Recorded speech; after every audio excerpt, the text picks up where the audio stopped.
The Apothecary Diaries, Volume 11. Prologue.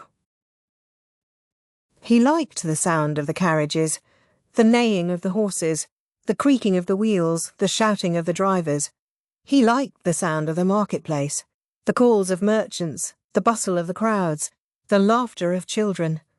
Even here, in this parched and arid place where people had to fight the land itself, they lived bravely. That was a wonderful thing, his mother had taught him. The boy was often with her, and had heard her say it many times. His mother worked with birds. She surveyed the whole world from a desk. She would laugh and tell him that one day he would be able to do this too. Sometimes she would look deep into his eyes and appear to be thinking about something. Or sometimes, it seemed to him, remembering someone. "Just make sure to protect this city," she had said. The boy nodded assiduously. "Help it grow, big and strong." The boy told her that he understood. "Grow up to be just like your father," she told him, and he replied with laughter that of course he would. If the boy grew big and strong, so would the town.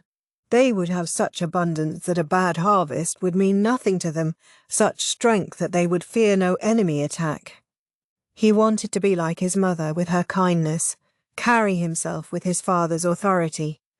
He wanted these things so that his home, the Western capital, could be richer and more beautiful than anywhere else. Chapter 1. Dried Fruit. Maomao was at one of the stoves, cooking. Afraid she might poison herself if she didn't get some air, she took a deep breath in, let it out again, then wrapped a hand towel around her nose and mouth.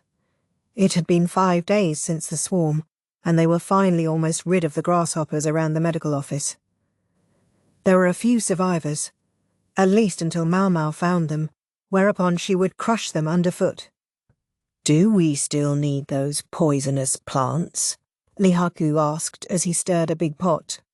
"Yeah, there might be a second wave." Maomao chopped some of the herbs in question with a cleaver and dumped them in the pot. "You need to make sure you cover your mouth, Master Lihaku. Oh, it's just a little smoke, isn't it?" He frowned, not wanting to take the trouble.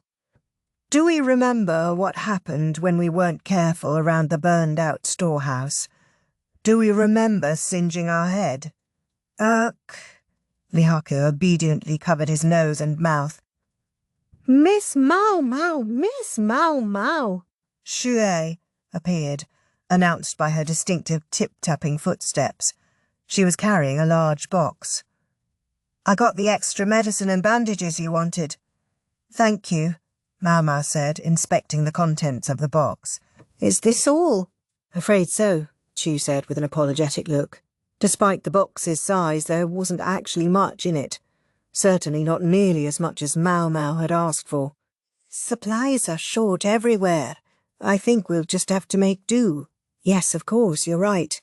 The grasshoppers might be gone, but that didn't mean they could relax. People were on edge, and that sort of anxiety could lead to outbreaks of violence. Some people were hurt, and many more were in poor health. Medicine always seemed to be in short supply already. With a contagion about, of course they wouldn't have enough." Maomao passed Chua a mortar and pestle, encouraging her to work too. Chua obligingly but resignedly rolled up her sleeves. "I don't think we'll run out of actual food, but there are other problems. The bugs hadn't gotten to all of the provisions in the grain silos, but there was a dearth of fruit and vegetables, meaning everyone would have an imbalanced diet for the foreseeable future. The real trouble is a few months from now. Supplies would need to be closely regulated until the next harvest. People could be complex and difficult. Just telling them that everything would be fine and to relax wouldn't do the trick. As soon as they realized there wouldn't be enough to go around, they would start hoarding. Soon there would be shortages, and then people would start to starve." Maomao said, "I'm sure our dear acting governor is well aware of all that.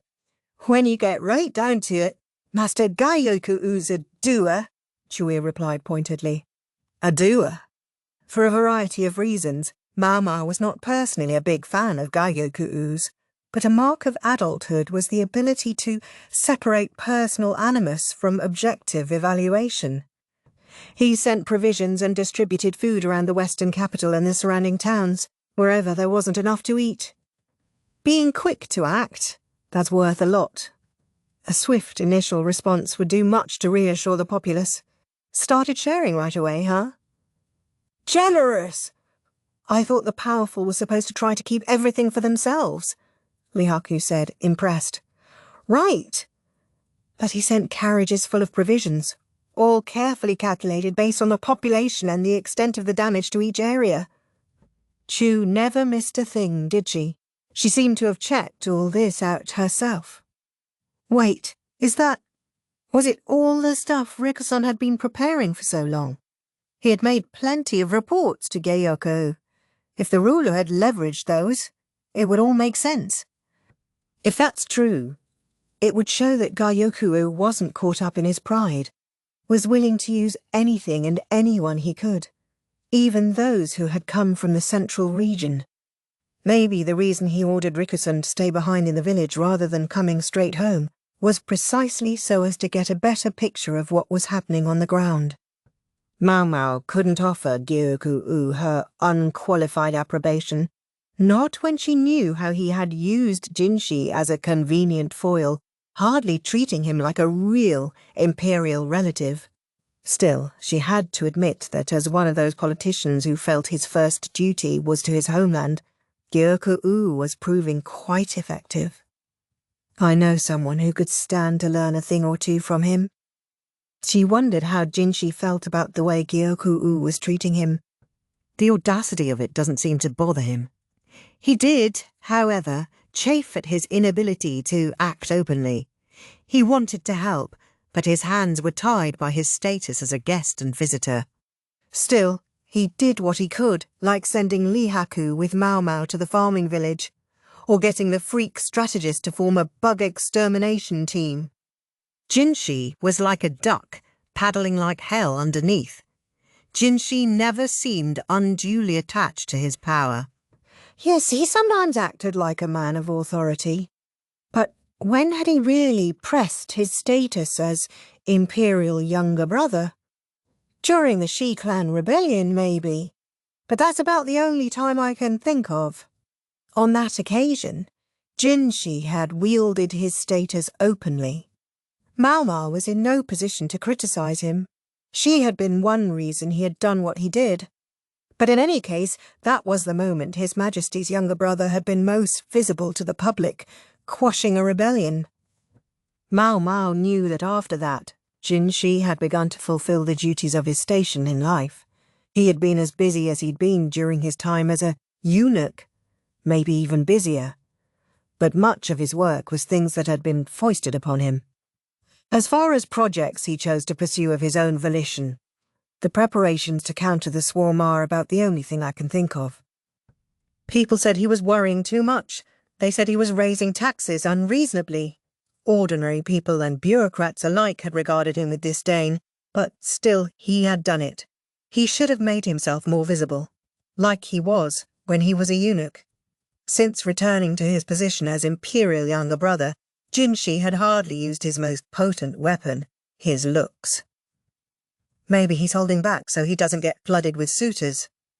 Without the buffer of being a eunuch, and now with the added inducement of the power of being the Emperor's younger brother, there would be no shortage of women who wished to become his queen. Suitors, huh? Maomao recalled Rickerson's little joke. She could only assume Chair had reported it to Jinshi along with everything else. What a lot of trouble. Miss Cho, did you report everything? Maomao asked. She deliberately chose not to say what she was thinking of. How Rickerson had asked, back in the village, if he might seek her hand in marriage. I'm not sure what report you mean, but don't worry. It's all kept top secret from our honoured strategist, Jue said. Maomao paused. So she had told Jinshi. Lihiku gave them a look. He didn't know what they were talking about, but he kept stirring the pot. If it was just a joke, then no harm done, right? Jue said. Right, and it was just a joke. Right, but some people might take it seriously. That was premeditated. Chu knew exactly what she was talking about. Maomao pictured Jinshi at his most troublesome. Boy, was she going to get an earful about this the next time they saw each other. Then again, maybe it would be all right. "All done, young lady," said the quack doctor, showing her a big, flat dish filled with rows of pills. Each of the pills was about as large as a grain of rice, and very consistent in size, showing that he had used a mould to make them. Maomao remembered when she had first met the quack. She had been shocked to discover he was producing the balls of medicine by hand, causing each one to be a slightly different size. "Thank you very much. If you could deal with these next, please." "Sure. Don't mind if I do." The quack was in fine spirits, although it was hard to tell which of them was the physician and which the assistant. Not to mention, somewhere along the line, Tianyu had disappeared. When Maomao went to find him to try to get him to help, she discovered him dissecting some former livestock at the cafeteria. In Ici province, adults were expected to be able to butcher animals, so a doctor who knew how to do the same didn't raise any eyebrows. Maomao even started to think that maybe Tianyu had become a doctor precisely because he liked dissecting things. "This is practice. Wouldn't want to lose my edge," he said, dangling one of the animal's legs teasingly at Maomao. Being a prick, as usual. Dr. Yu and the others were busy treating the injured and sick in town. Everyone who had been posted at the main house in the administrative office had their hands full trying to deal with the aftermath of the plague. The freak strategist in particular was always short-staffed, so he appropriated a few people from the annex as reinforcements, leaving the place quieter than usual. Maomao took stock of the annex as she walked back to the medical office. A minimal handful of people had been left behind to guard Jinshi. The presence of lively souls like the quack and Che made the place seem boisterous, but they were two of only a few voices to be heard around the annex. The bustling of the marketplace was absent, and there was no laughter of children playing. Occasionally, raised voices might be heard in a minor argument, but that was about all. "Wish I could go out there and get a look at the city," Maomao thought. Unfortunately, this wasn't the time for a constitutional. Even if the weather was very nice. The quack doctor, too, gazed out the window as he squeezed the mould down. He was checking the position of the sun. "I think it's about snack time," he mumbled longingly. Normally, snack time would see him off to the kitchen, somehow finagling himself some food. I'm not sure snack time is on the cards today either," Chu said with a sniff. "They're filling up the storehouses. I'm worried about staple foods. I think our little pleasures will have to wait." Sure, said the quack, who had been enduring life without snacks for several days now. "If missing snack time is the worst of his troubles, he's pretty lucky," Maomao thought as she started mixing up some medicine. She was so focused on her concoction that she almost didn't notice evening falling. She was just cleaning up tools when someone knocked loudly on the office door. "Who's there?" Lihaki demanded. He opened the door to find a young woman, white as a sheet. One of the ladies in waiting, maybe. "Where's the doctor?" she asked. "The doctor? You mean me?" The quack trotted up with a blank expression. The woman had obviously come running as hard as she could, and he offered her a cup of water. "Come with me," she cried. "Please, the young mistress." Young mistress? Maomao wondered. She hadn't heard about any mistress. Then again, this was Gyokuen's home, so she was sure whoever this person was, they must be a relative of his. Even with only a few guards left, no one of suspicious background would be admitted to the annex. It was obvious from the woman's behaviour that this was an emergency. But Maomao didn't think dragging the quack doctor to the scene was going to get the poor maid very far. Knowing she couldn't allow one of Gyokuen's own relatives to go unattended, Maomao raised her hand. "If you'll pardon me, the master physician is here exclusively to tend the Moon Prince. We can't let you just cart him off somewhere. Aren't there any other doctors in this house?" It was the most roundabout way of refusing that she could think of. "They're all out. Please, if someone doesn't help her, the young mistress—" "She will," figured. A special exception had been made for this annex because a member of the Imperial family was in residence, but the other doctors, including Dr. Yu, were all pressed into service to treat the commoners in town. If even they had to go serve in the city, how much busier must the local physicians be? "Could you at least tell us what's going on with your mistress?" Maomao asked, making the woman drink the water the quack had brought her. She slugged it down in a single gulp, then slowly let out a breath. "For starters, who is your mistress?" Maomao hated how long this was going to take, but she had to start at the beginning. After a moment, the woman said, "She's Master Gyokuen's granddaughter." "How old is she?" 8. "And her symptoms?" "Well, she never did eat very much, but ever since the swarm of grasshoppers, she's nearly stopped taking any food at all.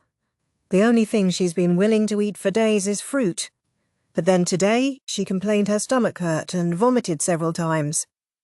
"Stomach pains and vomiting? Those symptoms could be almost anything."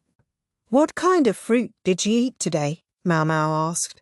Conceivably, the girl could have gotten food poisoning from consuming bad fruit, but even in an emergency like this, Maomao had trouble picturing a young mistress eating something rotten. Her mother gave her dried fruit. "Raisins, perchance?" The woman shook her head. "No, something that had been brought from the capital. I didn't recognize it."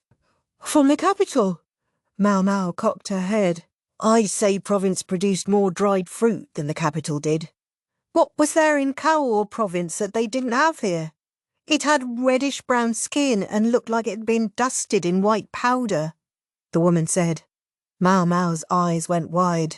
The lady-in-waiting seemed to be describing a dried persimmon. "All right, we'll see your mistress right away. Where is she?"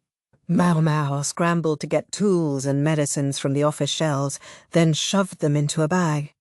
"Young lady, you can't just go running off on your own," the quack cried. "If we leave her, in the worst-case scenario, she might die." "Not die?" The quack trembled visibly. Lihaku picked up Maomao's bag, while Chue seemed to have vanished in the meantime. But I can't leave the office." "I'll go." Maomao couldn't exactly be sure, but she was almost sure that the quack wouldn't be able to treat the girl. She figured she would have to deal with this herself, but then someone else spoke up. "Not by yourself, you won't, Niang Niang. You're not even a doctor." Who should it be but the man with the indolent grin? Tianyu was leaning against one of the posts in the medical office, a bag full of supplies already in his hand. "I'll go with you. At least I have the title of physician." He seemed to have gotten very interested in this case, but his presence made Maomao more anxious, not less. "You're coming with me?" "No, Niang Niang, you're coming with me." Maomao stood in silence for a moment. He was right that according to the hierarchy, she was just there to help. And she had to admit that Tianyu was better than the quack when it came to actual doctoring. "Miss Maomao! Miss Maomao!"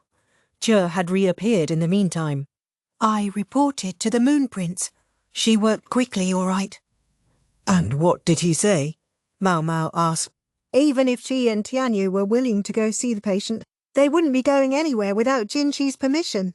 The lady-in-waiting, too, watched Chue intently. "He says you can go ahead and go. Just make sure that you discuss the treatment very, very thoroughly with the patient." Lihaku looked like he was getting ready to accompany them. He was ordering another soldier to look after the quack. Maomao turned to the worried servant and said, "Show us where we need to go." The lady-in-waiting guided them to a house near the annex. When they were ushered into the patient's room, they found a woman in her mid-20s by the bed. Maomao took her to be the child's mother.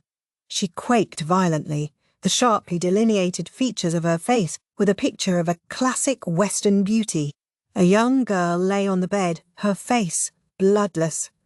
She resembled her mother, but something, maybe the way she was lying there, made her look thin and weak. Maomao and Tianyu asked Lihaku to wait at the door. Then they went into the room. Chia had wanted to come with them, but this time she had had to stay home. "My daughter! Please help my daughter!" The mother looked like she hadn't even had time to brush her hair. It was stuck to her cheeks in messy strands. Yes, Mum," Tianyu said. He moved to pull the covers back from the patient, but the woman exclaimed, "What are you doing?" "I can't very well examine the patient if I can't see her," he said. He was right, as far as it went. But these high-born houses were much concerned about chastity. They resisted the idea of a man looking at a woman's body, even if the woman was a child of 8. It was clear from the expression on Tianyu's face that he had no interest whatsoever in a kid like this. But it was lost on her mother. Some people seemed to think doctors were all-powerful, that they could divine the patient's condition, whatever it was, just by taking a pulse. Maomao glanced at Tianyu. "All right," he said. "Would there be any issue if my assistant touches the patient?" "No, I suppose that'll be all right." Maomao bowed, then rolled back the covers. She took a spoon from her bag of tools and checked the inside of the girl's mouth. She opened the patient's eyelids and looked at her eyes. "I would like to open the patient's robe." "Would that be all right?" Maomao asked. She was speaking to the mother, but she glared at Tianyu, who held up his hands and turned around. Maomao undid the robe and felt the patient's abdomen. It was noticeably swollen. She slid her fingers across the skin, and when she found something that felt hard and round, she pressed gently. The girl groaned. "What was that?" the mother said. "Gas is trapped in the stomach. There's a foreign object in her intestines that's preventing it from escaping." Just like I thought. Maomao had guessed the moment the lady-in-waiting said the girl had eaten dried persimmons. A foreign object! The mother's eyes went wide. She seemed to be searching her memory for anything unusual that her daughter might have swallowed. "I was told she's eaten nothing but fruit for the last several days," Maomao said. "And today she had dried fruit, dried persimmons, yes?" "That's right. Even when she didn't seem to have an appetite, she would eat sweet things. Because of those awful grasshoppers, we haven't been able to get honey or fresh fruit, so I gave her some dried persimmons that we got as a gift." "You don't think they were poisoned, do you?" "No, it's not poison," Maomao said, gently rebuffing the mother as she tried to squeeze closer to her daughter. "Eating too many persimmons can cause stones in the stomach." "How many persimmons did she eat?" After a moment, the woman replied, 3. 3? Pretty good job for a little kid, but not enough to cause a gastrolith, Maomao suspected. Is it possible? Could 3 persimmons do that? Maybe they got caught in the fibres from the other fruit. She thought it through, trying to figure out if there was anything she was missing. A bead of sweat began to roll down the patient's forehead, and Maomao absently wiped it away with a cloth. Huh? Then she realised why the patient looked so haggard. Unlike her mother's bountiful head of hair, the child's hair was thin and scraggly, and it was turning white at the roots. White hair? It was said that a terrifying experience could turn the hair white, and there was no question that witnessing a huge swarm of grasshoppers would be a major shock for an 8-year-old child. Well, now was the time for action, not thinking. But how to explain to the mother? They couldn't just charge ahead. When there's a foreign object in the stomach, there are 3 main modes of treatment, Maomao began. Yes? Maomao looked at Tianyu. He was still turned around, but even with his back to her she could see him nod. He was going to let her handle this part. First, you can give the patient water to help move the object through the insides and eventually evacuate it. The mother nodded. The second way, by contrast, is to administer liquid medication from below to encourage evacuation. From below, in other words, through the anus. "Water! Bring water!" the panicked mother commanded a servant before even hearing what the third option was. "I'm afraid in the case of your daughter, I can't recommend it. It seems likely that she would simply vomit up any water she drank."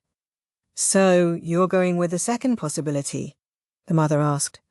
She didn't seem to like the idea of inserting medicine through the behind, but if that would have worked, they could have counted themselves lucky. No, based on what I felt during my examination, I don't think encouraging evacuation will flush out the object. You can't do the second thing either. What's the third thing, then? The woman fixed her with a look which, while not as potent as Taome's, was formidable nonetheless. We cut open her stomach and removed the obstruction by hand. Instantly the woman's face hardened and she pounded a nearby table. You think this is funny? You want to cut open my daughter's stomach? You won't lay a finger on her. The mother, naturally, refused the suggestion. She gave Maomao her most frightening look, eyes flashing. About what I expected. You're ordering us to attempt the first and second methods repeatedly in order to remove the obstruction, Maomao said. I am, and you had better do it quickly. I'm afraid I can't do what you're asking in good conscience. The patient would most likely only die. If you absolutely must use those methods, you'll have to do it yourself. Maomao kept her voice calm and level. She felt for the young girl lying agonized on the bed, but she couldn't just administer a random treatment. If the girl died, there would be serious repercussions. If she ignored the mother and simply bulled ahead with a shocking treatment, however, she would get them thrown out. There was only one choice. She had to persuade the mother. I have to warn you, I don't think there's time to consult with another doctor. If possible, I want to do the surgery right here, right now. She looked at the mother, whose eyes darted to Tianyu. You're a real doctor, aren't you? What this assistant of yours is saying can't be right, can it? I concur with her opinion, Tianyu replied in his most serious tone. A simple gastrolith could be treated with one of the two methods she described. However, the swelling of the stomach in this case indicates an intestinal blockage. Your daughter needs immediate attention. He sounded far more official than he usually did, but Maomao found herself on edge just the same. She was worried that he might slip back into his typical off-handed tone at any moment. If you cut into her belly, won't that mean she can no longer bear children? The mother asked.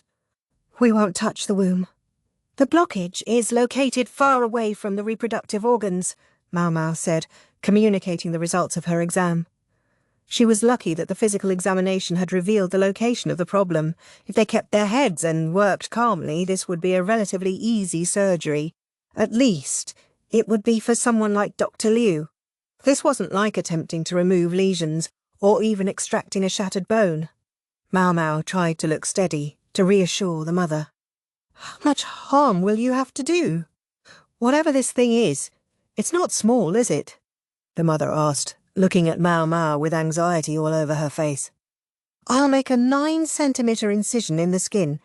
Then I'll cut into the stomach, remove the blockage, and then sew everything up with thread. There will be a scar, but it should fade as she grows. Maomao couldn't guarantee that the scar would disappear. A dire thought for the daughter of a noble family like this one. 9 centimeters. The mother hesitated. But Maomao knew her daughter's life had to be more important to her. That's how long it will be if I do it. What does that mean? Maomao looked at Tianyu. If you allow the physician here to do the operation, I expect it would be less than half that length. Much as it kills me to say it, Tianyu was, in fact, a gifted surgeon, as Maomao knew from seeing him dissect animals and work with cadavers. She might spend years practicing before she got as good as he was. Just don't let it go to your head, you little... Dr. Liu had warned them repeatedly during the dissections. When they did a real surgery, it wasn't going to be on a corpse. They were going to have a living, breathing human in front of them. There would be no room for error, he warned them, and they must always seek better surgical techniques. They could not allow themselves to kill a patient because they were caught up in their pride. Instead, they must throw away self-importance and rely on anyone and everyone they could. So it was that Maomao said to the woman, "A physician bears that title for a reason. If you want the best chance of saving your daughter, then don't ask a simple assistant like me to do this. You would be better off trusting the doctor." The mother was silent for a long moment, hesitating. She looked at her suffering daughter, then narrowed her eyes and clenched her fist. "Go ahead." Maomao let out a sigh of relief. "We'll need hot water and clean bandages. And could you start a fire for us?" "Yes. If possible, we also need some ice. But if that's not available, whatever will most effectively cool the body." The mother called a servant and ordered them to prepare everything Maomao and Tianyu would need for the surgery. While they waited, the two opened their bags of tools and took out surgical garments and white aprons, which they put on. As they got ready, Maomao told Tianyu what she had observed during her examination of the patient, as well as what she suspected the blockage was. "Seriously? You think it's—" "I can only speculate, but yes. She might lag behind him in dissection, but in terms of experience examining patients and assessing symptoms, Maomao was confident that she was ahead." She allowed herself a brief feeling of superiority at Tianyu's surprise. "Niang Yang, I'm going to do the actual surgery. But maybe you could. I'll handle the anesthetic. Each of us can do what we're best at." "You have a surgical knife with you?" "But of course." Tianyu produced a finely honed knife. Maomao pulled out the medicines she had brought along. A child, 8 years old, thin. Yes, they were going to be cutting open her belly, but of course they wanted to minimize the pain as much as possible. Maomao had several analgesics with her. Poppy, thornapple, and henbane were the most well-known of such herbs, but many pain-killing medicines were also poisons. A misjudged dose could have serious consequences. It was thornapple that Maomao had with her. She was more used to using it than either of the others. "It's often dissolved in wine to administer it, but I would rather not." Luomin, Maomao's mentor in all things medical, hadn't approved of giving medications with wine. True, it would contribute to blunting the pain, but it could also cause changes in the body. It could encourage blood flow and make bleeding harder to stop. It was better avoided, especially with a child who would not be used to it. Maomao had in the past treated a burn without suitable tools or even decent anaesthetic. But that had been a special case, in which she suspected pain also brought the patient a certain kind of pleasure. She would never normally do that. No, she would never do it again. She weighed some medicine with a scale.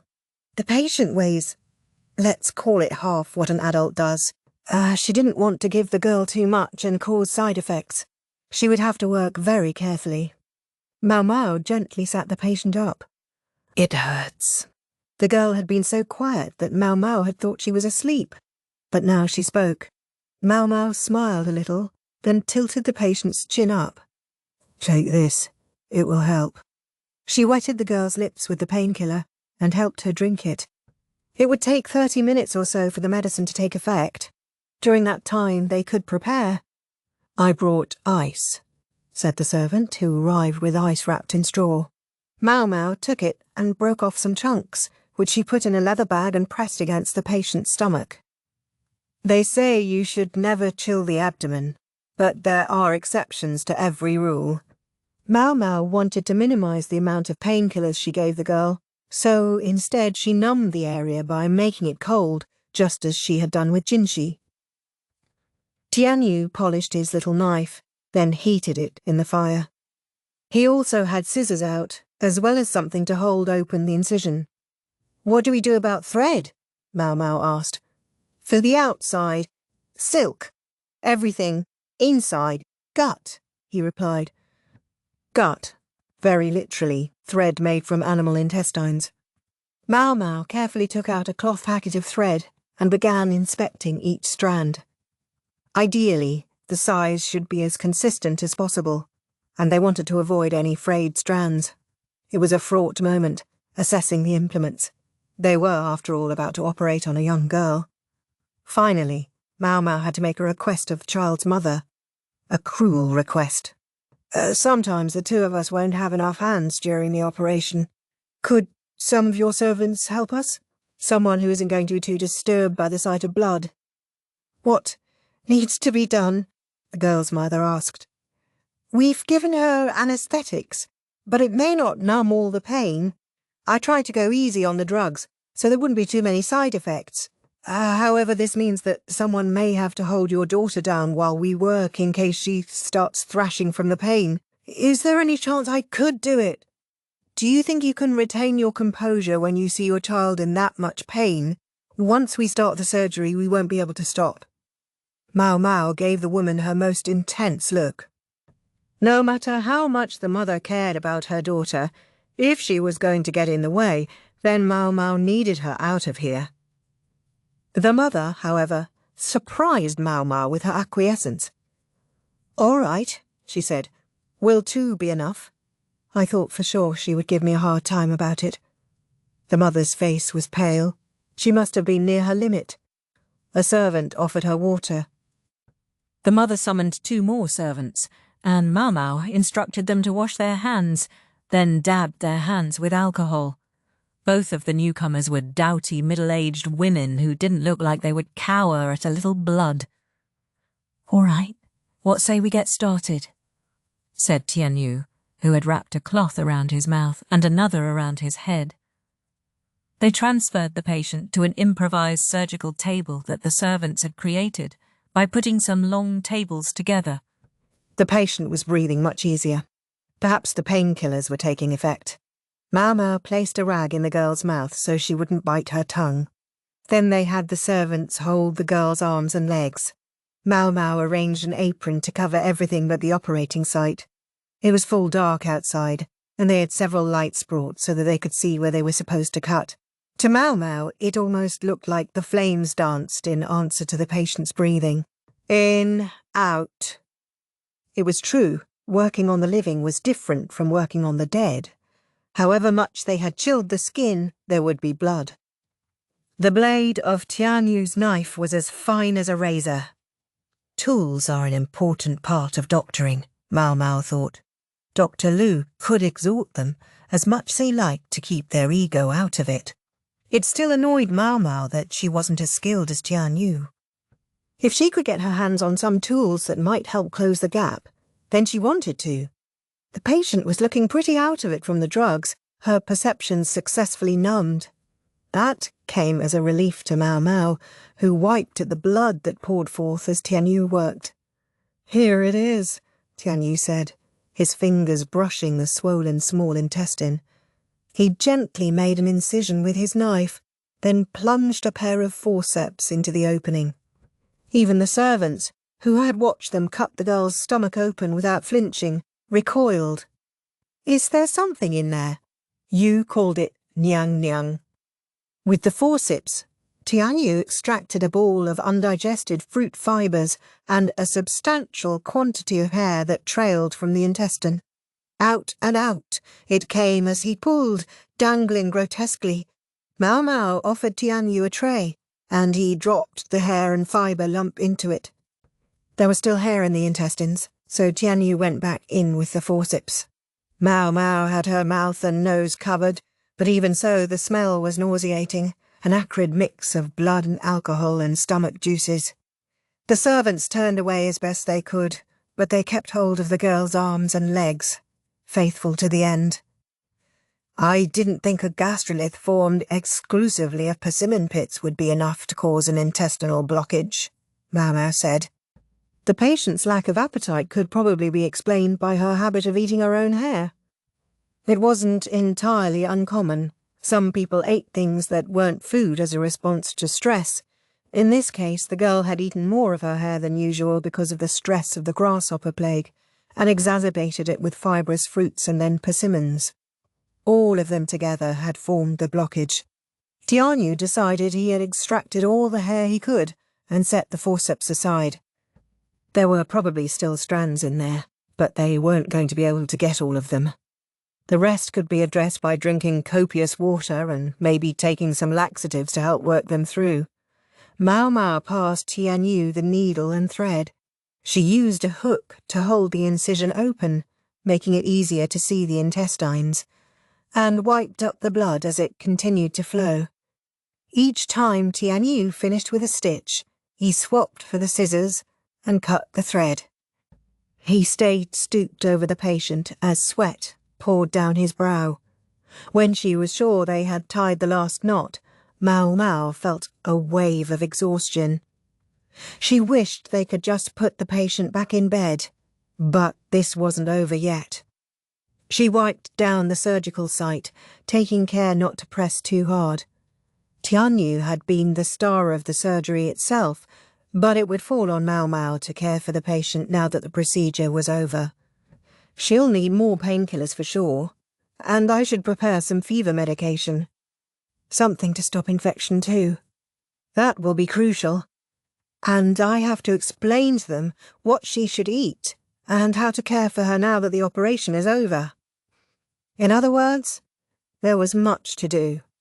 At the same time, Maomao wanted to ask the patient's mother a few questions. The servants who had been holding the girl down looked almost as spent as the doctors felt. The child had never fought, thankfully, but they were exhausted nonetheless. "Say Liang," said Tianyu, who had already scrambled out of his blood-soaked surgical garment.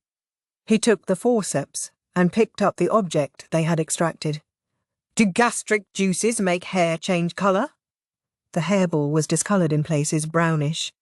"Somewhat, maybe. Citrus juice can do it, after all." Maomao looked again at the patient's hair. It was thin because she had been pulling it out and eating it. The roots were white. Maomao took the tray with a blockage on it and opened the door. "You are finished?" the girl's mother asked. She was there, her face devoid of colour. She must have been waiting at the door the entire time. Lihaku was simply sitting in a chair.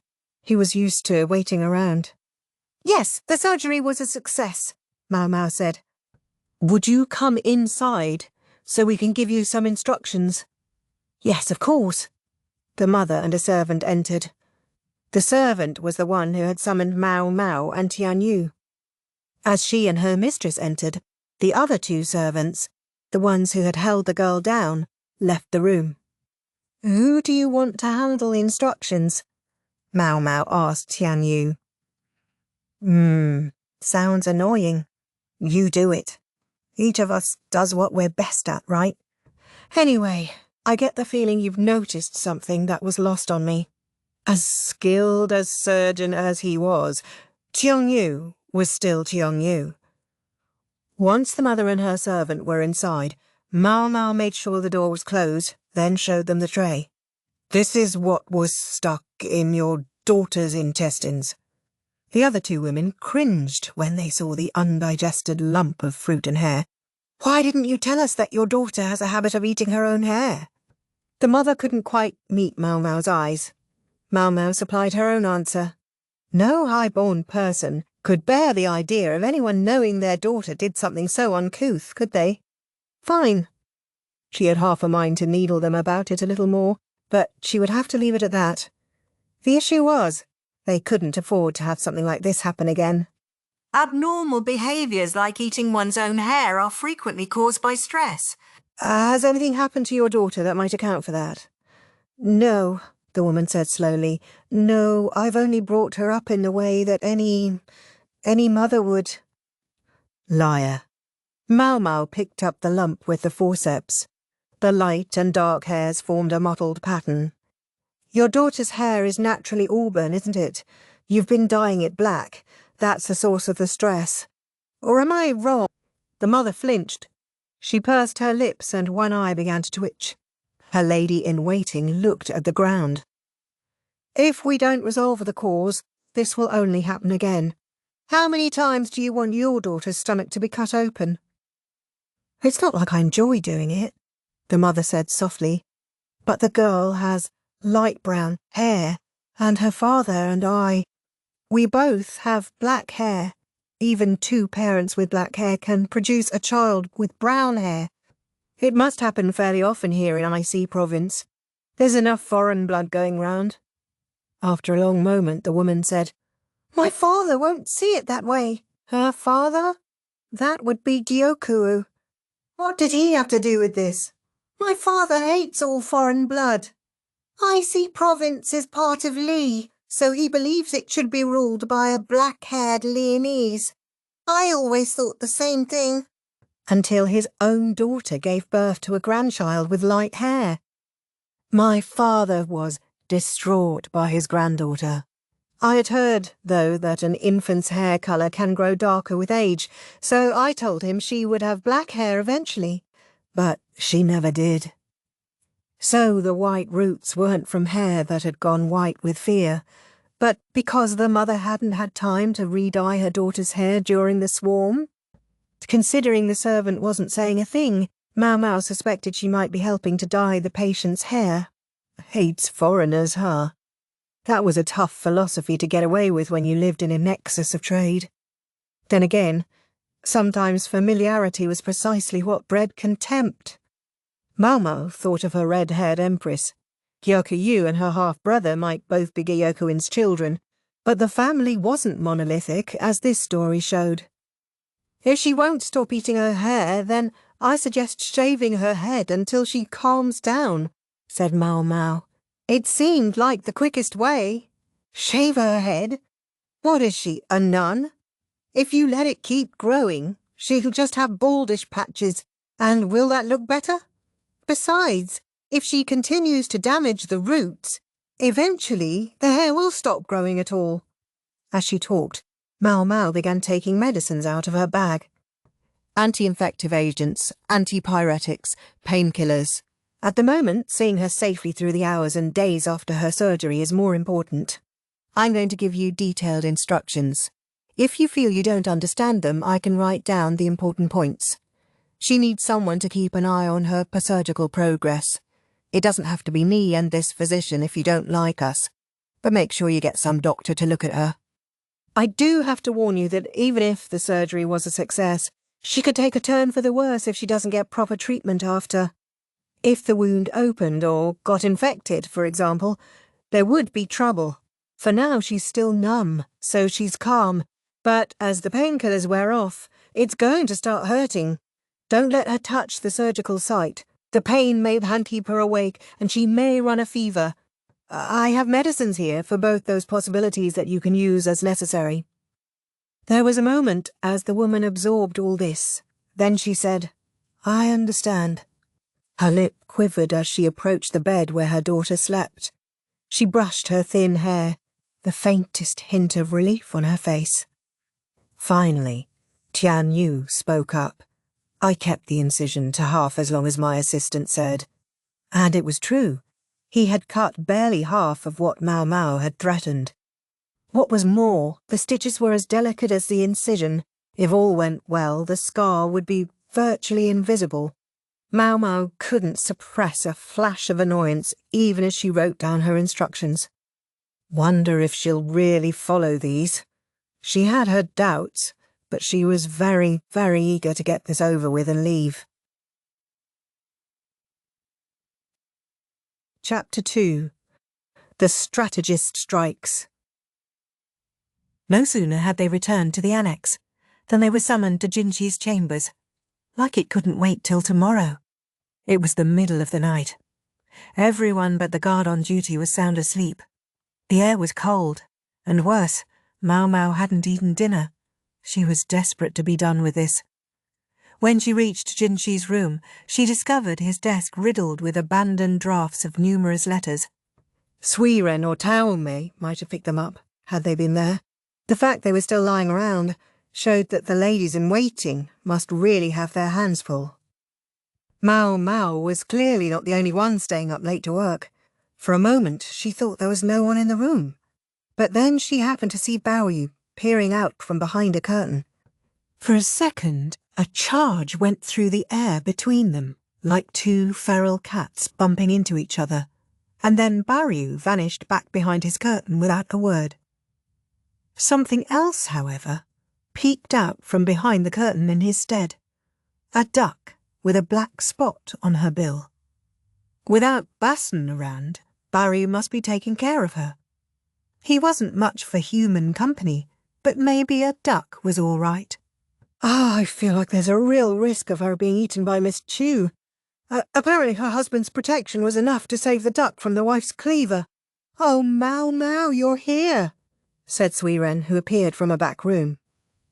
Maomao turned to her, as if nothing out of the ordinary were going on. "Yes, ma'am. I went to do a medical examination on Master Gyoku's granddaughter. I think Miss Chu told you about it. Tianyu, the physician, was with me. He's at the medical office now. He had dumped the entire reporting to Jinshi thing on Maomao, on the grounds of each doing what we're best at.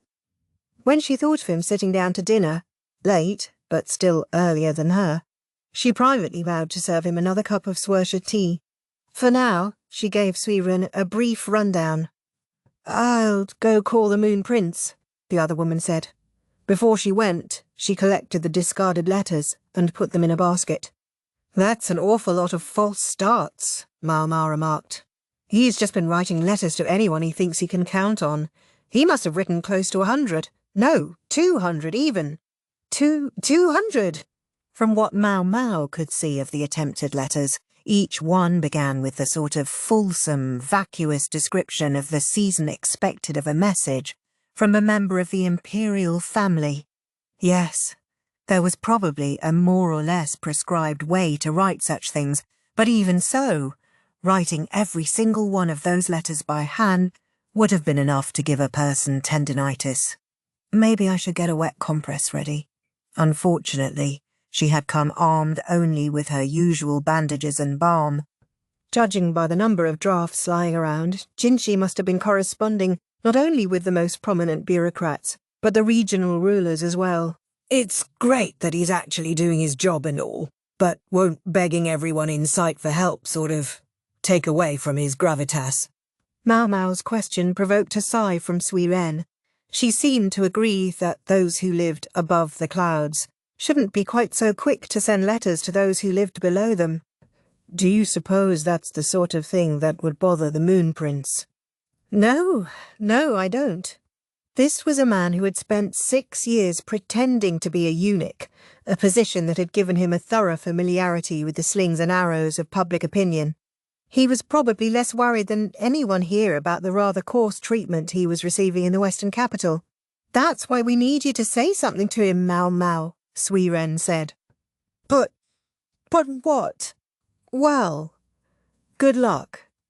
Suiren patted Maomao on the shoulder. For some reason she was smiling. Maomao soon discovered why, for Jinshi emerged from the bedroom.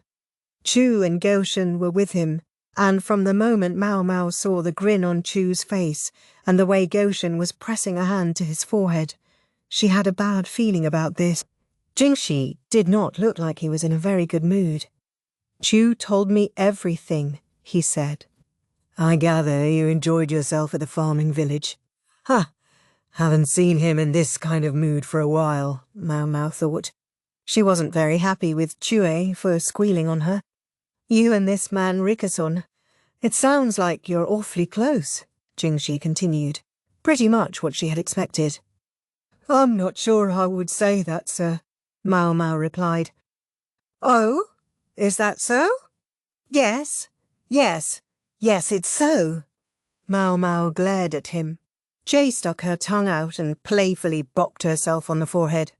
Gyokuen looked at his daughter-in-law as if lost for words. "All right, I'm angry." "What did you say to him?" Yes, Maomao understood that Che had only been doing her job, but knowing that only took her so far. "Then why were you so intent on going with him specifically to that village?" "Because I know one carriage is cheaper than 2. Besides, I thought it might be useful if we could share information with each other." Maomao's reasoning didn't seem to satisfy Jinshi. "Can I go back now? I answered the summons because I assumed you wanted to know about the surgery, but considering the hour, maybe all this could wait till tomorrow." She had intended to check Jinshi's injury as well, but it looked like the thing to do was get out of here. The matter of Gyoku's granddaughter could wait too. A high wall, however, appeared in front of Maomao.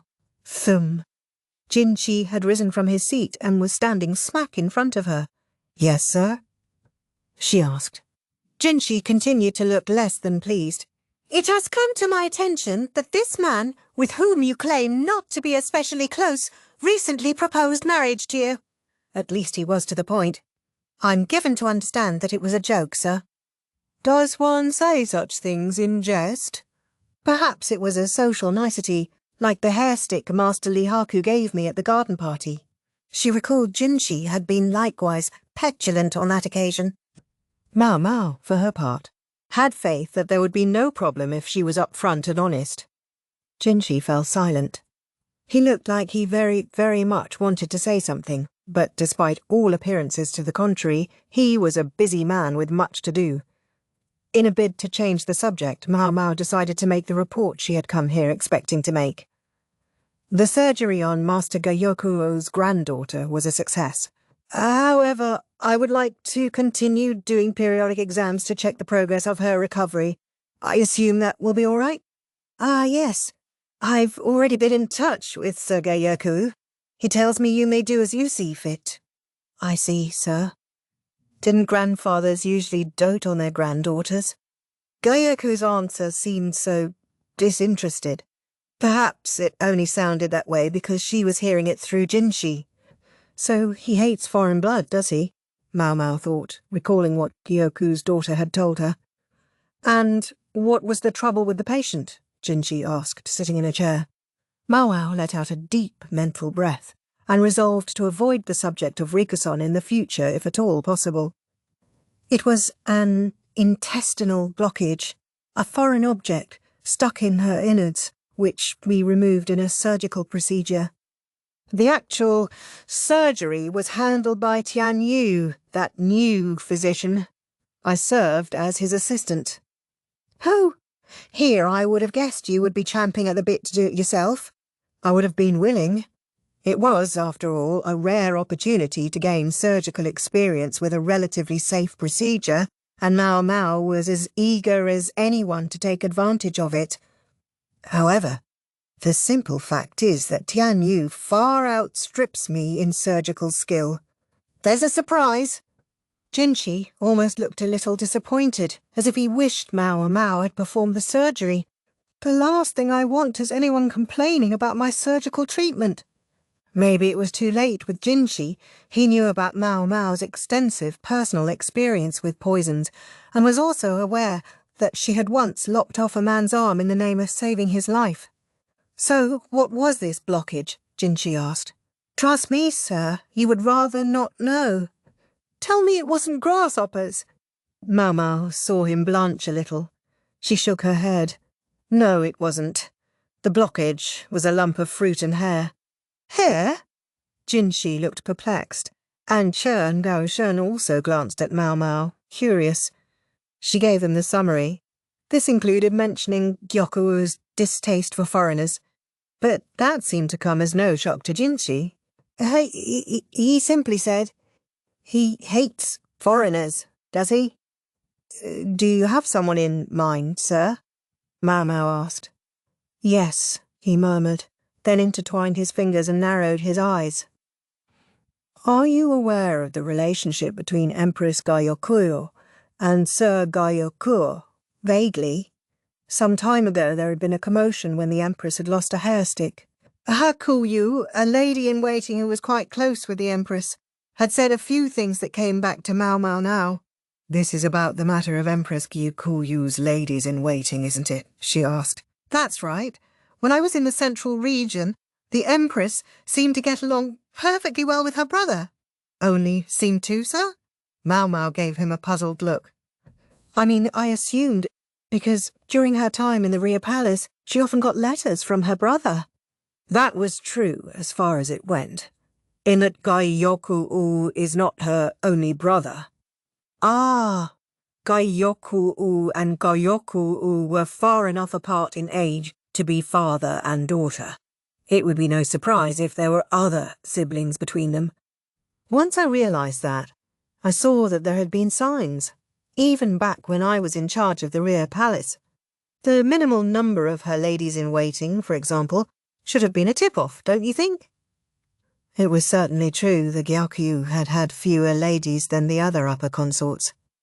Even the fact that Maomao, a simple laundry girl, had been admitted to the Jade Pavilion was only thanks to Jinchi's finagling. Yes, Gyokuen had lost several ladies-in-waiting to food tasting, and her home was far away in the west. But it now transpired that such things had been only cover, excuses. Does Master Gyokuen view Empress Gyokuen as an enemy, then? I mean, because he takes exception to her foreign blood? Asked Maomao. That I don't know. For all his alleged hatred, he did send an adopted daughter who looks much like the Empress into the rear palace. With a pucker on his face, perhaps. Had Gyokuen had some negative experience with foreigners in the past? True, it was considered bad form to have strong preferences, in people as in food, but Maomao herself had people that she, couldn't stand. She was in no position to judge. Nonetheless, she said, if he really hates foreigners, he must have a hard life, living as he does in the one place in Li with more foreigners than anywhere else. That may be precisely the problem. More people, more points of friction. Maomao was starting to feel that further discussion of this topic wouldn't get them much of anywhere. Time to bail out of this subject. She glanced around the room, looking for some chance to escape. Just then the door flew open with a crash. "Moon Prince!" In came a young personage with a duck on his head.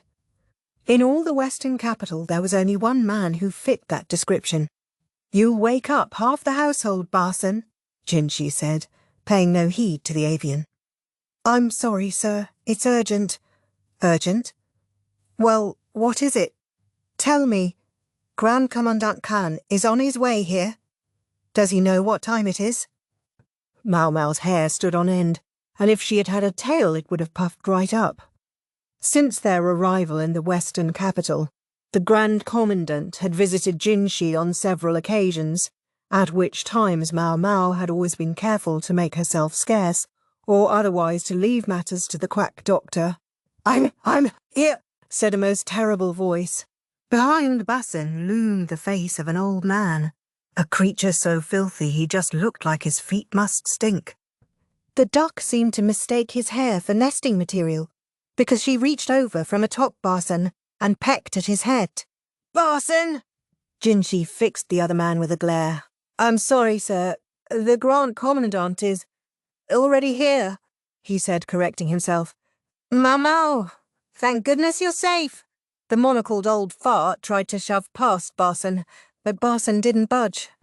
The best the freak could do was sort of schloop himself in between Barson and the doorway. Gaoshun immediately positioned himself to defend Jinchi, while Shuei stood in front of Maomao and gave her a let-me-handle-this wink and a thumbs-up. "You can act as friendly as you want. It doesn't change the fact that you sold me out." For the moment, Maomao made it her priority to put some distance between herself and the old guy sidling in her direction. "All those bugs must have been so scary, Maomao. But oh, don't you worry. Daddy made a bug extermination squad, and will get rid of all those nasty, nasty insects for you." Sure, this is when he decides to get off his arse. Maomao and the freak strategist shuffled right then left, stopped, and shuffled again. Cho between them. Jinchi, observing the moment, cleared his throat to draw the strategist's attention to himself. "Sir Lacan, I believe I've asked you, repeatedly, to inform me before you come here. But since you're here, what is your business?" A blue vein bulged on Jinchi's forehead. He knew the answer to his question all too well. For just a second, the strategist deemed to look at him. Heavens, I don't need a reason to come visit my beloved daughter. I went to see her this evening and found she was out, so I just tried somewhere else. He gave them a sort of mischievous leer. Maomao felt bad to take the opportunity from Barsen, who was holding his temper in check quite well, but she wondered if she might be allowed to give the strategist a good kick.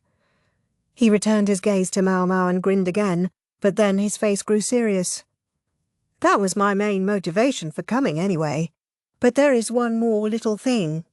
I would like you to take the sage in." "The sage? He's here?" Jinshi asked, disbelieving. "I think I recognize that name."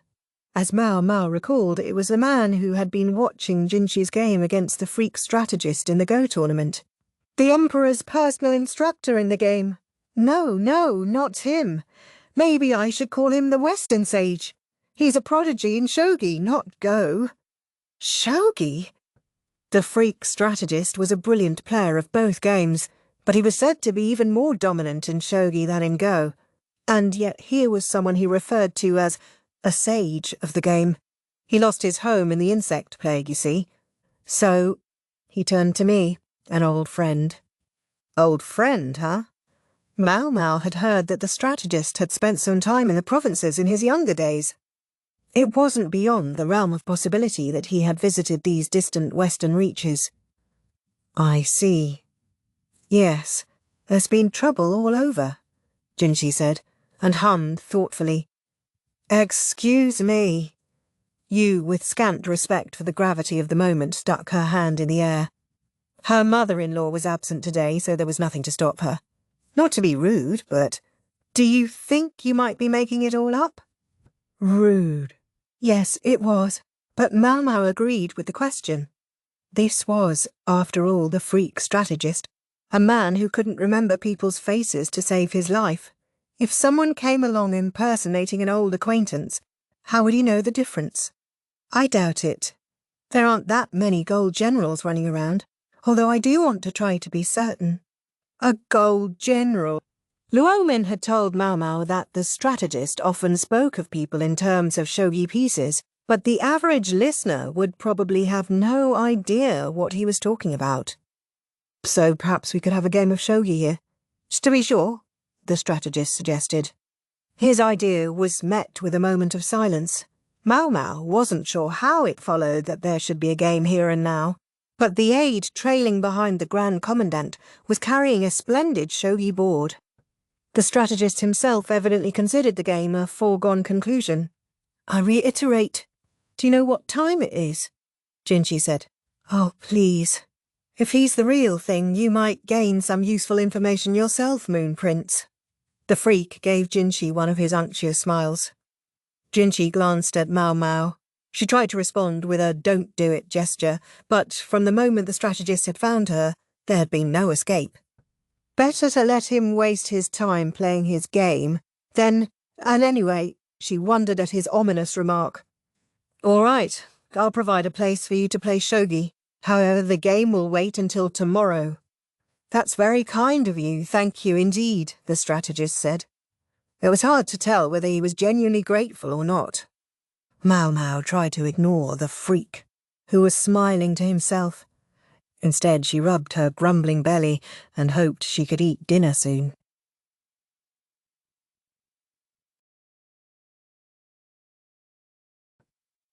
Chapter 3. Big Lin. The next day, Che all but dragged Maomao to a big room somewhere in the annex. It had been strung with mosquito netting, and there was a thick carpet on the ground. Very Yannon-esque, Maomao thought. There were no tables, just a couple of low-set chairs. Tea and snacks had been set out on the carpet. Not the finest stuff. The swarm had curtailed such luxuries. But beggars could not be choosers. In the centre of the room was a shogi board. Staring intently at it was one filthy old fart Maomao recognised, and another she didn't. The first fart was, of course, the freak strategist, but the second must be his shogi partner. She had heard the man was more than 80 years old. He must have been imposing in his day, but now he was hunched and his body shook visibly. A sturdy cane lay to his right, while behind him a middle-aged man, seemingly his caretaker, looked on with worry. I brought her, Chu said with an enthusiastic raise of her hand. Maomao had, naturally, resisted the idea of coming here, but Chu had dragged her. Li Haku even accompanied them as her bodyguard. The freak strategist looked up from the board. Mao, he began, but he was interrupted by what sounded like something striking a pillow. It was the cane which had been pounded firmly into the carpet, so hard that Maomao feared it might have broken had it not been for the thick rug. "We are in the middle of a game," the other man bellowed, the force of his pronouncement shocking in light of his doddering appearance.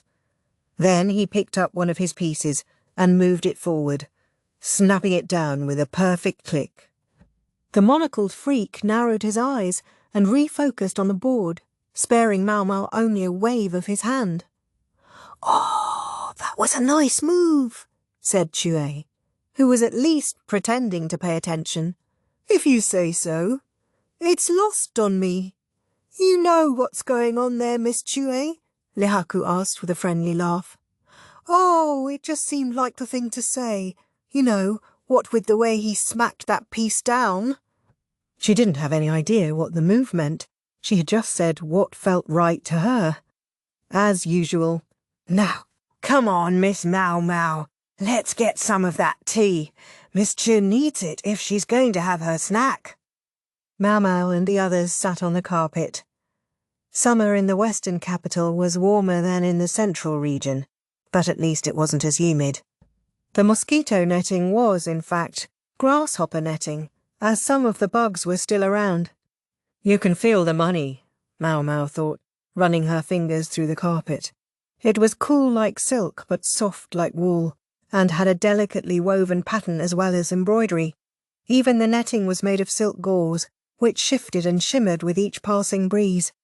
Maomao sat in one of the low chairs and took a bun. A fried mandarin roll topped with condensed milk, added, "I guess it doesn't matter how fancy the carpet is. You can still get crumbs on it."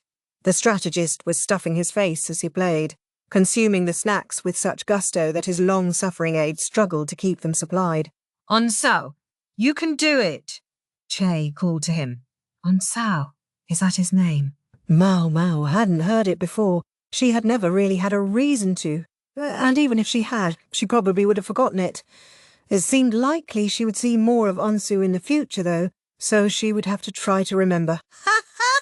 Old Onsu, it's not easy being him, is it?" said Lihaku, not sounding terribly concerned. As a fellow soldier, he seemed to recognize the man. When Onsu saw Maomao, he commanded a nearby servant to prepare enough snacks to make up the shortfall. He was obviously used to this. Once he had deposited a sufficient quantity of sweets in front of the strategist, he came over to Maomao. "I'm terribly sorry. I know he's always dropping in on you." He bowed to her, profoundly apologetic. The angle of his bow was flawless. Clearly, this wasn't the first time he had had to say sorry on the strategist's behalf. "This is good material. Here." The old madam would have killed for someone who could apologize like that. Onsu wasn't young enough to be called a young man anymore. Yet, he knew how to be humble without looking pathetic or incompetent. Exactly the kind of person one needed when placating irate customers after some inexperienced courtesan had upset them. The real complainers, the ones who couldn't be satisfied by a heartfelt apology, could always be thrown out on their ears by the menservants. "I wonder if he would be interested in a new line of work. I could introduce him." Being the official apologizer for a brothel wasn't easy on the nerves, but it had to be better than being the freak strategist's personal assistant. Jinshi wasn't there yet. Maybe he wasn't coming at all.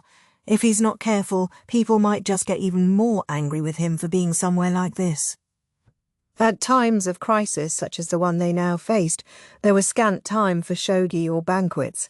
This game was only being permitted because it was personally hosted by the freak strategist. "Sure doesn't look like this guy is a fraudster," Maomao remarked. Anyone who could get the freak strategist to pay that much attention to a game of shogi had to be quite the player themselves. "No," Onsu agreed. "That's Big Lin in the flesh." "Big Lin? So is he famous or something?" Back in the day, they say shogi players came from far and wide to play against him, even from the central region. He was that strong. If he hadn't fallen on hard times, he would probably be even more well-known now. "What happened?" Maomao asked, her interest piqued by the remark. "Oh, I am... well, Since I'm sure I would end up explaining it to you sooner or later, might as well get it out of the way. It's related to that useful information that Master Lacan mentioned. Onsu kept his voice down, mindful of the surly old man. Big Lin was once a bureaucrat of some renown. He's quite thoroughly versed in the history of the Western capital. I could believe it, Maomao said. The years had perhaps made him less obviously charismatic, but his full-throated shout earlier had convinced her he was by no means gone. If I told you his fate was decided 17 years ago, would you know what I meant? You're referring to the situation with the Yi clan. Maomao's eyes widened. Yes, exactly. The Yi trusted Big Lin implicitly, and even after he retired from official life, he continued to compile their history. When the Yi were wiped out, however, many officials found themselves caught in the purge, especially those the Yi had trusted most. Big Lin emerged with his life, but the successive shocks of those events pushed him into senility. That is useful information, Maomao said. It implied that Big Lin might well know things Maomao and Jinchi would be very eager to learn. Then, however, Maomao made a sound of confusion. Hold on. You seem awfully familiar with the fall of the Yi yourself, Onso. Even Master Gyokuen doesn't know much about it. She looked at him and narrowed her eyes. Oh, I'm sorry, you didn't know? Their destruction took place at exactly the time Master Lacan was in residence at the Western capital. I've heard the stories, that's all. Maomao glowered at the freak strategist as he played shogi. I haven't. Then again, she had never asked, but still, the thought made her unreasonably angry. Master Lacan being who he is, of course, most of his recollections consist of go halls and shogi dojos. Given his tendency to forget anything not of personal interest to him, I'm not sure he can offer the kind of information the Moon Prince may be hoping for. In this particular case, I suspect he only remembers as much as he does because he finds Big Lin himself memorable. Wouldn't be surprised, Maomao said. Asking the strategist detailed questions about the Yi would probably be futile, but they already knew that. If only Big Lin was still of sound mind, he could probably tell you a great deal about those times. From what I hear, he does have moments of lucidity, but only moments. Moments? Maomao repeated. She had indeed heard that people suffering from senility sometimes suddenly returned to their right minds. Onsu seemed to be suggesting that they should try to catch Big Lin during one of those spells. Indeed, Onsu said. Oh, Master Lacan is calling for me. I have to go. We can speak more about this later. He bustled back over to the strategist. This time the freak was out of juice. Maomao peered around the large sitting room. She saw the freak strategist, Onsu, and Big Lin, along with Big Lin's caretaker. Then there was herself, Chu, and Lihaku. Jinchi and his retinue were still nowhere to be seen. Might not have a choice this time, Maomao thought. If Jinchi didn't show up, she and the others would have to try to get the information themselves. It would be pointless to try anything, though, before the shogi game was over, so she decided to get more snacks instead. Miss Maomao, this fried bread is the best. Chu informed her. How many of those have you had, Miss Chu? I'm checking them for poison, she replied, with a completely straight face. I can do that for myself, thank you. The snacks that had been provided were indeed very tasty, but the tragedy of it was that there was no wine at all. Yes, there was a food shortage. They were lucky to be able to eat it all, etc. They would just have to suck it up and endure. While the strategist was sipping his refilled juice, Onso returned to the onlookers. Perhaps you would take this, he said, handing something to Maomao. What is it? She asked. He had handed her a book. Made with parchment paper, it was a collection of short stories. She would have preferred an encyclopedia of medicinal herbs, or maybe a medical treatise, but this wasn't a bad choice either. I can bring you any other books you need as well. Or perhaps you would prefer board games and cards, Onsu said. He was being so helpful toward Maomao and the others, in fact, that she was starting to get suspicious. Thank you for your consideration, but we'll be fine, she said pointedly. Well, are you quite sure about that? Onsu seemed distinctly ill at ease. Master Lacan and Big Lin began their game 2 hours ago and, well... Yes? I think we can expect it to go on at least 4 hours more. 4 hours? You may wish to know that the Moon Prince was here just before you were, but he left again.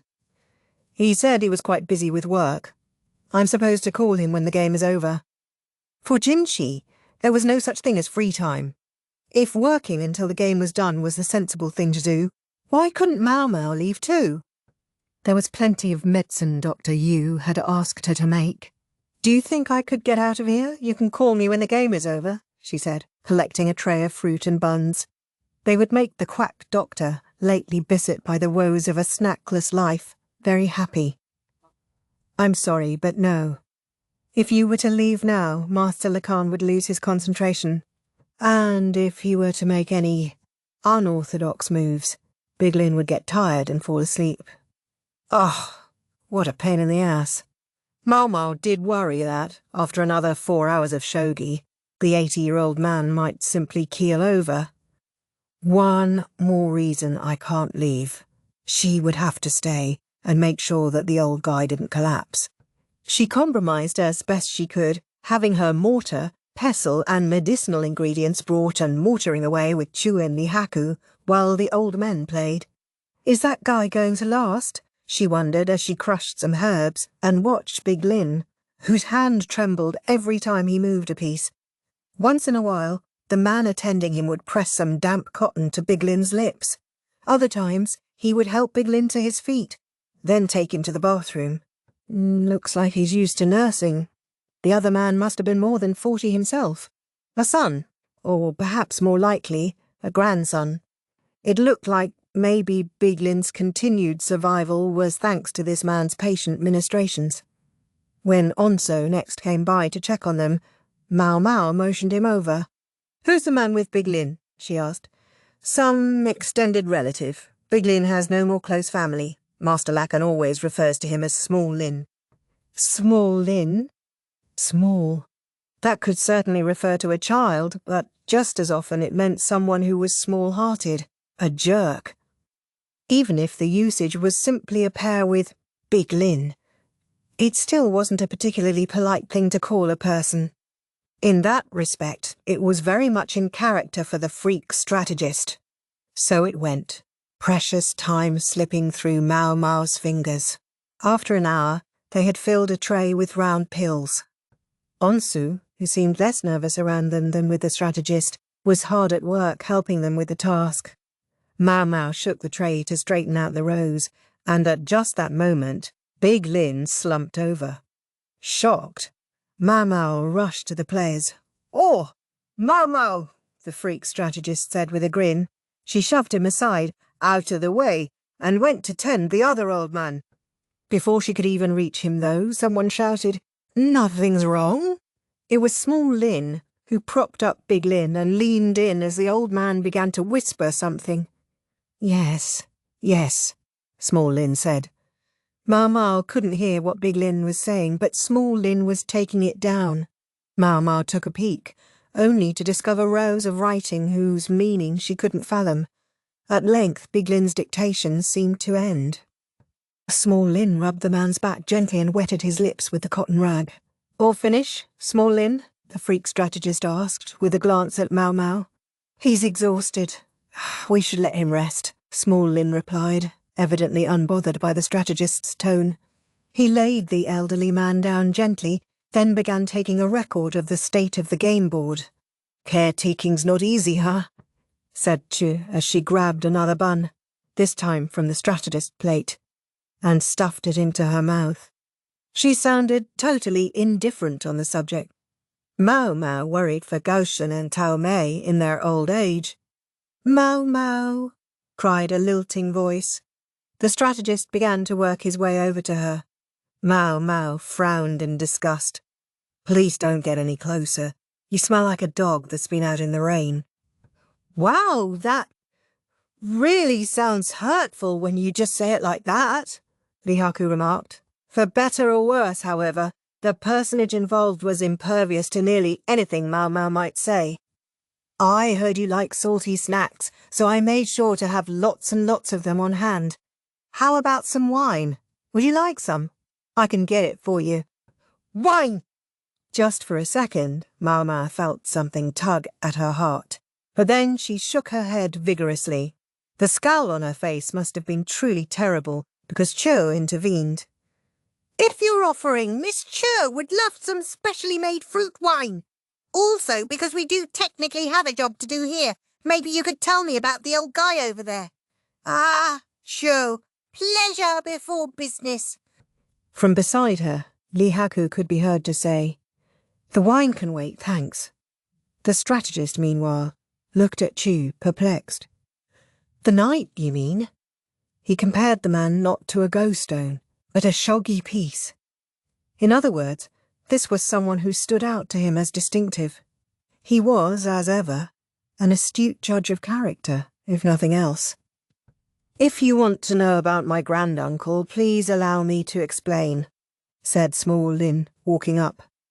Big Lin was snoozing comfortably. Almost by instinct, everyone formed a loose circle around the snacks. Chu made tea and served it to the others. Maomao put individual plates in front of each of them and meanwhile slid the various medicines and pharmaceutical tools to one side. May I ask what you've already heard about him? Small Lin said, regarding Maomao and the others calmly. He might not look like much, but at least he knew how to be polite. Onso had said his family had fallen on hard times, but he at least seemed to have had a respectable upbringing. He even spoke courteously to Maomao and Che. He's granduncle, huh? Small Lin looked to be about 40 years old. His hair was black, but looked temperamental, and his eyes were pale.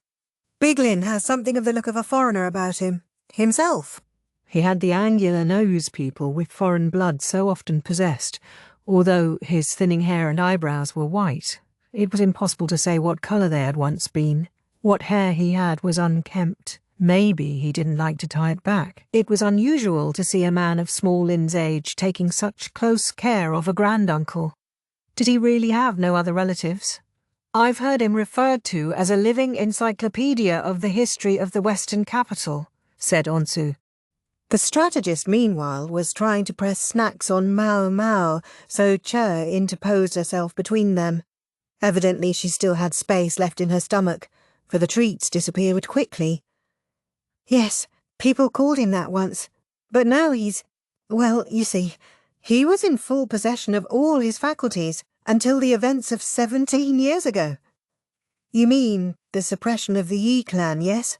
Onso asked, helpfully making sure Maomao and the others could follow. Maomao was glad she had gotten some of this story ahead of time. He really knows how to get things done. Onsu wasn't showy about it, but he gave a nudge here or a push there to keep things moving smoothly. He had obviously not been long in the service of a superior who only knew how to upset orders and thwart plans. Yes, that's right. Yeah, during the campaign, he was attacked and hit in just the wrong spot. Small Lin lifted some of Big Lin's thinning hair to reveal a prominent scar. At the time, my granduncle had been charged with compiling a history of the Western capital. When the Yi were subdued, however, he too was taken to be a rebel. Perhaps we can count ourselves lucky that at least the rest of his family escaped punishment. A wrinkle formed in Small Lin's brow, a sign of how hard it was for him to recount these things. Suppression is a very lofty-sounding word, but it was no more than a rampage. My granduncle was arrested, and they burned not only the history he had compiled, but all the books and scrolls upon which he based his work. When he finally came back to us months later, he was like this. His closest relatives abandoned him. Only my father would take him in. Perhaps Big Lin's symptoms were the result of seeing his life's work confiscated and destroyed, or perhaps of simple violence. Being forsaken by his family might have been even worse. There was so much precious information in those records. To this day, I regret their destruction. Small Lin pounded the carpet demonstratively. Easy to burn things. Not so easy to unburn them. Maomao's mind was still on the strange notes Small Lin had taken down as he listened to his granduncle. What did they mean? If he was trying to reconstruct the histories from the old man's mumblings, it would be a tall order. Onzo looked at Maomao as if to say that he was leaving the rest in her hands. As for what the freak strategist was up to at that moment, his face had turned red, and he was getting tipsy. He was holding a glass bottle. Maomao was trying to focus on the conversation, but she couldn't avoid looking at him. Looks like he mixed up his juice and the fruit wine. It was clear to her that the strategist had mistakenly drunk the wine Che had wanted. Che took the bottle from him, stuck out her tongue playfully, and then started drinking. Come on, leave some for me, Maomao thought. She tried to send a message to Chu telepathically, but there didn't seem to be much hope that it would reach her. Resigned, she turned back to Small Lin. What do we need to do to reach Big Lin's memories, then? She asked. My granduncle is a very careful person. For example, he would never have put all his books, which might so easily be burned, in one place. If you're looking for records, I'm sure he's hidden them somewhere. Meaning you think he had another library besides the one that was burned? Yes, I do.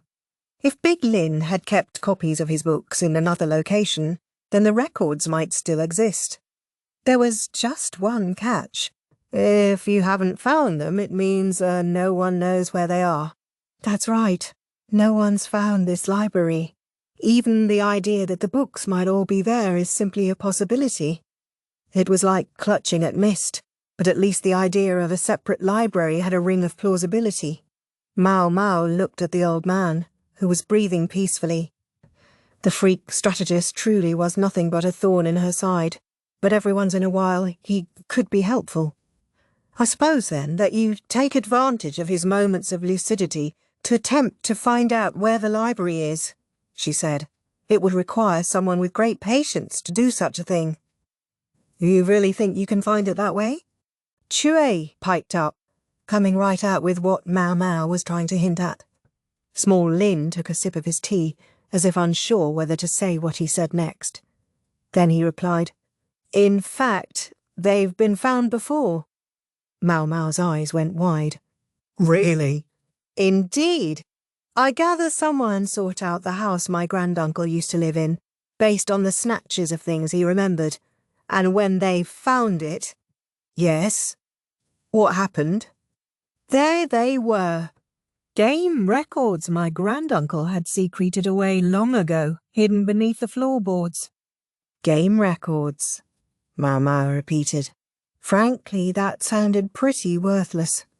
I'm guessing everyone was pretty disappointed, after all that searching and everything.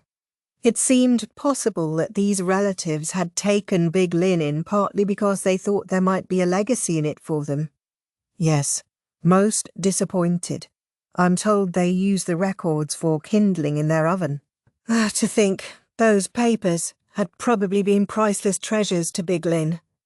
Value was in the eye of the beholder, and it could make life so cruel. Gee, that seems like such a shame.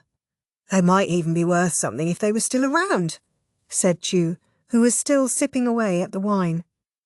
Seriously, she could at least leave a cup's worth. You are so right, Small Lin concurred. Someone even came to me who wanted to sell those game records, once they heard how gifted my granduncle was at shogi. Sell them? Maomao asked. There was a scheme that sounded familiar. Oh, yes. It seems that Go is all the rage in Kyle Province, and that there's a very popular book featuring collected games. This person wondered if a book of shogi games might meet with similar success. Maomao stole a glance at the old fart, who was now snoring placidly. Somehow, the world continued to live in his shadow, though neither he nor the world knew it. His family was nearly frantic when they learned there might have been money in those games, but before they could figure out what to do, the swarm came. The family found out somewhere that Master Lacan was an old friend of my granduncle's, and though I'm embarrassed to say it, they prevailed upon him to beg help.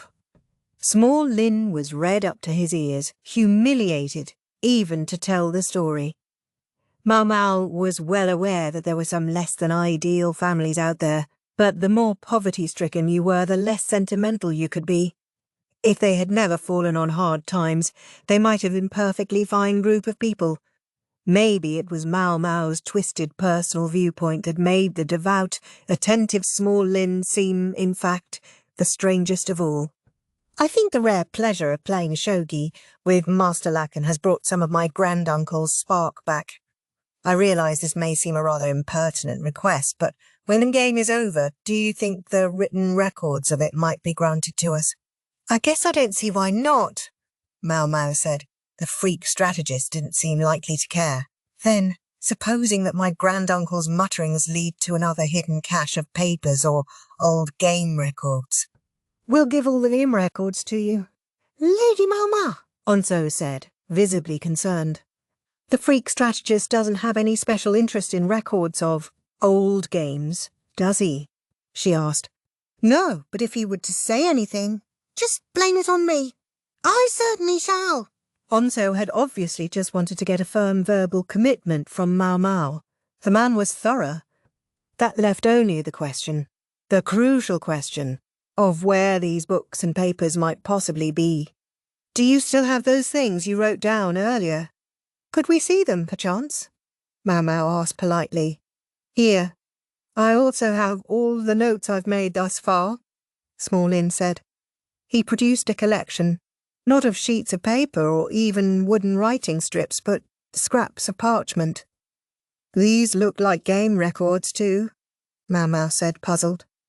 The scraps contained inscriptions like S59 and plus B83.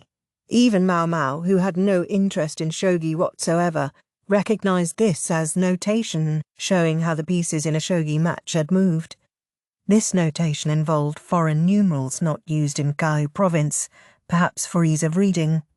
Does this seriously mean anything? Maomao held back a groan. Instead, she turned to Onso and asked, Do you have another shogi board and some pieces we could borrow? When you didn't understand something, there was nothing better than to try it out. Onso furnished the materials, and with a click, click, click, Maomao began to line up the pieces. Let's see, S59 would be... She tried to put the pieces where the notes indicated, but increasingly she suspected it was a futile endeavour. She was just about to place one of the pawns when she stopped. Now that's funny, Chue interjected, looking at the board. It says that pawns should move to row 2. Even I know that's an illegal move. Now Lihaku was getting in on the act. And there are 3 dragons too. That's not normal. Maybe not all of these notes relate to the same game, Onso said, peering at the board. I wonder if this would make more sense to me if I knew more about shogi. You aren't well versed in the game, sir? Maomao asked. I know how to play, more or less, but please remember whom I serve under. I'm not eager to turn a pastime into yet another job. Onsu had a dead look in his eyes. Boy, I feel that, Lihaku said, not looking much better. Why's that, Master Lihaku? You don't serve directly under the strategist. In fact, I don't think you have much to do with him at all, do you? Maomao asked. Lihaku was a soldier, true enough, but he saw far less of the freak strategist than Onsu did. Instead of answering, Lihaku said, Look at this outline. Doesn't it remind you of a map of the capital? The capital? A city set in a perfect grid, with a throne at the top. It's right there. Ah, I think I see what you mean. In short, Lihaku couldn't look at a go board without seeing the capital. This being a shogi setup, it's not exactly the same, but still. She understood what he was getting at. As a soldier who spent much of his time guarding the royal city, he saw a lot of maps of the place. "Let's start by lining up all the pieces from the notes," Maomao said. There followed a series of clicks as she put the pieces in place, but they turned out to be distinctly clustered in one part of the board. "Does this look like a shogi game to you?" "Not much of one," Small Lin said. "He seemed to be the most shogi-capable person left awake, with Big Lin and the strategist both off in dreamland." It wasn't clear how much Cho knew about the game, so Maomao would discount her opinion. "If it's not a shogi game, what do you think it is?" Maomao asked, raising her hand in a gesture of total defeat. "Yeah, the king piece is really flying around everywhere," Lihaku said. "Miss Cho had the same thought. That Jade General really gets around." Maomao agreed with her companions. The Jade General, which normally moved one slow square at a time, had worked its way all the way to the centre of the board. "Jade?" Maomao murmured, gazing at the board. Gyokuen. The king, the opposing leader, sat smack in the centre, on the northern side of the board. A number of other pieces likewise seemed oddly out of position. "Master Lihaku," Maomao said. "Yeah?" "If you were to picture this shogi board as the capital, how would it look to you?" She turned the board so he could see it. I guess this king piece would have to represent the throne, which would mean," he gestured at the clusters of pieces. "These places where the pieces are all bunched up would have to be the market or the merchant district, or maybe a residential area." "What about the Jade General, then?" Maybe an enemy? A political enemy? Or maybe that's the house of a particularly powerful bureaucrat? He didn't sound very sure. Yes, that would make sense. Maomao looked at Chue. "Miss Chue, do you have a map of the Western capital?" Lihaku laughed. "You say the strangest things. Who would carry a—" "Here you go." Chue pulled a map, drawn on parchment, out of the folds of her robes. "Why do you have that?" Lihaku exclaimed, supplying the quip in lieu of the absent Lahan's brother. "Because I'm Miss Chu," she declared. Indeed, Maomao knew she was. That was why she had asked. It turned out she had been right to do so. Maomao opened the map and compared it to the shogi board. "You see the Jade General here? If you match it with the map of the Western capital, doesn't it look like it corresponds exactly to this annex?" The others almost jumped. Everyone crowded around, looking from the map to the board and back. The Western capital, like the royal capital in the central region, had been laid out in a grid pattern, with distinct sectors. But the divisions weren't as neat as the royal capital, so they had missed the resemblance. Then that would make the king piece. The administrative office or Master Gyokuen's residence, perhaps. But I would guess the office. "That's the location of the mansion that the Yi clan occupied 17 years ago," Small Lin told them. It was so helpful to have a local around, someone who could fill them in on past events. "That would explain all the dragons around here," Maomao said. "If I remember correctly, there was a store with the word dragon in its name. Actual dragon designs were supposed to be taboo to everyone except members of the imperial family, but sometimes the word dragon would sneak into the name of a shop. It was considered to be good luck." "What about these, then?" Chu asked, pointing to the 2 pawns in a row. "From the position, they seem to be along the main thoroughfare," Maomao said. "Maybe they represent a bookstore or a stationery shop. You know, somewhere you would go to buy little things." "Not sure I remember any place like that," Lihaku muttered. Piece by piece, Maomao tried to figure out what the shogi tiles represented. Then Chu said, "Miss Chu has a thought. Maybe a current map can't help us." She was right. In 17 years, shops could come and go, some businesses collapsing while other new enterprises began. If you'll pardon me, I can go get an old map. Please, look after my granduncle for a moment, Small Lin said, getting to his feet. Big Lin was still sleeping. I'll go call the Moon Prince, then. Lady Maomao, if you would look after Master Lacan, please, Onso said, also standing. Look after Big Lin, got it, Maomao said. No, I need you to keep an eye on Master Lacan. Onso was distraught, but left anyway. Maomao and the others lost themselves in comparing the shogi board and the modern map. The comparisons seemed to be going very well, so well that all of them missed something crucial. Chapter 4. Small Lin. Maomao surveyed the map, which was now covered in writing. I think we filled in most of the places we're sure about. They had divined the significance of about half of the pieces, and what they saw conveyed how much the town had changed. The Moon Prince has a visitor and can't join us. He's with Vice Minister Liu from the Board of Rights, Onso informed them when he returned. His tardiness in getting back seemed to be explained by the thick book clutched under his arm. He must have gone to get it. Presumably, it belonged to the freak strategist. Vice Minister? Maomao wasn't especially well versed in formal titles.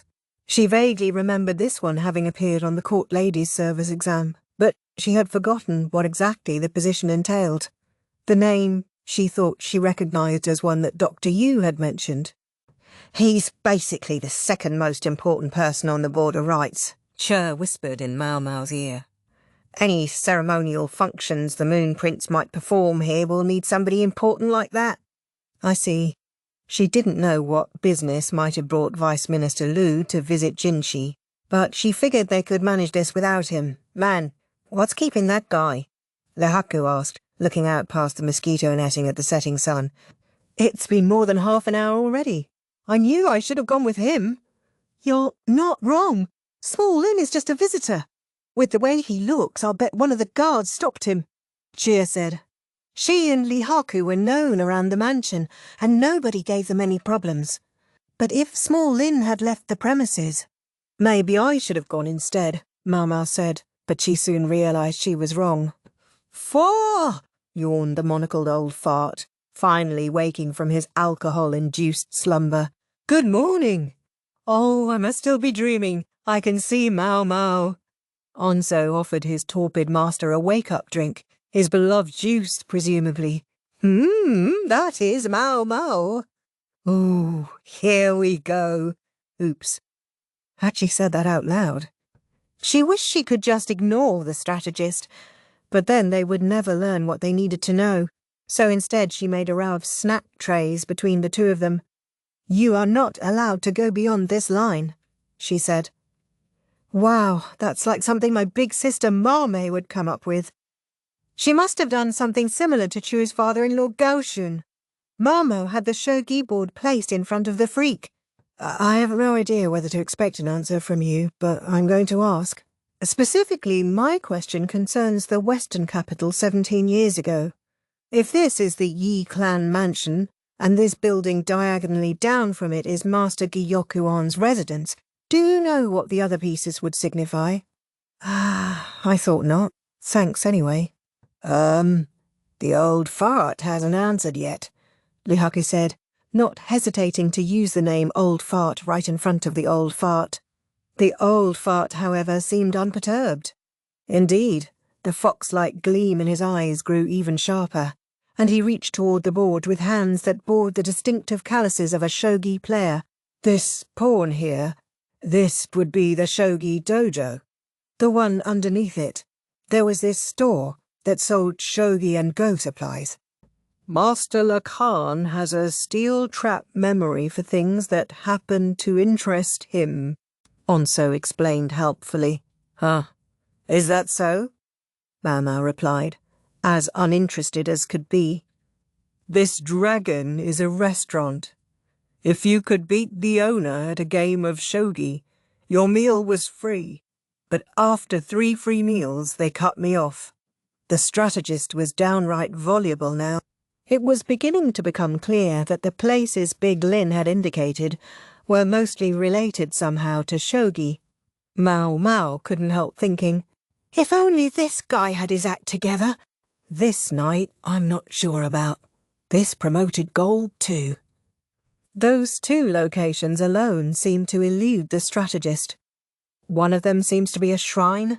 The other is somewhere in the residential district, so maybe it's where the game records were first found, Cho said, circling the locations on the map.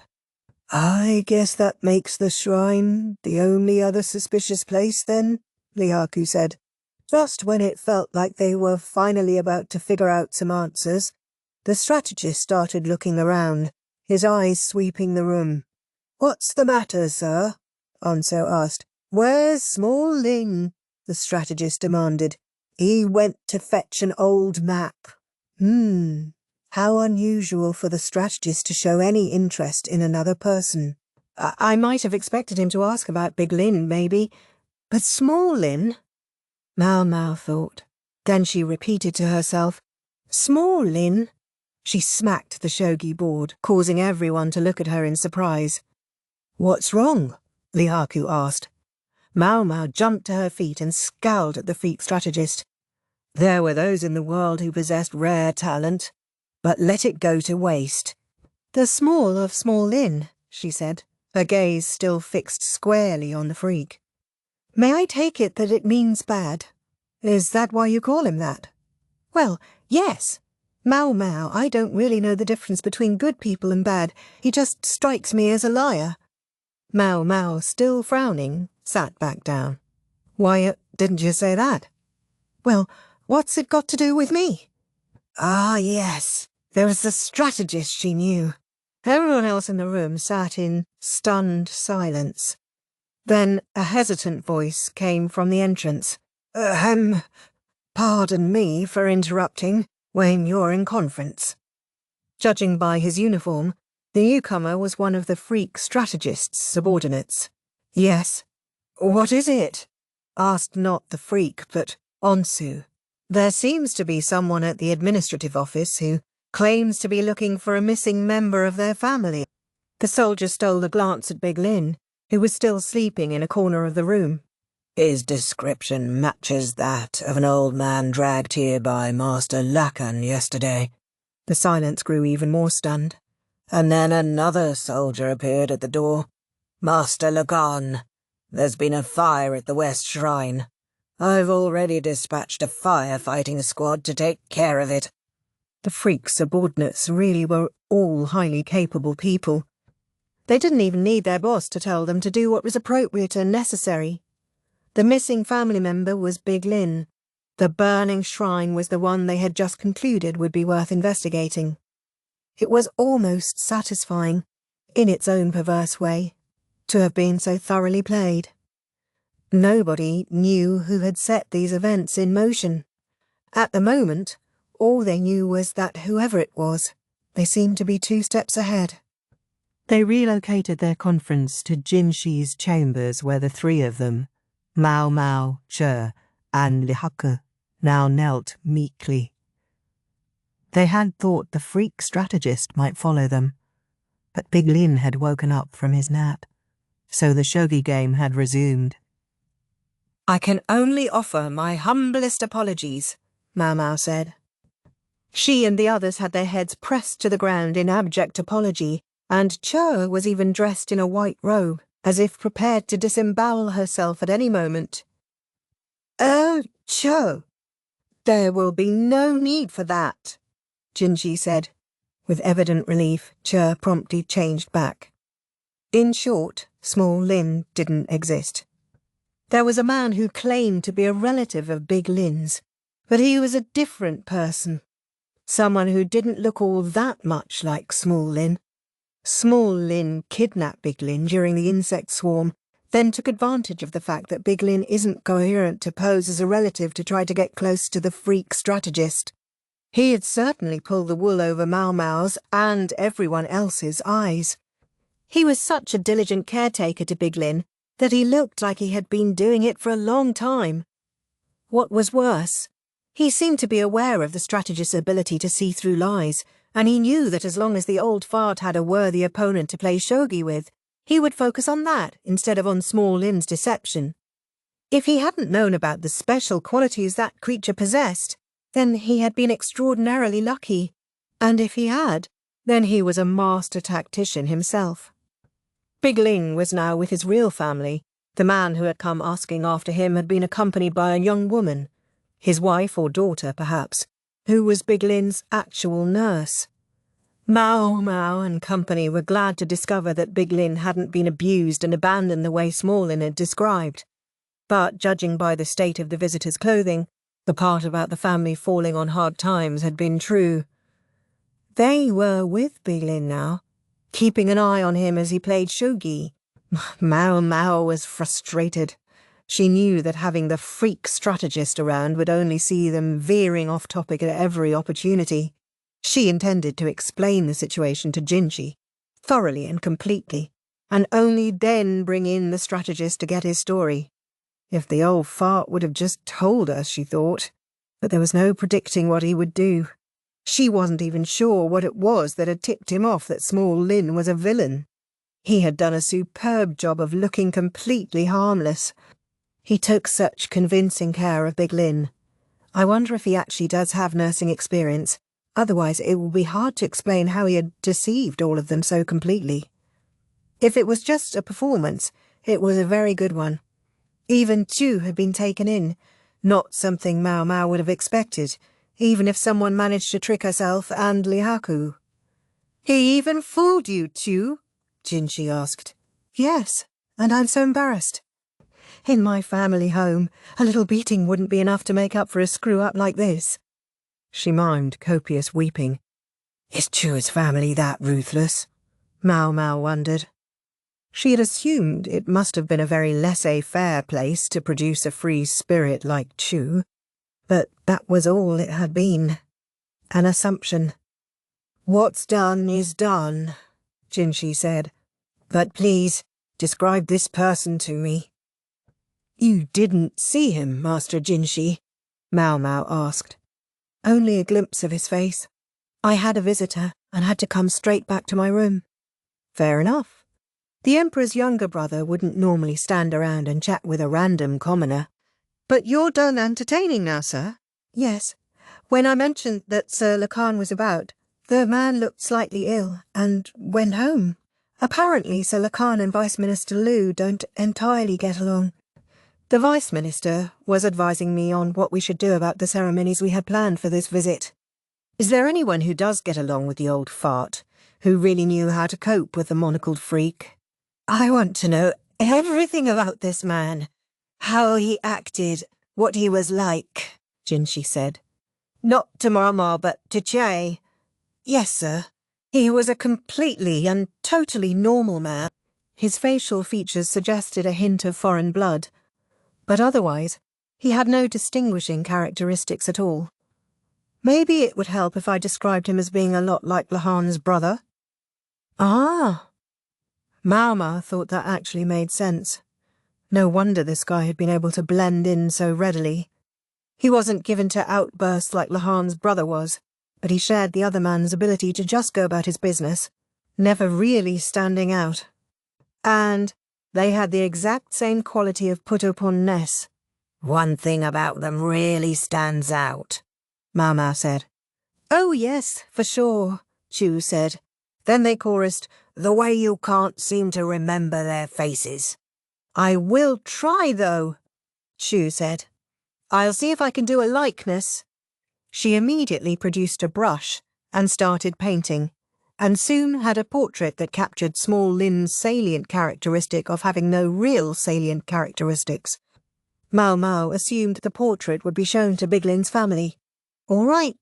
And what kind of man do you think he was? You can give me your personal opinions. I'll take anything." This time, Jinchi's gaze took in Maomao and Lihaku as well. "If I may then, sir," Lihaku said. "I mostly agree with Miss Chu. This guy was totally ordinary." But he also seemed to really know what he was doing with Big Lin. He was accustomed to his role, you mean? Was his performance really that good? It was more than that. It's like, I'm not sure most people would know how to work that well with an old guy. You don't usually think of men taking care of their elderly relatives anyway, right? It's usually their wife or sister. Maomao nodded. In Li, men stood above women in the social hierarchy. The impulse only seemed stronger here in Aisei province, where women or brides were frequently viewed as nothing more than tools. Witness the fact that it wasn't the man who had come looking for Big Lin who was caring for him, but the woman he had brought with him. And what do you think, Maomao? I agree with the others. However, if he has indeed been searching for Big Lin's old letters and papers the way we are, then I think we can assume he's been doing it far longer than we have. Either Small Lin himself, or perhaps a compatriot, had been staking out Big Lin. Yes, that would be reasonable, said Jinshi. He didn't seem to be actively searching for the cash so much as keeping watch to see if anyone else would find it. It seemed like an awfully roundabout way to get what he claimed to want. If nobody found the papers, fine. Small Lin just didn't want them discovered. Do you think it's safe to assume that there was something so damaging in those materials that he wanted to eliminate them, even if it carried a considerable risk? Maomao asked. To the point of deliberately making contact with Sir Lakan? When you can't predict what someone is going to do, when they finally do act, it can be earth-shattering. Ah, Jinshi nodded quickly. Lakan did have a gift for jinxing things. So whatever it is, he doesn't want it to be found. Secret accounts, maybe. No, wait. What would that have to do with the compiling of a history? I wonder what could be worth that kind of risk, Lisaku said. Maybe it has to do with the Yi Rebellion, Chair suggested. If he doesn't want it to be found, then I think it's safe to figure that whatever's in there isn't something he wants to know, but something he already knows, said Maomao. If he went out of his way to burn the library, it must really be something he doesn't want getting out. Maomao found herself pondering why Small Lin might have deliberately set fire to the books. Hadn't he considered the possibility that the destruction might not be complete if Maomao and the others came right away? What if he only pretended to burn them? If the books were burned, their pursuers might give up, but they might also try desperately to decode any remaining fragments of text. There were no guarantees that fire would consume everything after all. What if he only absconded with what he needed? What was it that Small Lin needed then? Maomao thought about it so hard that her head started to spin. Her thoughts were interrupted when the door flew open. Maomao, I won! Yeah, great. If only he had warned them about Small Lin like a normal person would have. But no, it was no use being angry. The freak strategist had told her that he hadn't said anything about Small Lin being a bad guy because no one had asked him. Well, she would try asking him a few things then. How did you know that man was a charlatan? Because watching him was like watching an interesting play. Maomao stopped. No, she still had no idea what anything he said meant. What would Lacan know about watching a play? The performers would all look like ghost stones to him. Everyone on the stage is lying, but some of the performers are better at it than others. The more natural the falsehoods are, the more interesting the play is, the strategist said. The more natural, the more interesting. It made a certain kind of sense to her. A play was something fundamentally untrue, and the actors people who specialised in delivering these untruths to the audience. The better liars they were, the better performers they made, and the more engaging the drama was. The idea that someone might be a liar and a villain because watching them gave the sense of watching a good stage play was the sort of conclusion only the freak strategist could have come up with. Huh? Yeah, that sort of makes sense, Chue said as it clicked for her. Maybe it made sense because she, like the strategist, lived by her intuition. Does it? Maybe you could explain it to me, Maomao said. Yes, of course. Miss Chue's explanation incoming. This was someone who wasn't playing a part. They had become that part. You see it sometimes among con artists and spies.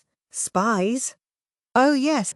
Some agents even marry a local so that they won't be suspected when they enter another country. But that spouse, you see them every single day. The spy has to be a true husband or wife to them. They can't just act like it. They have to be it. The only thing is that there's something more important to them than their partner. Some spies might even have kids. As long as no one finds out what they are, their family will never know the difference. Talk about ignorance being bliss. Chu's description was awfully full of concrete details, though. It almost seemed to suggest no. In any case, the point was that Small Lin had, for all intents and purposes, become a real member of Big Lin's family. Say, Maomao, why don't we have dinner together? The freak strategist said.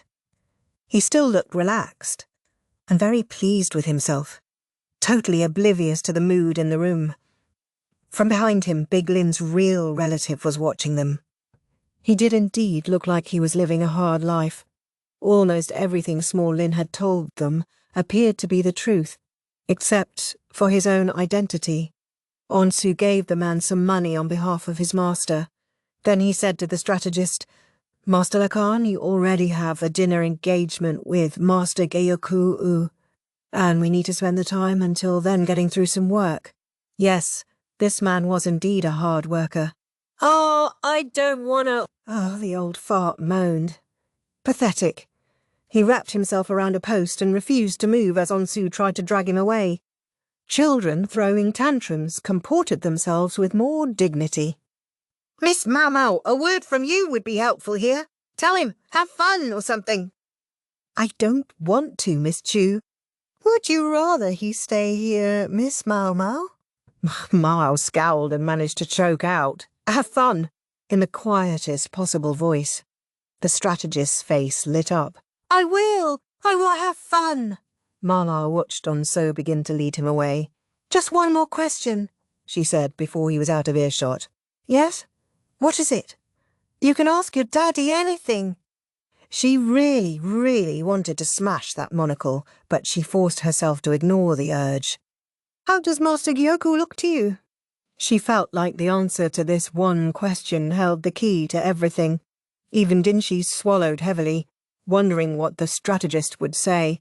But what he said was, Gyokuen? Who's that? The man you're having dinner with tonight. The one who keeps you swimming in fruit juice. Maomao said. Oh, him, the freak said, clapping his hands. I think he must have wanted to be an actor. He seems like he's smack on his way to becoming a hero. Huh?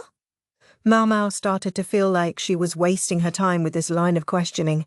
A hero in this case was a male stage role, usually a warrior or sometimes a chivalrous gambler. Maomao only found herself with even more questions than before. She started to feel the mental equivalent of indigestion. It didn't help when Chu said, Miss Maomao, maybe it's about time you let yourself get a little closer to Master Lacan. You would know it was all calculated, but you could be a little nicer. I think the moment either of us got any closer than we already are, he would never leave me alone, and then neither of us would get any work done. Is that what you want? Oh, yes. Your point is taken. Chu clapped her hands, but it looked like an act. Maomao could only give the light-hearted lady in waiting a scowl nearly as grim as the one she had fixed on the strategist. Chapter 5. A Brother's Return. It had been 10 days since the first wave of the insect plague when a dark shadow appeared in the sky again. So they're back. Maomao had just returned from checking on the girl on whom she had performed surgery. The child was stable, but this new swarm couldn't have come at a worse time for her. Maomao hurried back to the annex and locked the medical office. The people at the estate had already received word via messenger that what appeared to be a grasshopper swarm had been spotted. They were more ready than they had been the last time. Heek! Bugs again, moaned the quack doctor, who was curled up in a corner. Maomao tossed a jacket at him. "Master Physician, those bugs won't wait for us. You need to get ready." "What will we do?" "For starters, you should put on thick clothing that will survive some gnawing. Then lock every window you can lock. After that, I want you to plug any gaps in our building with mud or clay to keep the grasshoppers from getting in that way." Maomao pointed outside. There was no time. This was so urgent that they would need even the quack doctor to be on the alert. "Mud? Are you sure we should be getting this nice house dirty?" "I have plenty of oiled paper. We can use that." "Don't waste it. The place is going to get dirty when those bugs show up anyway. No point worrying about it." The quack shuffled outside and started scooping dirt from the garden into a bucket. The duck appeared from who knew where and started squawking threats at the sky. "What do you want me to do?" asked Lihaku, who had already wrapped a cloth around his face. Maomao glanced in the back of the medical office. "I think we still have some seed potatoes left in the storage room. Spread some of these chemicals around the area to keep the bugs from getting at them." As there was still no sign of Lahan's brother, it fell to Maomao to keep the potatoes safe. She clenched her fist. She was damned if she was going to let the likes of some insects have them. "Oh, your famous poison." "It's pesticide," Maomao snapped. If she let the mistake go once, everyone would start making it, and then there would be no going back. The second wave of insects was modest compared to the first. In just a few hours, the grasshoppers had left again, and none had penetrated the carefully secured medical office or storeroom. The people of the Western capital were already on edge mentally and physically, however, and this new swarm was more than enough to rob them of any composure they might have regained after the last episode. With each day that went by, they found themselves further drained of what little wherewithal they had left. Day 13. Another case of arson. Someone was trying to steal food. The culprit was soon apprehended, but the merchant's entire store burned down. Day 14. Not enough doctors. Dr. Yu appropriated Tianyu and he hasn't come back. A very pleasant day indeed. Day 15. Food problems. People are hoarding provisions everywhere. Fights are breaking out among the commoners and there are more and more attacks on rich people's houses. Day 16. Victims of the swarm have started arriving in the Western capital from other areas. One of them was supposedly demanding to see the Imperial younger brother. Day 18. Summoned by a bureaucrat. Wonder what's going on. So you're alive? Maomao stared at the tramp. Tramp might not seem like a very polite word, but it was the only way to describe what she was seeing. "You're darn right I'm alive. What else would I be?" He had thick facial hair. The hair on his head was unkempt, and his clothing had been chewed in places. He no longer looked as he once had, but it was him, Lahan's brother, come home from a far country. When a man who looked like a refugee had started demanding that they call the Emperor's younger brother, nobody listened to him. So he had tried dropping Maomao's name instead. That was when the bureaucrat had summoned her, and she had wondered what was going on. When she arrived, Chu and Lihaku in tow, she had been confronted with the battered, road-weary Lahan's brother. He looked a bit roughed up, and they had put him in a cramped little room that stopped just short of a jail cell. It wasn't a very nice way to treat somebody, but so many had turned to violence recently that the officials were antsy. It was hard to blame them. "You look like death!" Chu exclaimed. "Well, excuse me, it wasn't exactly a personal choice," Lahan's brother said. Fine. Kind-hearted Miss Chu will get you a change of clothes right away."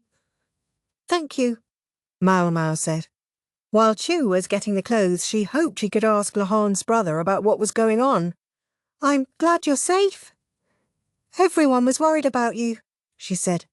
"Oh, yeah, very worried," Lihaku said politely. "The reality was, no one had been that worried. Lahan's brother seemed weirdly hard to kill." But Maomao couldn't say that to him, and she definitely wouldn't tell him that he had been the butt of more than one joke during his absence. Gods take this swarm. It came way earlier than I expected. I tried to warn you. I tried. As angry as Lahan's brother was, he failed to be intimidating. Maomao could just imagine his younger brother Lahan passing him off with a yes, yes any time Lahan's brother got upset. Yes. We got your report, and the moonprint said everything afterward went according to plan. What? That's a professional for you. I believe he said. Professional. Ugh. I thought for sure I was going to die. And then I almost did die. Maybe I'm dead right now. He must have been awfully tired, judging by the 1,000-yard stare on his face. Don't worry. I can assure you, you're alive, Mama said, giving him a gentle pat to prove he was really there. And pretty thoroughly chewed up around the head region, Lehaku said, running a comb through the man's bedraggled hair. It wasn't really a bodyguard's place, but he must have felt bad for Lehan's brother. Unfortunately, Lehaku was a bit big and more than a little strong, and Lehan's brother looked agonized by his ministrations. At this rate, his head was going to be as barren as a grasshopper-ravaged field. Ow! Ow! Stop that! Lehan's brother snapped. He usually came across as very much the eldest son that he was, but today there was something of the sullen child about him. Maomao was brushing the dust off his clothes when she noticed something firm at his back. "What's this?" she asked. "Ah, I'm glad you asked." Lahan's brother took off his overrobe, which was little more than rags anyway, to reveal a bundle of actual rags strapped to his back. He opened the little bundle to reveal several bags. Maomao looked inside one of them. "Wheat?" "Looks like it," Lehaku said. Maomao and Lehaku looked at each other. It was perfectly ordinary, unremarkable grains of wheat. "Yes, it's wheat," Lahan's brother confirmed. "Okay, but why is it wheat?" Yes, she knew how eager he had been to save the wheat from the grasshoppers, but to bring so much of it home, never letting it out of his sight. What was the reason? "I'm glad you asked that too," Lahan's brother said, and then he began to go back to the past. Clearly, taking the first step on a long and winding road that would explain everything. "Just the gist, please," Maomao said before he could begin. "Are you sure?" "I'm sure." Sadly, she didn't have time for Lahan's brother's saga of wheat and potatoes. "Bah, fine, have it your way." This was just before the swarm arrived. Lahan's brother told them about a certain village he had been in, a place that grew a lot of wheat. The village headman, Lahan's brother said, had come to him for advice. He said that one particular family, see, they always had bigger harvests than everyone else. "Oh?" "He asked me to check this place out, see if they were doing anything different with their fields or how they raised the wheat. The people at the house always swore to the headman that they weren't doing anything special and they had no secrets to tell him.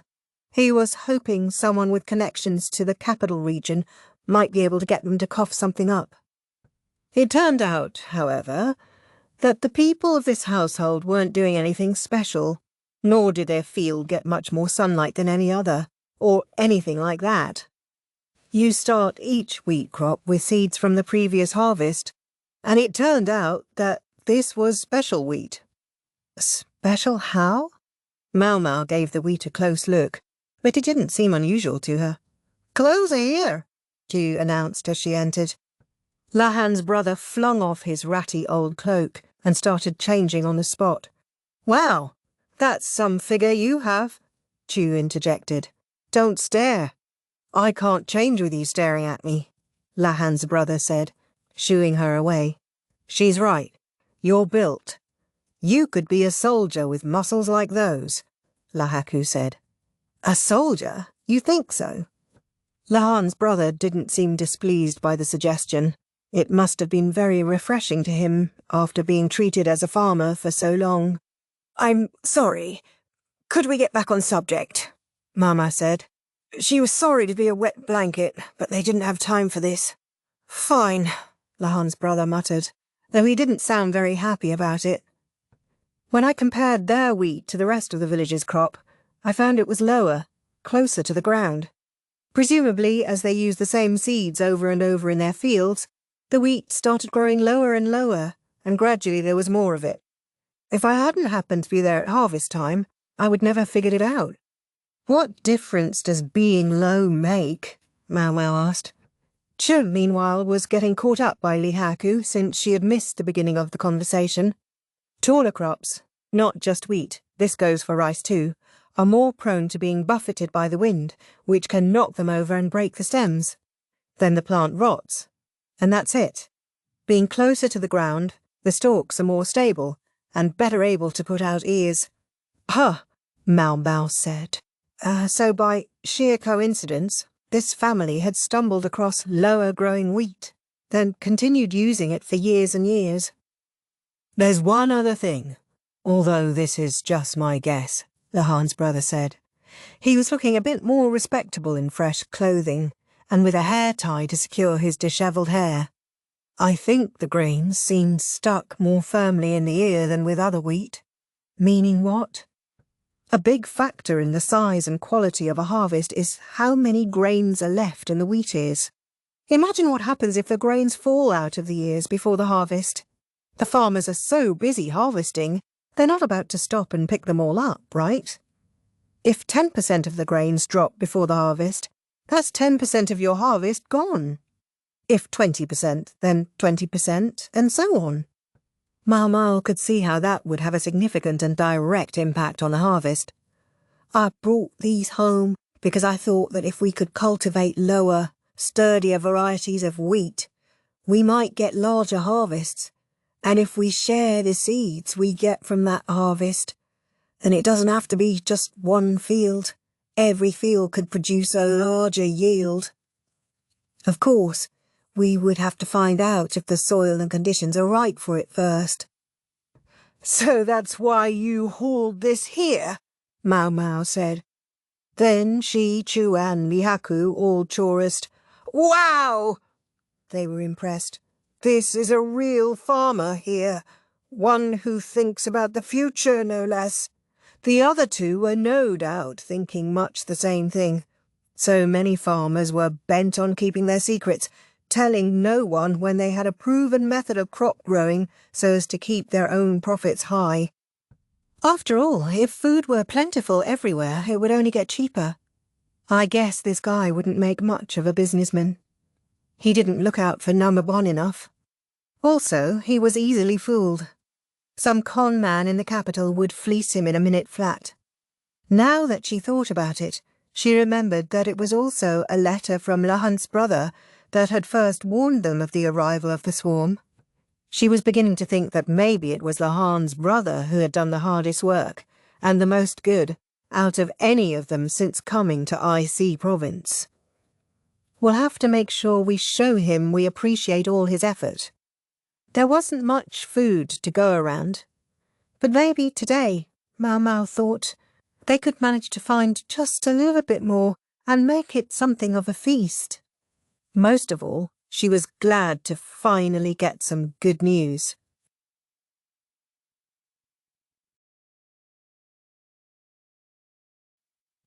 Chapter 6. From the Capital. Word that a major insect plague had broken out in the western capital had arrived 10 days and 4 hours ago. As he listened to the panicked messenger's report, Lahan had pondered a miscalculation. The swarm had arrived at least 2 weeks earlier than he had anticipated. Now, in addition to his ordinary workload, he had to allocate support for IC Province as well. He would say that as a result, his work had increased by approximately 45%. Those Westerners need to get a hold of themselves, said colleague number 1, who resented the endless stream of work. This man was just 6 centimetres taller than average for his age bracket, but he had been shot down by 3 successive court ladies on the grounds that he was too uncouth. As the man smiled his slimy smile nearby, Lahan worked his mental abacus. He compared their countermeasures, their predicted numbers, to what they were seeing in reality.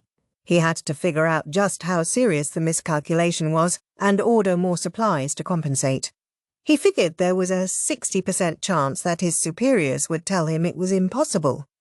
Before Lahan was a letter ordering him to send emergency relief to the Western capital.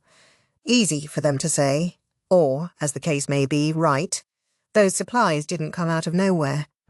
But he had been told to finagle some support, and finagle he would. Some bugs show up, and they come running to us, begging for help. There's pathetic, and then there's pathetic. Lahan tuned out colleague number 1's continued grumblings as he studied the stocks in the grain stores. The Moon Prince had bolstered the stockpiles by raising the annual tribute last year, and it made their own stores the logical place to start looking for provisions to send. "Sir Lahan, may I punch that guy?" asked colleague number 2. Colleague number 1 was not aware, perhaps, that number 2 came from IC province. He had black hair and eyes, like any other full-blooded man of Kao, but his nose was some 6 millimeters higher than average, the lines on his face 3 millimeters deeper. "I would rather you not. Without you here, my work will increase by another 20%. Lahan was not the type to speak ill about people, at least people other than his honoured father, perhaps. The walls had ears, as the saying went, but that didn't stop colleague number 1 from continuing to heap abuse on the Western capital. Lahan straightened his papers, then clapped number 1 on the shoulder and smiled. "If that's the way you feel, I'll take all the paperwork relating to the insect swarm off your hands. In exchange, handle these for me." "Say what?" Colleague number 1 looked at Lahan in disbelief. The job Lahan handed him was related to a particular high-ranking bureaucrat number 1 was looking to buddy up to. Specifically, he was the father of the next lady this colleague had in his sights. After being relentlessly teased at the last banquet about his 3 consecutive romantic failures, he was getting desperate. "Yeah, okay, fine. But you owe me one," colleague number 1 said. Lahan kept his peace. He only continued smiling. "Owe him, indeed." As a matter of fact, he had corrected colleague number 1's slipshod paperwork on 49 separate occasions in the past. In his mind, the ledger now read 48. Colleague number 1 went out looking very pleased, although Lahan wasn't sure why. The particular official in question was notorious for churning through staff. Lahan had never known one of his adjuncts to last longer than 3 months before the man drove him out, and he was sure number 1 didn't have it in him to hold out even that long. Lahan would be surprised if he hadn't quit in 6 days. Why 6? Because every 6th day was colleague number 1's day off. Lahan himself had been driven out by that particular official, but the man's face hadn't shifted by any values that indicated he was truly angry. He had shouted and yelled, "Yes!" but his voice had been steady, without the tremors that indicated unchecked emotion. Above all, Lahan was more than confident there had been no flaws in his work.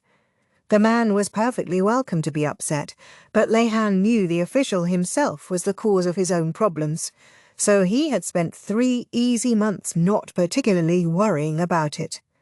Now the man was a useful connection who could give him tickets to the plays at 2 silver per ticket.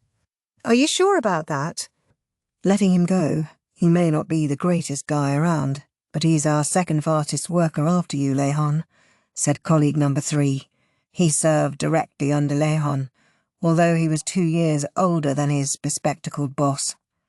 He was trying to sound respectful, but Lahan was well aware that number 3 had no love for colleague number 1. Fast he may be, but accurate is another matter. "Speaking as the one who has to correct his careless calculations, I'm better off without him. Besides, I'm tired of babysitting someone whose work is directly impacted by his own personal motivation. We're only going to have more jobs dealing with the Western capital from now on. If he decides he doesn't care, and his efficiency decreases by 30%, it will drag everyone else's morale down with it." Lahan put some other papers in front of colleague number 2. "I'm sorry, but there's a job I need to do. Can you take care of calculating the supplies to be sent to the Western capital?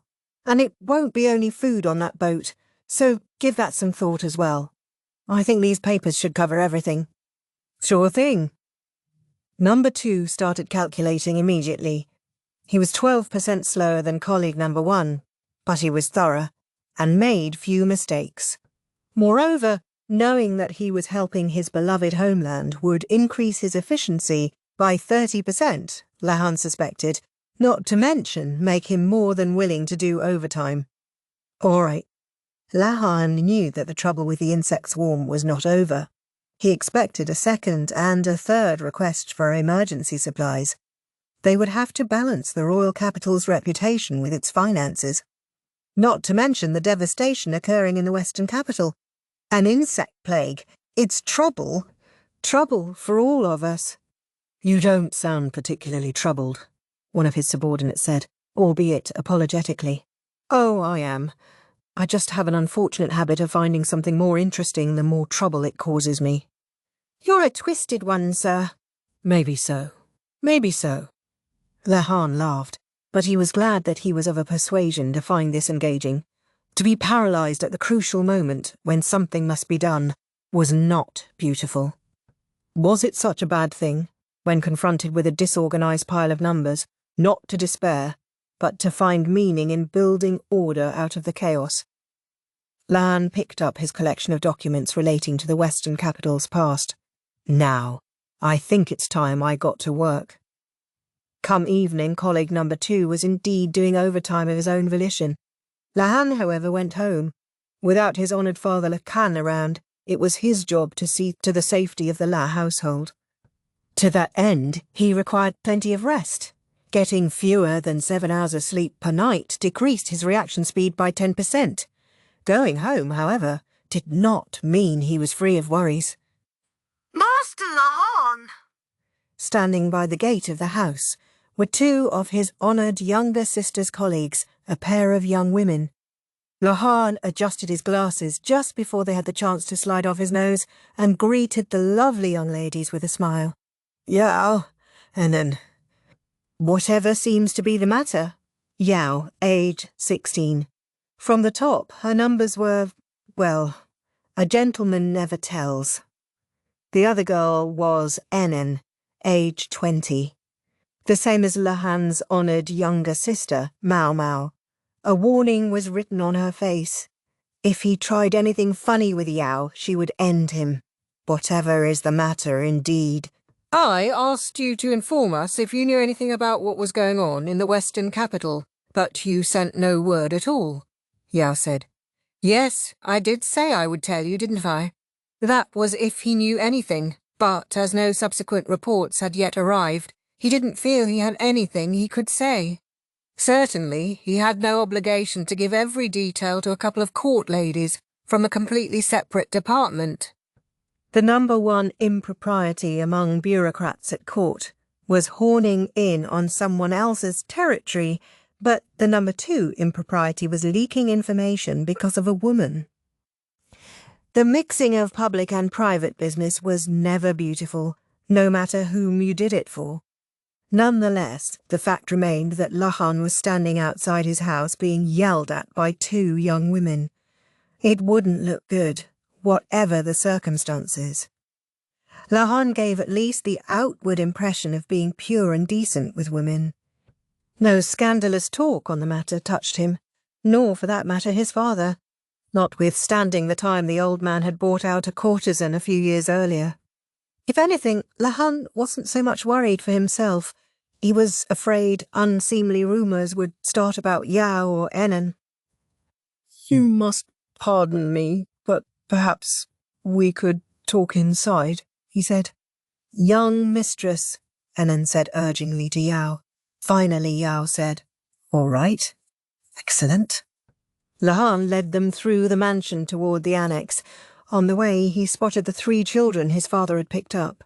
One stopped working and bowed to him, then the others followed suit. Perfect timing. Sai, Wu, Yu. Get tea implements and hot water from the kitchen and bring them to the annex, won't you? Count to 10 while you're dispensing the hot water. Use the cart to bring it over. We can't have you burning yourselves." "Yes, sir," said Sai, whose name meant 4, as the others meant 5 and 6, respectively. The other two just nodded vacantly. Lahan's honoured father couldn't remember names particularly well, so he called the children by successive numbers. Mostly Lahan used their actual names, but these 3 had come from an environment where the numbers were preferable to their real names. Sai's predecessors Yi and 1 and 2, had become soldiers, while San, 3, proved adept with sums, and had stayed on at the house as help. Lahan had San purchasing trade goods and keeping an eye on the markets, and expected that in due course the child would become his right hand. It was thanks to San that things were running smoothly, even with Lakan away, and Lahan busy with extra work because of the swarm. Lahan showed his visitors to the annex. Enin asked if she could help with anything, but he politely declined, and told them to sit and read a book for a few minutes. His insistence on treating them as guests was born of a refusal to cede the initiative to them. "Master Lahan, I brought the tea," said Sai. "Thank you." She had even remembered to include snacks. He took 3 of the baked treats and gave one to each of the children. Then he steeped the tea himself. The household employed a minimum of servants. "That's quite lovely," Yao said earnestly when she tasted the drink. Ainen, though, looked less satisfied. Lahan was always precise about the amount, time, and temperature when he made tea, but a professional like Ainen seemed to be looking for something else. "Let's get right to the point," Lahan said, setting down his cup. "To be completely frank, I don't have any precise information I can share with you about the insect plague in the Western capital." "Really?" Yao asked. "It's true. The scale of the devastation is easy enough to guess from the quantity of provisions they're requesting. This doesn't look like it's going to be a short-term thing. They'll need repeated infusions of support if there's not to be widespread famine. If they did nothing, tens of thousands of people might starve to death, and if that precipitated civil unrest, many more than that might be killed or injured. It couldn't have been easy for a young woman brought up in the cushy life of the capital to understand what famine meant. Even to Lahan it was a somewhat remote word. He had been in debt up to his neck, but he had never faced starvation. Famine was not beautiful.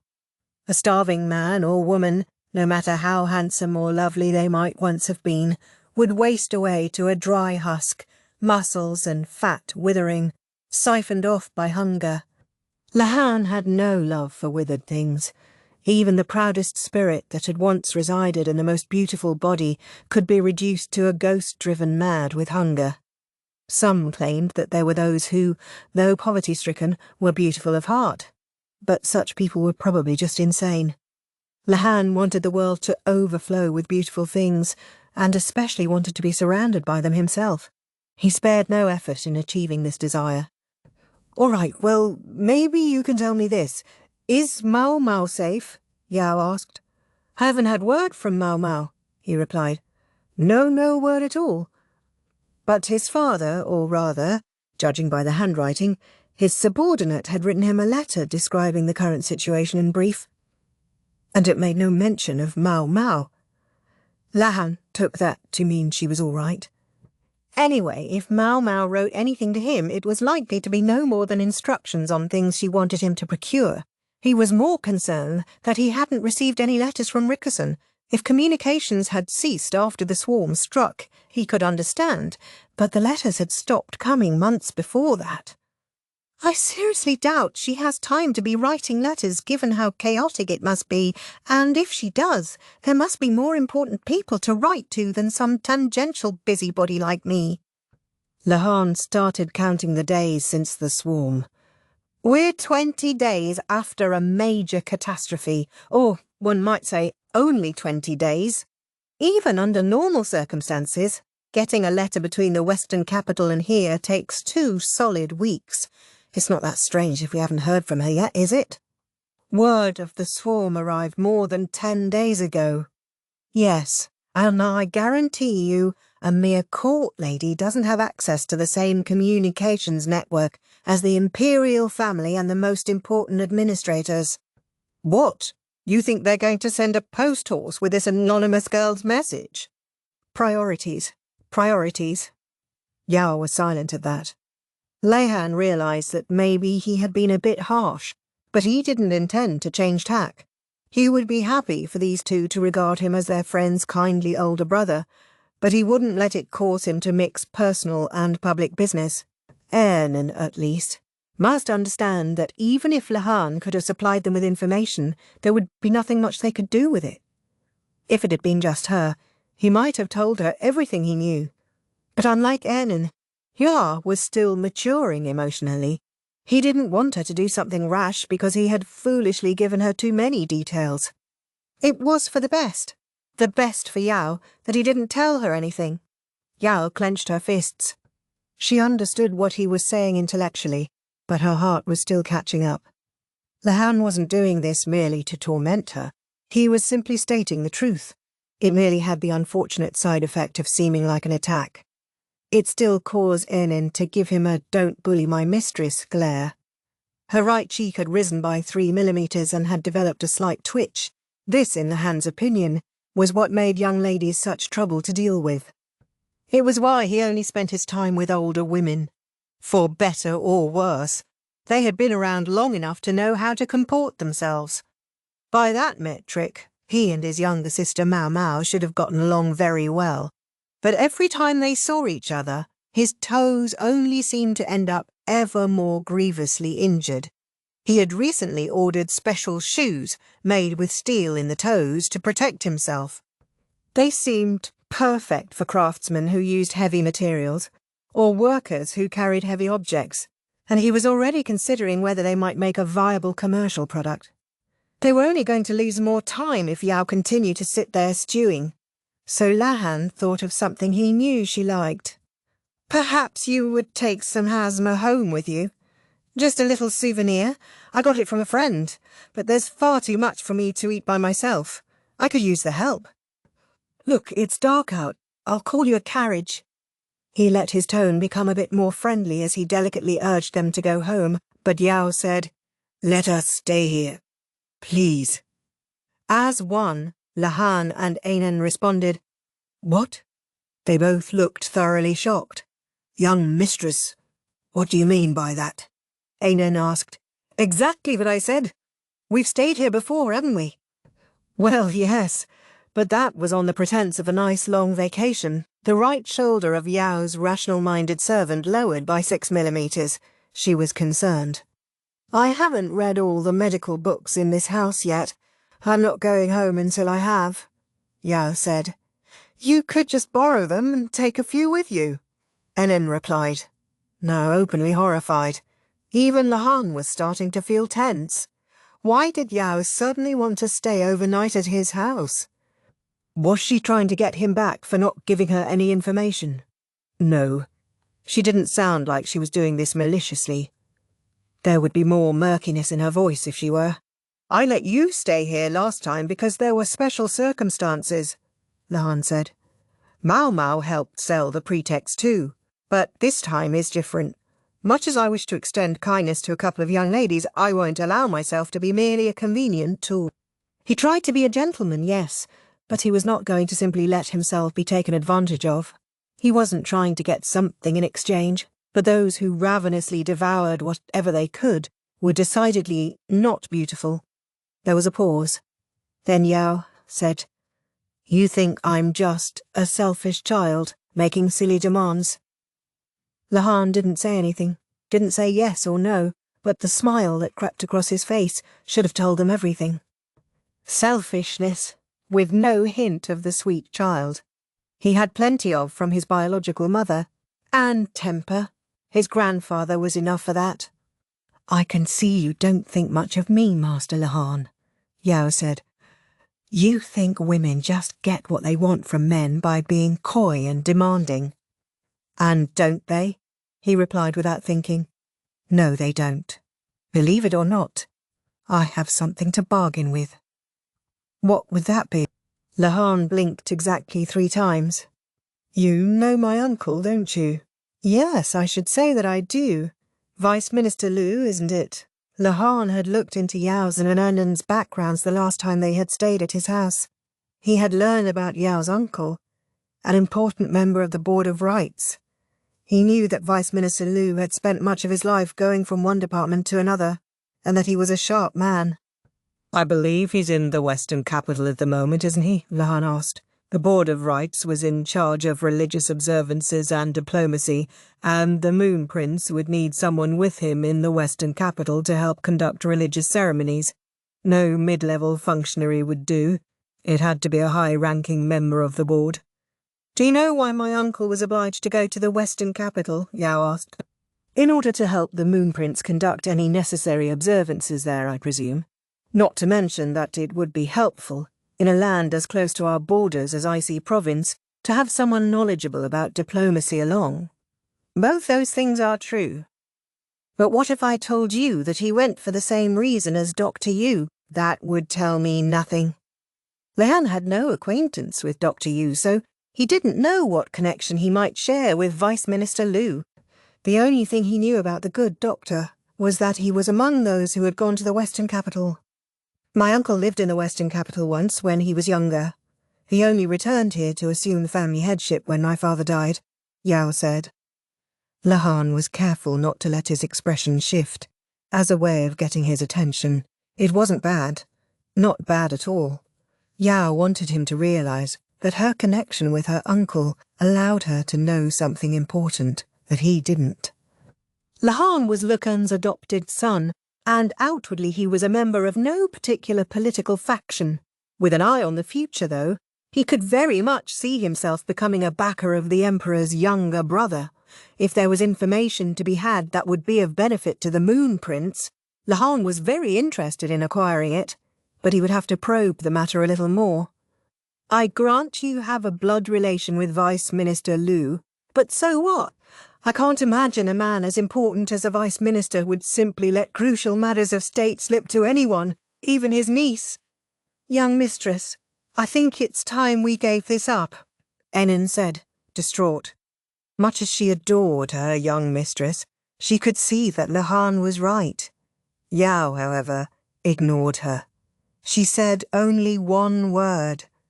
Ko? Lahan repeated, trying to contextualize it, figure out exactly what significance the word held. You mean the rock that comes from the ground? His eyes widened. Yao grinned. Einin looked very confused. Apparently there were things even Yao's omni-capable lady-in-waiting didn't know. Yes, that's it. They can mine it in the Western capital. They can, yes, I've heard that. But they don't, because at the moment they have no use for it. Laon trailed off. Coal was a charcoalized stone that burned readily despite being a rock. It produced a great deal of ash, however, and considering the time and trouble involved in getting it out of the ground, firewood and charcoal had always been seen as better alternatives, supposedly. My uncle was investigating the Western capital's coal. Yes, he is a capable man, but even the most brilliant minister might slip up in a moment of weakness. Say, for example, when his dead brother's daughter had been weeping her eyes out, and he had finally comforted her and gotten her to sleep. He might speak of such a thing, never knowing that she was listening. Yao chuckled and looked at Lahan triumphantly. In other words, you were sleepy, your memory's hazy. Such information would hardly be credible, Lahan replied. That brought Yao up short. Enin, meanwhile, raised her hand. Master Lahan, she said. She drew in her chin by 3 centimeters, and the way she couldn't decide where to look betrayed her hesitation. Nonetheless, she said, Master Liu went to the Western capital before the former emperor met his end, before the demise of the former emperor and the Empress Dowager, whom they called the Empress Regnant. Given what happened, then and after, wouldn't it make sense if Master Liu had gone to investigate something? Lahan opened his eyes 20% wider than usual. He had assumed that even if Enin knew something, she would stay quiet about it. But it seemed that seeing Yao cowed by Lahan's attitude had been more than she could bear. Enin was a substantially more competent negotiator than Yao, but in the end, swayed by her love for her mistress, she couldn't help saying something. "That's what you think Vice Minister Liu was up to?" Lahan asked. "The Vice Minister was 40 years old. Granted, he had begun his court service under the former emperor, but a man as smart as he was would have known what to do when confronted with the choice between continuing to serve the reigning sovereign, a puppet of the empress regnant with scant life left to live, or to align himself with the heir apparent. Like Lahan, he would have asked himself what he could do to help give the prince a freer hand at court. It didn't take any calculations to see what would happen when the new ruler took over power from an empress regnant who had conducted puppet politics for so long. Ministers gorged on power sometimes acted as if they had forgotten there was a court hierarchy at all. The prince, the man who now sat on the throne as emperor, was well aware of the dangers and had taken measures to neutralize them. The reason Lahan could say this with confidence, and not as a rumour, was because his honoured father Lakan had lent the sovereign to be his aide at the time. Lakan hadn't hesitated to chase his own father and half-brother out in order to secure power. At the same time, he had seen to it that several hostile administrators received punitive postings to distant lands. To Lakan, even the emperor no doubt looked like a game piece, a king. Lahan had played his part in all this. At the time, though, he had been so absorbed in solving the puzzle he had been given, breaking the code, that he hadn't stopped to think what it all meant. Looking back on it now, he wished he had kept a diary or something. Then he might have been able to go back and make a comparison. He was torn. For once, he wasn't sure what to do. He wasn't looking for 100% confidence in the information. If it seemed even remotely likely to be useful, then he ought to try to get it, even if the odds were, say, less than 11%. Whatever the veracity of the information might be, now that he had been given the hint, Cole, he would need to investigate. But insofar as this information warranted investigating, to throw Yao and Ain out of his house now would be to owe them something later. At the moment, all Yao wanted was to stay here. She wasn't even asking him for all the details about the Western capital. Part of him thought, would it really be so bad to let her stay? Yet at the same time, he harboured an anxiety he couldn't give a name to. It was just a feeling, something too faint yet to quantify in numbers, and Lahan decided to ignore it. "Very well. If this annex suits you, you may stay here. However, that's all that I'm offering. I will not provide you with any information that might be in violation of my professional duties." "You mean it? We can stay?" Yao asked, her face growing 30% more cheerful than usual. Ainan, by contrast, was 55% relieved and 40% uneasy, while the remaining 5% was devoted to glowering at Lahan. Why would she give him such a scathing look? Lahan felt very much the innocent victim here. Later, Lahan would learn the true meaning of Ainan's glare, and he would have further cause to regret allowing Yao to stay in his home. But he couldn't know that now. Not at this stage. Chapter 7. The Letters That Arrived. Day 20. Bandits have appeared all over IC province. The soldiers stationed in the farming villages seem to be quite busy. Day 21. Lahan's brother is renovating one of the storage rooms, apparently building something. Day 25. Supplies have arrived from the central region, much sooner than expected. In addition to food, there's a bit of medicine included, but still not enough. Day 27. Some stores are beginning to open. However, stock is still minimal, and low-quality items are rampant. Day 28. Seeing an increase in patients complaining of bleeding from the gums. Suspect malnutrition from a lack of fruits and vegetables. Day 32. The cooks in the kitchen tried their hand at grasshopper dishes, but it didn't go well. We're grateful for the occasional side of duck egg. It's a rare and precious source of nutrients. Day 37. Lahan's brother was playing with the duck in front of his storage room. The duck wanted to get in, and he was trying to keep it out. Strangely, despite the species difference, they seemed to be having a successful conversation. "What are you doing playing with that duck?" "Who's playing? Come here and help me catch Jofu. Please, come on."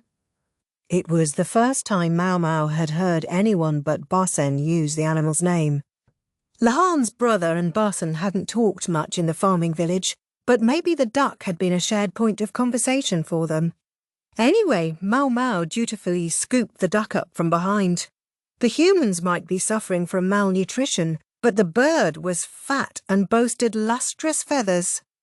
If Jofu had dared to step out the mansion's gate, she would have soon found herself on someone's dinner table. Maomao had to restrain herself from wringing the animal's neck by constantly reminding herself that ducks laid eggs. She certainly seems to want to get in the storage room. "Is there something in there?" Maomao asked. "Here, this is what I've been making," Lahan's brother said. He opened the door. In a corner of the room, Maomao saw a black curtain. Lahan's brother pulled it back to reveal a pile of trays. They had water in them, and some kind of seed, which had sucked up the water and was sprouting. "Bean sprouts?" she asked. "Exactly. This estate has a pond. I thought it might be worth a shot. I would prefer some nice running water, but we all know how precious water is here." "What are these seeds?" "They don't look like mung or soybeans." Mung beans, in addition to producing sprouts, could be used to make noodles and for medicinal purposes. Soybeans, well, the benefits need hardly be enumerated. "Burr clover," he replied. "It's used as fodder for horses, but I heard that humans can consume the fresh buds, so I thought it would be worth growing. I brought the seeds back with my grain." "Oh, that's what that was?" Maomao asked. She remembered now that Lahan's brother had had several bags strapped to his body. The wheat had been so striking that she had forgotten about the others. But she saw now that Lahan's brother had hardly met a seed he didn't want to try cultivating. "Yes, that's right.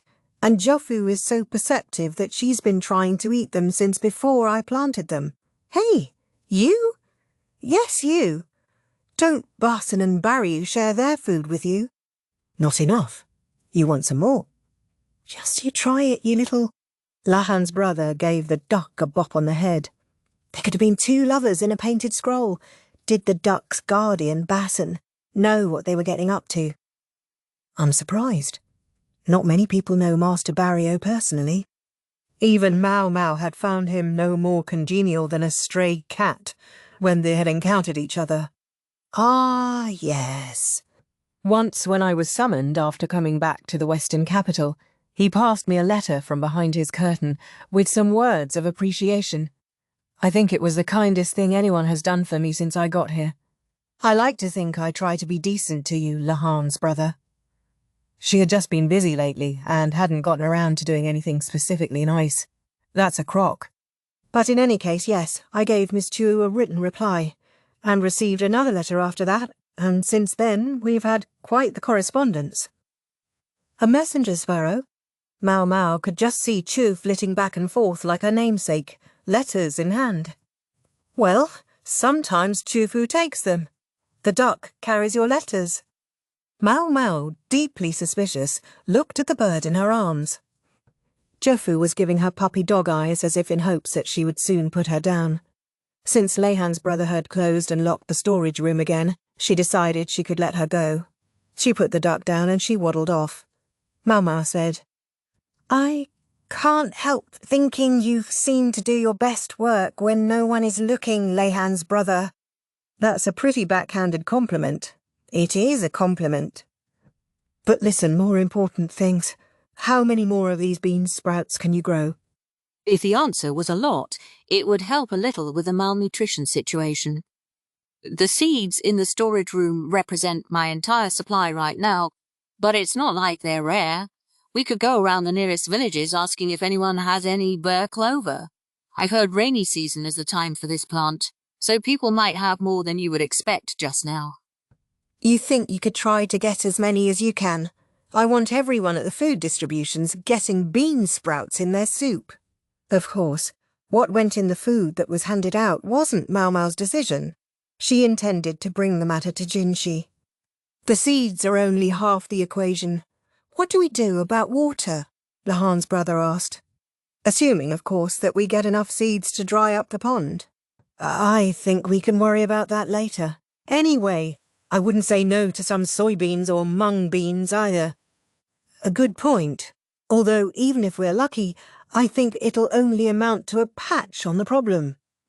Lahan's brother seemed to have a number of different irons in the fire, besides his bean sprouts. He was in the process of turning a corner of the annex's garden into a field, something for which Maomao liked to imagine he had gotten permission. Meanwhile, Sure was building a goat shed. Maomao hoped Gyokuen wouldn't be too surprised when he got back to the western capital. By the way, Lahan's little sister, I'm sorry, what did you call me? Maomao looked like she was ready to spit in his face. Oh, spare me. I'm pretty sure I saw someone going to the medical office. Don't you need to check on them? Do you trust that old doctor all by himself? Point taken. I am worried, so I'll be going. She gave Lahan's brother a little wave and headed for the medical office. Well, fancy seeing you here, she said when she arrived. Who should be waiting in the office but Tianyu? We're out of medicine, he said. Oh, you are you? Aha! He gave her an expectant look. What did he want from her? The lax, easygoing man had acquired a tan from the desert sun. Doctor, you had clearly been putting him to work. What exactly are you out of? Maomao asked, eyeing the medicine cabinet. Styptics, antiseptics, and salves. Also cold medicine, antipyretics, diarrhea cures, and any drugs to help a headache. Is there anything you do have? Maomao scowled. It seemed like just yesterday they had resupplied. Not really. We've had a lot of cases of the runs in particular.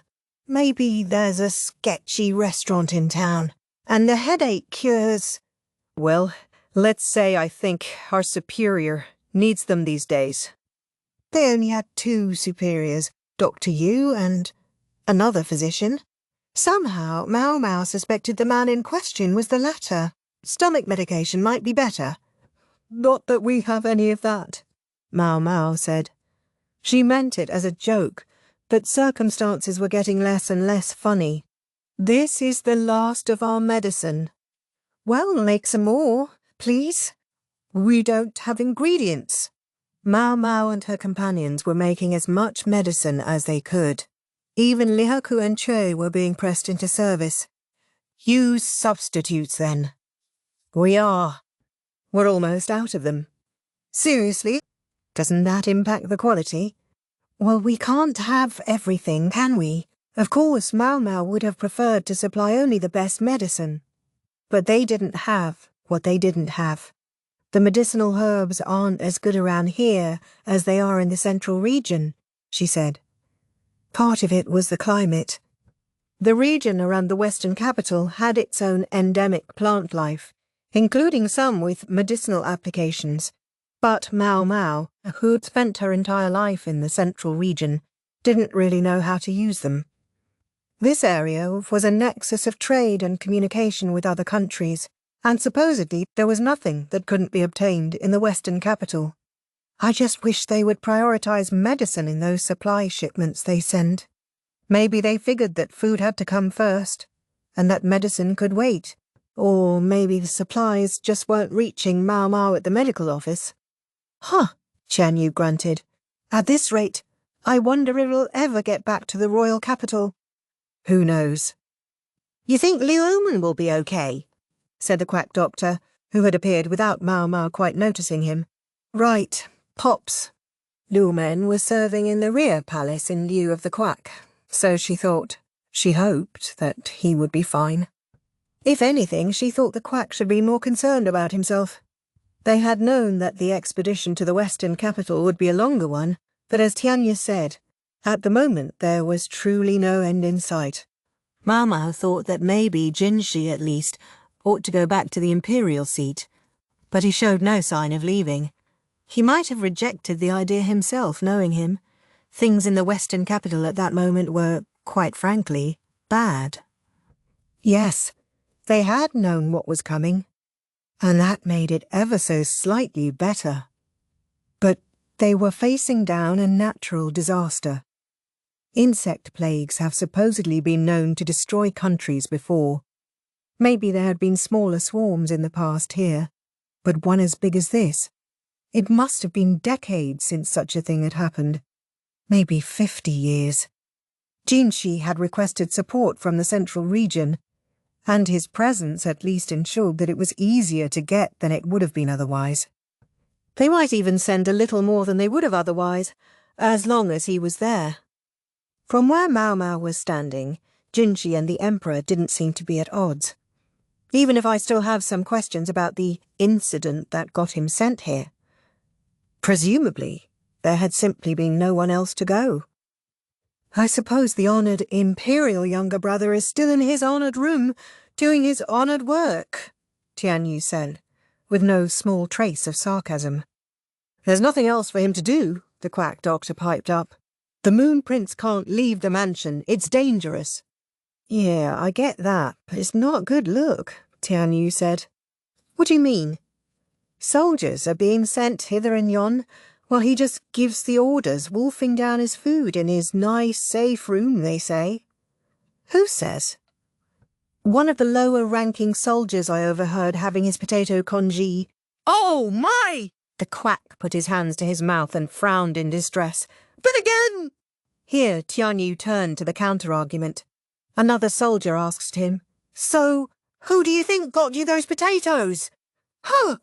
In short, there were soldiers who doubted Jinshi's motives, but there were others who understood the position he was in. Still, if there were soldiers, even if it wasn't all of them, who had doubts about Jinshi, what must it be like among the common people? Tianyu supplied the answer. The governor around here sure knows how to make himself popular, he said. Technically, he was referring to the acting governor, Gyokuen. How to make himself popular? The quack echoed. You mean he helps with handing out the food himself? He doesn't go that far, but the people like him. It's local soldiers who are passing out the grub, so people automatically assume it was their beloved governor who got it to them.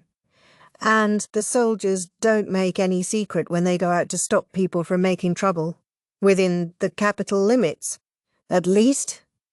Well, now that is something, said the quack, who had begun to prepare tea. There were no more tea leaves, though, so he was brewing dried dandelion leaves. Something, sure, even if it does all seem like a bit of a performance. Tianyu seemed to be deliberately talking Gyokuen up. Actor talk again, huh? Maomao thought. The freak strategist had said something similar about the man. Pardon me, but if you don't mind my asking, how does Master Gyokuen look to the two of you? Maomao asked. She really only needed Tianyu's opinion, but the quack looked so eager to be part of the conversation that she thought she should include him. Master Gyokuen is very impressive, so manly and decisive. I admit I only got a quick glimpse of him, but still, the quack said. His opinion was about what Maomao had expected. She had heard many people talk about Gyokuen, and while she hadn't had a chance to confirm it with her own eyes, at least on the surface he seemed to inspire this sort of impression. Good question. Tianyu sipped his dandelion tea and packed the medicine Maomao gave him into a box. He seems like someone who was born in the wrong era. The wrong era? Yeah, you know, a lot like your weirdo strategist. Maomao did not like what she was hearing. What exactly does that mean? All I'm saying is they aren't built to get along in daily life. Or maybe I should say, they weren't meant for quiet days. I got just a glimpse of the guy around town, and he seemed invigorated by all the fuss. Funny, I might have said the same thing about you. Maybe I'm one of them then. Then again, maybe not quite. Tianyu looked genuinely torn. What exactly makes you different? Maomao asked. It's like the wanting to stand out, the wanting to be noticed. I can't quite articulate it. You mean a desire for approval? Like I said, I'm not sure. Whatever. Tianyu drained the last of his tea, then left, carrying his medicine. Tired of the subject of Gyokuen, probably. One of them, huh? Maomao muttered. It didn't sound like a very good thing to her. Maybe she didn't understand. Instead of worrying about it, she decided to see what she could do about shoring up their medicine supply. After some consideration, Maomao decided that her best bet was to turn to a pro-farmer. Having tended to his bean sprouts, he was now in his field. Grow medicinal herbs? Lahan's brother had changed into work clothes and carried a hoe, his own costume, not to mention the expert way he swung the hoe, utterly betrayed all his insistence that he was not a farmer. The groundskeeper's meticulously manicured garden was now a thing of the past, transformed into an experimental agricultural space full of wheat and sweet potatoes. The earth was being worked by the other farmers, who had accompanied Lahan's brother from the central region, as well as the groundskeeper himself, who looked thoroughly defeated. True, a field for medicinal herbs might be a good idea in the long run, but I think it's going to be tough around here. The western capital itself is so dry it's not really suited for fields, and the grasslands are too far away to be practical. And this field is off limits. It's for wheat and potatoes and nothing else. But you're always going off to plough fields all over, aren't you, Lahan's brother? That's legitimate work. I was told to plant potato seeds everywhere I could. Who told you? Had Jinshi made another special request of him? My father, he said miserably. I don't think he has any idea what's really going on. I got a letter from him, here in the middle of this emergency, and what did it say? I'm waiting for your report. And meanwhile, I thought I was going to die. If Lahan's brother was a proper, serious farmer, Lahan's father was a deranged one. That's true. You did well to survive, Lahan's brother. How did you get back here? He seemed to have been separated from his bodyguards, and he'd been far on the western edge of the province. Must have been quite a journey. Oh, I had my bodyguards part of the way, but one went chasing after the horses when they took fright at the grasshopper swarm, and fled. Another went his way when we were attacked by bandits. I managed to trade what little dried potato I had for what we needed at the various places we passed through, and then people tried to steal the rest of my potatoes. On my way westward through the villages, anywhere I stopped to teach them about growing potatoes, I also warned them that there could be a plague of insects coming, and on my way back I found that there was comparatively little damage to those villages. The first one, they even thanked me and gave me a place to stay, and then in the next village... This wouldn't do. If Maomao listened to his entire story, she would have enough of his exploits to fill a book. Okay, yep, I get it, I hear you. Well, if you find a place that looks good for growing medicinal herbs, you tell me. Oh, hear me out to the end. Come on, listen. Fine. I can see there's no reasoning with you. Just don't expect too much.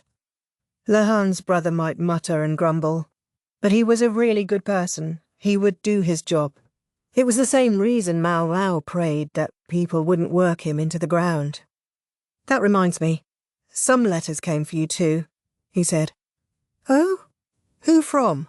Miss Chu was just here. Maybe you missed each other. Right. The letters were presumably from Liu Men, or maybe from the Verdigris house. Maomao went back to the medical office and got her mail, then went to her room to open it. She had gradually renovated the decor until, as one might expect, it was a simple room with medicinal herbs hanging everywhere. The quack doctor, who had so kindly redecorated for her in the first place, had looked disappointed, but on this point Maomao was not prepared to budge. She had 3 letters, from Lahan, Yao, and Enan, respectively. Oh, right. She remembered belatedly that before they had set out, Yao had told her to write sometimes. And I haven't sent a single word. Things had been so chaotic that she had had neither the time nor the motivation to send any letters. She hadn't even given it much thought, assuming that if anything really serious came up, Jinchi would contact her at the medical office. Maomao looked at the 3 letters and pondered how to approach them. After a moment she decided to leave Lahan's for later. She waved her finger back and forth between Yao's and Ainan's letters, not sure which to read first, and her fingers settled on Yao's. It was backed with sturdy oil paper to give it the best chance of surviving the long trip. Normally Maomao might have expected Enan to add perfume or use fine paper or even send some flowers, but in this case they seemed to have prioritized utility. It's far enough that you can't even assume the letter will ever arrive. Yao's letter was the usual, pointed and pouty until it abruptly turned shy and sweet. It pointed out that Yao hadn't gotten any letters from Maomao, and wondered what was going on. It said she had heard about the insect plague in the West and had taken it upon herself to write, and was Maomao doing okay, and so on and so forth. The letter was written in careful columns of neat characters that occasionally grew bold with emotion. Ah, Yao. Even her handwriting was transparent. Don't worry. I promise. I'll write back. The real problem was how long it might take any letter Maomao sent to reach Yao, but that was out of her hands. Next, she opened Ainan's letter. Like Yao's, it had been reinforced with oil paper. She looked over the letter. Then she turned it over, looked up at the ceiling, and sighed.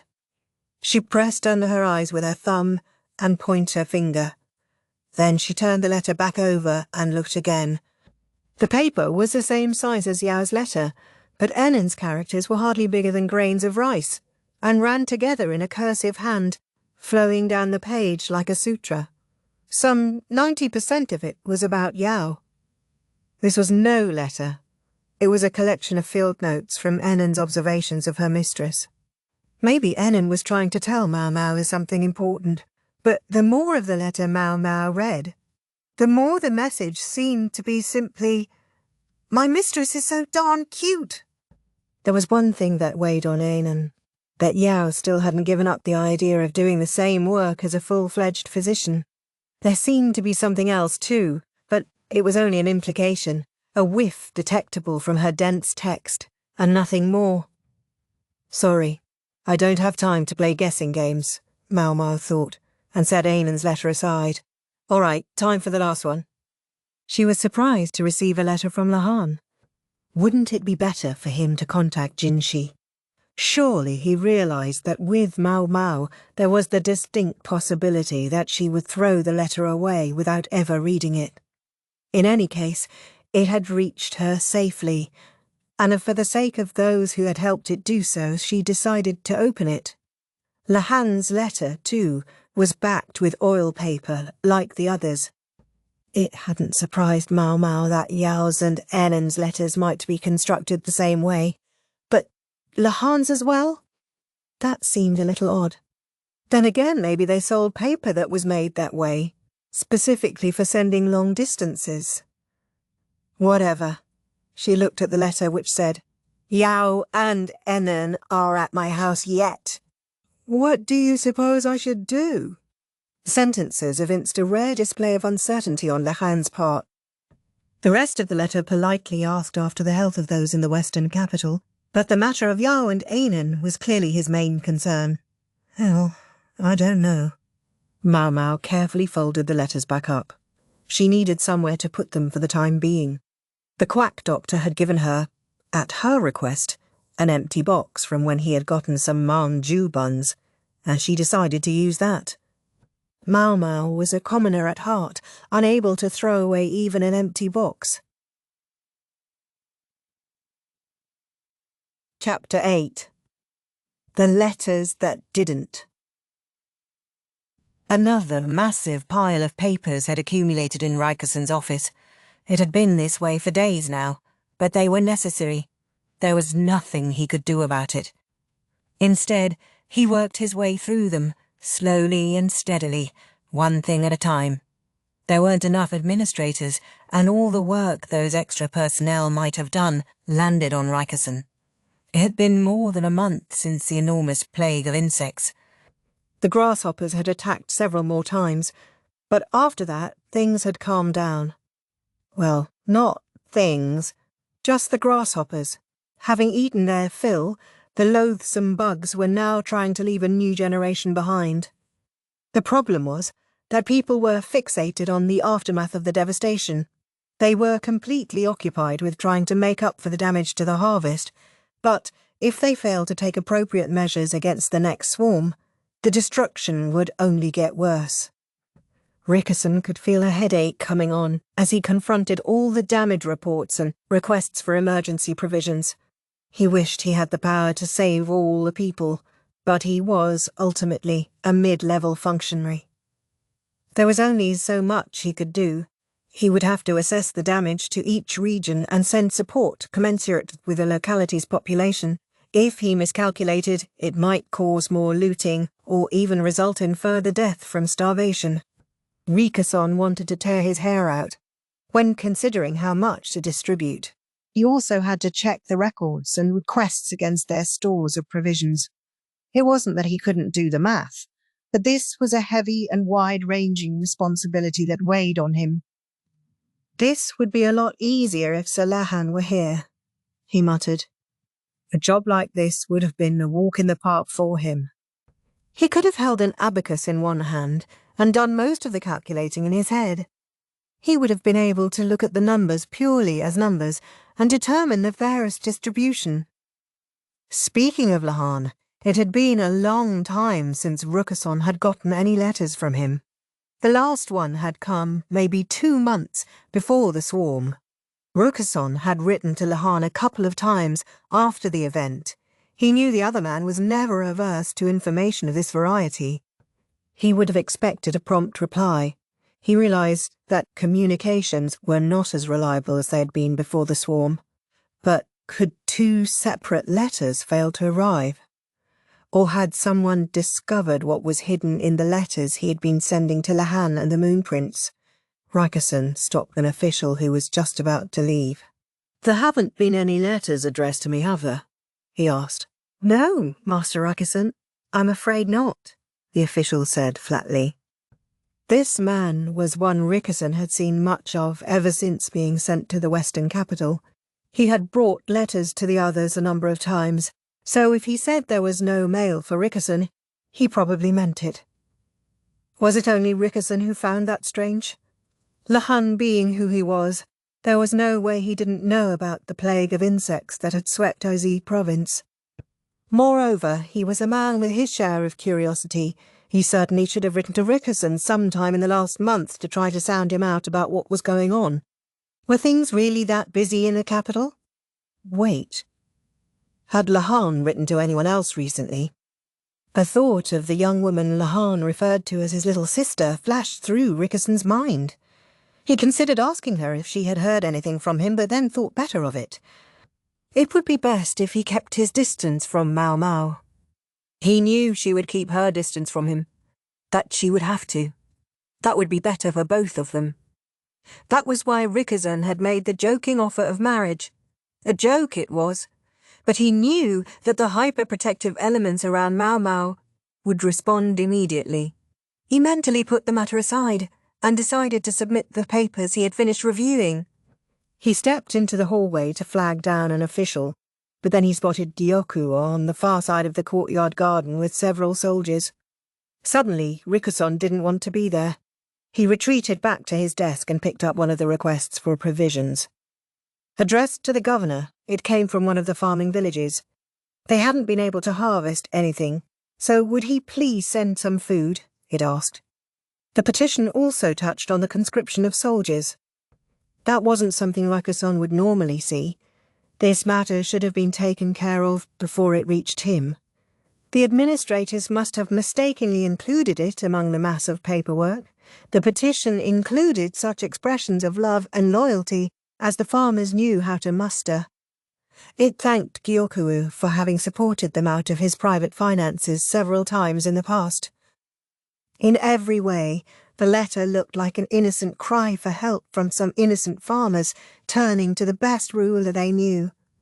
It sounded like a lovely story of a kind and generous governor rescuing his impoverished and hard-pressed people. How must Gyokuen look to them? It was only natural that they would be willing to furnish him with soldiers. Conscription, Rikusan mumbled. He thought about Gyokuen with his soldiers. What did he intend to do with them? Yes, the people were restless after the major disaster that had just occurred, but did he really need to raise more troops in order to suppress them? Rikusan sighed. Gyokuen, popular with his people. An unprecedented disaster. The strategist and the imperial younger brother come from the royal capital. The players were all here, the stage was set. But set for what? Rikusan still wasn't sure. Because in his heart of hearts, he still cherished a wish, still held out hope. Hope that Gyokuen would be a good governor after all.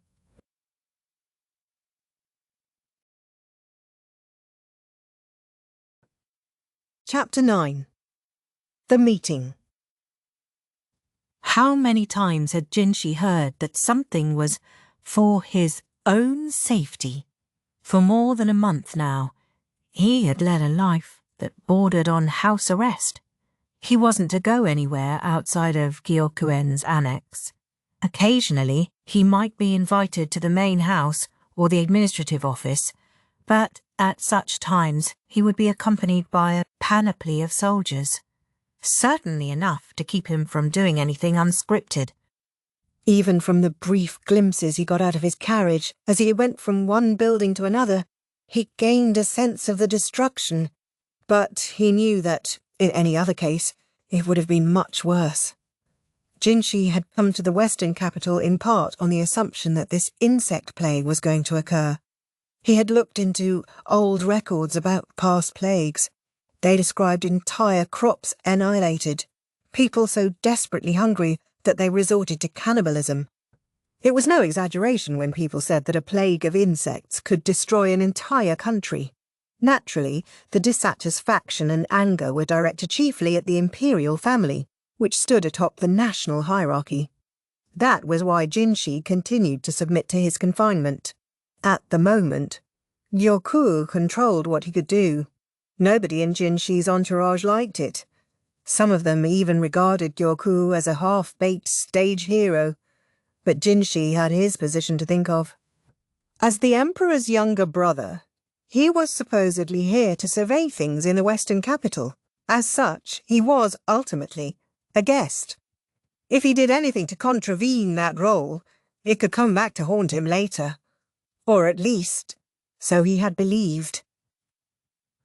I think you're letting them upstage you a bit too thoroughly, Moon Prince, Jui said, although her face betrayed nothing. She sat across from him in the carriage, which was also occupied by a bodyguard and a second lady in waiting, although it was neither Sui Ren nor Tao Mei. He had chosen his most capable people in response to a very unexpected situation. In this case, Gyokuen accompanied him as his bodyguard. That would normally be Basen's role. But Basen would not have meshed well with the person they were going to meet. Basen was angrier than anyone at the way Jinshi had been treated in the western capital. He might be physically strong, but right now Jinshi needed someone who could keep their emotions in check. At this rate, people are going to think a helpless princeling bumbled in from the royal capital just to play a supporting part to Master Gyokuen. With a dexterous flick, several small pieces of jade appeared between Chiu's fingers. Her hand worked busily, more emerged, then a few disappeared. I know, Jinshi said. That was precisely why he was on his way to the administrative office. Yes, Jinshi was there as a guest, but he liked to think he had done all he could for the Western capital. He had offered them provisions that he had brought specifically for that purpose, and they had promptly been distributed. He had sent messengers to nearby villages to help ascertain the extent of the damage, and then calculated how much food each location would need based on those assessments. He was glad he had brought a capable civil official like Baryu. The reason help had been so quick in coming from the royal capital was because Jinshi had dispatched a post horse the moment he had heard from Lahan's brother. If, at that point, nothing had happened, if there had been no swarm, it would have been easy to dismiss as a mistake on the part of the imperial family. The possibility of a swarm of insects had been a topic of conversation among the emperor and some of his closest advisers and subordinates, and they had been aware of the possibility that it would strike in the western capital. But the decision to request support had fallen to Jinshi alone. He had had no guarantees that the swarm would arrive, in which case the supply ship might even have been refused permission to dock. Therefore, and at the risk of sullying his own reputation, Jinshi had decided to allow Gyokuen to take control of events. When Gyoku's messenger had come to him shortly after the swarm arrived, Jinshi reported that he was safe and asked if it would be acceptable for him to request support from the royal capital. He also conveyed to Gyokuen that he would like the governor to receive the supplies. So it was that the provisions Jinshi had prepared and procured, Gyokuen distributed. Those who had come with Jinshi from the capital and knew the truth were furious, but this was the western capital. Even if Jinshi had tried to undertake the food handouts himself, he didn't have enough people to do it. He hadn't brought enough servants to cook and give out all that food. The quickest and best way to get it to the people who needed it was to work with Gyokuen. The thing that most terrified people during a natural disaster was the uncertainty. Just being able to get a bowl of congee and a bit of rice would do much to relieve the anxiety. Then there was the matter of market prices.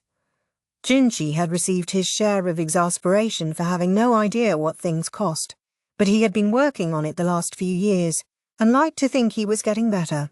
Even in the capital with all its wealth, there were starving children who begged on the streets with empty rice bowls, or night walkers with their faces hidden who beckoned customers into dark corners, or parents who sold their own children to brothels.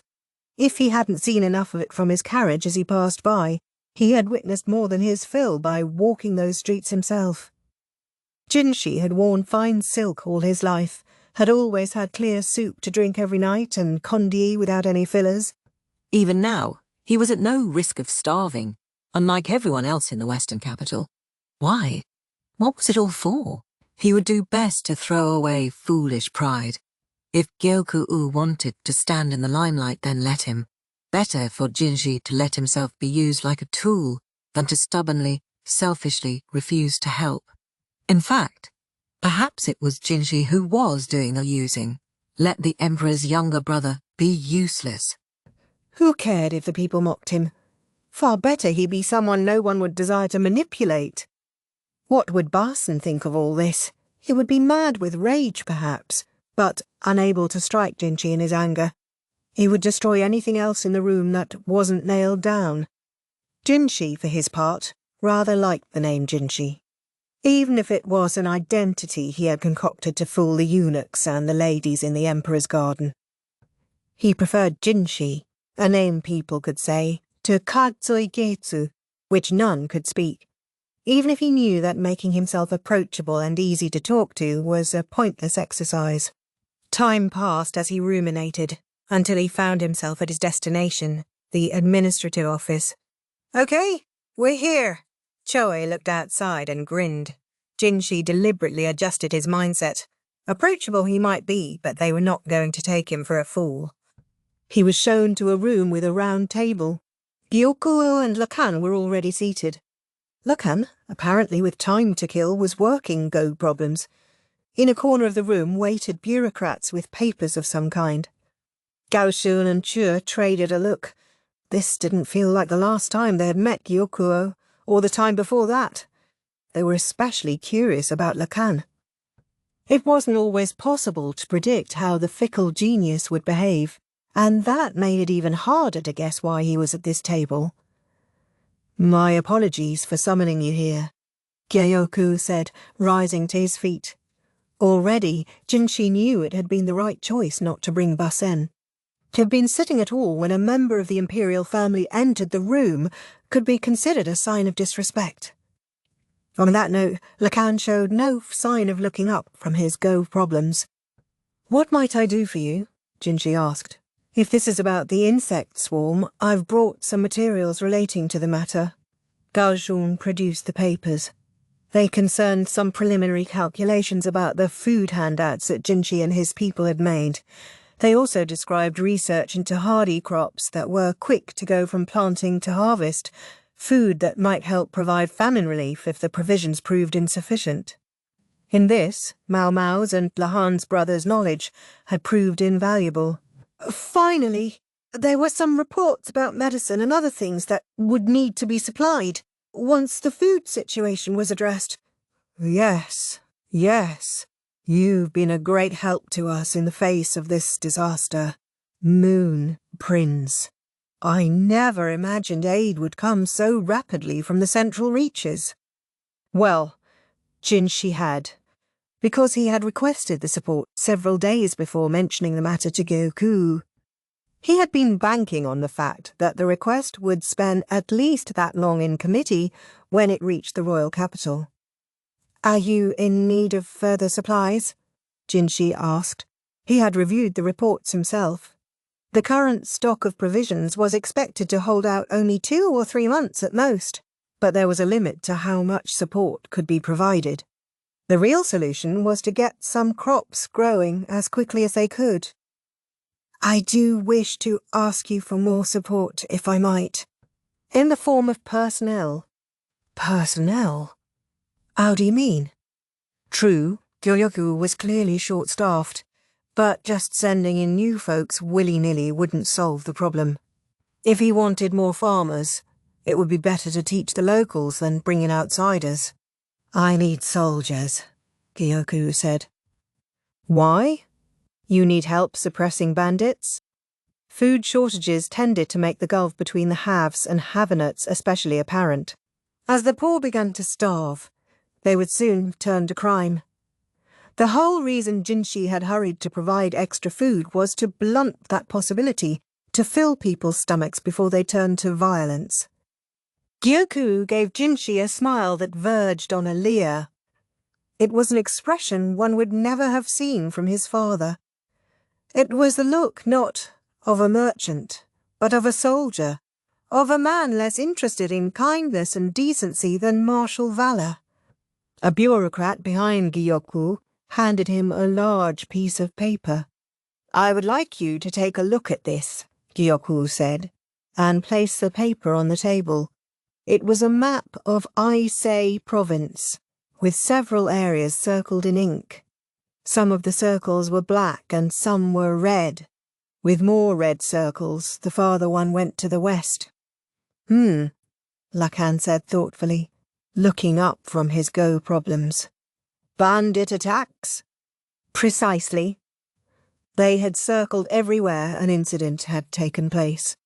"Judging by the locations, I take it the red ones are incursions by foreign tribes." "Your mind is every bit as sharp as they say, sir." Gyokuen looked at Lacan, visibly pleased. The strategist normally seemed like a doddering fool, but when it came to reading human behaviour, he had no peer. So the red circles were attacks believed to have been perpetrated by foreigners. True, Aisei province was located right on the border, but even at that, the number of red circles seemed inordinately large to Jinshi. "Are they getting more frequent?" he asked. "They are," Gyokuen confirmed. "There were a good number last year as well, but this year has been particularly bad. We had made some, modest military preparations, but there couldn't have been a worse time for an insect plague." Jinshi had heard talk that conscriptions were increasing, but to hear such words from the governor's own mouth left him speechless. Gyokuen was no fool. "I think we can safely assume that the swarm has driven those reprobates into Li," said Gyokuen. The swarm had covered a wide area, and the less prepared a place was, the worse the damage would be. Certainly other countries would have been hit at least as hard as their own, and possibly even worse. "Then these soldiers you want are for the suppression of the tribes?" Jinshi asked.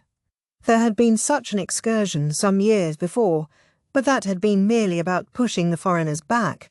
As he recalled, it hadn't gone to Ic province, but the western edge of Shihoku province. Gyokuen, however, said no, and laid down another map. This one showed an even larger area, including Shao, Hokuaren, and Anan. "What would you say if we aimed here?" He pointed squarely at Shao. Jinshi looked at him. "What exactly do you mean by that?" "Well, it's, as you can see on this map, the western reaches of Ic province have been the hardest hit. With a swarm having savaged every country around us, importing food is going to be difficult." "So, what, then? Do we try to transport provisions overland?" It would likely be impossible to transport enough food, and if attacks from the tribes weren't enough, an invasion by a foreign country was also a real possibility. Ic province's hard-won food would be stolen. "What's the quickest way to get provisions to this western area?" Gyokuen asked. "I believe it's not by land, but by sea." And there sat Sho, a central hub of trade, well connected to other places, by both land and water. Yes, having free use of Shao's harbours would certainly make it much easier to ensure a stable supply of food. Shao, however, would exact a heavy fee for the use of its harbours. Not to mention the likelihood that many of them were already dedicated to shoring up Shao's own internal supply problems in the wake of the plague. "You're suggesting we start a war for this?" Jinshi kept his voice as level as he could. He had been more than ready to cede centre stage to Gyokuen, to let him be in charge. But this was beyond the pale. In order to put food in his people's mouths, he was proposing thievery. It would make him no different from the bandits he despised. "Oh? You're against the idea? I seem to recall it is you yourself, Moon Prince, who has the greatest grievance against Shah, the ripest reason to go to war." Gyokuen oozed confidence. Jinshi knew what he was referring to. The Shaonaise Shrine Maiden. He had allowed her to die last year, and it had left Shao with leverage over him. Jinshi suspected, however, that Gyokuen did not know that the Shrine Maiden was in fact alive, and secretly taking refuge in Li. "It was another Shaonaise woman who killed the Shrine Maiden," Gyokuen said. "I grant she had been admitted to the Imperial Palace as a consort, but surely Li can't be held accountable for everything a woman from a foreign country might do.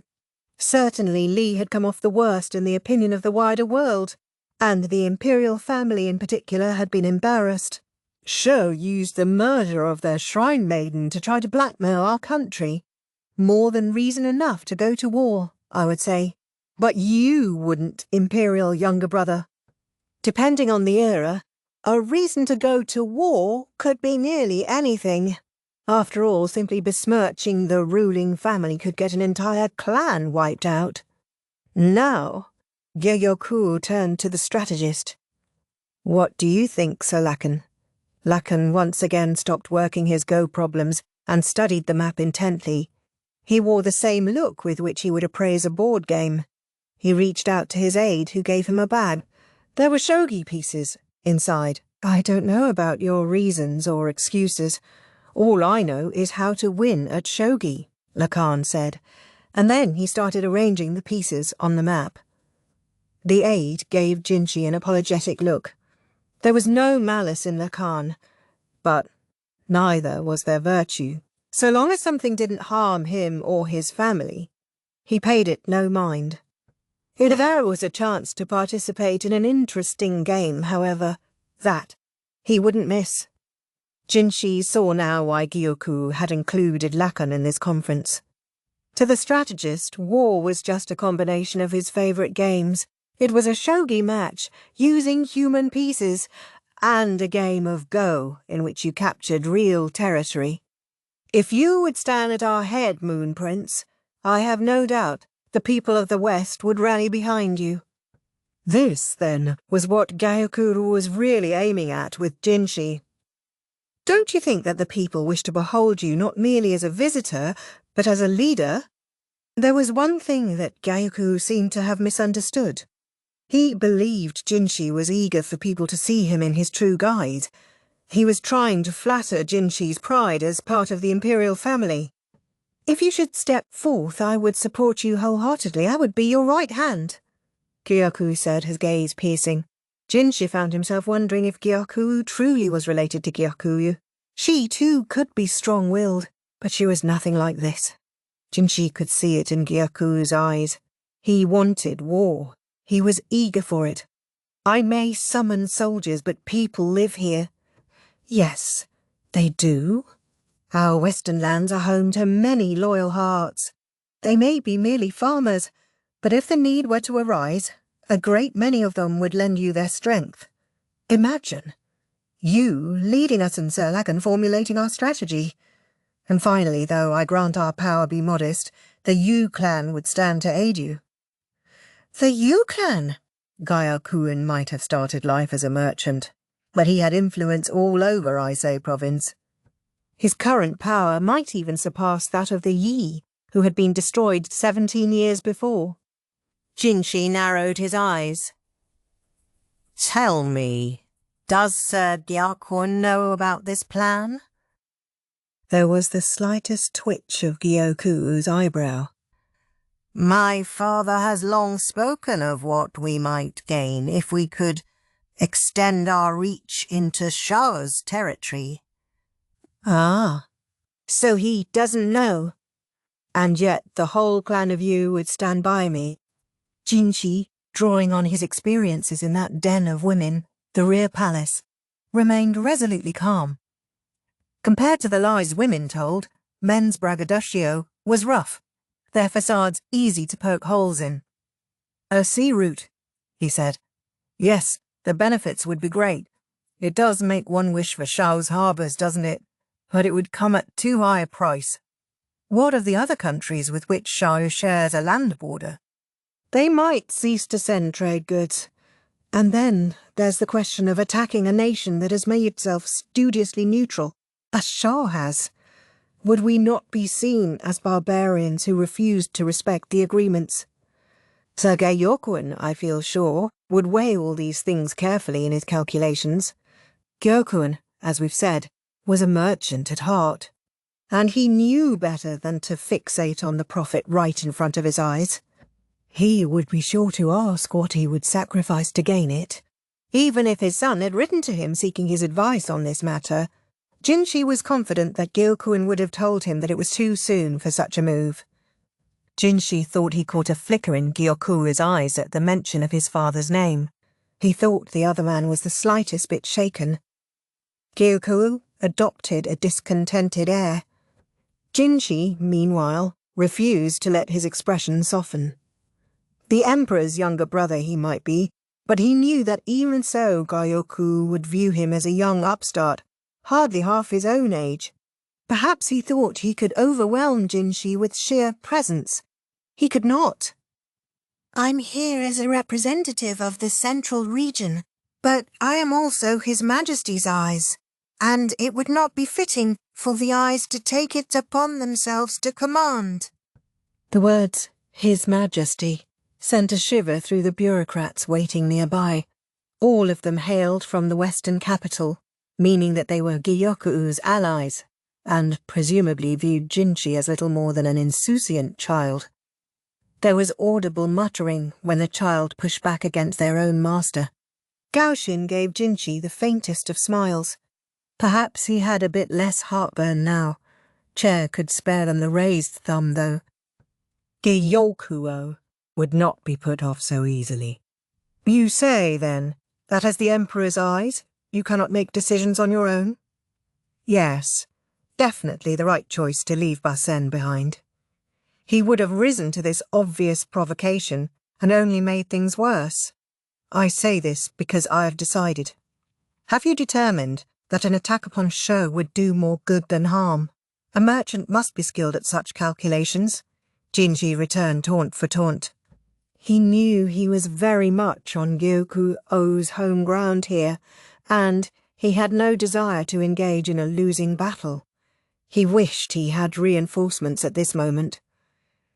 If we attack Shah, I cannot imagine Hokuaren will stand quietly by. That ragtag confederation of barbarians skulking in the north, what have we to fear from them? Fair enough. You know, there's an animal that can be hunted up in Hokuaren, the red deer. Its horns make an excellent energy tonic, one prepared every night for the Emperor and his ladies in the rear palace. There was no small self-deprecation in Jinshi's remark. He had spent years pretending to be a eunuch.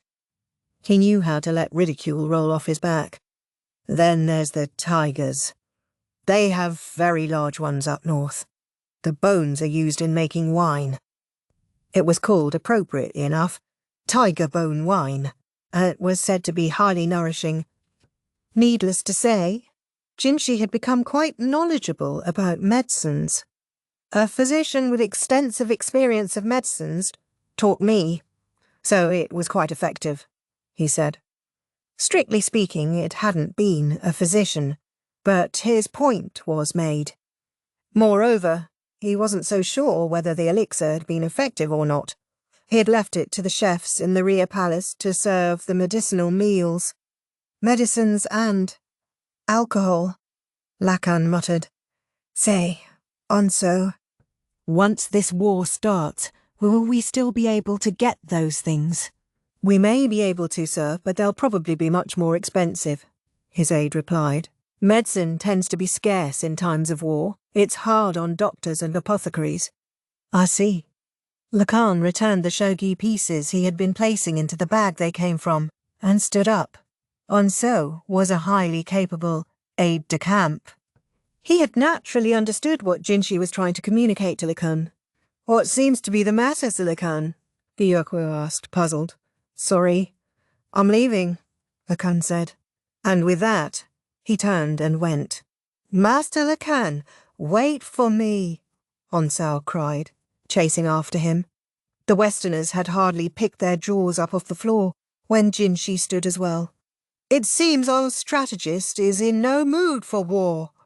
Perhaps I might also be on my way then. Gyokuen said nothing. Jinshi decided to take that to mean that he could go. He didn't look like he liked that very much, Cho whispered. Sadly for Gyokuen, if there was one realm in which Jinshi had far more experience than he did, it was what made Lacan tick.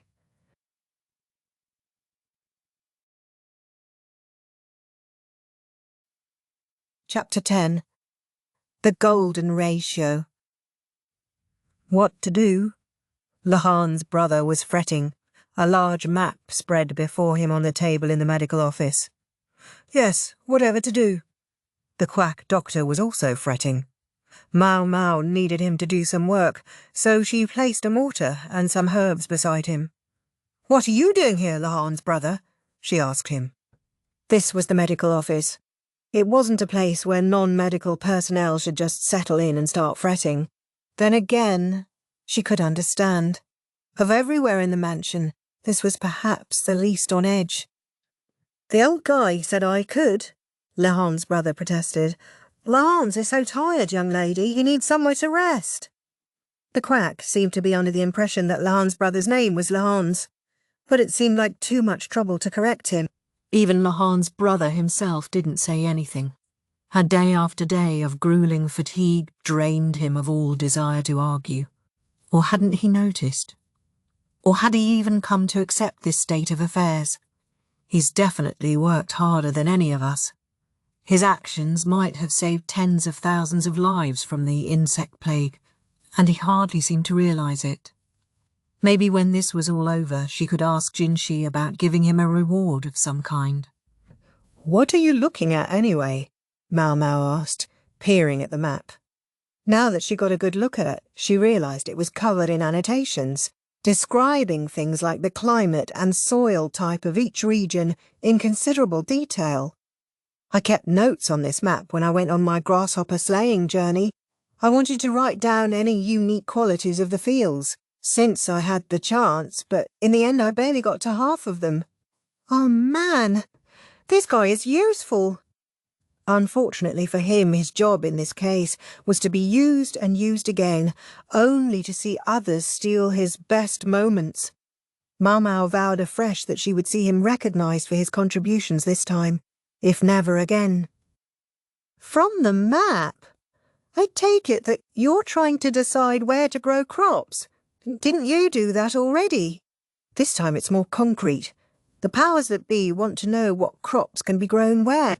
We can't just go on sending food from the central region forever, can we? I'm trying to figure out what we can grow quickly, with an eye toward crops that can be stockpiled. What about your potatoes?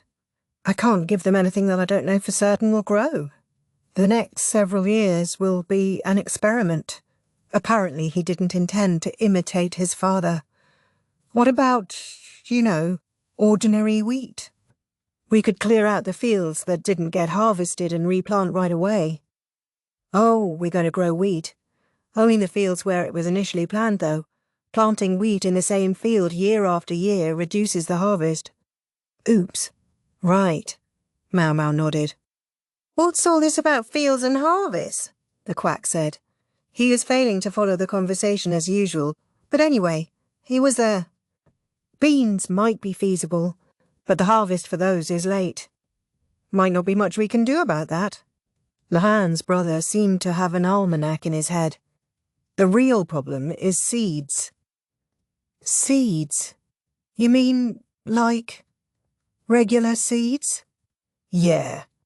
When you have nothing to eat, you don't have the margin to leave seeds for next year either. And then you're finished, right? I used some of my supply on the bean sprouts. There's still some leeway on the burr clover. But when it comes to soy or mung beans, we can't have people pulling them up by the roots. Fair point. If people pulled out the very things the beans grew from, there would be nothing left. So I'm trying to think of something we can harvest, and harvest fast, alongside fields that will let us grow wheat. It was startling to realise that this man's thinking would revolutionise a local agriculture, and he wasn't intimidated by the scale of the project. Lahan's brother wasn't looking for Maomao and the quack's input so much as he seemed to be getting his thoughts in order by talking aloud to them. Sometimes when a person asked for advice, they weren't actually looking for a solution.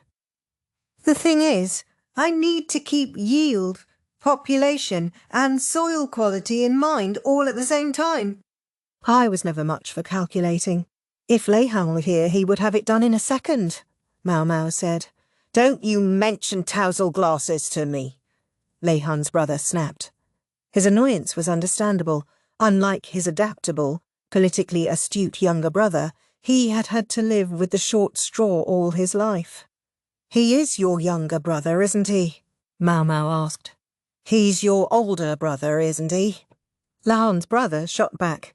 Things seemed likely to devolve from here, so Maomao stayed quiet and pretended the whole episode hadn't happened. Speaking of him, there haven't been any letters from him, Lahan's brother said. Really? From Lahan, you mean? I got one just the other day. Not me. I've only gotten letters from my father. Lahan loves writing letters. I was expecting to get more from him. If Lahan had bothered to write to Maomao, it seemed strange that he wouldn't write to Lahan's brother. Incidentally, the quack seemed to be gradually realising that Lahan's brother wasn't Lahan's, but Lahan's older brother. He still didn't ask his name.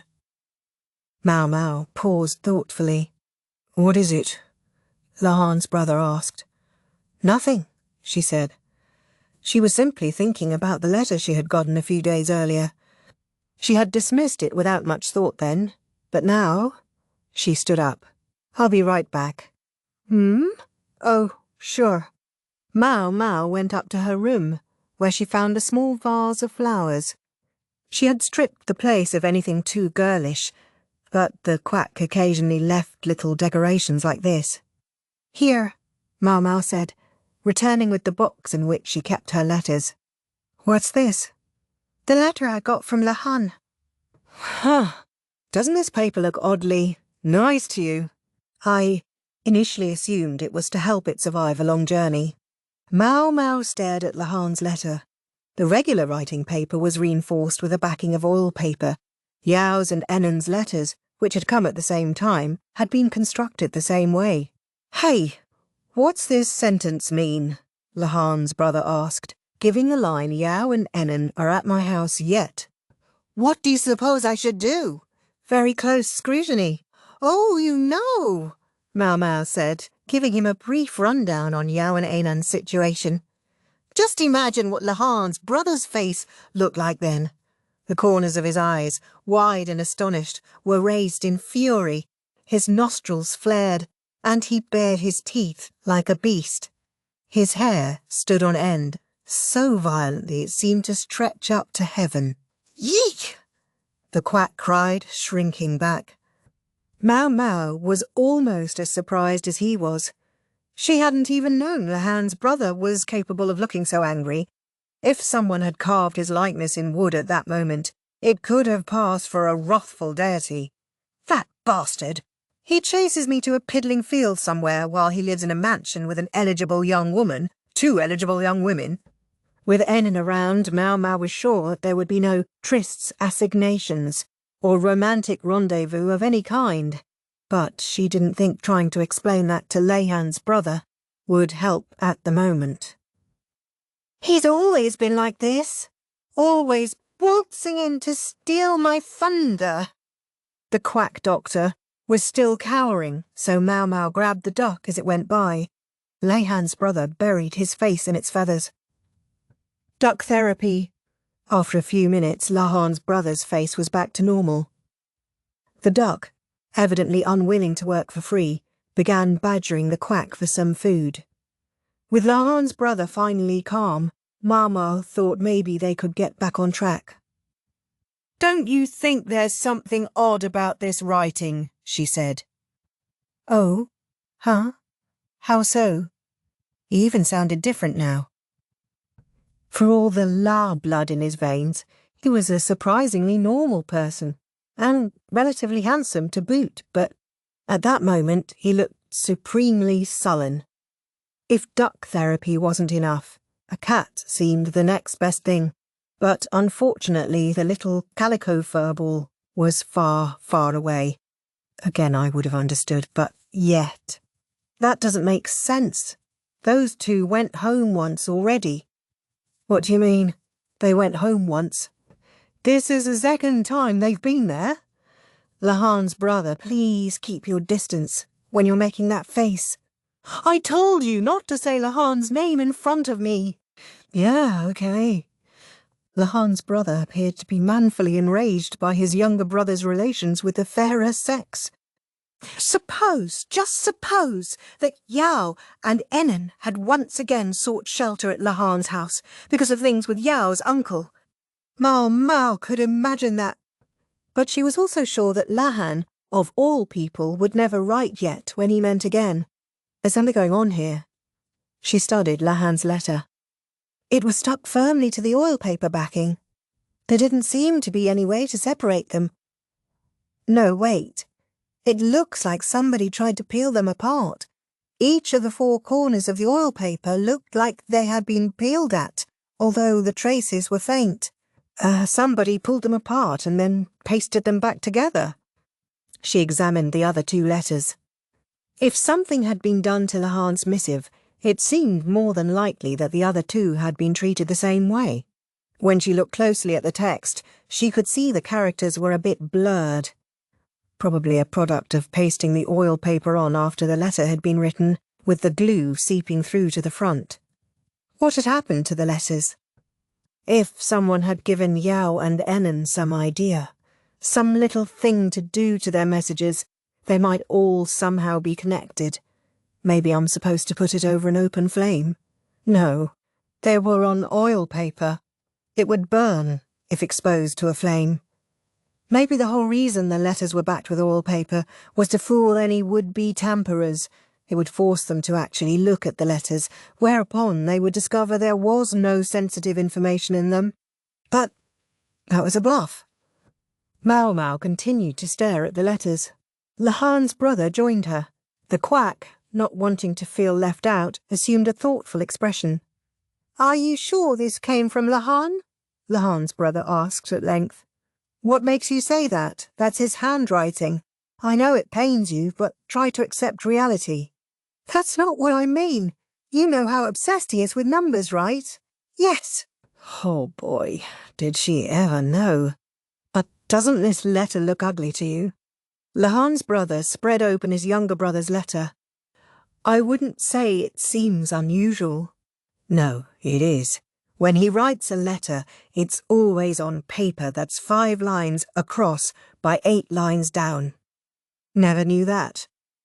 Maybe it was what Lahan would have referred to as a beautiful ratio. Unfortunately, Maomao didn't have that much interest in Lahan's letters. Maybe he just didn't have enough paper. No, you don't understand how obsessed with numbers he is. Once I gave myself a quick haircut, I just needed it to be shorter, you know? And in the middle of the night, he came in and cut it all while I was asleep. And if it was uneven by so much as the width of a fingernail, he kept cutting until there was hardly any left. Can you imagine how I felt? He was 5. Okay, so you don't have the world's best younger brother. Or family, for that matter. That's who we're dealing with. If he gave up his perfectly ordered writing style, there's a reason. Lahan's brother's gaze nearly bored a hole through the letter. Maomao, meanwhile, turned to the other 2 letters. Yao's was longer than Lahan's, but substantially shorter than Enen's. Maomao had read more than enough of Enen's letter, in fact, which was not only sprawling but written in characters the size of grains of rice. Lahan's and Yao's characters were the perfect size, very easy to read. On a whim, Maomao placed Lahan's letter over Yao's. They had the same number of rows, but Yao's letter had exactly 3 times as many columns. With their characters being about the same size, they could easily be overlapped. If Yao's letter was longer, well, she could get emotional sometimes. "Look at this," Maomao said. "Look at what?" The Verdigrease house got more than its share of students who were taking or who had passed the civil service exam. They always said that by far the hardest part of the exam was being cooped up in what amounted to a cave for days on end. Writing. They had to write in perfectly ordered, balanced characters just like the copybooks. "The columns and rows," said Maomao. "It wasn't just the size of the characters. The number of characters running down the page was also identical." She matched up the edges of the 2 letters, then noted the word in Yao's that corresponded to the yet in Lahan's. Then she slid the letter further along, observing the next word that overlapped with yet. Yao's letter was precisely 3 times longer than Lahan's. She moved Lahan's letter one more time and observed the final overlap. "Find the coal." "Coal? Yes. It's a rock that burns. It can be used medicinally, but I've heard it can also do a lot of harm." Maomao's father, Luoman, was well aware that any drug could also be a poison, and he strove to use medicines with as few harmful effects as possible. Therefore, Maomao didn't know much about coal. "So why are we looking for this, coal?" "I'm not sure myself, but I think we should report it." Maomao put the letters back in the box, hoping it was all just a strange coincidence. Chapter 11. The Coal Mine. "Miss Maomao, Miss Maomao." "What is it, Miss Chu?" This kind of exchange had nearly become a routine for them. It was unusual, however, for Chu to show up after a day's work, just before Maomao went to bed. "What brings you here so late?" Maomao asked. "Well, I have a little something to tell you about Mr. Lahan's coal code." Maomao had told Jinshi about Lahan's letter, and if Chu was coming to her at this hour, it suggested something had come of the matter. The fact is, not many letters have come from Mr. Lahan for the Moon Prince. "I kind of thought not." We estimate that only half his letters have made it here. But even on a long, difficult journey like this one, doesn't it seem weird that so many letters addressed personally to the Moon Prince should accidentally disappear? Ah, in other words, someone was deliberately disposing of Lahan's communications. If he was trying to tell them something, it would explain why he had sent Maomao these riddling letters. A backup plan in case he didn't reach Jinshi. The message conveyed in a way that only Maomao and her companions were likely to notice. "It was still pretty lucky we spotted it," she said. "It sure was. Without you and Lahan's brother putting your heads together, you would never have figured it out. And imagine if you had eaten Lahan's letter before you noticed." "I'm not going to eat any letters," Maomao said. Sometimes she didn't understand She's jokes. Maybe not, but Miss Chu's goats sometimes do. "You're still trying to raise those goats, hon?" "Yes. Thanks to them, I can drink nice, fresh, funny-smelling milk any time I want." "You don't make it sound very appetizing. Every time I see goat meat at dinner, I think maybe your friend's finally met the butcher. The mama goat had a baby and gives milk now.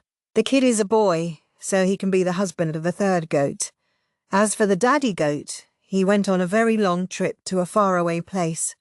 They come, they go, but there are always 3 of them. Daddy goat will live forever in Miss Chu's heart and stomach."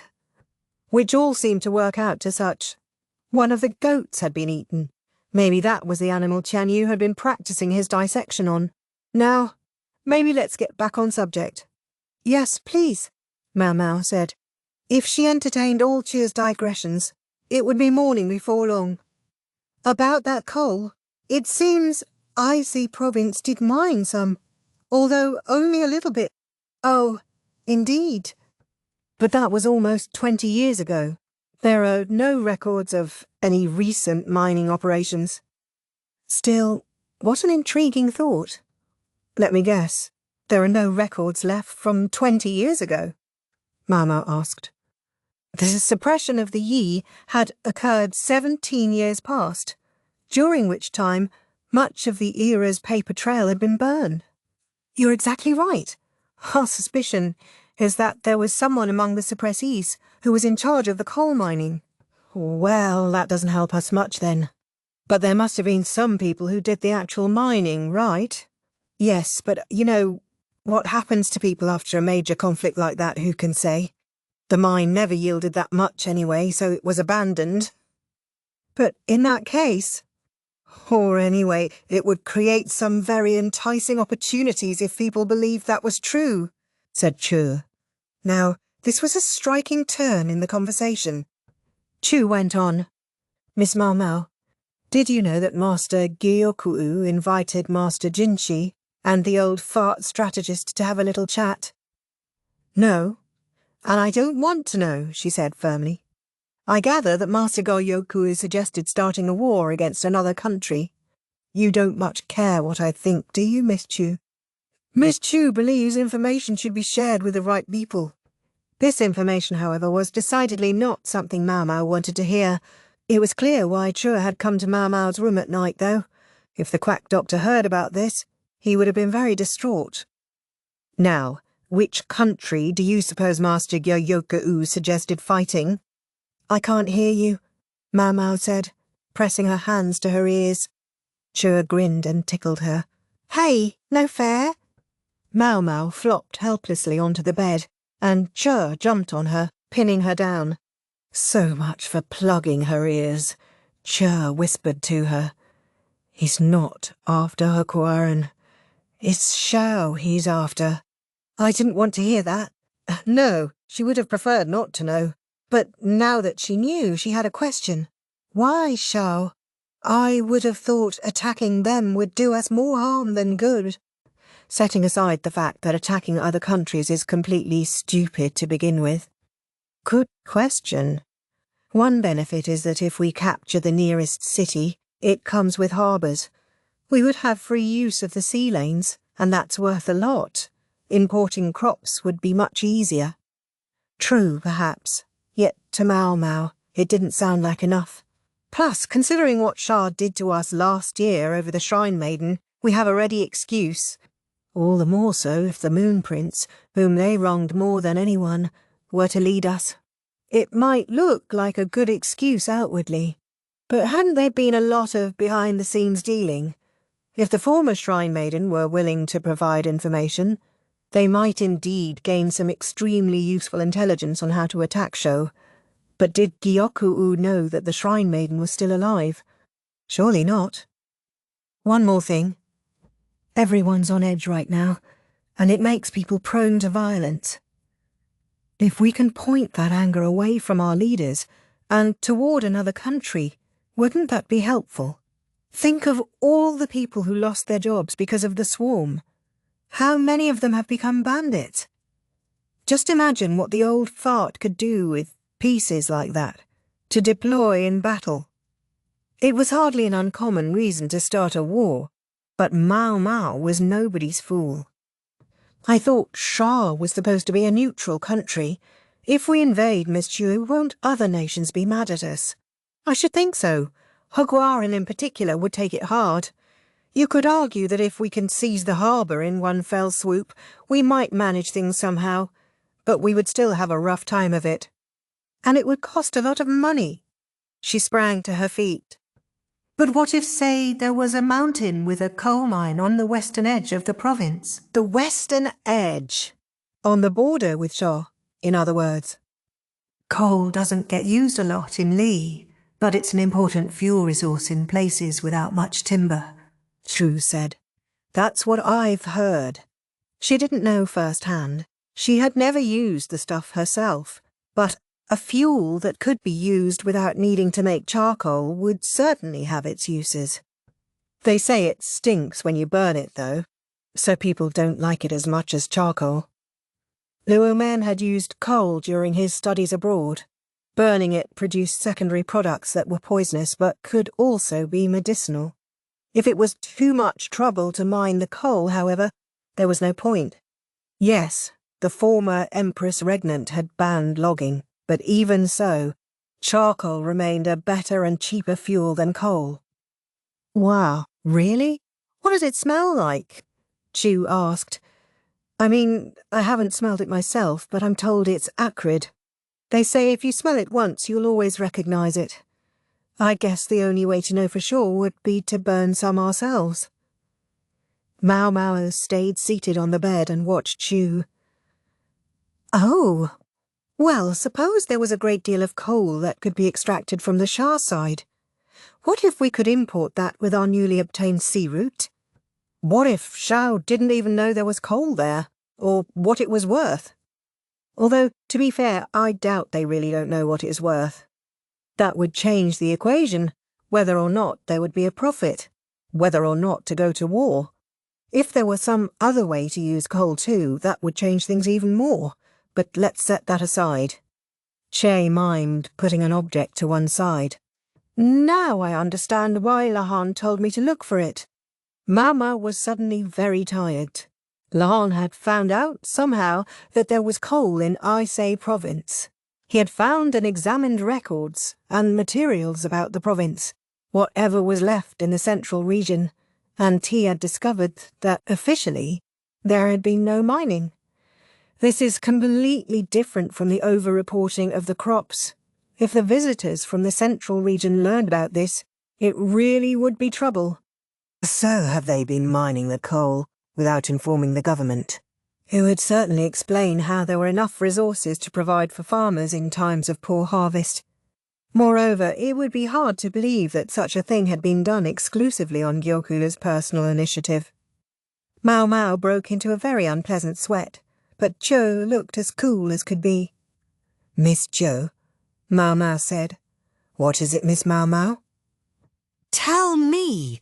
All of this is strictly within the realm of speculation, isn't it? Never act on an assumption, was Maomao's motto. Now of all time seemed like a moment to heed her old man's advice. Yes, it is. But there's some very compelling evidence, Cho said. dashing Maomao's hopes. "Mining is a very dangerous activity, so we believe that initially they used lots of slaves. Weren't the surviving Windreaders enslaved?" Maomao didn't say anything. Knowing Cha's information network, she might already have talked to some of the former miners. For that matter, she might well be aware that Gyokuen mother was herself a former member of the Windreader tribe. If your kinfolk were in serious trouble, wouldn't helping them be an excellent justification for, well, almost anything? You would be a do-gooder. On the side of right. It might even explain the destruction of the Yi clan 17 years ago. Maomao barely heard what Chu was saying. Her head was full of a single thought. "Miss Chu." "Uh-huh. Does Master Jinshi believe that there's a benefit to be had here? Is he going to war?" Chu just smiled and answered her with a question of her own. "Do you think he could? Not on his own. It wouldn't be possible." Chu smiled again, and almost as if she could read Maomao's mind, said, "It's times of peace, and only peace, that make the Moon Prince the great man he is." Was that a compliment? Maomao wasn't sure, but it did make her feel a little bit better. Chapter 12. Mother versus Son. About the time Jinshi was finishing breakfast, a man like a wild boar, Basen, appeared. Jinshi was hardly even bothered by the duck that perched alternately on Basen's head and shoulders. Sadly, he was used to it by now. "What's going on? I could hear you coming all the way down the hall." Tame was not pleased with her son. There was at least one other thing she might have chided him for, but sadly she too had grown accustomed. "Mother, I cannot stay silent with things as they are," Basen exclaimed.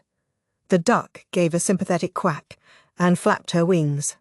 "Who are you calling, Mother? We're at work, here." She gave Basen a smack, startling the duck, which flapped away and right out of the room. It might have seemed a bit harsh, but this was how things were done in Gyokwen's family. Jinshi was used to this too, although he still found it draining. "My goodness!"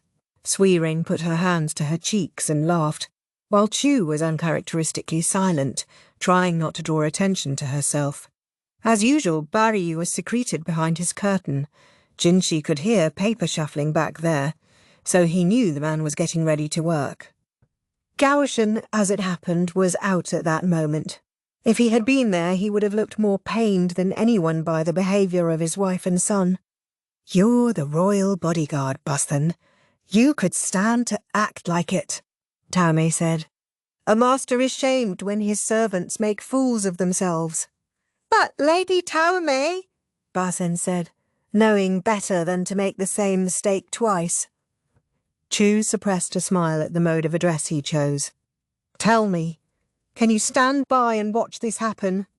The officials from the royal capital know to hold their tongues, but the administrators from this city mock the Moon Prince and say the most awful things. He's a leader in name but not in action, they say. He could stand to learn a thing or two from Gyokuen."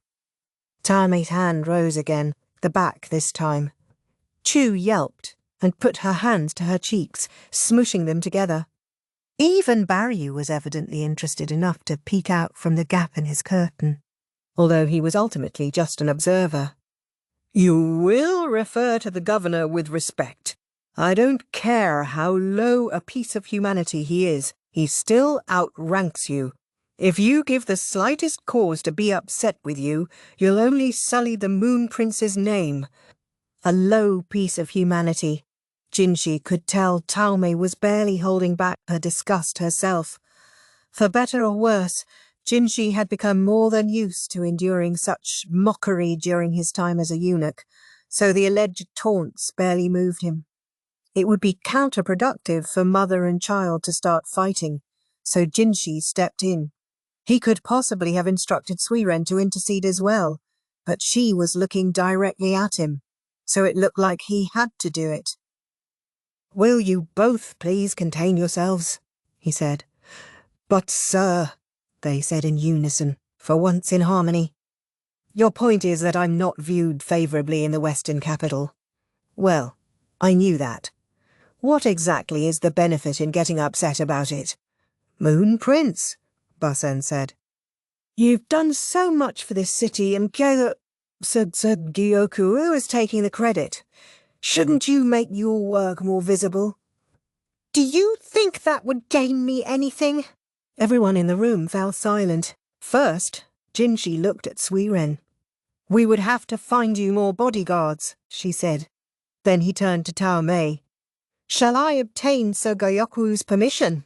For form's sake, she said. Even for her, evidently respect for Gyoku stopped at Sir and didn't rise to the level of Master. We could send a doctor with you in the name of visiting the sick and the injured. An uncommonly sober suggestion from Basen. I had almost completely forgotten to worry about this recently. But how many people do we really have who can endure your countenance, Moon Prince? Chu asked. I think the shut-in life might actually be easier for you. Everyone else groaned audibly. I would hate to have to clean up after you when brides and lovers have a change of heart after seeing you, Moon Prince. It does the most terrible things to my stomach, came Baryu's mutter from behind his curtain. Once more, they were all silent. Quiet enough, in fact, that a commotion could be heard outside. Another day, another fight going on somewhere. At length, Chu ventured, How about this? She took a belt out of Jinshi's chest of clothes and placed it in front of Basen. Ah, so that's what you have in mind, said Suiren, who seemed to surmise everything she was saying from this one article of clothing. What? What does she have in mind? Asked Basen, who certainly hadn't. Chewie grinned. The Moon Prince doesn't have to go outside himself. As long as it looks like he's doing something, everything is fine. Jinshi started to get Shu's drift. Basen, he said. Yes, sir? What is it? I grant you that belt. Put it on and go to work in my stead. Sir? Basen said, staring at the belt in amazement.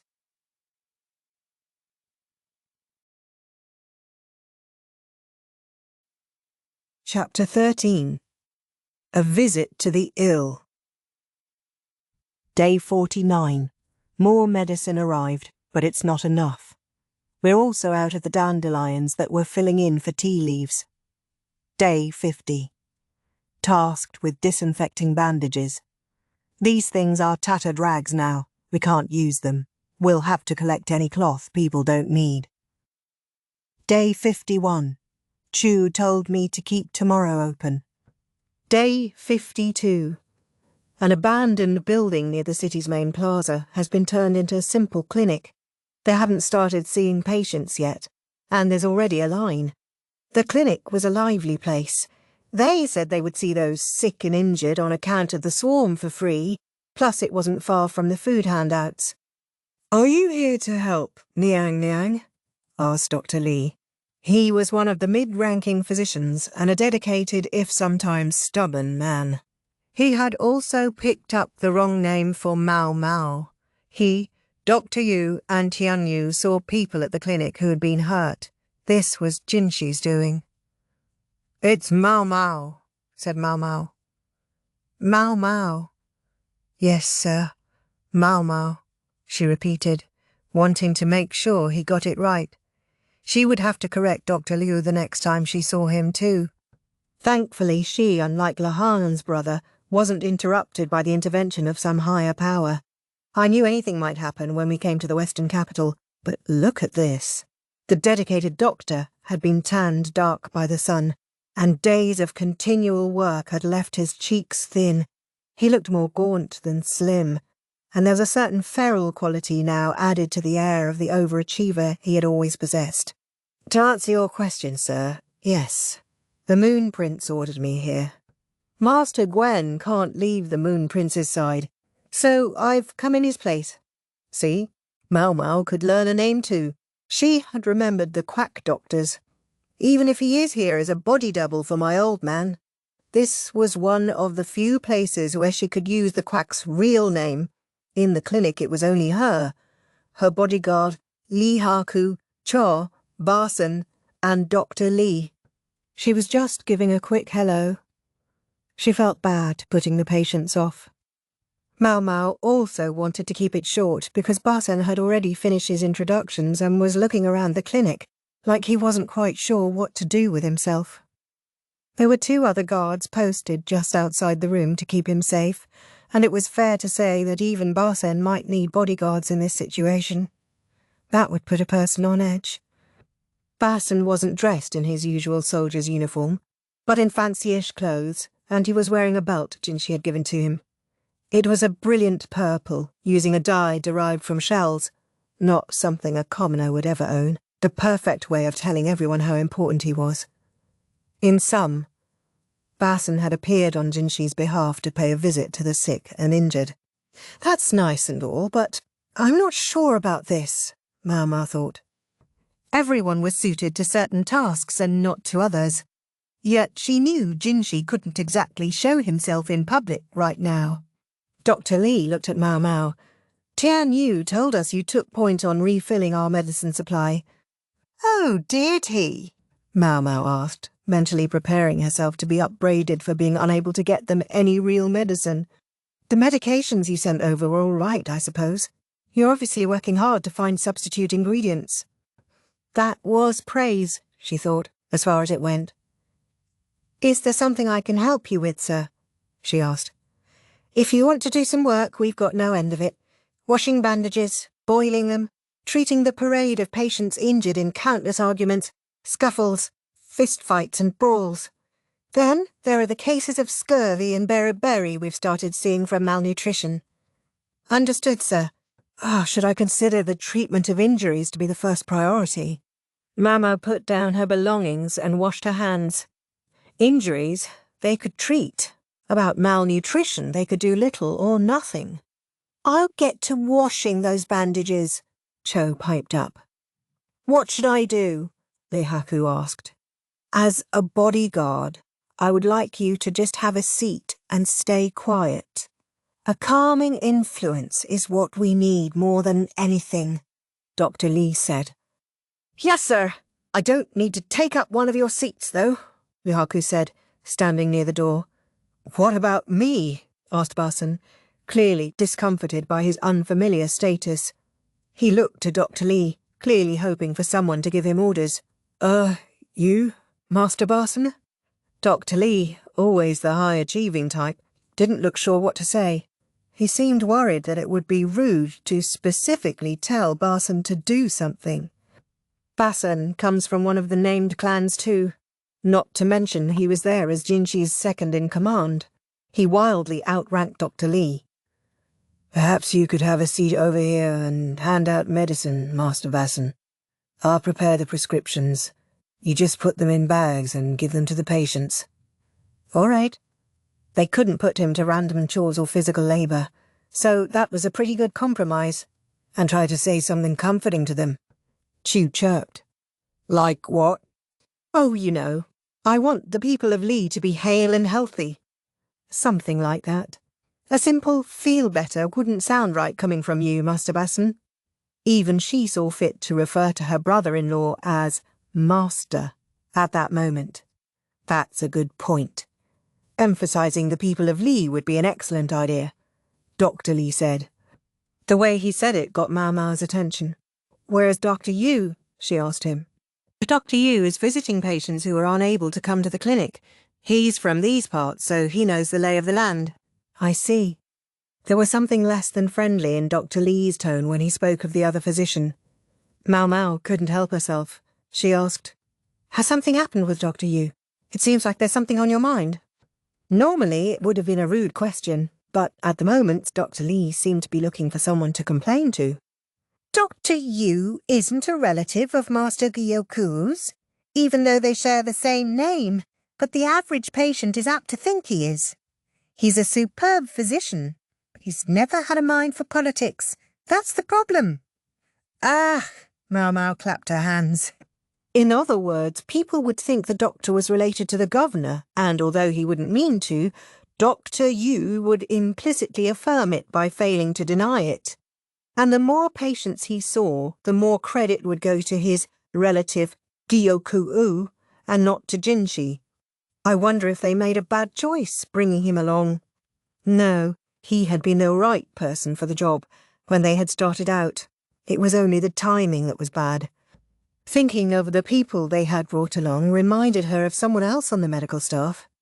"Where's Tianyu?" she asked, attending Dr. Yu today, on account of his superb surgical and sewing skills. Maomao was well aware of Tianyu's accomplishments in this area. The way he had handled the surgery on Gyokuen granddaughter was exemplary. Maomao had removed the girl's stitches and hadn't seen her since then. Still, Tianyu was the youngest man on staff, and they seemed intent on taking full advantage of him. "All right," Dr. Lee said. "There are patients waiting for us. May I go ahead and open the clinic?" Maomao and the others nodded. Just as Dr. Lee had warned them, they were inundated with patients. People were desperate to take advantage of the opportunity for free medical care. Even on-duty soldiers showed up, so the staff really had no chance to rest. The bulk of the examinations were left to Dr. Lee, while Maomao and her companions did whatever he told them. Depending on the condition a person was in, Maomao would treat their injuries or dispense the appropriate medicine. Although Barsen still looked distinctly uncomfortable, he managed to offer words of comfort and encouragement, and successfully bagged the medicine for the patients. Once he seemed to be getting the hang of it, Maomao handed him paper and scissors and asked him to cut paper for the medicine packets, if he would be so kind. And so he did, quite successfully too. He seemed to think it was better than sitting around empty-handed while everyone else was working so hard. The only problem was, Maomao didn't want the patients to see him doing scut work, so she put him somewhere he wouldn't be seen. He can work when he needs to. In fact, Barsen was doing just as well as any civil official. The problem for him was that, as Jinshi's right-hand man, people simply assumed he should be able to do 3 times as much work as anyone else, so he looked bad in every comparison. Poor guy. Given his military background and then his assignment as direct subordinate to the Emperor's younger brother, it just seemed like he should be able to do this kind of thing. It didn't help that Garshen probably did do all this stuff effortlessly. Chu had a funny way of working. She seemed to shuffle and fidget and move around far more than was necessary. The strange thing was, she nonetheless worked very quickly. She disinfected a whole pile of bandages in the morning. Then, with Maomao's help, she set about concocting lunch out of whatever was available. Sometimes she would stop to do a magic trick to delight a young patient. The one who really had time on his hands was Lihaku. As the bodyguard, his entire job involved standing at the doorway. Chu occasionally put the other 2 guards to work, but Lihaku simply stood the entire time. "Man, I look like a bump on a log," he said. He laughed a little, but the truth was, he was serving an important purpose. Dr. Lee, despite the weathered look he had acquired, was substantially scrawnier than most of the Westerners. And he had mentioned how many rough-and-tumble types came by the clinic for a quick exam. Having a 189-centimetre man standing by the door, even if he was effectively a statue, was a useful deterrent. And if any visitor seemed like they were going to start something, Lihaku silently went over near them, which was a big help. It wasn't so awful if they went for Maomao or Dr. Lee, but if someone tried to go after Barsen, that would be a real problem. He was there as Jinshi's personal representative, so they couldn't have him flying off the handle. And besides, if anyone was going to come off worse in an encounter like that, it was going to be the patient. They almost certainly wouldn't beat Barsen in a contest of strength. They would be lucky to get off with just a broken bone or 2. Worse, although Maomao didn't know exactly what the laws were in the Western capital, laying hands on a member of the Imperial family or even his representative seemed like a beheadable offence. In any event, things went on until Dr. Yu and Tianyu got back. "We're back," Dr. Yu called as if entering his own home. His tanned skin did indeed make him look like a local. Tianyu came behind him, looking a bit ragged. The first to answer was Chiu. "Welcome home, good sir. Will you do some exams, or have a bite to eat? Or maybe do some exams?" She didn't seem to know the meaning of the word tired, and couched in her friendly greeting was a less than subtle message that Dr. Yu should keep working. "I would love something to eat, but I'm sure Dr. Li hasn't eaten yet either, has he?" "What? We're not going to have any food?" Tianyu groaned. He was tired. In his right hand he carried some tools, while in the left was a cloth-wrapped package. He might be smart-mouthed and occasionally obnoxious, and Maomao might not always know what he was thinking, but apparently he couldn't get the better of Dr. Yu. Frankly, Maomao loved to see it. "Let's break for a meal, then. You've got 30 minutes, Chiu said, clapping her hands. Who had made her the MC? "Great! What's the side dish?" Tianyu asked. "Side dish? We should be so lucky." Miss Chu took everything there was and put it all into this meal. Miss Chu's special homemade fried rice. The secret to the flavour is the stash of dried mussels they keep around to go with their booze. With a whip! She whipped out a ladle and a plate and struck a pose. Yes, the fried rice was basically made with leftovers, but what with the condiments, spices and fried egg, it looked pretty appealing. Chu always claimed she preferred eating to cooking, but she could clearly handle herself in the kitchen. For a drink, you have a choice of watered-down grape juice or goat's milk. The water is looking a little cloudy, so I wouldn't recommend it. That was good advice. There were grasshoppers floating in the well. Cho had been straining them out as she did the washing. Maybe we need to distribute drinking water too, Maomao thought. If people drank contaminated water, they would only get sick. Maybe that explained where all the diarrhea medicine had gone. People need to at least filter the water, and ideally boil it. In point of fact, washing and boiling the bandages was quite a luxury in the Western capital, where water and fuel were both more precious than they were in the central region. The water, obviously, but as for fuel, charcoal and firewood were scarce. What there was plenty of was animal dung. Coal, In the central region, people thought of coal as a substitute for firewood or charcoal at best. People here in IC Province would value the resource very differently. It might be worth so much to them that they would actually dig it out of a mountain to use it. Gold and silver had to be mined. There was no substitute for them. But no one, at least no one in the central region, would think to dig something out of the earth when there were trees all over that were exactly as good. The people of Aite Province, though, wanted a fuel source that wouldn't run out, something they could use on a grander scale than livestock excrement. There certainly were advantages, but enough to go to war for it. There must be something better. Maomao let out a groan, just as someone clapped her on the shoulder. Miss Maomao, you seem to be lost in thought a lot these days. Your mind's way off somewhere. Miss Cho, am I really that zoned out? Yeah, well, anyway, you seem to sigh a lot. Maomao put her hand over her mouth. All right, come on, Miss Maomao. Let's have something to eat. And I think Dr. Yu has something to say to Barson. I'm sure that'll be fun. Oh, yes, it will be very interesting, no doubt. Maomao sometimes thought she and Chua didn't mean the same thing when they said things like this. When Maomao got to the table where the fried rice was laid out, she found a smiling Dr. Yu and a rather unhappy-looking Barson. Tianyu plainly wanted to hurry up and eat, but he couldn't touch the food before they did. Apparently even he understood the basic rules of etiquette. "Ha! So you're his substitute, Sir Barson?"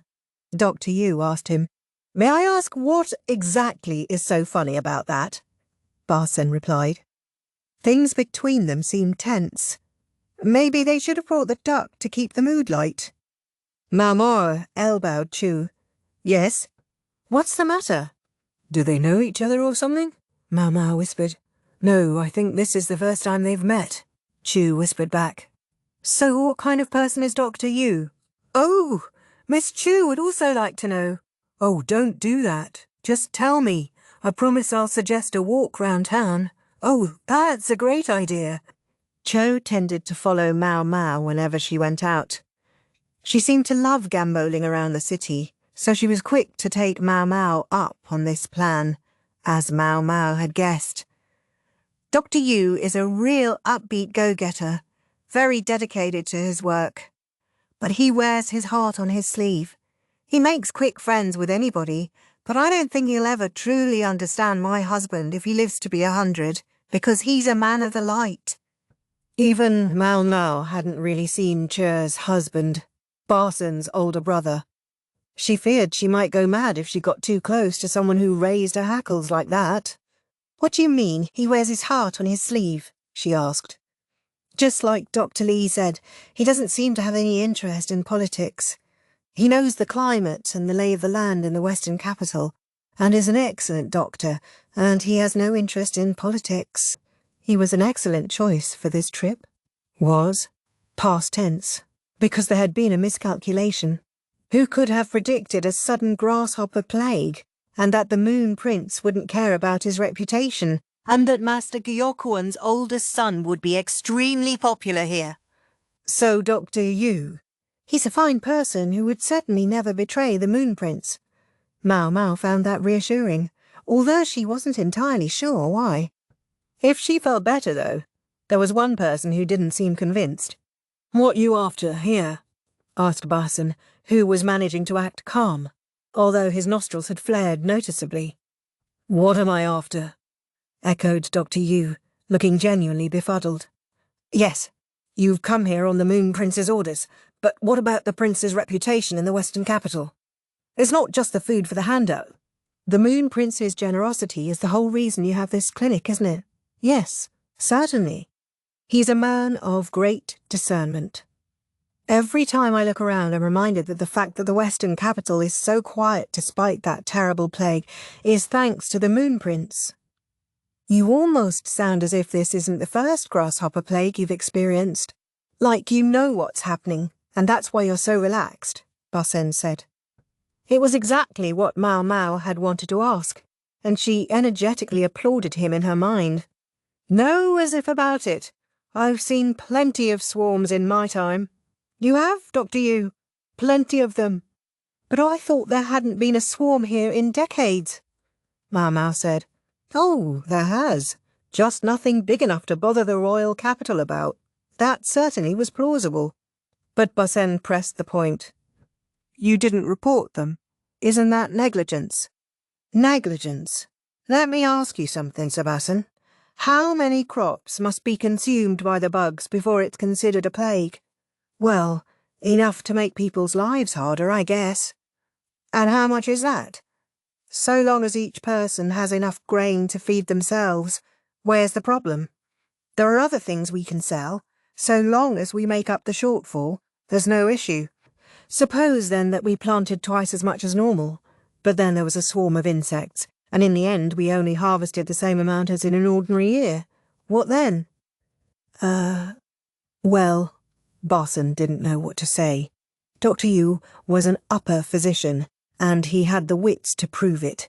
He spoke as if all this were hypothetical, but presumably it was something that had actually happened in the past.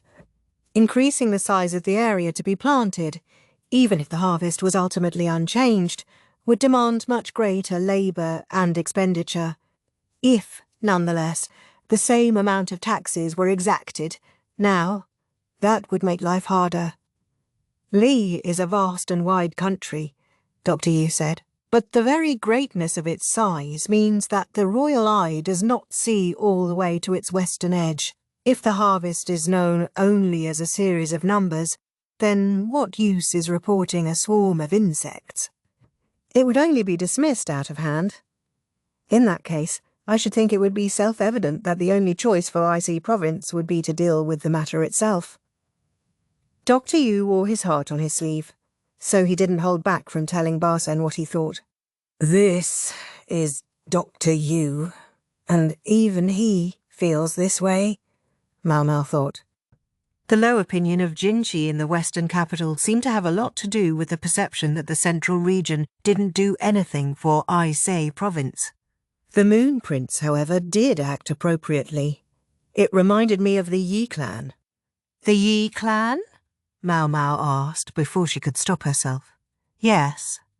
Do you know them? Asked Dr. Yu, unperturbed at Maomao's bursting into the conversation. Basen would have to absorb that before he could come back into the talk, so Maomao decided to take over. Say, maybe we should have this discussion over some food, Dr. Yu said at last. Come now, let's eat. Food, said Tianyu, ecstatic to finally be getting a meal. Evidently it was sheer lack of energy that explained his silence. Whenever there was a swarm of insects, the Yi clan would step to the front and give instructions, Dr. Yu said. If you'll forgive my asking, sir, weren't they rebels? Rebels? Well, anything they did, I trust they did for the sake of Aisei province. I personally never knew any of them to be rebellious. Dr. Yu took a bite of fried rice with his spoon while he spoke. What exactly were the people of the Yi clan like? Maomao asked, taking a bite herself. The rice gave the dish plenty of body and the egg gave it plenty of flavour, nuanced by the spices and mussels. She shot Cher a discreet, approving thumbs up. They were beautiful, all of them, and if you got close to them they had a wonderful smell.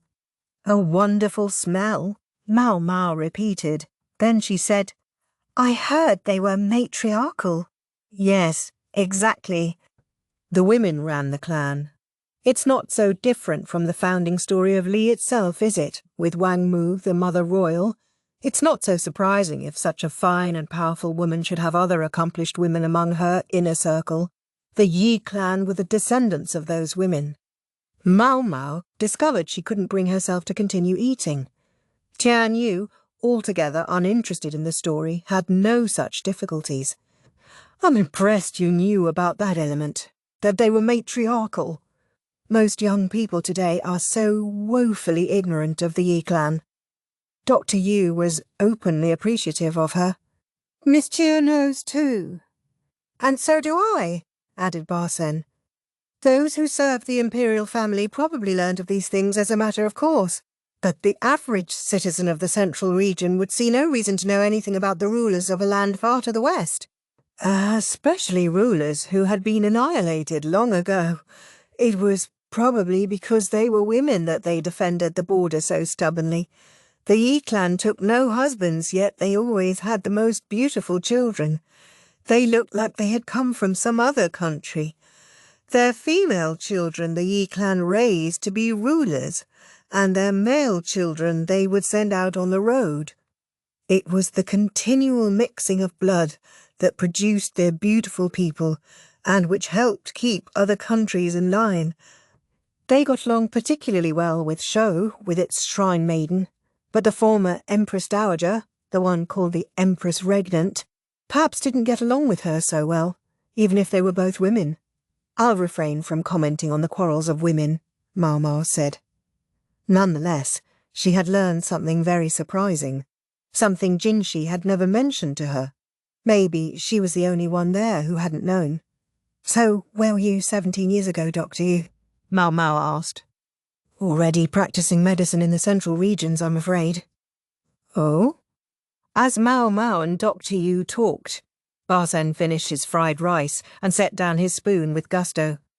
He must have absorbed the moment while he was eating, because he said, I see what you're saying, Dr. Yu. The Moon Prince is now paying the bill for a central region that has done nothing. Fine, let's assume you're right about that. It doesn't change the fact that all of his successes now are being credited to Sir Yuga Yoku. And I have to say, I don't like that. And you bear part of the blame, Doctor. Me. How? People take you to be acting on behalf of Sugioku on account of your name. Really? He looked to Tianyu for confirmation. Oh, Dr. Lee said the same thing, remember? He said you should start every interaction by mentioning that you had come from the central region. I think what he meant was you should communicate that you were there on the Moon Prince's orders. Tianyu didn't look very happy about having to explain all this. He had some rice stuck to his cheek. What strange thing to say, I come from the central region. I don't. I come from around here. A lot of the people we've seen even know me. Well, then just say you're here on the Imperial Younger Brother's orders or something. Doesn't that make it sound like I'm claiming to be close to the Imperial family? It's a bit embarrassing. Huh? Said two voices at once. What was this guy talking about? He had gone to the big city and made his fortune, and now he was too shy to let his friends and acquaintances celebrate him for it. Miss Maomao! Miss Maomao! Can I think of him as being in the same category as Mr. Quack? I don't know. I don't think he quite fits into the adorable old guy box. Put him somewhere else, closer to the duck, maybe. Understood. Maomao thought she had a pretty good idea what this category was that Chu was picturing. Anyway, Dr. Yu was saying, anyone from these parts ought to know the difference between the old Yus and the new ones. The old and the new what? Maomao asked, tilting her head. The Yu family of doctors is the older Yus. Gyokuen and his kin came later. Now he's got a whole big family, children and grandchildren of all kinds. But when Gyokuen and his wife first got here, it was just them and their only child, their oldest son. Although they did bring plenty of servants with them. I don't know, I think even a local would have to be at least 40 years old to be aware of the difference, Cho suggested. And among commoners, whose lives often barely extended into their 50s, there were not that many people older than 40 to know the difference. Moreover, Gyokuen and his family were the face of the Western capital now. To younger people, you would almost certainly mean Gyokuen or Gyokuu. So that's how it is, Tianyu muttered. I'm surprised. I thought for sure the family was way older than that, said Maomao. There was a time when people started coming here to do trade. I think they moved here around then.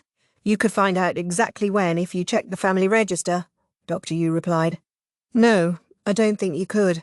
The family register's been burned up, Chu said as she sipped some goat's milk. That's a shame. So anyway, you just make sure to tell your patients that it's by the Moon Prince's good graces you're treating them, said Chue, driving home the point in lieu of Basen. Do you suppose I have to? The old, but not that old guy said, looking abashed. You're not even afraid of some thugs, Dr. Yu, so how can you possibly be embarrassed about this? Quiet, Tianyu, he snapped. Apparently, he was the kind who was embarrassed to make himself look too good, even if he had the ability. He had probably only managed to make upper physician because he had Dr. Liu for a boss, someone who looked for good people and found them. Excuse me, said someone who now looked fixedly at Maomao and the others. If you're done eating, could you get out here and relieve me? It was Dr. Li, looking reproachfully through a crack in the door.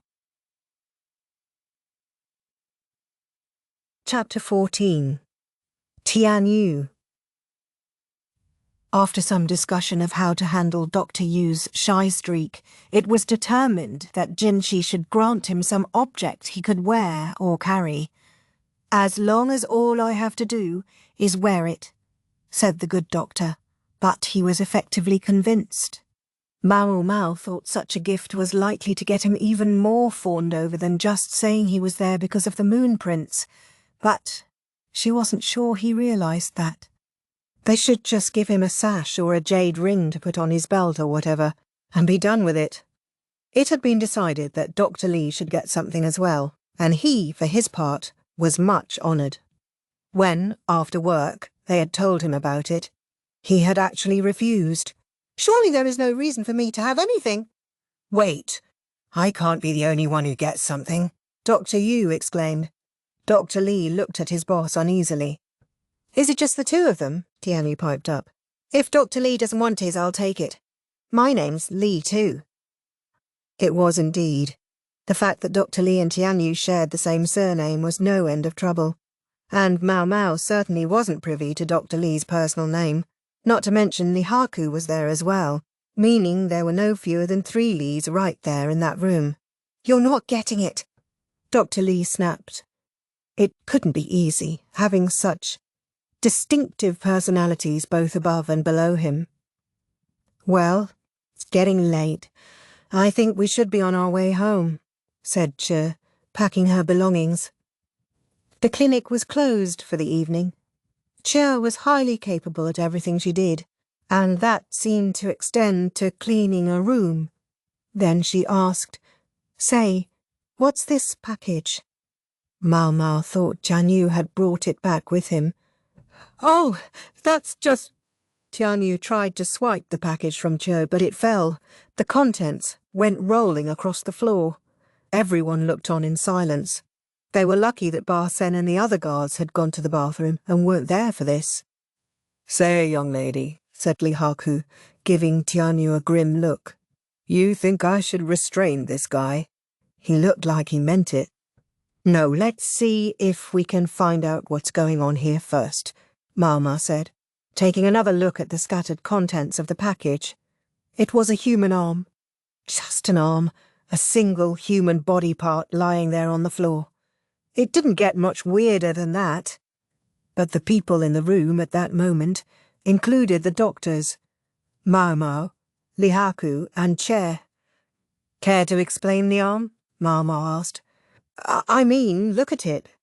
I don't think it can be reattached, not with the way it was cut off," Tianyu said, picking up the appendage and blithely showing them the state of the stump. It was a mess, all right. It didn't look likely to stick, even if they tried to reattach it.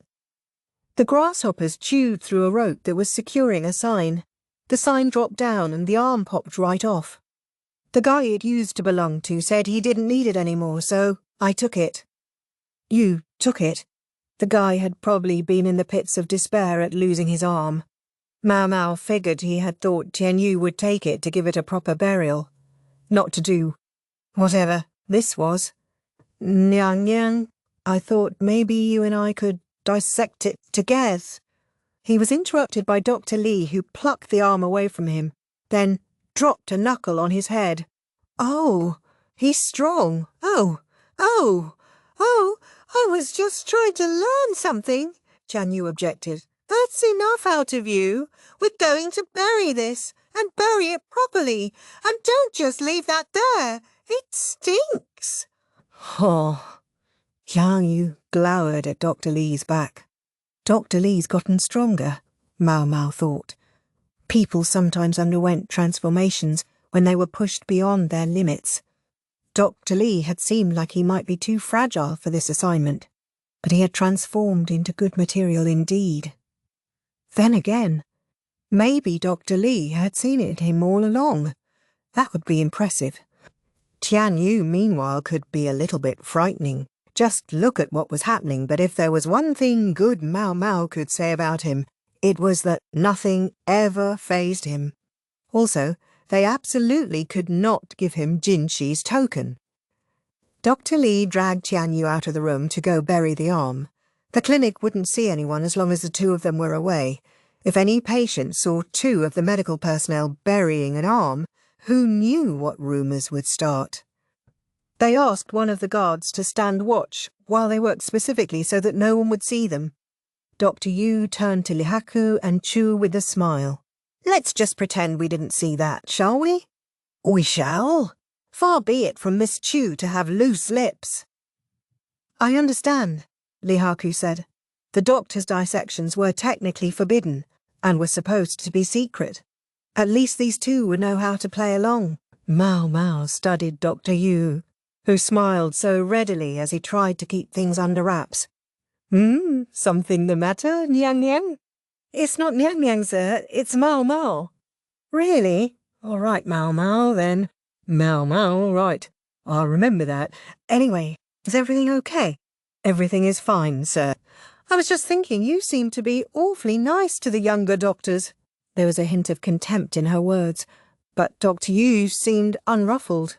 He kept smiling. "Ah, You mean Tianyu. It was Dr. Liu and I who drew him into this world, so I feel some responsibility toward him. Tianyu's quick to gripe about nepotism, but he's benefited more than anyone else from his connections. He crossed his arms and nodded, as if to affirm his own point. You and Dr. Liu got him into medicine. What connections do you mean? Maomao asked, puzzled. Oh, you don't know? As much as Tianyu likes to stick his nose into other people's business, he doesn't volunteer much about himself. Then again, Maomao hadn't asked either. You want to know about Tianyu then, since you'll be working with him in the future? Dr. Yu asked as he cleaned up his tools. Do you think that's all right? If I know Tianyu, the only reason he hasn't volunteered the information is because nobody's asked him. Fair enough. Maomao couldn't criticise, much the same applied to her. He comes from a family of hunters. I remember going with Dr. Liu to get some bear gall once. We found a kid. Maybe you could call him a young man, just dissecting the bear all by himself. Careful, precise, totally unbothered by any of it. He plucked out only and exactly the organs we needed. Even Dr. Liu was impressed. And that boy was Tianyu. Dr. Yu continued to clean up as he spoke, so Maomao kept making medicine while she listened. That's how you discovered his talent and put them on the path to becoming a physician? She asked. But that makes it sound like he got the job because of his skills, not his connections. It was his connections, in a way. I said to his father, the hunter, I said, ever thought about sending your boy to be a doctor? I was only joking, but he went pale and started to shake. If he knew what the doctors did in secret, maybe it didn't sound like such a joke to him. The way his fear manifested, though, it was strange. Why would he be afraid of a doctor's work?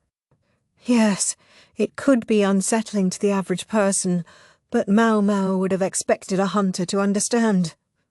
I asked him why he was so upset, but he wouldn't tell me. In fact, he practically chased us out.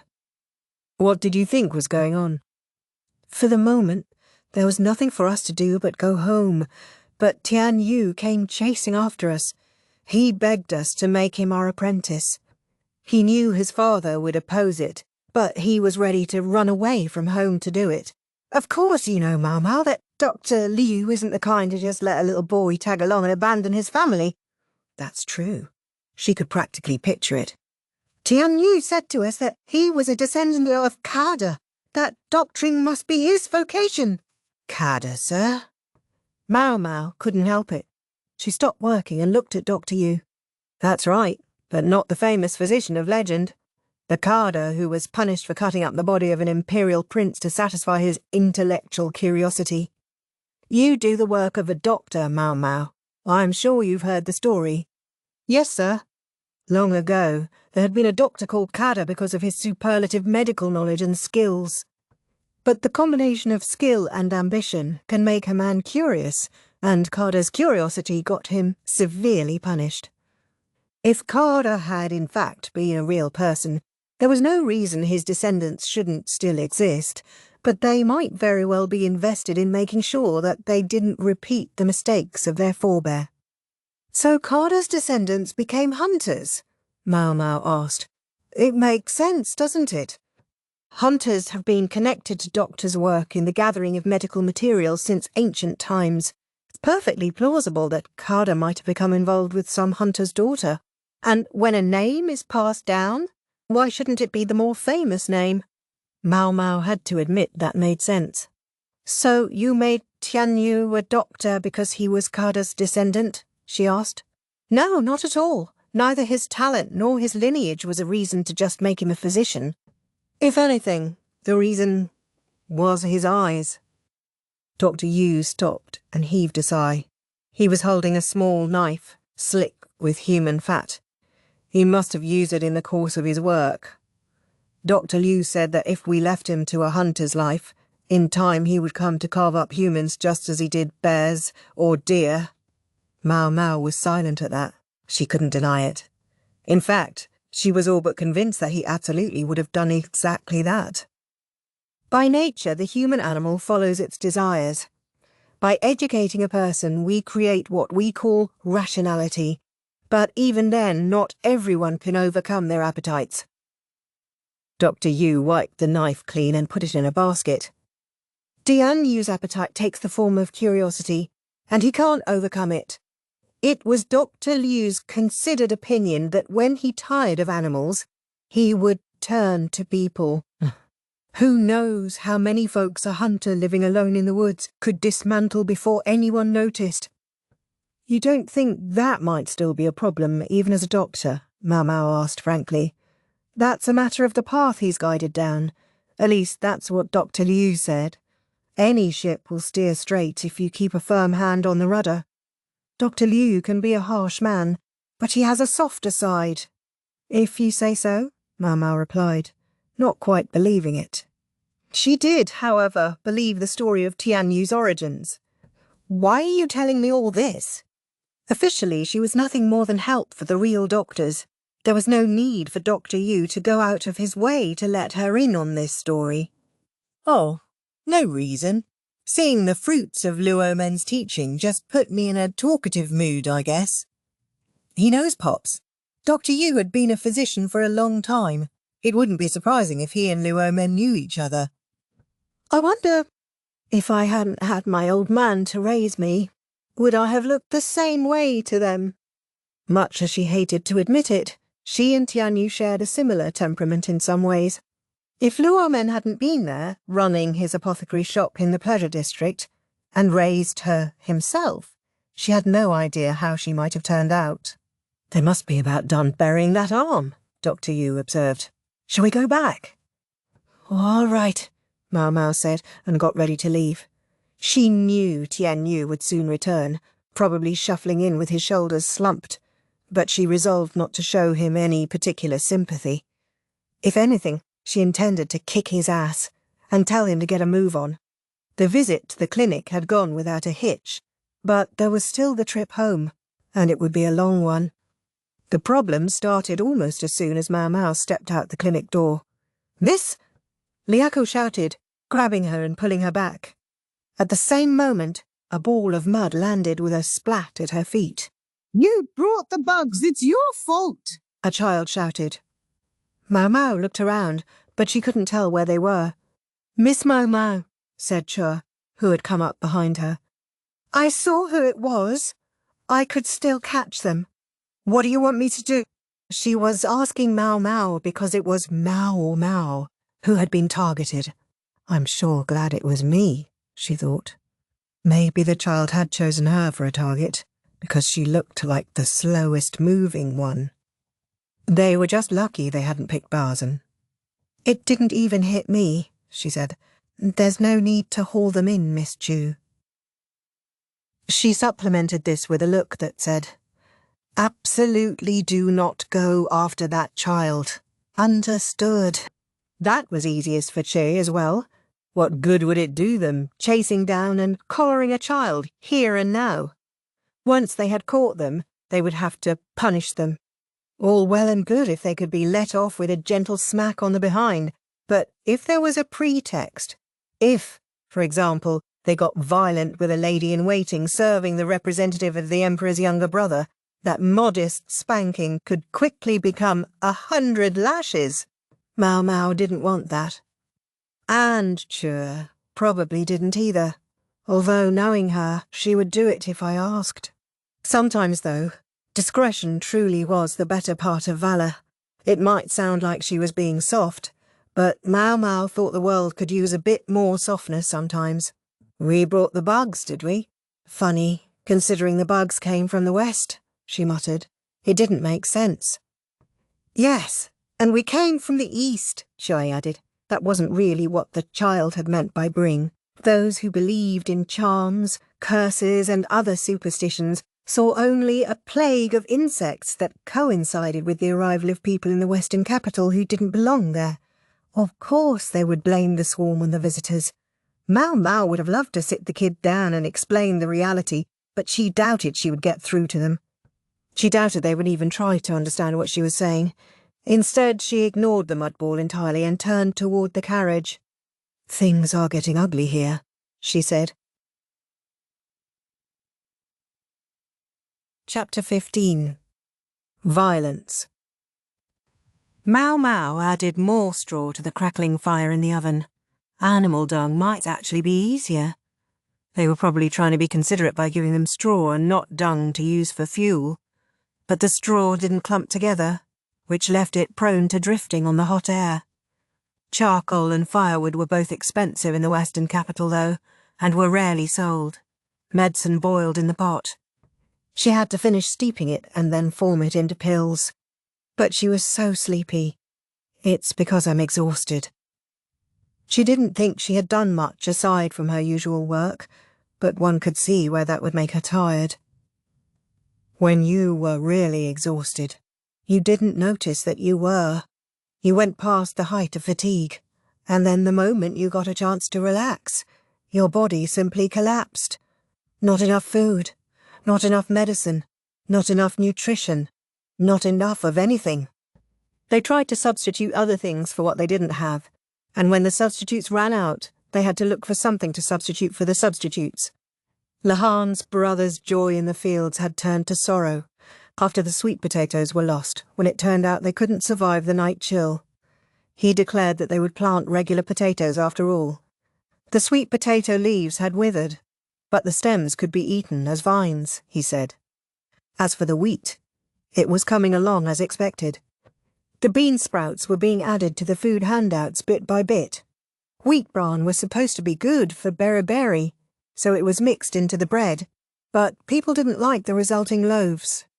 The freak strategist would come by the annex periodically. Maomao was resolved to at least nod hello to him. According to Chu's information, it would be dangerous for all of them if he decided to take Gyoku's side. Upon investigation, it was discovered that coal was being used in a variety of locations, even here in the Western capital. It was immediately obvious, Maomao was told, because of the unique smell. It was used in ironworks and to fire the kilns used to make pottery, both locations associated with Gyokuen. There were too many things to think about. Her head was so full, and she was so tired, that she was slow to notice the spark that drifted out and caught on the spare straw. "Is it just me, or is it a bit warm in here?" she thought, and it was only when she looked over that she saw the straw burning merrily. She put it out in a panic, and it didn't get any worse than that, but the quack doctor was deeply concerned about her, and Tianyu, who had shown up to get some medicine, had a great laugh at her expense. "I can't go on like this." She forced herself to focus. It was when one was least attentive that the worst fires started, and the fire in her stove wasn't the only thing burning at that moment. The incident occurred on the 75th day. Late that night, Maomao was awoken by shouting outside. She pulled on an overrobe and went to the window. She could see guards in the courtyard, and an unsettling collection of glinting flames. Maomao opened her sleepy eyes and dressed quickly. At the bottom of the stairs, she found Lihaku already awake and standing at the ready. The quack doctor was there clutching his pillow and still in his pyjamas, evidence that Lihaku must have dragged him out of bed. "What's going on?" Maomao asked the soldier. "I don't know exactly, but I've got a few ideas." "Such as?" "Pfui," the quack wheezed sleepily, but Maomao pretended not to hear him. "A few days ago there was a messenger from an outpost to the west, an incursion by the barbarian tribes. They attacked the food stores in the area."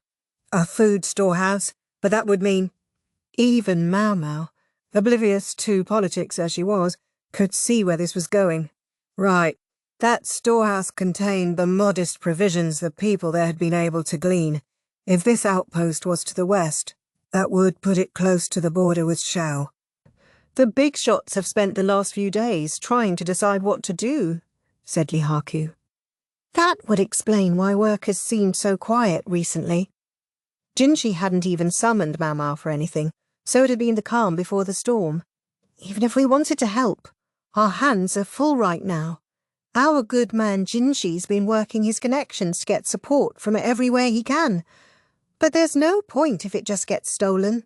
The question is, what do we do about it? And the answers are getting ugly.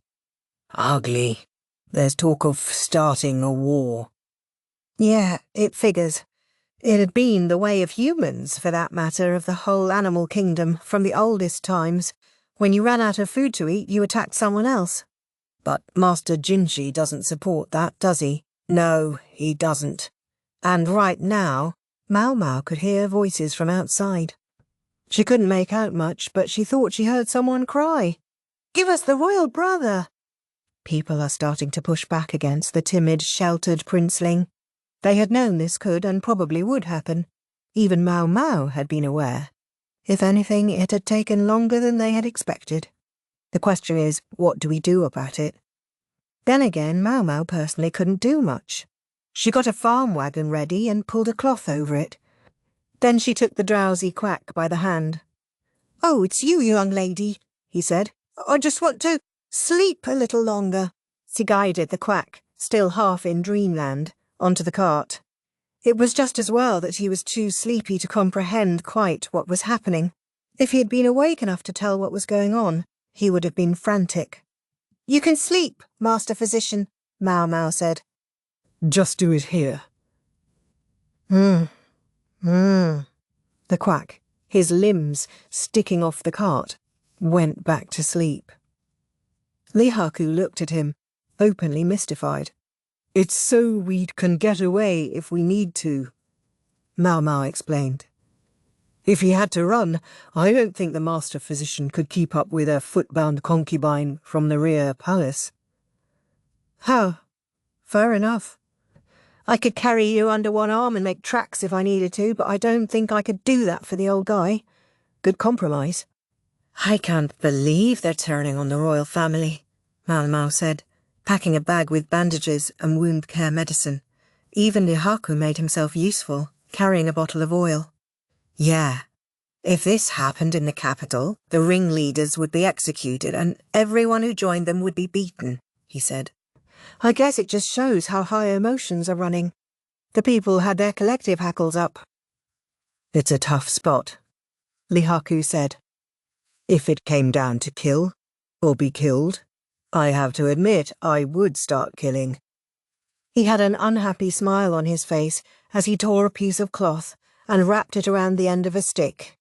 They didn't have any firewood to serve as torches, so he had broken the leg off a chair.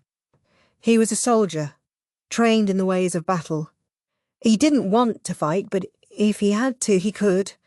Then he said, "With an outbreak of open violence like this, it's the local rulers who are really going to be in trouble." Yeah, Maomao again didn't know much about politics, but she could tell that this was serious trouble. Her heart was pounding in her ears, but having Lihaku there gave her a measure of reassurance, and meanwhile she had the responsibility of looking after the quack doctor. Master Gyokuen can say that the people rose up on their own, but he was the one who let things fester long enough for that to happen.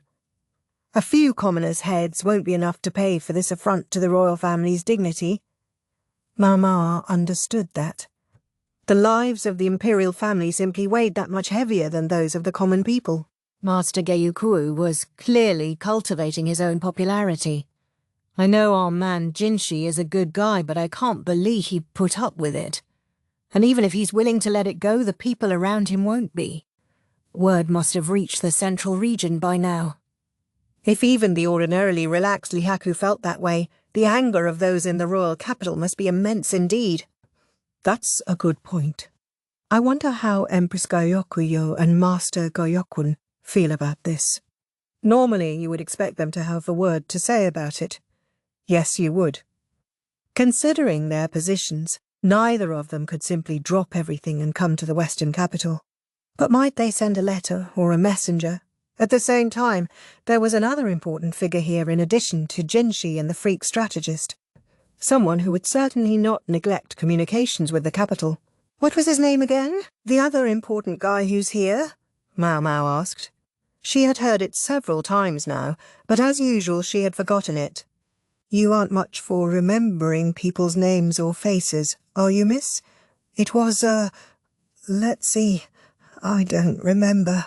I remember he wasn't, a towering presence." "Sounds like you're not much better than me, Master Lihaku." "Hold on. This guy, he was supposed to be in charge of rituals or something, right?" "Rituals. So that would make him part of the Board of Rites." "Oh, Liu. Vice Minister Liu, that was his name," Maomao said, finally remembering. Right, Vice Minister Liu. Let's just have faith that he's doing something. Probably." "We can have all the faith we want. The trouble is happening now." "Point taken." They both sighed, and then there was a loud noise. Were the commoners trying to force their way into the annex? "What just happened?" Maomao asked. If anyone had been hurt, she wanted to help them, but first she had to see to her own safety, which, given her limited options, mostly meant lighting the torch and throwing it if anything happened. I'm not eager to do that. But if it's the only way to keep myself safe, I will. They heard footsteps shuffling closer. Maomao and Lihaku both got ready to fight. "Miss Maomao, are you there?" It was Chue. "Do you need me to explain what's going on?" "Yes, please." Chu was holding a flag and sounded about as anxious as she usually did. "There's a mob of commoners outside. Just like we predicted. Their anger finally exploded. They're shouting for the Moon Prince to come out to them or be sent out to them. That sort of thing." "Yes, I can imagine. And hear them too." "But you're thinking, wasn't there a big bang just now?" "Yes, I am." That was Master Gyokuen-U's arrival. Maomao grabbed her bag of medical equipment. "Please don't worry. Even Master Gyokuen wouldn't lay a hand on a member of the Imperial family. But, I do think this is getting very interesting. Somehow, the things you think are interesting always just seem bad to me. Well, anyway, come and have a look." At Cho's urging, Maomao started outside. Lihaku followed them. "What about the Master Physician?" Maomao asked. "Good question." "I guess we should bring him," Cho said, and started pushing the cart, although she didn't look very happy about it. She kept shooting pointed glances at Lihaku until he took over for her. Once they were outside, Maomao could hear a resounding man's voice. "Do you all understand?" he was saying. "Do you know how much the Moon Prince, who honourably resides in this household, has done for the people of the Western capital?" She heard the people murmuring. "The grains in your food distributions were brought from afar by the Moon Prince. The fact that we are not now starving is by his munificence. The free clinic was likewise his doing. Those who have been there know all about it." "What's going on here?" If the voice had belonged to someone from Jinshi's inner circle, the words would have made sense. But as far as Maomao could surmise, that was Gyokuen speaking. She picked up her pace. She would have to be closer if she wanted to see anything, but getting too close would be dangerous. She looked around for somewhere that might serve as a good vantage point. "Miss Maomao! Miss Maomao!" Che said, beckoning to her. She was already halfway up a nearby tree. Maomao climbed up after her. "Please try not to fall," Lihaku said. He was still pushing the quack doctor in his cart. Up in the branches, Maomao and Cho had an excellent view of what was going on. They could see Jinshi, behind whom stood Basen. In front of him was Gyokuen, interposing himself between Jinshi and the masses. The people were keeping a respectful distance, almost like spectators at a play. The Moon Prince responded with alacrity to the insect swarm. Much as I tried to provide for you as best I could, it is unquestionably thanks to him that you have suffered as little as you have. The immediate support from the central region is thanks to the Moon Prince's presence here. Do you mean to tell me you cannot understand that?" Maomao was thoroughly flummoxed. Gyokuen, appeared to be completely reversing himself. He had been more than happy to take credit for Jinshi's work to this point, but now he was praising Jinshi's efforts and loudly informing the populace about them. What was more, Jinshi was showing his face before the people of the Western capital for the first time. Yes, he had met with a handful of VIPs now and then, but a crowd of commoners. His courtly bearing and almost celestial beauty were not lost on the people. Maomao spotted several women who were clearly love-struck. Normally he would probably try to be modest about all this, Maomao thought. But it was true that Jinshi had done all those things. There was no point denying it. The only person who might have a real cause to complain about Jinshi was the one who had been sent on a grueling grasshopper-slaying quest, Lahan's brother. Speaking of whom, Lahan's brother was one of those watching things developed from inside the annex. He was so ordinary that Maomao would never have noticed him if it hadn't been for the hoe he was carrying. He seemed to have it just in case he needed to defend himself against any outbreaks of violence, but had there really been no better weapons he could have grabbed? The hoe would make him look more like one of the marauding peasants. Gyoku's voice carried clearly, less like he was lecturing and more like he was declaiming, delivering a speech in a play, and the people were riveted by it. One of the commoners, however, raised a hand. How is it the royal younger brother knew that this swarm was coming? How could he know if he didn't bring it himself? There were a few shouts of agreement from the crowd. That's a tough one. If Lahan had been here, he could have broken down the statistics from the last several years, explaining how the climate and the smaller local swarms had pointed in the direction of this larger one. But even if you had it all written down, many people here didn't know their numbers. They wouldn't know what the numbers meant, and they wouldn't be convinced by them. Jinshi took a step forward. Allow me to explain that. When we performed our divination rituals in the capital, it produced a sign of grave misfortune in the west. Given how greatly this city has flourished under the Gyokuen clan in recent years, what manner of disaster could harm it? A swarm of insects seemed the only likely prospect. A murmur ran through the crowd at the simple fact that the Imperial younger brother would directly address a commoner. His voice was lovely and bracing, but didn't carry as well as Gyoku's. Divination, huh? Was it possible that was why Jinshi had brought Vice Minister Liu with him? He must have realized that talk about agricultural products and statistics on recent swarms would go over the heads of many of the commoners. Divination would be a much more intuitive explanation to them.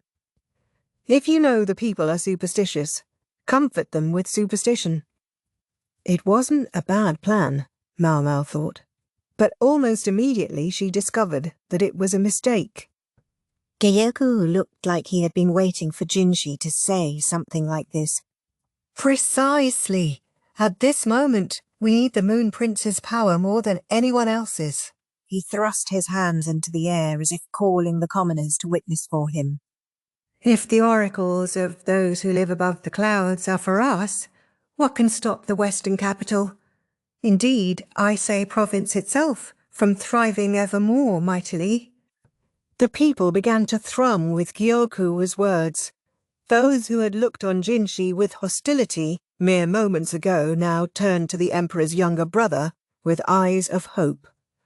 Many still looked displeased, but they no longer shouted and jeered. What say you?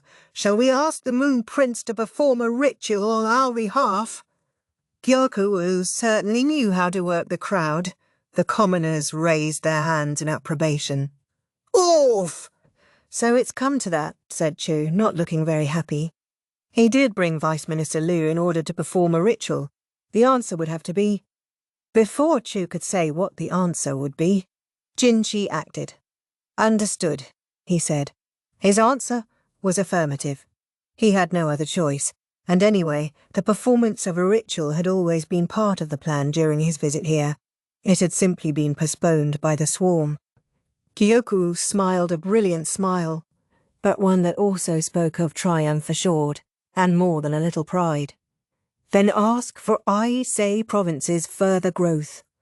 Ask that the disaster from the west be itself brought low. Jinshi's expression never changed, but those closest to him knew. They could see the subtle shift in his face that indicated a touch of dismay. "I've done it now." Maomao couldn't see Jinshi's exact expression because of the distance and the dark, but she knew how it must look. "He's right," shouted one of the commoners. "What good does it do us to blame the insects on the Moon Prince? Why would he bring such calamity upon us?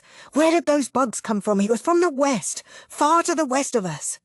"Yes, that's right," agreed someone else. Apparently this was the part where they were supposed to laugh. Several of the commoners chuckled, although Maomao didn't know why. "Exactly," Gyokuen said. "If there is fault to be found, it lies not with the Moon Prince, but with the one who was entrusted with the care of the Western capital, me myself. I can only beg forgiveness. If the slightest offence has been given to you, our august visitor, please hold me responsible." He turned to Jinshi and bowed dramatically. "Goodness gracious," Chua said, looking like she wasn't sure what to make of this. "What is more, if there was a failure to protect this city from the grasshoppers, that too is my responsibility, entrusted as I have been with leading this place on behalf of my father, Gyokuen. The people have starved, and the blame is mine. To all of you I can say only, I'm sorry." Now he bowed toward the commoners. "Master Gyokuen, don't bow to us." "That's right. We did this by ourselves." "You've done nothing wrong." The people were eager that Gyokuen should raise his head. Maomao realized that the scene had changed. Jinshi, who had been the star until a moment ago, had been overshadowed by Gyokuen. "He's right. The honoured Imperial younger brother isn't at fault here," someone said. "It's those troublemakers from the west that brought the bugs." "Yeah, and now they're trying to steal our food too." There were more shouts of agreement from the crowd. Gyokuen had spoken of the disaster that came from the west. Maomao had assumed he meant the grasshoppers. But then, wait, what just happened? He had shifted the focus of the anger from the insects to the western lands themselves. Immediately to the west of Aisei province was Shao. "Looks like a new fire is starting," Chua said, her eyes cold. "A new fire? I'm almost impressed. I wondered what was going on, but it turns out all the play acting has been leading up to this moment." "Play acting? What are you talking about?" Chua twirled her finger, and a pigeon appeared in her hand. "All of it. Calling the Moon Prince here, and the Master Strategist, deliberately affecting a bad attitude toward the Moon Prince, deliberately giving the common people a bad impression of him. All of it was calculated for this purpose. That might even include sending his adopted daughter to the Rear Palace. Now, that would be something." The pigeon went fluttering out of Chu's hand. "The West has to pay. Let's get our food back. Crush the barbarian tribes." The people started thrusting their fists in the air. The murderous energy that had been directed toward the Imperial family just moments before had taken on a new focus. "Master Lacan said this guy was looking to be a hero, but it looks to me like he's just as good at playing supporting roles. Maybe better, in fact. Don't you think?" "What do you mean?" Maomao asked. "Well, you see, this is a stage put here by Master Gyokuen. He caused the Moon Prince to mount the stage without ever meaning to. Heck, he even set him up in the lead role." He apologized exquisitely for the rudeness to the Imperial family and cleared up the people's misunderstanding in one fell swoop. And now the Moon Prince is standing there looking like a gorgeous actor. Although I guess you could say that at the moment. He and Master Gyokuen are sharing the spotlight. Maomao understood what Chua was saying. Gyokuen had set up the Imperial younger brother and himself, the acting governor of the Western capital, as the stars, and cast a foreign people in the role of the enemy. He had said nothing definitive himself, only guided the people to the conclusions he wanted them to reach. What if Master Jinshi just stole it back? Do you think he could? This crowd was a powder keg with his name on it until a minute ago. Besides, we're dealing with people who are easily swayed. The Moon Prince hasn't said anything untrue, but neither has Master Gyokuen. It's just that the people's attention has been swapped from the locusts to the foreign people who took their food. Maomao followed her point here too. He doesn't get his hands dirty. He doesn't kidnap anyone. But he's effectively taken a hostage. Clever stuff. Chu nodded her agreement. Jinshi began to speak. But he couldn't offer a direct rebuttal. He only said that he would perform a ritual to expunge the destruction. It was unobjectionable, as Jinshi was wont to be. But it wasn't enough to completely dispel the people's misgivings. Maomao swallowed hard and looked at Chu. So, what is Gyokuen after? She asked, dropping any term of respect for the acting governor in spite of herself. Every hero needs a stage. But maybe the western capital isn't the stage he wants. Chu peered off to the west. There must be some reason he's so eager to start a fight with Shao. Something besides simple profit. Maomao, too, looked to the western sky. Somewhere over the horizon lay Shao, and beyond it, Hokuaren.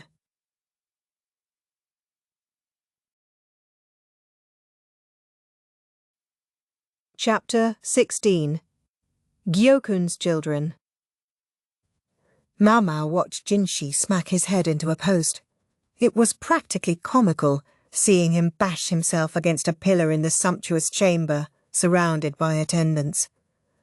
Young master, at least use this, Suiren said, inserting a wadded-up cotton jacket between Jinshi's head and the pillar. The sound went from thump-thump to bomph-bomph, which only made it seem sillier. Suiren didn't go so far as to try to stop him. He played me. Like a two-stringed fiddle, sir. You're mocking me. Yes, I am, sir. Maomao had her hands full trying to offer non-committal responses. Just agreeing with everything Jinshi said was better than letting herself slip and accidentally tried to suggest an actual solution. It was the same way she dealt with huffy courtesans. It always calmed them down. Are you even listening to me? Jinshi demanded. I'm listening, sir. Apparently, it was still the wrong choice. In this case, instead of offering inoffensive comments, she should have tried to suggest a solution. But at that moment, Maomao didn't even have any ideas to offer. Neither did the rest of Jinshi's entourage. Gaoshun was the first to speak.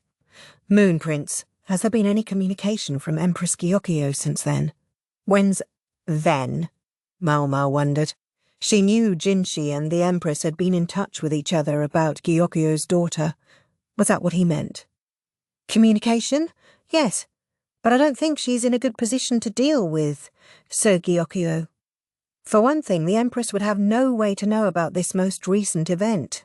Even if I contacted her as urgently as I could, I doubt it would be in time. But thankfully, she's already put me in touch with certain other connections. Makes sense. Even the members of a single family were hardly going to be in lockstep. Maomao wondered who these connections were. What about Master Gyokuen, then? Basin asked. Jinshi paused for a second, then said, I can't be certain, but I doubt Sir Gyokuen had a hand in this. I've kept him apprised of the situation here, but there are certain things that I think he wishes to leave to his son's judgment. He sends only the most ambiguous answers. I can only imagine that what he writes to Sir Gyokuen is quite different from what he writes to me. You don't suppose that his answers conflict with the report you're getting, Master Jinshi? Ame asked. She seemed to be wondering if Jinshi's letters were reaching Gyokuen at all. At the moment, I don't think so. I would agree, came a voice from behind a curtain. Maomao was caught off guard for a moment, but then realized it was Gaoshun's other son, Baryu. Chua flitted over and nudged the drape. He's gotten used to us enough to speak, huh? She had no idea, though. how many more times she might have to visit before she saw his face. Maybe he would open up to her if she wore a duck mask. Galshan picked up the thought. Master Gyokuen's policy was always to be on friendly terms with neighbouring countries, and thus to keep them in check. He might make suggestions or negotiate sometimes, but he never made an open declaration of hostility. I think that means it's safe to assume Master Gyokuen did this on his personal initiative. At the same time, I can see why Master Gyokuen might hesitate to criticise his son's approach. Sir Gyokuen isn't a young man anymore. He can't be forever meddling in his son's affairs, Jinshi said. True enough. Exactly, sir. Moreover, there must be more than a few among the populace who are dissatisfied with the way Master Gyokuen has done things. Master Gyokuen's core group of supporters must include many disaffected former believers in Master Gyokuen. One suspects. Jinshi set the cotton jacket aside and sat down. After all, not all the neighbours around here are necessarily good people. Maomao recalled a marriage ceremony that had taken place in the western capital last year.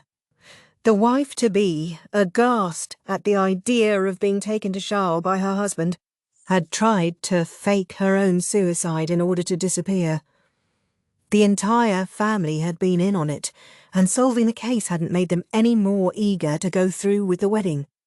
They said the foreigners brand their wives like livestock. There weren't that many idiots in the world who would deliberately let someone press a hot brand into their skin of their own volition. In fact, as far as Maomao knew, there was only one. For that matter, he did it to himself. She glowered at that idiot even as she mulled the present circumstances over in her mind. So people were upset with the Emperor's younger brother, and Gyokuen intervened. He somehow managed to blame everything on the foreigners, and now Jinshi is going to perform some kind of ritual. From the sound of things, this ritual had less to do with expunging sickness and more with making ready for the coming war. At that moment, Jinshi had managed to put off the ritual, briefly, but now he was trying to figure out what to do. I don't suppose Sir Gyokuen would come home, Jinshi mumbled, but they all knew that was impossible. Unfortunately, sir, I don't think that will happen, Gao Shun said. You can't rely on others to solve your problems, Talmay added. Well, that accounted for both husband and wife. This conversation didn't look like it was going anywhere fast. Maomao wasn't even sure why she was here. She had been summoned for the first time in several days, but before she had a chance to inspect Jinshi's burn, he was starting in on his trials and tribulations. Monsieur, Maomao thought grudgingly of the whimsical lady-in-waiting who had brought her here. Maomao decided to try to get them back on track, by force, if necessary. I understand you're worried, sir, but the general thrust of the ritual has been determined, hasn't it? Yes, Jinshi said slowly. It's this. He showed her a piece of paper. It had 2 characters on it, land and pacification. The pacification of the land? It was Vice Minister Liu's idea. He said this would be an appropriate justification for a state ceremony. I've heard of this kind of ritual, but not often. You understand what it means for this to be a state ceremony, don't you? Yes, sir. It's usually a ritual His Majesty the Emperor performs to venerate the ancestors and spirits, isn't it? That's right. But when His Majesty is too busy to perform such a ceremony himself, I may perform it in his stead. In fact, one such performance had led to an attempt on his life. If Maomao had studied more diligently for the court lady's examination during her time as Jinshi's lady-in-waiting, she might have figured out his true identity sooner. Would you like to know the details of the ceremony? Jinshi asked. Maomao didn't mince words. No, thank you, sir. Just tell me exactly what it means to pacify the land. Very well. Typically these ceremonies have to do with venerating the ancestors and the spirits, or sometimes the heavens and the earth. In this case, however, since we're far from the capital, The suggestion was that perhaps the ritual should be focused on placating the local guardian spirit. In short, we pray to the devastated land that it will yield forth a rich harvest. If I may be so bold, sir, it sort of sounds like you just made up a new ritual out of whole cloth. Maybe not whole cloth. They say such rituals are practiced on the islands to the east. Let me see if I'm understanding you. Your hands would be tied if, immediately after the Emperor's younger brother had venerated the spirits, Master Gyokuen were to make a declaration of war on another country. Suppose that, instead, you didn't venerate the spirits generally, but only the very specific spirit of this area. What if the object of the ritual extended no farther than the borders of Aisei province? Is that what you're thinking? You show remarkably sharp insight for someone who claims not to understand politics, Jinshi said. Funny thing to be impressed by. It seems that you would be deliberately placing yourself outside the scope of your own ceremony. Yes, as would Vice Minister Liu, who originally came up with this idea. If we're lucky, very lucky, Sir Gyokuen simply won't try anything. In concrete terms, Jinshi was worried that Gyokuen would take the occasion of the ritual to make an open declaration of war on another nation. He hasn't done anything outwardly yet, has he? Maomao asked. No, he talked to myself and Sir Lacan about the possibility of war, but he hasn't made any public moves. He was only sounding us out. He judged that he couldn't act without our support. This was what made Gyokuen a dangerous man. He wasn't going to go to war by himself. He sought to drag everyone else along with him. The people of the Western capital trusted Gyokuen implicitly, and the policy he was now contemplating was inspired by their views. It might indeed make them think he was a fine acting governor, but the world was not so simple. The people of the Western capital had their feelings. Their anger had to go somewhere. It had been pointed at the Imperial younger brother, and now it was pointed at a foreign nation. A simple solution in the short term, but a bad decision in the longer view. I oppose Sir Gyokuen's plan, so he's taken more forceful measures. Yes, disgusting measures. He ought to be good enough to declare the war himself and suffer the consequences himself. Taume spat. Now that's enough. Gyokuen broke in. Basen might look like his father, but maybe he got his hot blood from his mother.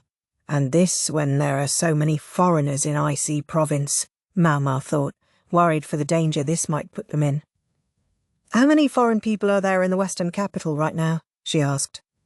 She had seen the state of the crowd. If that mob happened across anyone with foreign blood, there seemed likely to be a violent attack. Where would the foreigners be hiding? That's been taken care of by someone with a talent for such things. The strategist, Jinshi said. That old fart? Maomao shot back, scowling. As soon as the first wave of grasshoppers hit, he brought all the foreign merchant groups to a single place where they could be protected. Because, according to him, it would be a pain to have them jumbled everywhere. Do you think he really understands what's going on? The freak with the monocle did everything on instinct, so it could be hard to fathom his actions. Many of the merchants went back home by sea, or continued overland to Callao province. Even so, about 100 of them remain in the Western capital. Is there anywhere they can hide? The people here are not monolithic. Some are xenophobic, yes, but others see foreign people as invaluable neighbours. There's an inn-town near the port that caters to foreigners. He rented the entire place out. That's a pretty good trick. Indeed.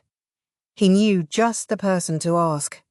In fact, they should be joining us shortly. Ahem. If we're going to have a visitor, I would like to wrap up my work here and get back, Maomao said. The only person currently at the medical office was the quack doctor, who had managed to sleep through the last major commotion. Meanwhile, it wasn't just medicine they were out of. There weren't enough bandages either, so Maomao had been planning to tear up some unused sheets to make new ones. I'm afraid our honourable guest has already arrived, said Chui. Most unwelcome news. Jinshi smirked.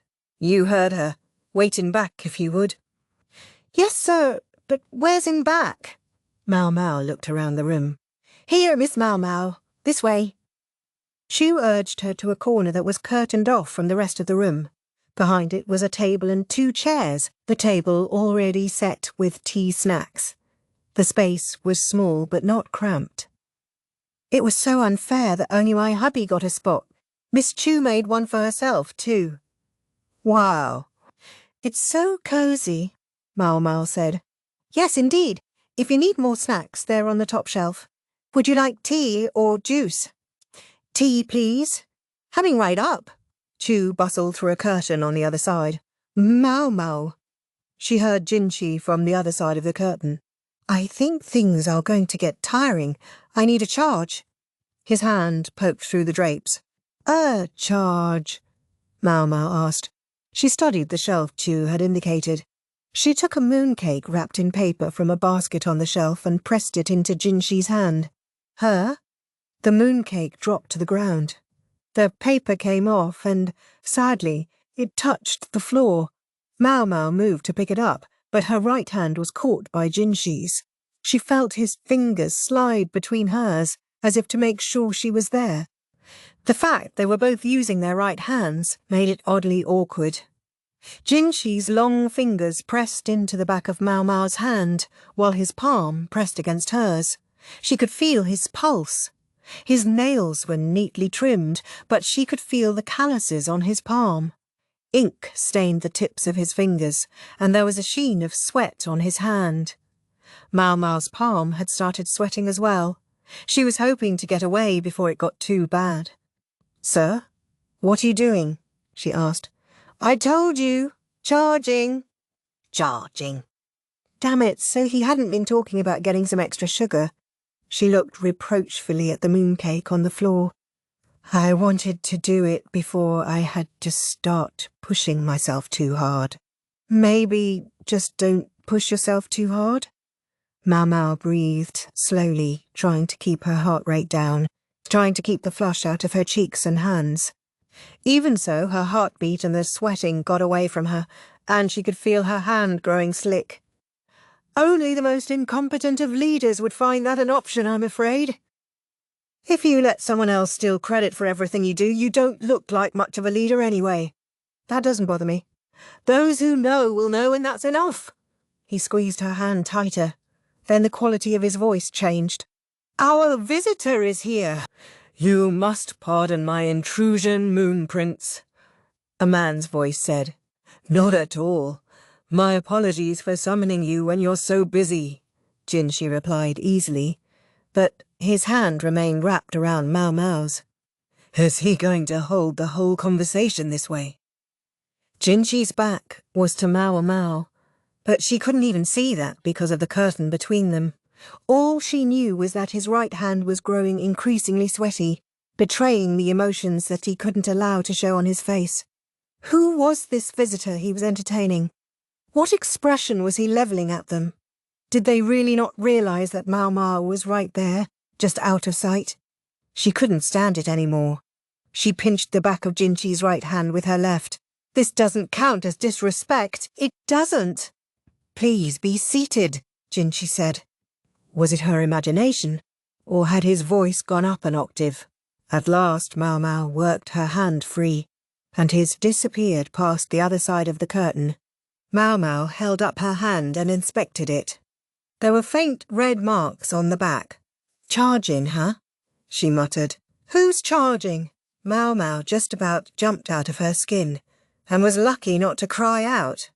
Chua was standing there with a tea platter. It's nothing, Maomao said. Really? Oh, look, you dropped your mooncake. She grabbed it off the floor, blew the dust off it, and ate it. Then she said, You don't look very relaxed, Miss Maomao. It's your imagination, Miss Tio. She tried her best to seem calm as they whispered back and forth. Okay, we'll say it's my imagination. Maomao didn't answer immediately. She could never tell how much Jue actually knew. Instead, she sat in one of the chairs and sipped her tea quietly. She could see the visitor through the gap in the curtain. "Isn't he going to notice us watching him?" she asked. "Not to worry. Lady Suiren is keeping an eye out to make sure he doesn't see us, and he won't hear us as long as we keep our voices down like this."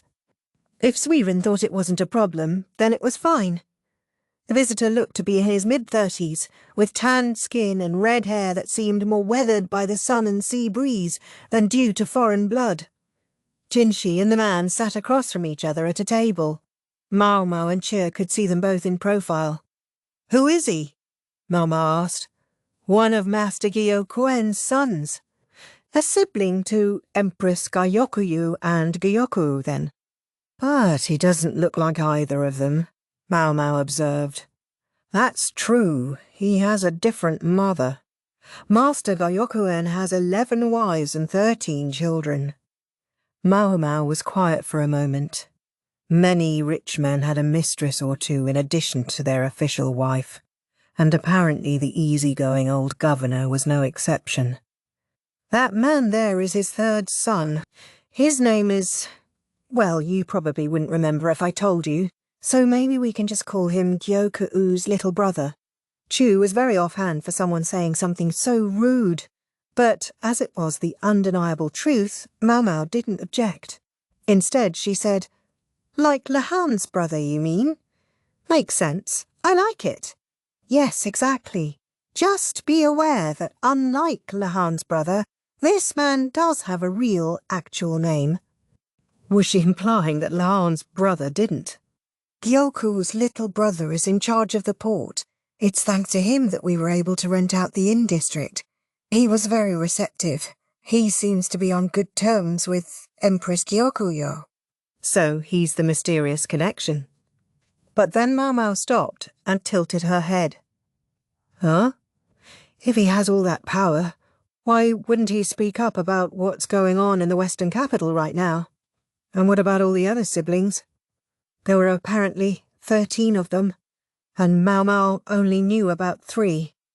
Weren't the children of powerful people supposed to squabble more?" "I think that has something to do with the way Master Gyokuen educated his kids.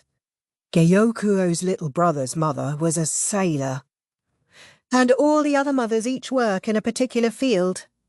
"So basically the siblings all follow in their mother's footsteps?" "Pretty much. Master Gyokuen has a talent for more than just collecting wives. He brings exceptional people in each field into his family, just like how he manoeuvred his way right into the Imperial bloodline. As a merchant, nothing Gyokuen did was wasted. He had sent Empress Gyokuen to the rear palace, armed with the twin weapons of her beauty and wit." "All right, but let's be frank. Master Gyokuen's only actual successor is Master Gyokuen, right? I know he's the eldest son and all, but the other siblings really don't have any problem with that?" Maomao asked.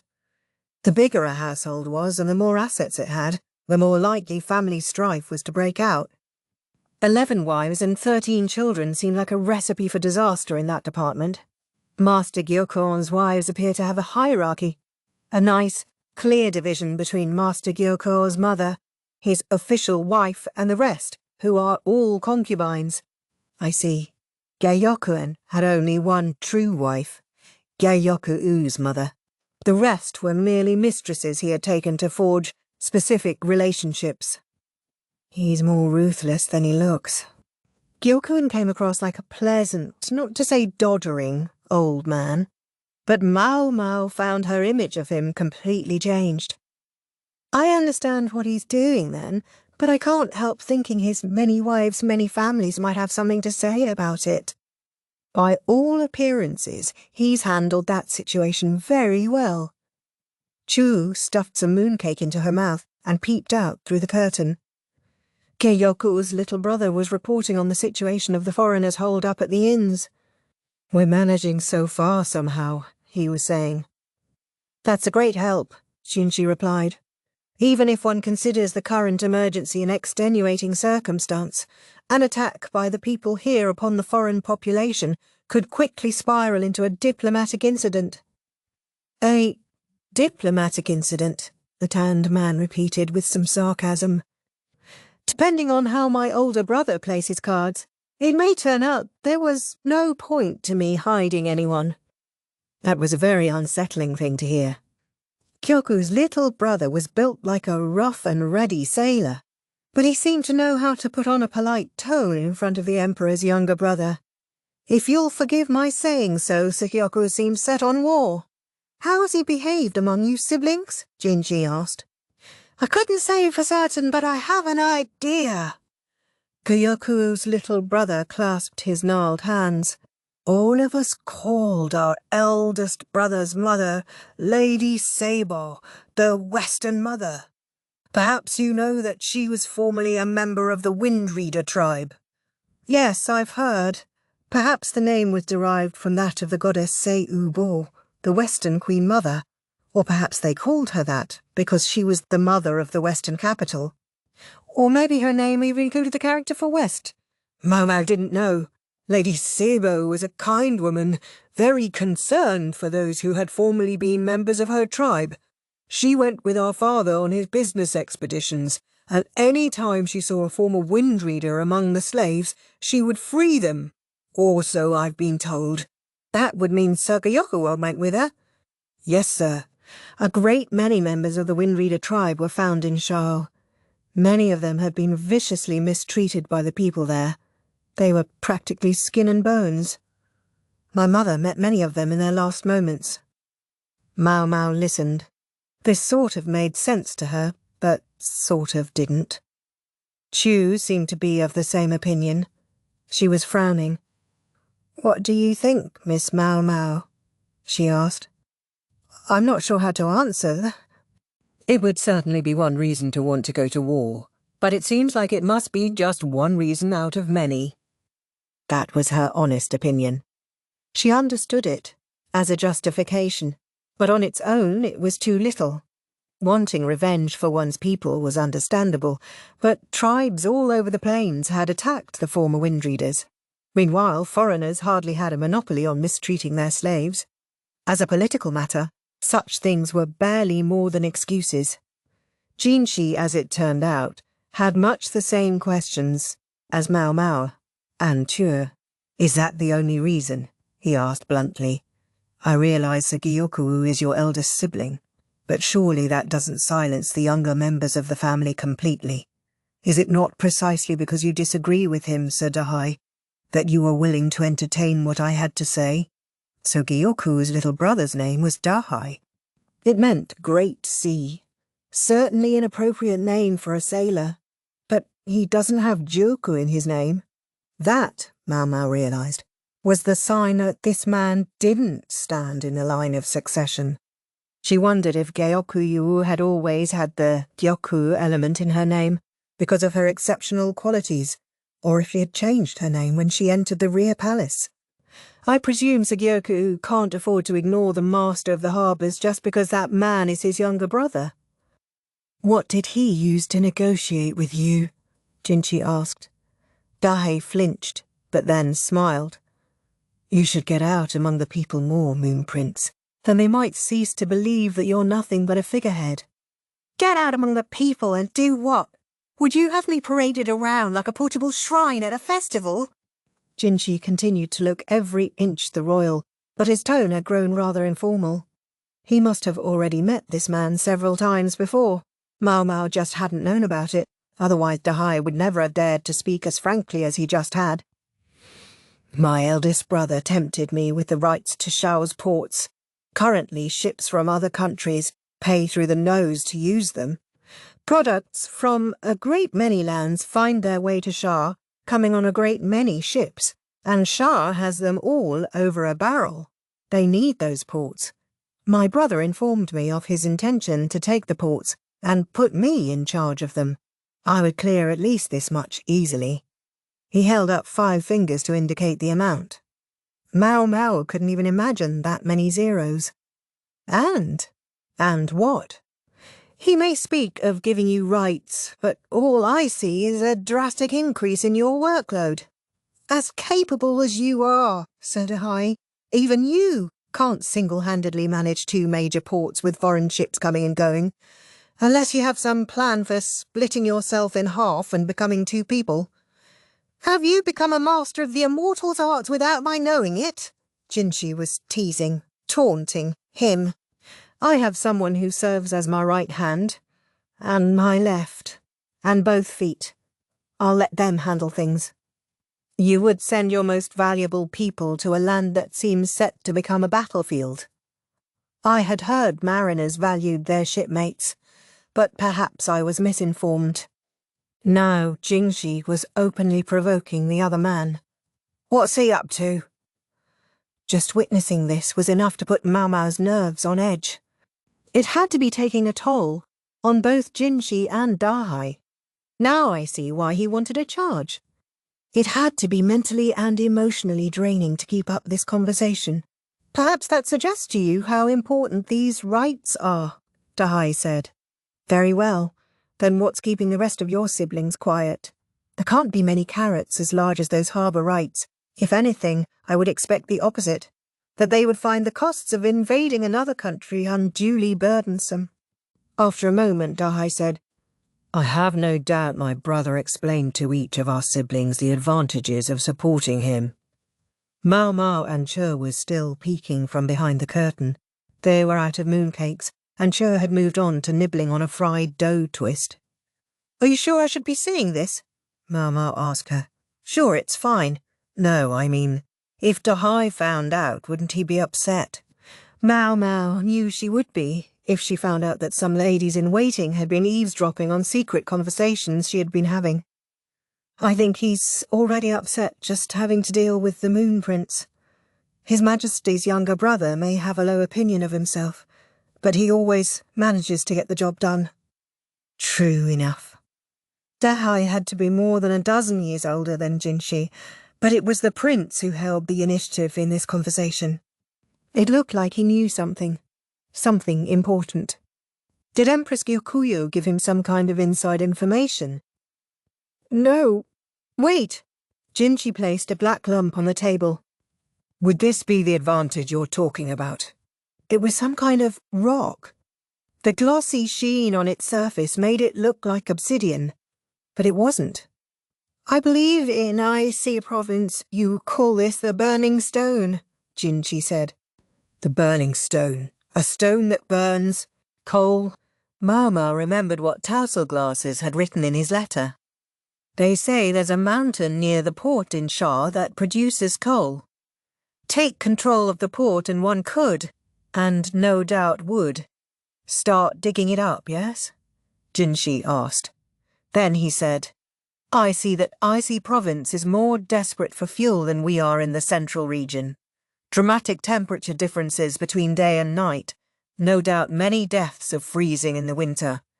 Without much timber, your main sources of fuel are straw and animal dung, but the supplies of both are unstable. The suggestion that there might be a steady stream of fuel to be had is one that could easily sway an entire family of siblings. Now, here is the question. Oh man, I hate that look. Jinshi was making the face he always made when he was about to bring Maomao some kind of problem. She had lost count of the number of times when, in the rear palace, she had met that unctuous expression with the look of someone observing an upside-down cicada. Sir Dahai, neither you nor Sir Gyokuen brought up the subject of coal. Why not? Jinshi asked. Ugh, I really hate that look. Maomao was starting to sympathize with Dahai. Jinshi could be brutal. He only acted when everything was ready, and there was no longer any escape. Records show that there used to be mining in IC province, a modest amount, I grant, but it was there. Now you no longer do it. May I ask why not? Can't a mine dry up? Dahai replied. Did it? Dahai studied Jinshi for a moment. What are you saying, sir? There was a hint of annoyance in his voice. Oh, nothing. I've simply been wondering what would happen if the central region were to reconsider the value of coal, and perhaps include it on our surveys. What do you suppose would happen if it turned out someone had been hiding coal that they should have been sending to us? The Han's riddling letter had been a way to try to tell them that IC province had a hidden coal mine. All reports of coal mining ceased 17 years ago. Did something happen in the midst of the chaos surrounding the Yi clan? I'm afraid I don't know, sir. You're telling me you've been using coal without knowing it. Is that an accusation? Dahai and Jinshi squared off. The easy friendliness of their conversation earlier only made this moment harder to bear. I've heard that the Western capital's ironworks are thoroughly blackened. That happens when you make iron. True. Ash is ash, whether you burn wood or coal. Maomao thought she saw Jinshi glance in her direction for a split second. However, the smell! That can't be hidden, can it? More to the point, we have confirmation of large quantities of coal being brought into the ironworks. Chu had told Maomao about coal's unique smell. It had led them to the ironworks, where they had collected indisputable evidence. Jinshi was very thorough. Dai continued to play at being evasive, however. It's not so unusual to import coal from other countries. I question how you can be so sure our supply comes from Aisei province itself. Perhaps you would let me see your manifests, then. Presumably any imported coal would have to come via ship. Jinshi's perfect lips curled into a smile. You seem willing to be much firmer with a younger brother than the elder. Dahai looked openly exasperated. When a person has proof, he can be as firm as he wishes. It was a bit of a fig leaf for the Emperor's younger brother, but it was his way of signalling that he was not going to simply force matters using his authority. Besides, we don't have to make this difficult. I have an easy way out for you. After a long moment, Dahai said, I should have known I would never get the better of you. There was a secret agreement with the former Emperor, or perhaps I should say with the Empress Regnant, regarding the use of coal, was there not? Jinshi asked. What would ever give you that notion? You have no idea how prickly the bean counters in the royal capital can get. The mere annihilation of an entire clan would never convince them that they should get less tax money than they did the year before. Maomao could just picture Lahan working his abacus, which he always carried despite the fact that he did all his math in his head. It was frankly obnoxious. So, there was a tacit agreement with the court about the matter of the coal, and yet you come here with your accusations, Moon Prince. I said, didn't I? That it was a secret agreement with the former Empress Dowager, the Empress Regnant. The current sovereign had, and has, no part in it. Say the Emperor doesn't know about it, or knows but stays silent. How would people react if I spoke up? I can already see the gleam in the eyes of the Board of Revenue. They would demand 17 years' worth of back taxes, every last pebble they're owed. Yes, I think that would cause a re-evaluation of the worth of coal. Stupid, stupid face. Had he really needed a charge? He seemed well in control of this situation. Are you threatening me? Here I thought you had saved our people from the depredations of the grasshoppers. Has it been your true aim all along to ravage us in their stead? It was merely a suggestion. Did I not tell you that there was an easy way out? Let's say I am all too ignorant in these matters. I hardly know coal exists, let alone what it's worth. It's just a bunch of stones. Good enough? And what do you ask in exchange for this ignorance? Dahai scowled at Jinshi. To be quite frank, I see no advantages in making war. A man is welcome to gamble with his own money if he wishes, but I cannot approve of dragging the entire country into such a wager. Should Sir Gyokuen use the occasion of my ritual to make anything resembling a declaration of war, I expect the people to be very much on his side. I may object, but I could easily see us sliding into an invasion of another country just the same. You're saying you wish me to stop my elder brother's plan, then? Precisely. If there is war, I think the consequences to you will be far more dire than an investigation into coal by the royal capital. But Sir Gyokuen will be unable to make any war without your ships to carry the invasion force. It was as Jinshi said. Maomao pictured a map of the region in her mind as best she could.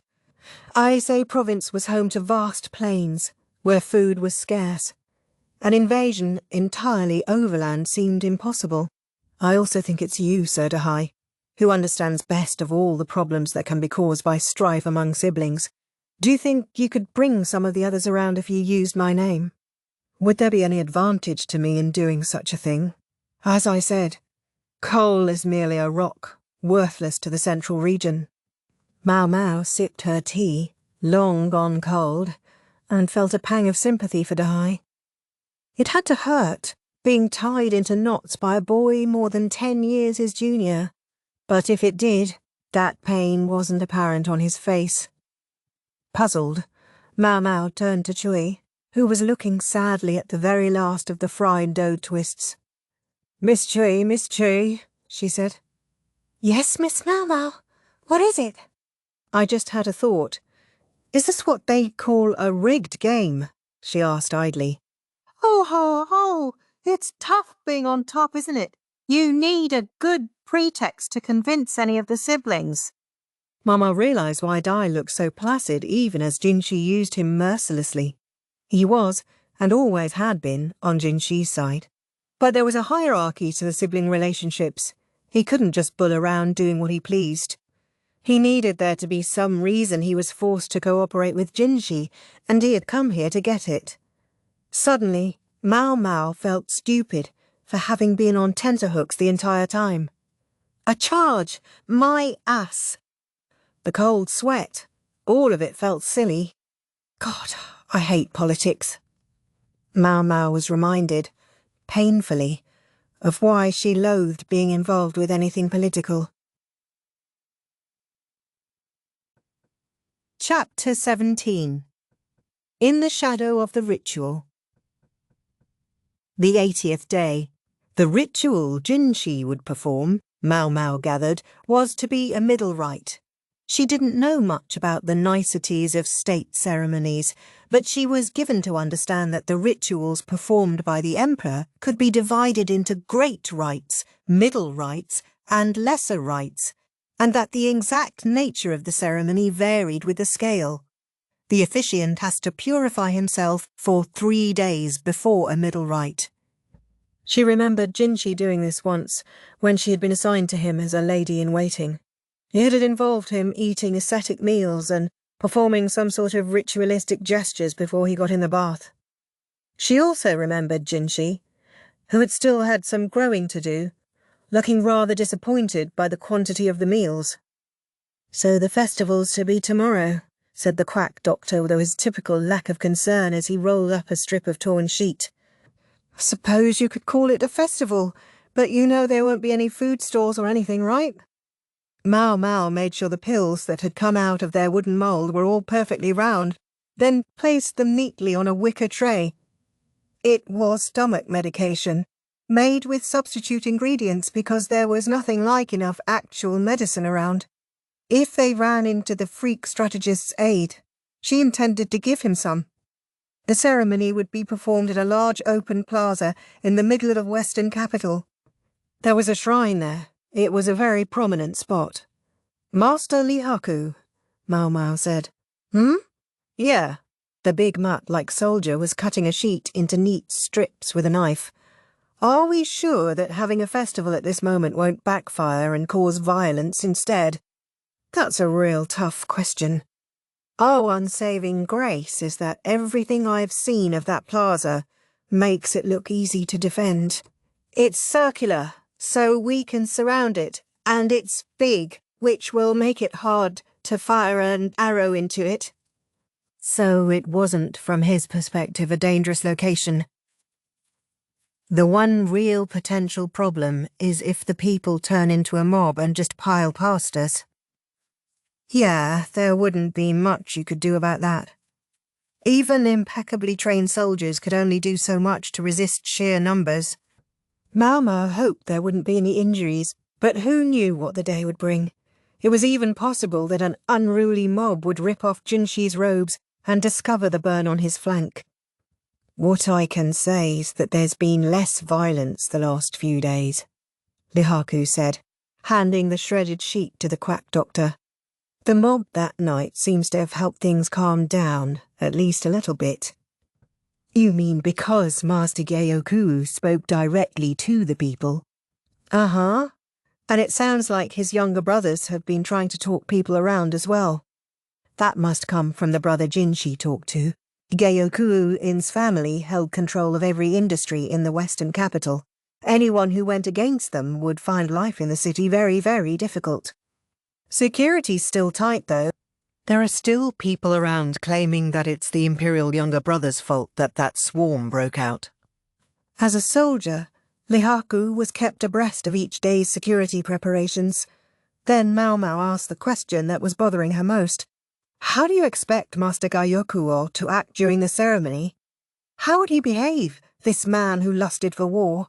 Maomao didn't think he would just stand by quietly, checked by his younger brothers. She only hoped that he wouldn't launch into his speech in the middle of the ritual. We expect him to give a formal greeting, of course. In the interests of security, he'll wait at the administrative office until his moment.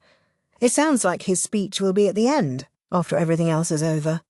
Using the administrative office as a staging area was perfectly understandable. It wasn't far from the plaza. And yet, doesn't that seem like it's sort of putting Master Gyokuen squarely in the spotlight? Maomao asked. I would say it does, Lihaku replied. Providing security was going to be tough enough. Splitting them into two groups seemed especially questionable. Gyokuen was the one the people trusted. Wouldn't they be more likely to stay calm if he were at the plaza with them? Not to mention having the less socially important person show up late would normally be unconscionably rude. The sight of Gyokuen arriving from the administrative office with his attendants and bodyguards in tow would leave a profound impression on the onlookers. Let me guess. Was this Master Gyokuen's idea? Actually, no, Lihaku said, closing his eyes and stroking his chin, which was gradually acquiring a stubble. There were no longer any razors fine enough to shave facial hair, so he had to go without. What I've heard is that Master Gyokuen's younger brothers and sisters wanted to get together to discuss matters before the ceremony, but there wasn't much time, and tomorrow was the only time they could do it. Well, well, Maomao was impressed. Dai had been harder at work than she had expected. The siblings seemed to be split into factions supporting the eldest and the youngest. The youngest? Maomao was perplexed for a moment, but then she had a vision of the red-haired empress. You mean Empress Gyokuen? This was the first she had heard about Gyokuen being the youngest of Gyokuen's children. But she and Gyokuen were so far separated in age that it wasn't that surprising. That's right.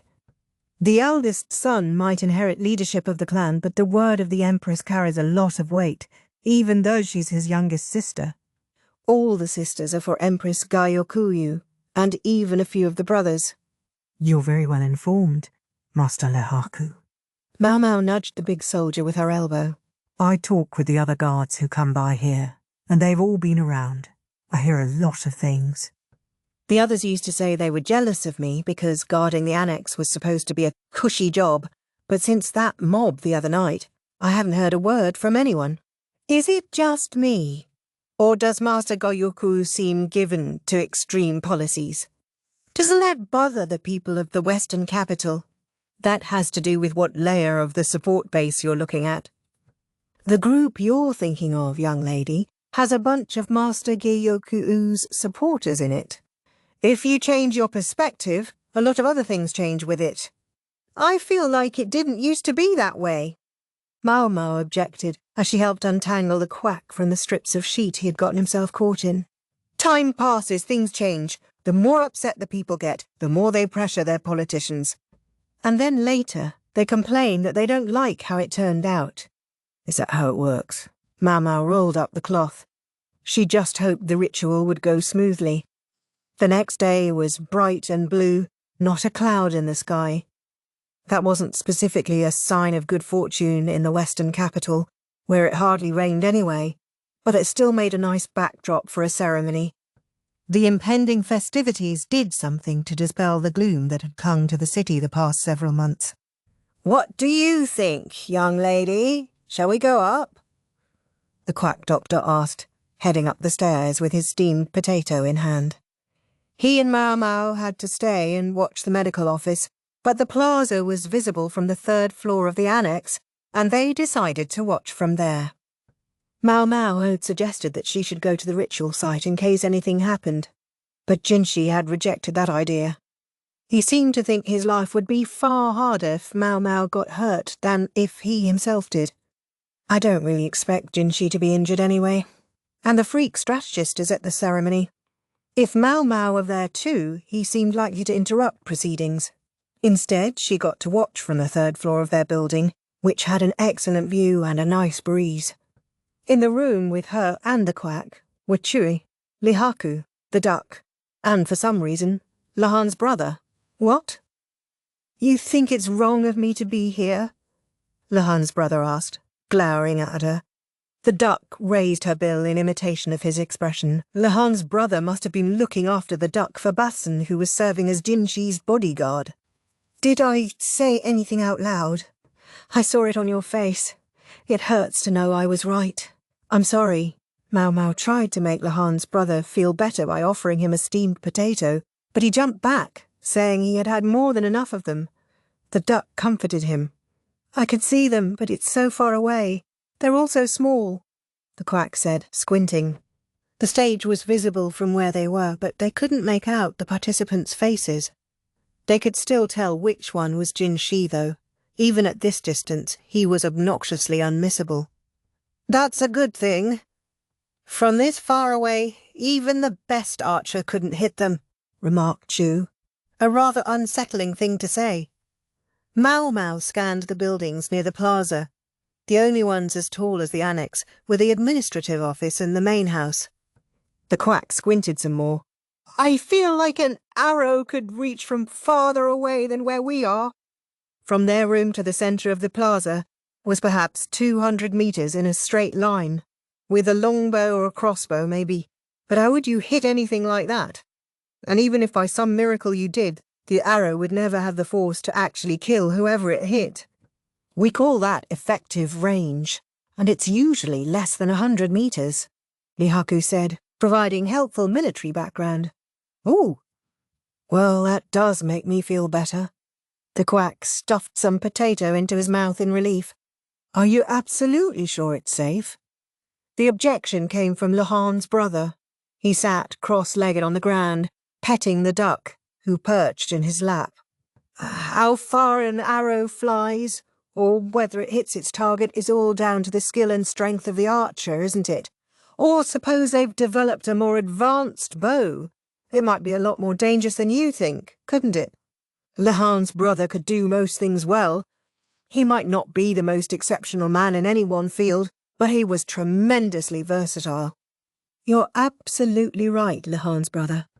But I just don't think a bow and arrow are going to be much of a threat here. The bow has a long history. It's not going to change much now. A fefa firearm. Now, there's a weapon with a lot of growing to do. That could be really dangerous one day. A fefa? I'm surprised to hear you mention that, Maomao said. Lihaku was a soldier, someone who trusted in his own strength.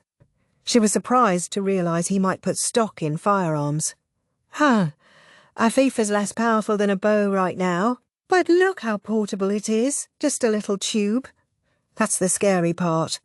Tools get more and more powerful as they're improved, and tools that don't rely on the user's strength, those only get better and better the more improvements are made.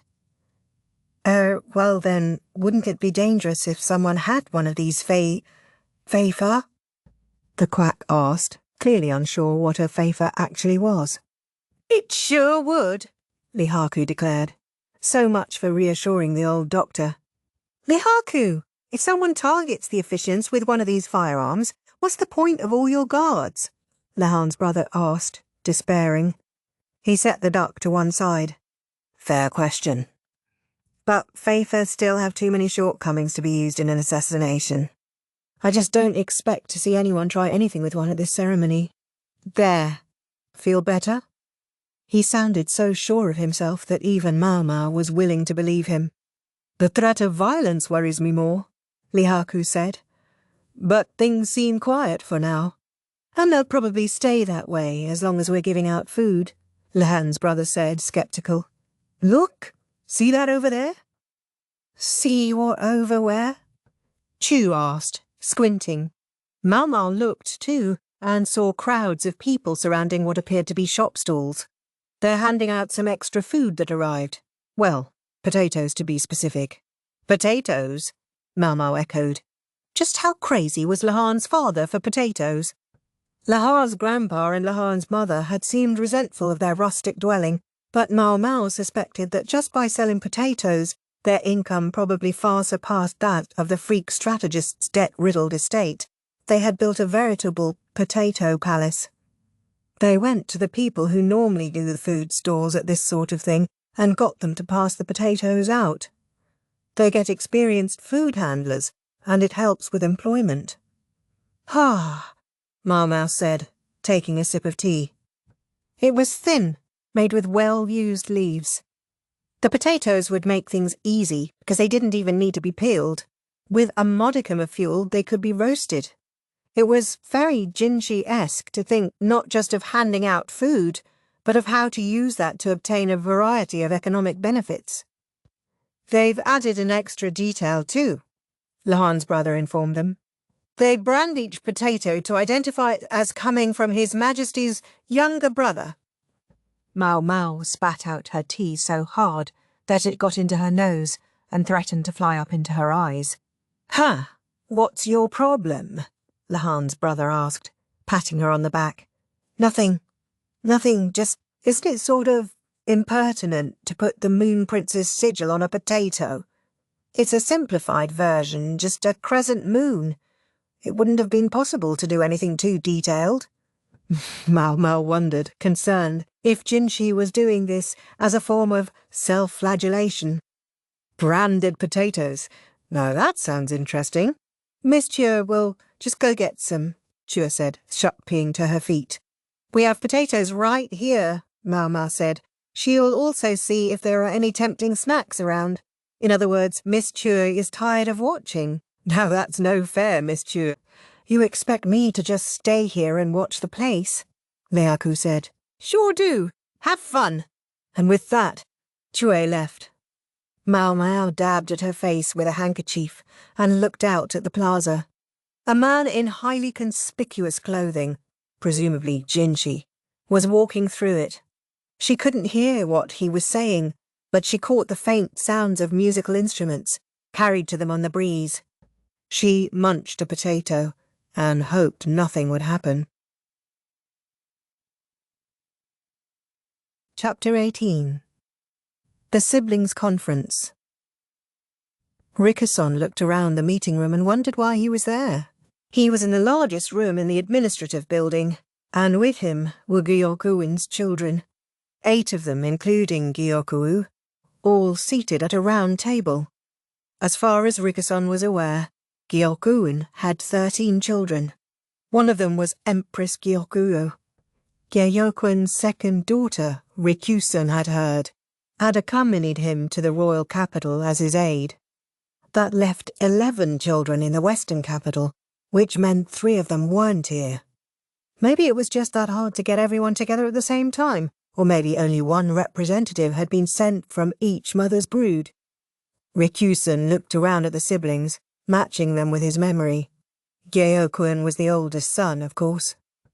To his left was the second son, and to his right, the third. The third son was on good terms with Empress Gyokuen, and had met several times with His Majesty's younger brother as well. Both of them sometimes came to the administrative building. Gyokuen's eldest daughter sat next to the second son, and the third daughter sat next to the third son.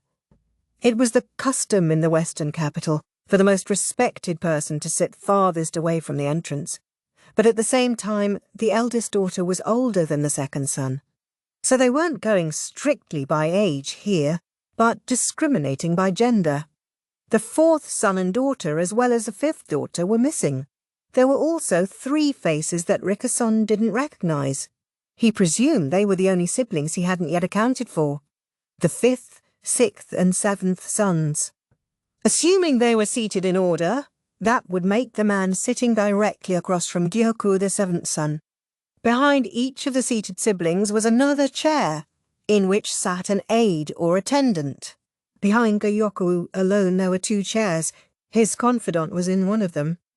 And for some reason, Rickerson was in the other. Rickerson couldn't have felt more out of place, but Gyokuen had summoned him to this conference, so there was nothing he could do but go. By all rights, Rickerson should have been in the plaza, observing the ritual. So, elder brother, what, pray tell, have you summoned us here for today? Asked the eldest daughter, a woman somewhere in her 40s with a hawk-like nose. As I've already explained, I wish to discuss the future of the Western capital. No, of Aisei province itself. Gyokuen spread his hands wide. His large, solid frame made his eldest sister look that much more delicate and willowy. The people at the table might all have been siblings, but with each of them having a different mother, they all looked very distinct from each other. I can't go along with what you're suggesting, eldest brother, the third son said in a firm voice. His sun-baked skin and hair marked him out as a man of the sea. Rickerson remembered that this son was in charge of the ports, and that he could be even more influential than the second son. Gyokuen would have to be careful with him. Oh no, Dahai, whatever happened to listening to your older brother? Gyokuen sniffed. He wasn't dealing with a child, though, but with a man in his mid-30s.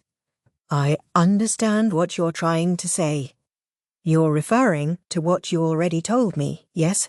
Dahai asked with a glance at Rickerson. Don't worry. Everyone in this room is free to hear about it, Gyokuen said. His way of indicating that Rickerson was on his side, perhaps. Or maybe that he didn't care if the story got back to the Imperial younger brother. Dahai looked straight at Gyokuen. You want to attack Shah? Our father would never stand by and let you do such a thing. You may be acting governor, brother, but this is going too far. I agree with Dahai, said the second brother, a heavy-set tanned man. He was in charge of land transport, Rickerson recalled. The profits you envision from this war seem hazy compared to the costs of waging it. I'm a merchant. I recoil from the idea of sending my labourers to the battlefield, and if we should lose this war, imagine the debt we would be in. Several of the other siblings voiced their agreement with the second son's assessment. Gyokuen, however, appeared calm. My, did you all have a little conference of your own before you came to confront me? I seem to remember you being more open to my suggestion before. I do not agree. Nor I, said the eldest and third daughters. The third daughter had a striking face and an ample body. She looked substantially younger than her 30-odd years. When the older sisters spoke up, the younger men, from the fifth son on down, looked around uneasily. The eldest sister ignored their discomfort, continuing, Where am I supposed to sell my carpets if we start a war? I've finally managed to make major inroads into Shah. Then the third sister spoke up. And I won't be able to make my grape wine any more, since I assume you'll get your conscripts from among the farmers. You can't take my wine growers, I'll tell you that. We've finally gotten to where people think our wine tastes better than the imported stuff. More and more people in the royal capital are buying it. Neither of them were happy. Although they were women, they had real parts to play here. They were full-blooded merchants, true daughters of Gyokuen, and it seemed to set the men back on their heels. Harsh words, my younger sisters. Harsh words, Gyokuen said with a grim smile. Harsh? I've been entrusted with the Western capital's whole textile industry. If we go to war, our best work will cease to sell. Do you know how many craftspeople will end up on the street? Hundreds, if not thousands, of workers and their families would starve, and you expect me to just go along with this? I would need a guarantee of at least a decade of supply and security on the other side, or I don't even want to talk about it. My, such demands. Gyokuen looked troubled. Just for a second, it almost seemed the younger sister had succeeded in out-talking her elder brother. but the concern soon disappeared from Gyokuo's face. From what I hear, land and sea transport, textiles and winemaking are all doing quite well for themselves. They'll be able to continue happily in spite of the swarm. He stroked his chin, then turned to look at the three silent brothers. What about ironmaking, ceramics, and animal husbandry? How are they doing? One man hesitantly raised his hand. He couldn't be older than Rickerson, maybe even quite a bit younger. He was small but muscular. From his seating position, Rikozen took him to be the fifth son. To be honest, not very well, he said. We built a blast furnace in the western capital as Father suggested, but it hasn't improved profitability. It was never going to. Why not? Aren't you doing the work? I know there's constant demand for iron. The third daughter narrowed her large eyes and looked at her little brother. We're working, but it doesn't happen like you think. The capital's port makes it easy enough to get iron ore, but we don't have fuel. Straw and cheap shit isn't enough to make an oven hot enough to melt metal. Kindling and charcoal are too expensive. And even if we could afford them, the city's overflowing with trade goods. Customers prefer higher quality metalwork from abroad. We could work all we like, and we would still have to sell for the lowest price. Then make more valuable items, the third sister said. She clearly thought this should have been obvious. We will. But do you have any idea how much groundwork has to be laid before we can do that? Didn't you yourself get our father's help until the wine from our region started selling? Well, yes, but... The third sister looked distinctly uncomfortable. I'm with fifth brother, said a heretofore quiet man in his mid-20s, raising his hand. They seemed to be speaking in order of age, which would make him the sixth son. Rickerson could only watch the siblings bicker, as inert as the chair he sat in. Ceramics, too, are difficult to manufacture without fuel. I'm as happy as any of you to see the western capital growing by leaps and bounds as it has been, but at the same time, prices are going up, especially for fuel, as our limited supply is split among more and more people. That's a simple fact of life. Unlike the fifth son, the sixth spoke calmly and rationally, but what he was saying was much the same. Guess that makes me last, the seventh son began. He still had a baby face, but his cheeks and ears were riddled with scars. As far as I'm concerned, you can oppose this war if you want, but I'm going to add 30% to the price of the wool from my flocks. What? Why? Demanded the eldest daughter, who was in charge of textiles. I've been holding down the price for ages now. Mother and father and grandpa have been talking among themselves. She's family, they say. Give her a good price, they say. But when I'm in charge, I want to do business at the proper price. Honestly, 30% is still a gesture of goodwill. It's just like our brothers said. As the western capital grows, prices go up. So why shouldn't the price of wool to make your textiles go up too? The fifth and sixth sons nodded in agreement with the seventh. 30% at a stroke? That's absurd, the eldest daughter replied. The price would normally increase in smaller steps. And while that price is creeping up, the rest of us are going to die, the seventh son exclaimed, staring daggers at his eldest sister. Thanks to the insect swarm, my livestock have run away and my tents are in tatters. I would be willing to buy food, but no one will even sell to me. Do you know what that's like? I've already had to sell 1/10 of the livestock I had left. I know I can't get a fair price now for what I've already sold you. I was selling what wool and butter I had left to buy food, but now I can't even do that. You know, I've also been keeping down the price of sheep dung for the ironworks and pottery kilns. This winter looks like it's going to be a coal one. I won't have extra fuel to sell, and it's going to be all I can do to buy food for myself. Go ahead and whine about how I should cut family members a deal. It won't help, because there'll be no one to give you a discount if I'm dead. The seventh son, Rickerson saw, was the youngest, but also the most combative of the siblings. The eldest daughter was scowling. The seventh son seemed to have more he wanted to say. He looked Gyokuen, eldest brother. This being the case, I ask you this year to open the supplies. The supplies, Gyokuen repeated. You know what I mean. I assume it's safe to be explicit here. The seventh son's gaze swept those around the table. Just for a second, Rikazon felt the young man meet his eyes. If I raise the price of wool and have coal to rely on, we might just survive. Somehow. Rikazon only just managed to maintain his air of cool detachment at the seventh son's words. He was surprised to realize his heart was pounding, but he succeeded. He hoped, in looking genially perplexed. Why? What's that? His expression seemed to say. The burning stone? Yes, I need it too, said the sixth son. And me, give some to me, said the fifth. Coal, the burning stone. As the name implied, it was a rock that would burn when you set fire to it. It wasn't mined in the central regions. There was scant use for it there, so it wasn't seen as valuable, but the same was not true of Isay province. Coal was often burned here to help stay warm in a cold year. It was essential. By now, Rikazon had a firm grasp on relations between the siblings. The older ones, whose businesses were successful, sought stability and didn't want war. But the younger ones had been forced to the brink by the insect swarm and could find themselves collapsing at any moment.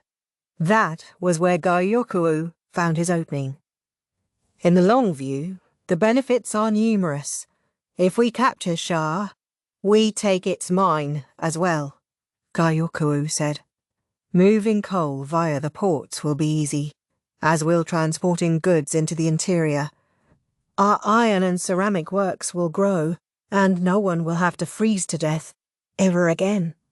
He spoke clearly, fluently. The speech was well rehearsed. Dahai rose from his seat. You've done all your planning from behind a desk, brother. Worse, you can't possibly know this will work.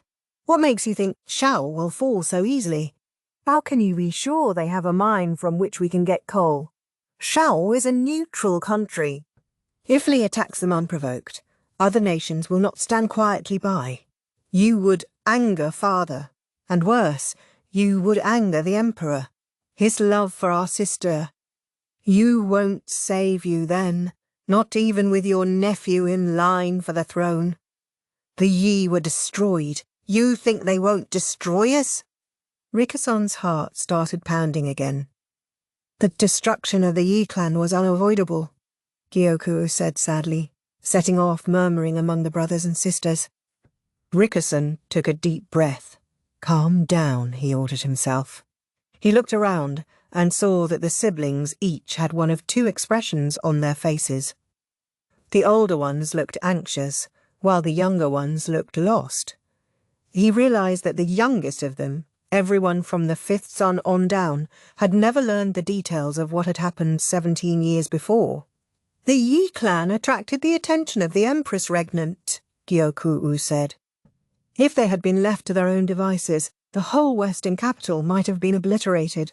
Rotten fruit can spoil the box it's stored in, so that both must be thrown away. It was unavoidable. He refrained from saying why they had drawn the Empress's attention. It was the second son who sighed deeply, rising from his own chair to put himself between Gyokuen and Dahai. Both of you, calm down, he said. Calm yourself, Dahai. I can see at least that our brother is trying to come up with some way to help the western capital flourish. We're all on edge because of the swarm. What will we do if you, who stand above them, chafe and fret as well? But, second brother, don't misunderstand. I oppose Brother Gyokuen's suggestion, as you do. The fuel question is a crucial one, but not one that can be rushed. Right now, I believe we should be focusing on recovering from the disaster that has befallen us. Yes, it will be painful, but didn't Father teach us siblings to help each other? And you, eldest brother, can you not wait a little while, until the heir apparent has grown older? At that, Gyokuen began to laugh.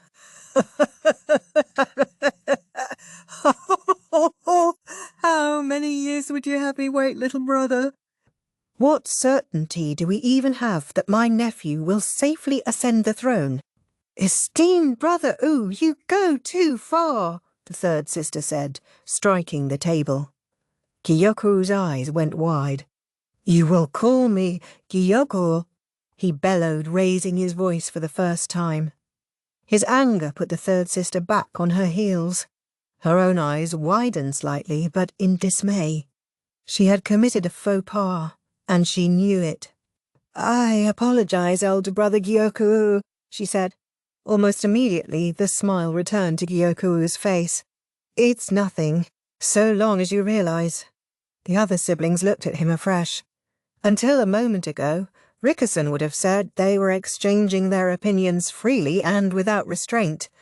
But when he saw how they reacted to Gyokwen's shouting, he sensed a yawning gulf between them. Gyokuen had 13 children, but only 2 of them carried Gyokuen in their names, Gyokuen and Empress Gyokuen. The father of 13 children he might have been, but Gyokuen had only ever had one successor, Gyokuen. As the one guaranteed to inherit, that made his might among his siblings absolute. His younger brothers and sisters could push back against Gyokuen only so far as he allowed them to.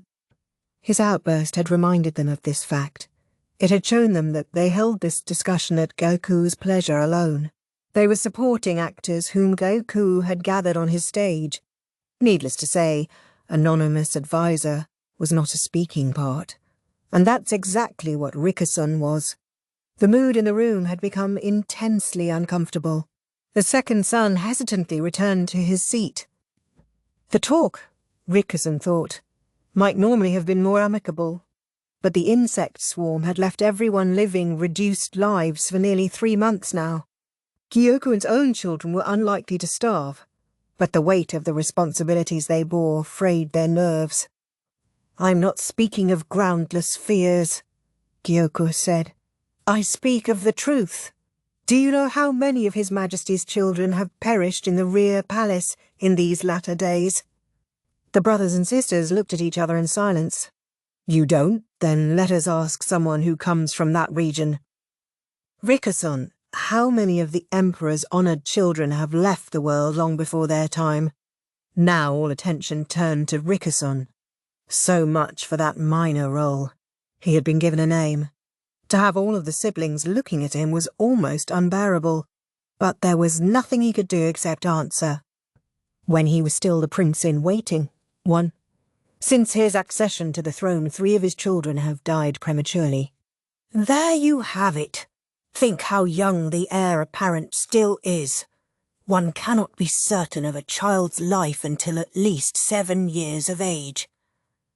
Children of the imperial family were raised in better circumstances than those of the common folk, but even so, an infant could die all too easily, and even a grown child might still succumb to illness. Our younger sister Yu has a son, the heir apparent, and a daughter, a princess. But another of the royal consorts has a son nearly the same age as the heir apparent as well. Yu's child may stand next in line for the throne, but can we be sure he will stay there? By invoking this other woman, Gyokuen raised the prospect not only of death by illness, but of assassination. Do you mean to imply that Consort Liwa would make an attempt on the life of the heir apparent? Dahai asked. Gyokuen shook his head. Ha, ha, ha. Is there not someone far more terrible than Consort Liwa? He thrust a hand toward the window, toward the plaza where a state ceremony was presently being conducted. Eldest brother, what are you saying? The second brother slammed his fist on the table and jumped from his chair. Elder brother Gyokuen, I cannot countenance that utterance, said the eldest sister. She and the third sister both shook their heads. The other siblings likewise looked uneasy, each turning to their attendants. Rickerson hadn't been paying much attention to them.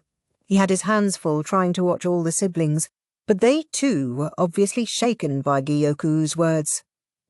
Why not? Surely it's clear why none of the royal offspring seem to survive. His Majesty loves his own brother, the Moon Prince, more than he does the children born in the rear palace. That set the table buzzing. That can't be... Wait, could it? Someone asked. The Moon Prince? Someone else said. Some were shocked, but to others it seemed to make sense. Rickerson, for his part, wasn't sure how to react. The Moon Prince had spent years avoiding the public eye on the pretext of being weakened with illness. There were no other members of the royal bloodline, and there had always been rumours that the current emperor doted upon his younger brother. They were both children of the same mother, after all. The Moon Prince was kept from public duties on account of his Majesty's overprotectiveness, some said. When the younger brother had at last appeared, though, it turned out that he was as beautiful and as gossamer as a celestial nymph, and that he was also a hale young man as skilled in the military arts as the administrative. But what rocked the people who saw him was more than the revelation that the emperor's younger brother was not a man to be dismissed. It was because, under the name Jinshi, this man had spent years running the rear palace, pretending to be a eunuch. What was more shocking still was when he chose to make his public appearance, on the occasion of the crushing of the Shi clan. Ever since his days as a eunuch, the Moon Prince's beauty had attracted much attention, not just from women but from men as well. The revelation of Jinshi's true identity had caused much consternation among the actual eunuchs of the rear palace. Rikuzen had seen it himself. Many wondered whether they ought to retire, or perhaps hang themselves or cut their bellies. When the emperor was asked why he had allowed a member of the royal family to pretend to be a eunuch, he had replied, "To search out corruption." Indeed, the Shi clan, rulers of Shihoku province, had attempted a rebellion. Their destruction was fresh in the memory. "And what is this love you speak of?" The third daughter was blushing. She seemed to have another meaning of love in mind, but no one bothered to point that out. The possibility was indeed implied.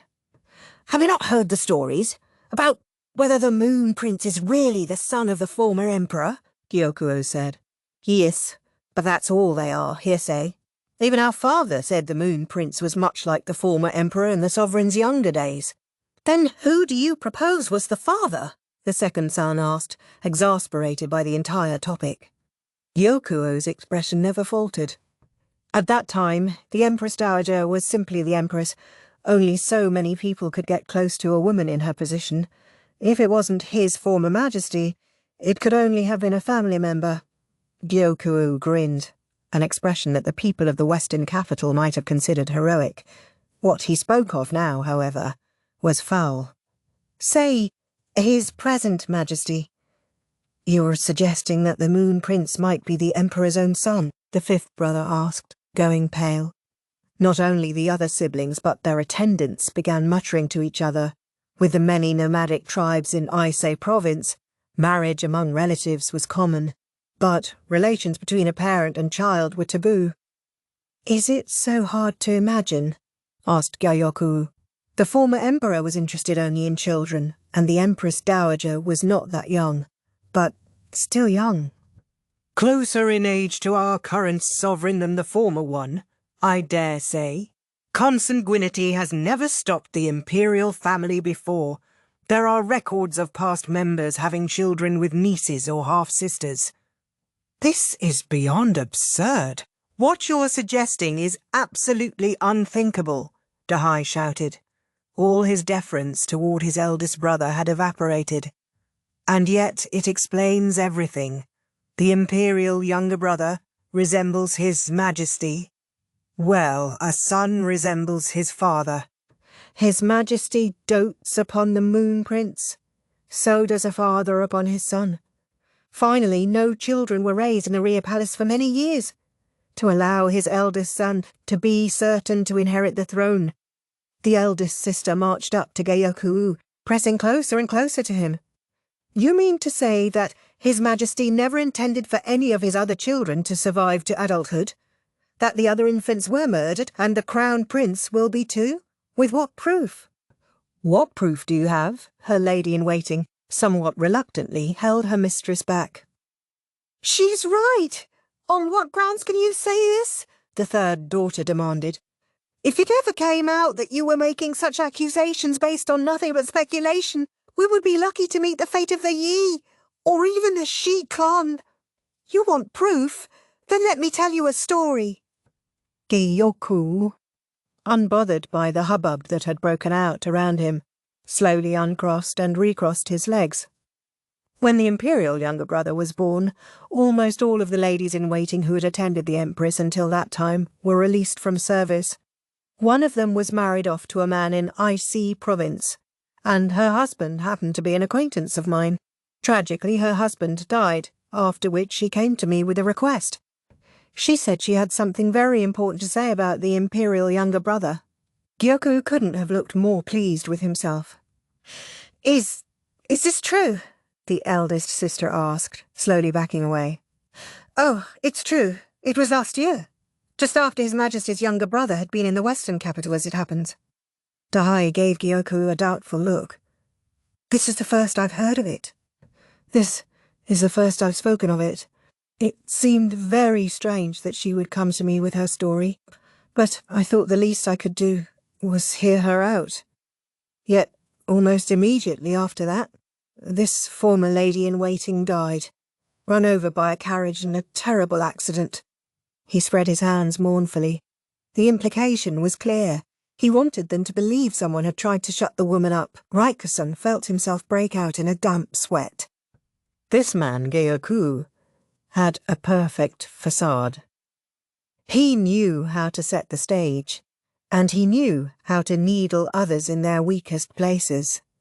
He had no real proof of his claims, yet he would succeed in sowing doubt in the minds of everyone in the room about the circumstances of the Moon Prince's birth. He talked circles around them, and invited them to this conclusion. Do you think the Moon Prince would deign to listen to what I have said? Would it be best I not speak of it? Does he know, or does he not know? Gyoku's voice rang around the room as he declaimed. His gestures and motions were as studied as an actor's on the stage, and his tale, which by all rights should have been laughable, fell sweetly on the ear. Our father desired and desires the flourishing of the western capital. Is that what we will gain by simply wagging our tails at the imperial family? If you say we should be their dogs, then I say we should have been destroyed 17 years ago. The Yi clan was named after the dog of the zodiac, and Gyokuen played on their name now to invoke the memory of their clan. The younger brothers and sisters who had opposed their elder no longer looked so certain. They had begun to wonder if they should meekly support the imperial family or not. This, Rikuzen saw, was what made Gyokuen so frightening. He would make them do that which they did not wish to. He knew now why he had been called here. It was a provocation. Gyokuen did not care if the imperial younger brother found out about this. That was why he had chosen Rikuson, a hamstrung man. Just as the bat was neither bird nor beast, so Rikuson belonged neither to the royal capital nor the western city. Gyoku's tone filled Rikuson's mind. He challenged him to speak if he dared, and asked what it would matter if he did.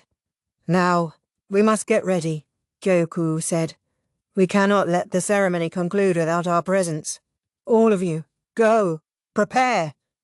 At Gyoku's urging, the siblings parted ways, with heavy hearts and long faces. Finally, only Dahai among them was left. Before he left the room, he turned to look at Gyokuen. Eldest brother, this ceremony we go to. I'll mind my manners for today. I know your hearts are not yet settled.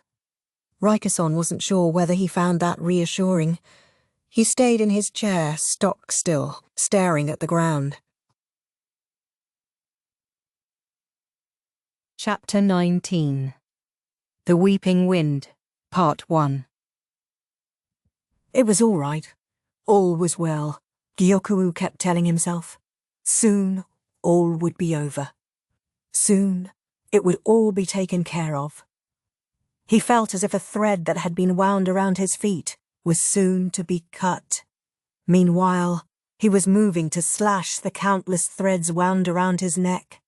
The nightmare that had plagued him for nearly 30 years would be dispelled.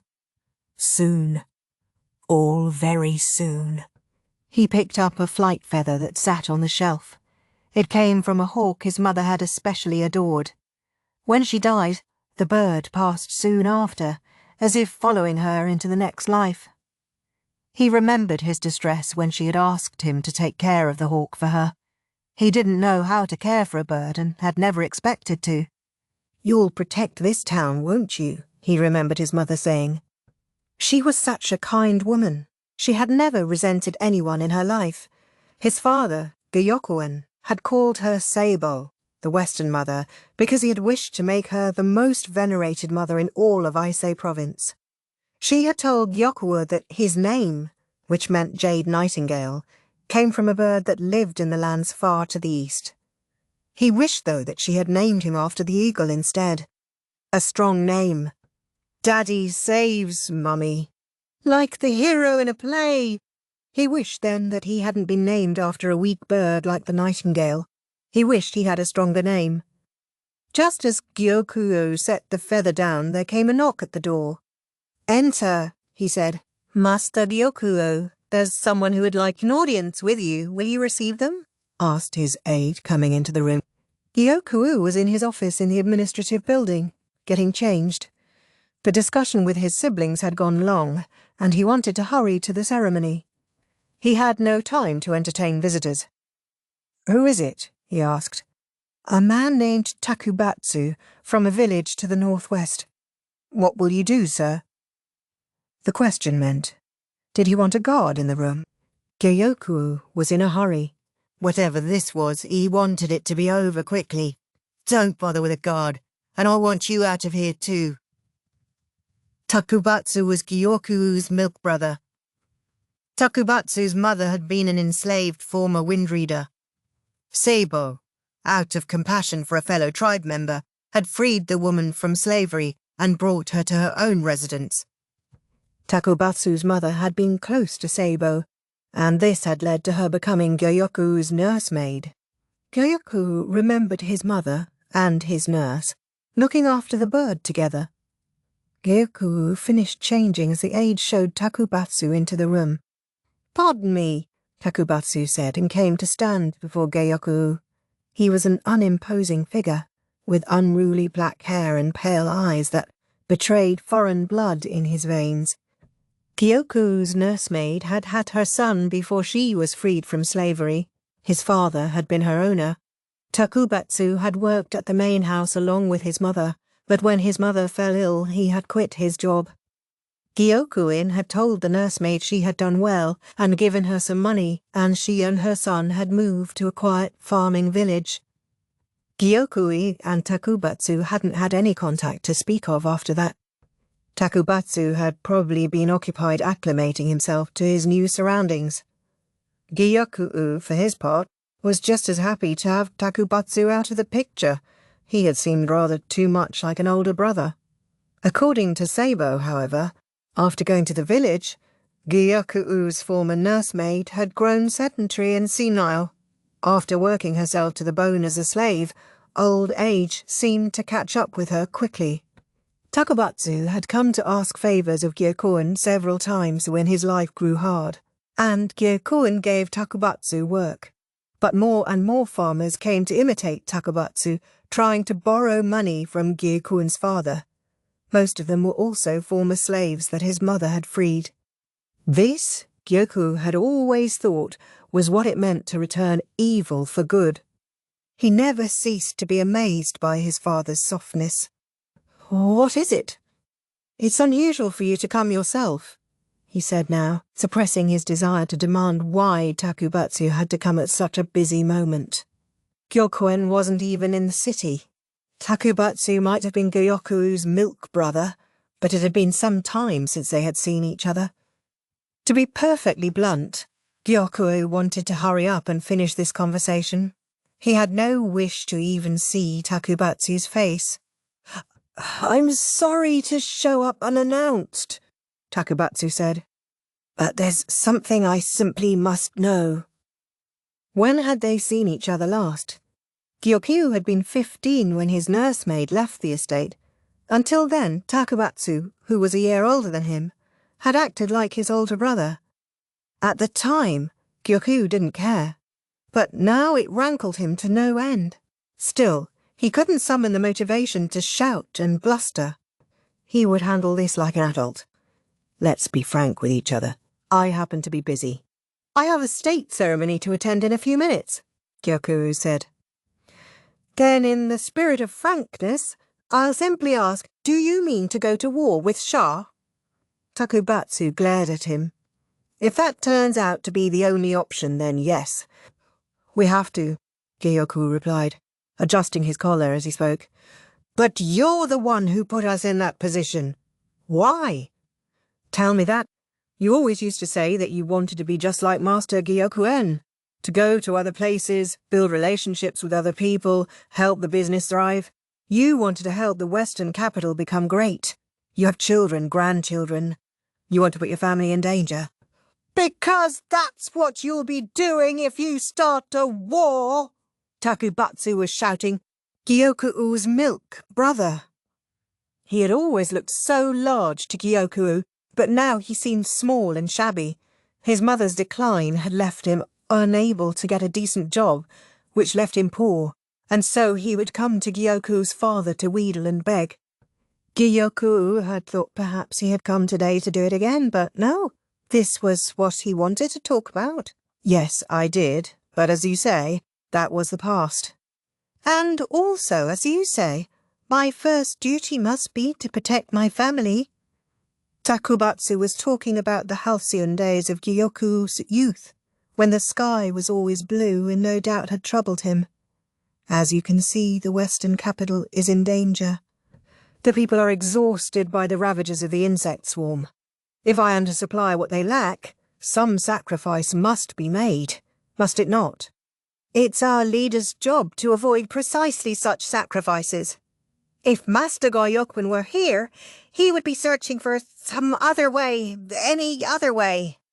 "Have you searched?" "The honoured Imperial younger brother has done his part." Gyokuen found Takubatsu's voice grating. The man had colicky hair and pale eyes, signs of foreign blood. There was nothing about Takubatsu that Gyokuen liked. Not the way he looked, not the way he acted. "That is not your concern. I told you I have business to attend to. I'm going to be part of a state ceremony. I'm out of time to entertain you." "A state ceremony where you'll whip the people into a war frenzy, no doubt. It was always one of your greatest talents. Give you a stage, and you could sway any audience. Just as our younger brothers and sisters looked shaken earlier." "Shut up!" Gyokuen bellowed in spite of himself. He had to be careful.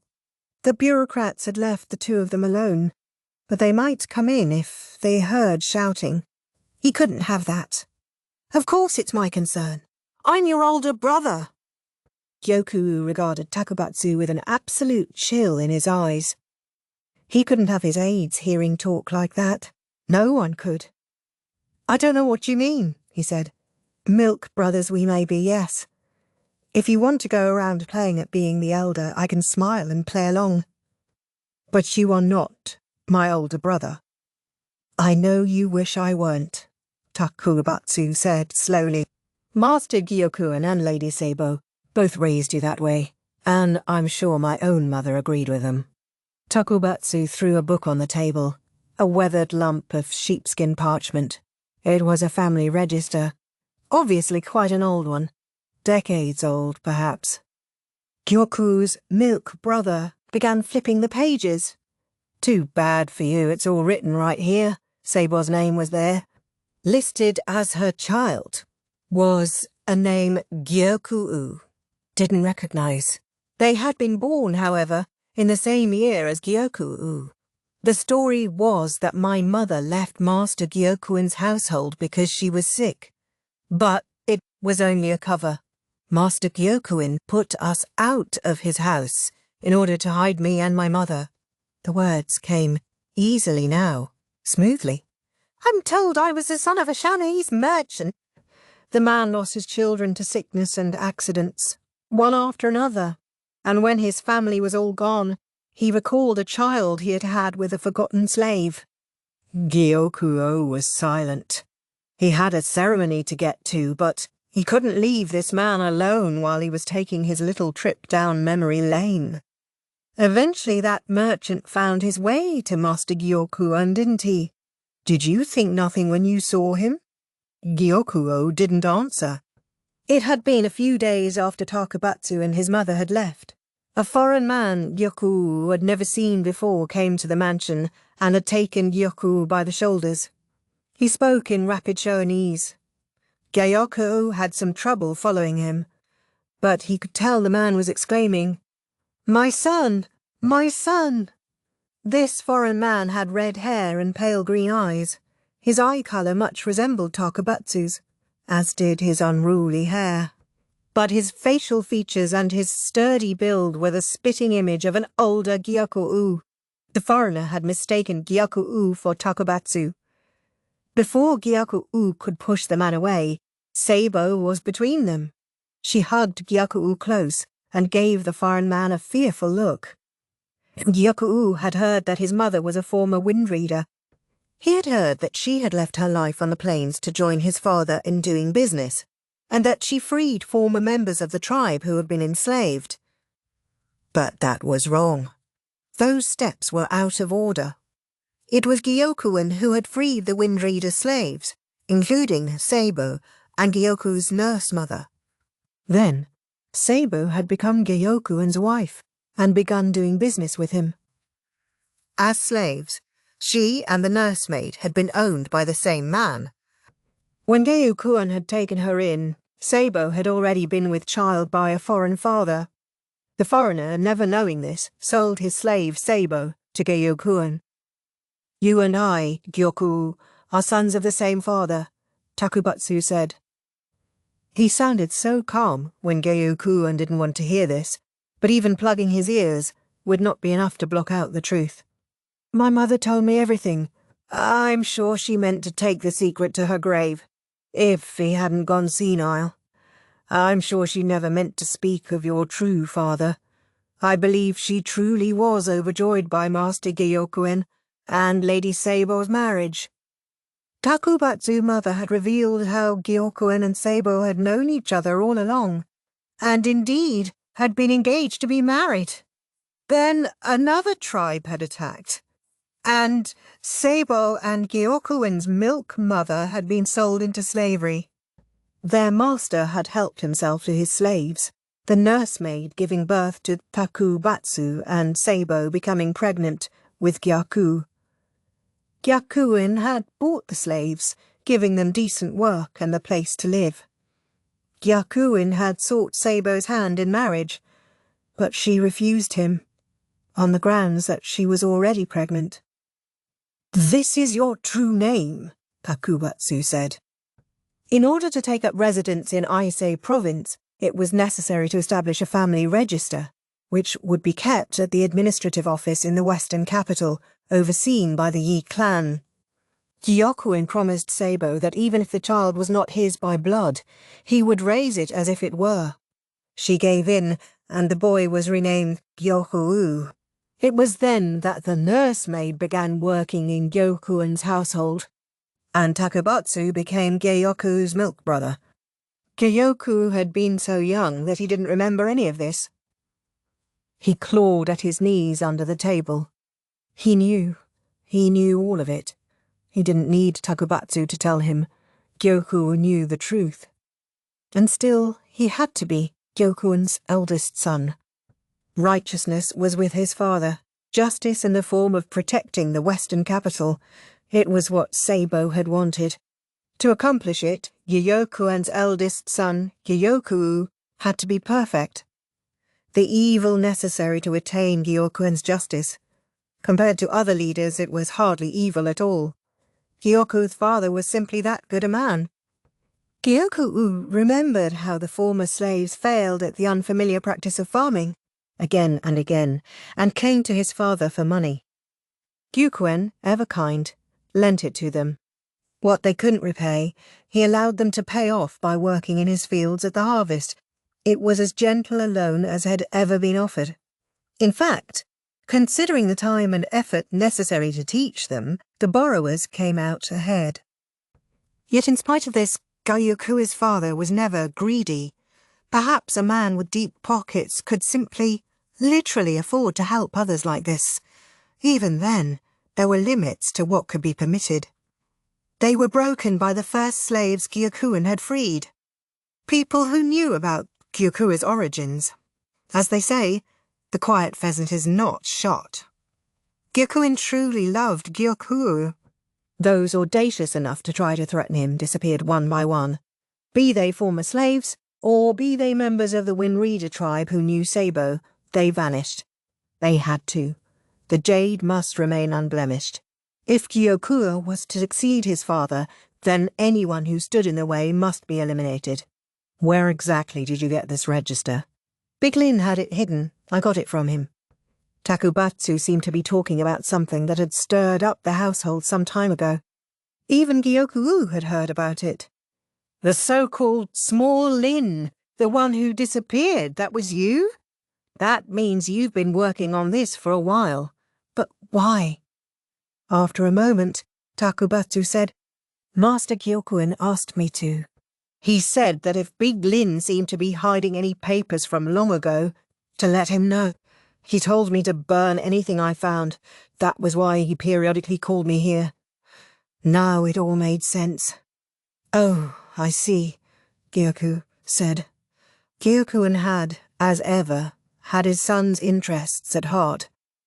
He had given Gyokuen hell for what he had done to the Yi clan those 17 years ago, but even then he hadn't disinherited him. Gyokuen worked on Gyokuen's behalf, so that the people would venerate him, so that charity could be given to the weak, so that everyone would see him as a hero upon whom they could rely.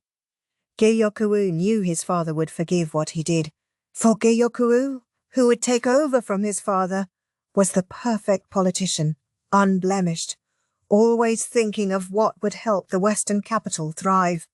That was how he knew that what he was doing now was right. If you really care about the Western capital, please stop this nonsense about attacking other countries, Takubatsu said. If you won't... He took a knife from the folds of his robe. Gyokuen didn't so much as take a step back. However, he couldn't spend any more time on this matter. He forced his coursing blood to cool and let out a great sigh. Very well, he said. I won't do anything. Do you mean that? Yes, but only let me go to this ceremony. If I don't appear, the mood will go sour. I don't want to damage the Imperial younger brother's reputation. Yes, very well, but I'm going to keep this family register close. I fully intend to raise the matter with Master Gyokuen. With that, Takubatsu put the knife on the table and picked up the register instead. Gyokuen trusted that he wouldn't tell anyone what he knew. I want you to know one thing, Takubatsu. For the Western capital, for Aisei province, there is nothing I won't do. I know that. You always told me how much you wanted to be a great man like Master Gyokuen. Takubatsu actually smiled. Exactly. To you, he is a noble father, and I too see him as a father I can respect more than anyone else. Gyokuen didn't speak, but at that, a thread snapped within him. He had meant to remain calm at this moment, no matter what happened. But it was bad enough for Takubatsu to call Gyokuen his younger brother. Now he called Gyokuen his father. Gyokuen had to be Gyokuen's eldest son. Had to be his pride, the leader of the Western capital. "Ugh!" Takubatsu exclaimed. Before Gyokuen knew what had happened, he realized there was a knife in his right hand. and a sheath in his left. Something slick ran along his palm. Why? Takubatsu's eyes were wide, and bloody foam dribbled from the corner of his mouth. His blood poured down the table and onto the floor. The family register he had been holding dropped from his hands and into the red pool. Because you're in my way. With the knife still lodged in Takubatsu, Gyoku's mind turned to the events of the past. How he had wished to be like his father, longed for his father to validate him. Gyokuen loomed so large in his mind. Gyokuen had grown large too, but it wasn't the same. At first he hadn't much minded. Gyokuen and Seibo had handled business together, and the family had been surrounded by servants. Gyokuen was a brilliant businessman, and Seibo was every bit as sharp as him. A hugely capable woman, she would find out what he needed, and then she would act to get it. Gyokuen had wanted for nothing in his upbringing. Only, when he was 5 years old, another woman and her daughter came to live with them. Gyokuen fawned over to the new child, a little sister to Gyokuen, still just 2 years old. Seibo was nearly as smitten as her husband. The new woman was also kind to Gyokuen. 2 years after that, a third woman arrived, bringing a little brother. Then there was a fourth and a fifth. The family got bigger and bigger. Each time it did, Gyokuen worried. To him, it felt like a jar full of honey being gradually diluted with water. Gyokuen always picked intelligent women. One was a master of horsemanship, another skilled in arithmetic. Each of them passed on their particular talents to their offspring. The women supported Gyoku's father, and their children in turn helped them. Through the bonds of family, the newly arrived Yu household became great in the western capital. At the same time, Gyokuen felt the bond joining him to Gyokuen weakening. Yet it proved otherwise. Gyokuen chose Gyokuen for his successor. Seibo was still Gyokuen's official wife. The other women were only consorts. Surely it was only Gyokuen who could rule the western capital as Gyokuen had, not his younger brothers or sisters. Even after he discovered that he was not Gyokuen's real son, Gyokuen maintained his equanimity. So what if they weren't connected by blood? Gyokuen valued Gyokuen most of all.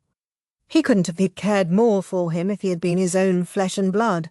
So it was that Gyokuen was able to be kind and gentle to his younger siblings, tolerant of them.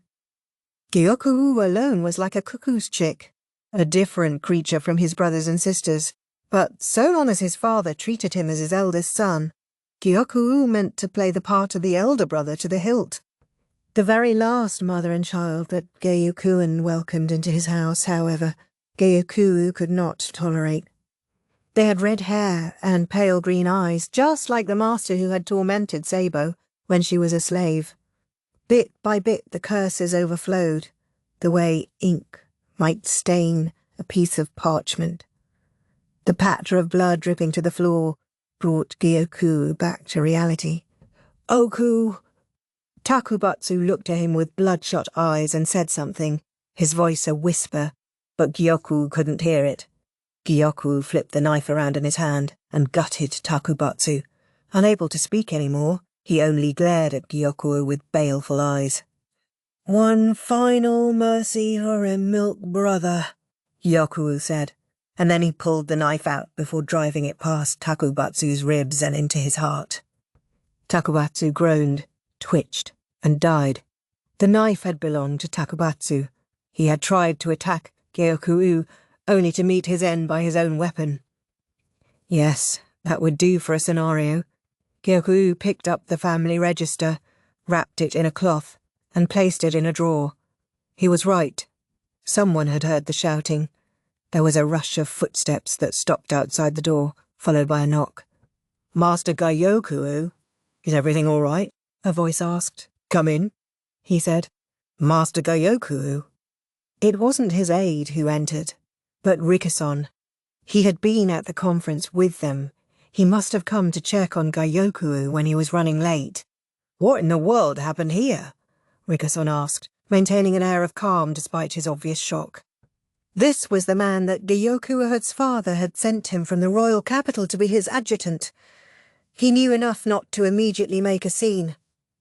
"You're telling me you can't guess?" Gyokuen asked. "This man... he's the one who sought an audience with you a few minutes ago, isn't he?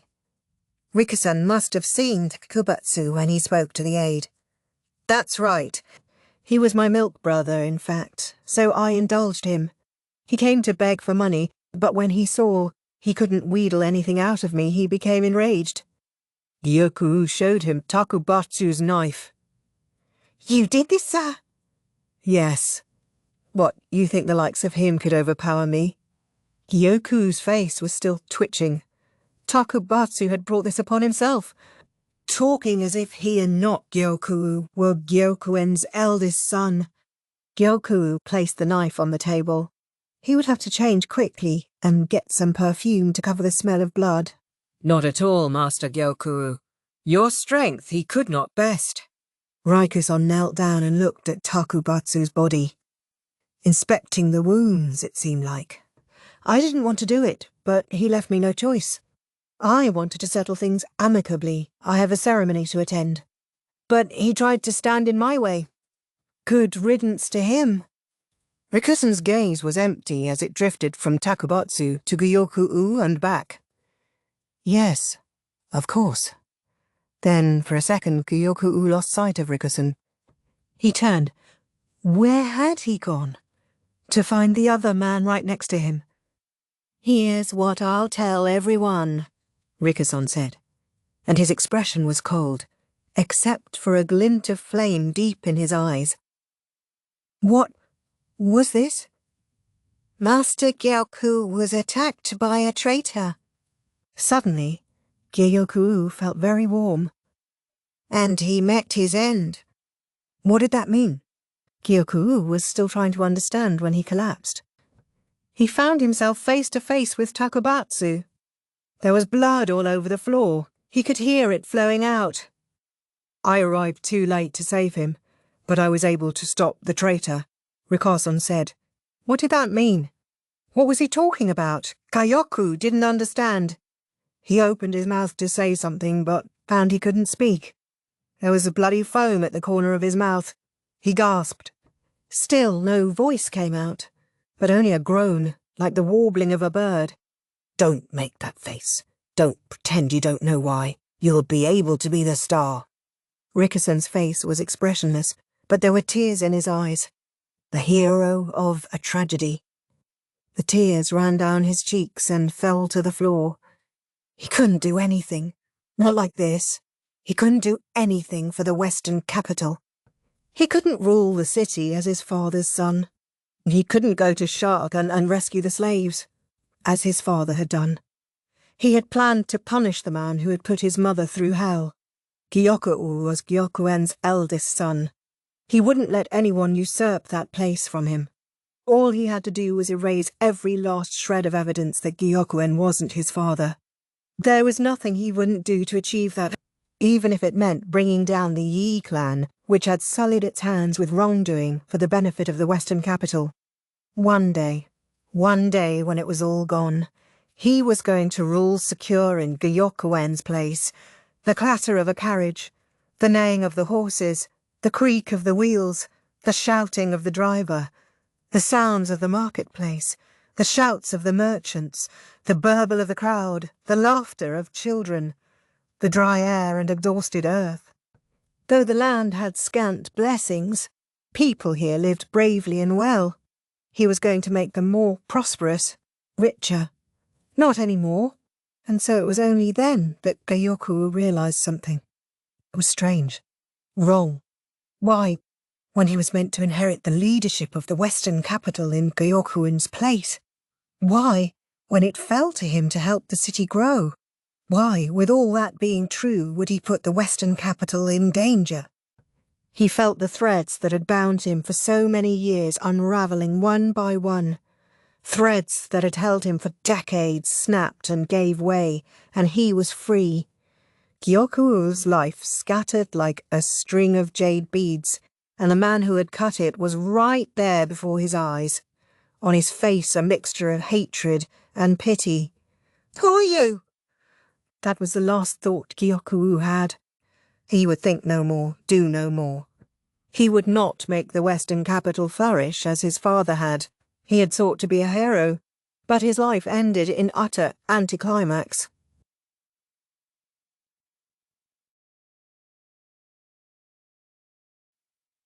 Chapter 20. The Weeping Wind, Part 2. His mother had often said to him, "When you grow up, you'll become the wind." When he came of age at 15, he would go out into the world. But until then, she told him, he must study all that the world had to offer. 2 more years of this learning lay ahead of him. "Become the wind," she told him, "and blow so that the air of the western reaches might stay clear." It was a memory from the time before Rikusen was called Rikusen. The women protected the town while the men roamed across the plains. This was what he had been taught. He was sad to know he would have to leave home some day, but if he could become the wind, if he could be of help to his mother and his older sister, then he was glad of that. He enjoyed his afternoon walks, trying to decide how he could best use the pocket change they gave him, how to get something good for it and not waste it. What should he spend it on that would be satisfying? That was its own kind of study. Many of his male relatives who went out on their own became merchants, and Rikusen expected that was the path he, too, would choose. He went from shop to shop, comparing flavours and prices and quantities, until he found the best dried fruit or goat's milk and bought it. Then he would go to the Shogi Hall. It was full of adults with time to kill jawing with each other, and there was much information to be had there. Rikusen might be able to hear even more talk at the tavern, but he wasn't yet of age and they wouldn't let him in. There were plenty of drunks at the Shogi Hall too, but once in a while you could run into a true master. "Oh, hey there, kiddo. Back again?" asked an old man sitting at a shogi board. He was a former secretary at the administrative building. He was mostly retired now, but he was collecting materials for some sort of new history he was compiling. He was the best shogi player in the Western capital. Everyone called him Big Lin. Rikusen seated himself beside Big Lin and studied the board. Sticking close to him would keep the nastier drunks away. Then Rikusen tilted his head.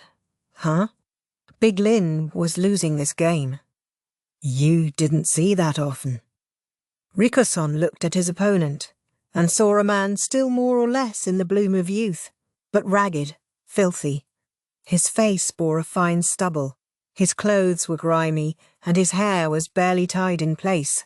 His outfit was nice enough, but it seemed his circumstances weren't. He looked feeble and had no tan. He didn't seem to be a resident of the Western capital. But his eyes glinted like those of a fox. "I see you have a little pawn with you," the man said. "A shogi piece." He wore a monocle over one of his fox-like eyes. An imported piece, but on this guy everything looked crude instead of fancy. What did he mean by that? He seemed to be talking about Rikusen. He bristled at the expression, his hands balling into fists. "Who are you calling a pawn?" he demanded. "Don't get upset, kid. Lacan's just that kind of creature," Big Lin said calmly. "But he called me a pawn. What's wrong with that? Most people, he just calls them go-stones." Go-stones. Rikusen wasn't sure what the difference was between a go-stone and a pawn. He looked at the board as he pondered the question. This Lacan might look suspicious and might mock everyone he met, but he backed it up by being a tremendous shogi player. This was the first time Rikusen had ever seen Big Lin losing a game. Even if Big Lin wasn't quite the player he had been in his youth, at the peak of his powers, people still called him the shogi sage. It almost didn't seem possible that he could lose. But this visitor seemed to be holding him to 50-50 in their games. Curious, Rikusen came back the next day, and the day after that. Lacan was always there. Did he even have a job? When he wasn't at the shogi hall, Rickerson found out, he was at the go hall. All he did was play games.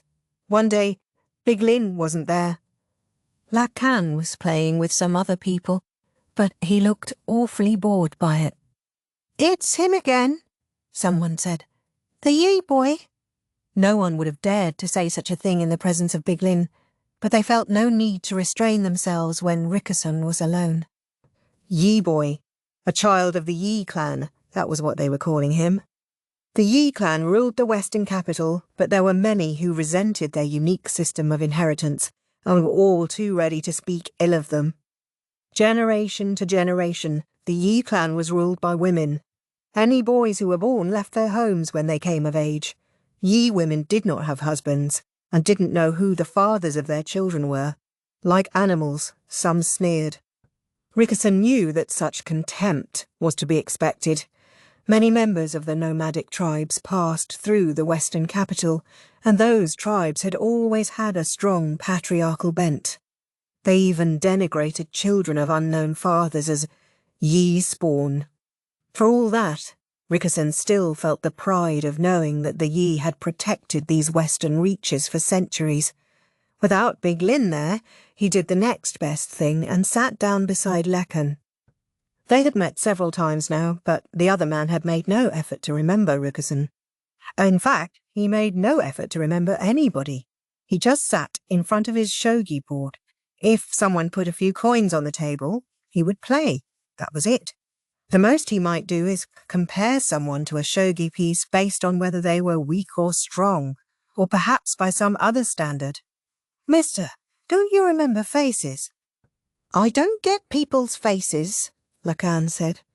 He might be a grown-up, but he didn't talk like one. "What's to get? You see him a few times. You remember them, right?" "I only see ghost stones, or shogi pieces if I'm lucky." This made no sense to Rickerson, but he didn't think Lacan was lying. Distinguishing people's faces was probably no easier for him than telling livestock apart was for most people. Among the nomadic tribes, it was said that some herdsmen could distinguish each and every one of their sheep, but Rickerson could never do that. Maybe Lacan saw people's faces the same way Rickerson saw sheep. Well, what do you do when you really need to remember who someone is? Lacan was silent for a moment. As he mulled over Rikerson's question, he continued a merciless game of shogi. His opponent blanched, acknowledged he was defeated, and put some coins on the table. Maybe Lacan was supporting himself by wagering on shogi games? Finally he said, "I remember them by the shape of their ears, or their height. I look at the quality of their hair, memorize the stink of their sweat, or I listen for the pitch of their voice. Wouldn't it be easier to just remember their face? I don't get faces. I can see people have eyes and a nose and a mouth, but when I try to put them together, they get all tangled up and all I can see is a ghost stone. Now, the size of a person's nostrils, the length of their eyelashes, those I can understand." So he didn't remember an entire face, just specific details about it. That sounded exhausting. No wonder he only did it for the most important people. "Did you come from the central region, mister?" Rickerson asked. "Yeah, and one of these days I'll go back. I've got to." Lacan casually smashed his next opponent as he spoke. "The central region," Rickerson murmured. His mother had told him to become the wind and blow on his way, but would she approve of him going as far as the royal capital? If wind he was to be, he wanted to travel as far as wind might. "Mister," he said, "if I become big and famous in the central region, will you give me a job?" You move up from being a pawn, sure." "All right. It's a deal." His sister had taught him that it was always a good thing to make connections.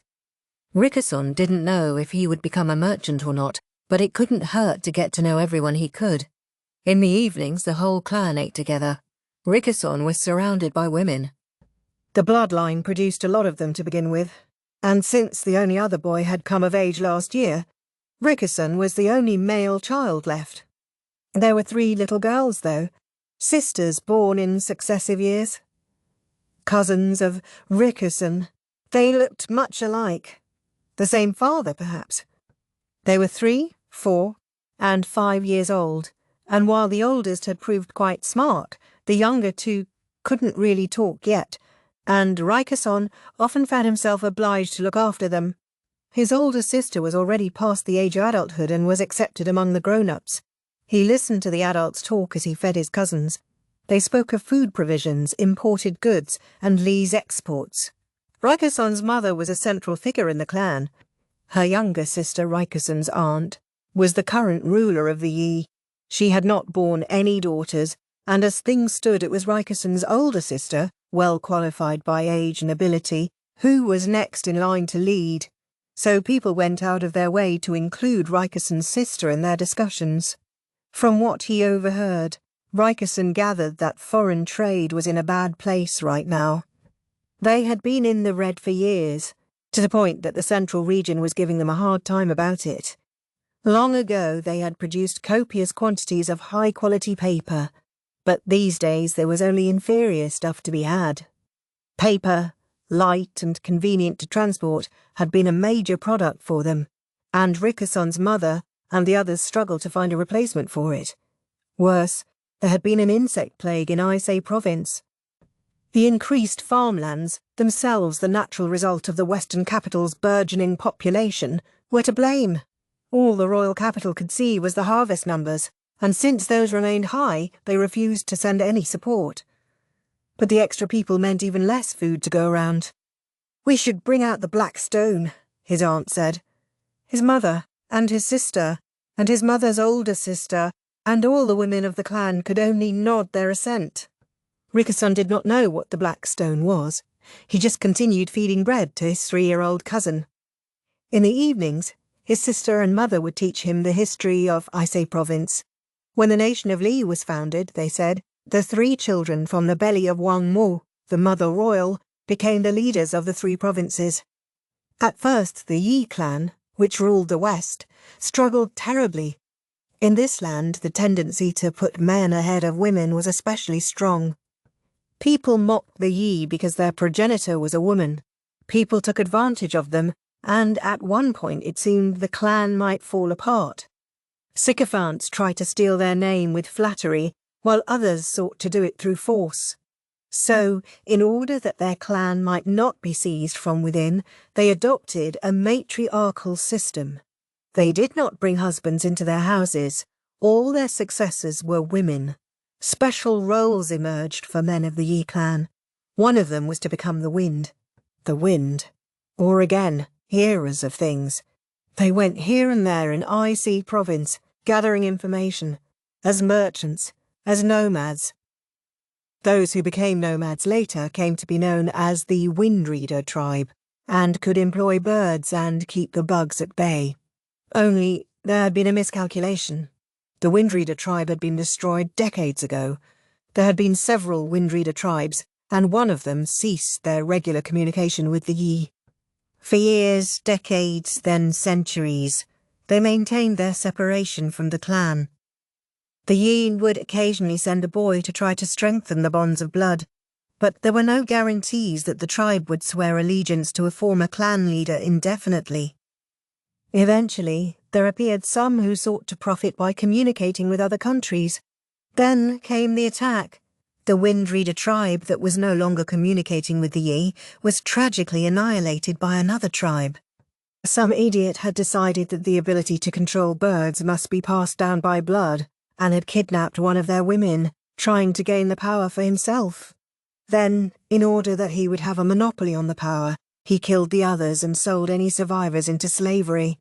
The Yi could not abide the Windreaders who had spurned to communicate with them. They broke up the remaining Windreaders as well, sending those with any useful abilities to live in town. Once in a while, Rikeson understood, they also quietly disposed of anyone who would misuse the tribe's avian practices. If the Windreader tribe had continued to exist, another choice would have been open to Rikeson. He could have wandered the plains as one of their members. Rikeson's mother and sister, never did teach him how to handle the birds, but they taught him how to ward off the insects and told him about how things worked in the farming villages that continued to dot the area. If another plague broke out, the Yi men who lived around the province would be better prepared than anyone. One of the men who had left the Yi clan often visited Rikuzon's house. He was a broad-shouldered, middle-aged man with a gentle smile. His name was Gyokuen. In the western capital, he was sometimes called the New Yu. He had a full, kindly face, and he often gave Rikuzon candy. He looks like a very intelligent boy. Might I take him as my son? He asked Rikuzon's mother. Please, you're joking, she replied. People already laugh at you, say you have too many wives. You old womanizer. Ah, so long as I can keep my wives and children in style, there's no problem. Rikuzon found he was surprised by this revelation. For all his modest looks, Gyokuen loved women. Gyokuen was an important merchant in the western capital. He had begun producing textiles and pottery to export instead of paper, and controlled the importation of glassware. He began making grape wine in Icy Province and sold it alongside the foreign kind. Some people with highly cultivated tastes preferred the imported wine, but there was also a market for the much cheaper, less acidic local variety. And there you have it. I'm going to be taking a visit to Sho to do some buying in order to support my wife and children. Well, well. Can the household survive with its master gone for so long? My children are now mostly grown. My eldest has a wife and child of his own. Anyway, so long as my quick-witted wife is around, everything will be taken care of. I've heard about your oldest son. They say he's very capable. Ah, yes, he's an excellent worker, but I do have some misgivings about him. Like what? He's set on helping the western capital flourish, and I applaud that, but at the same time he has an exclusionary bent. He hates foreigners. Gyokuen's normally composed face darkened.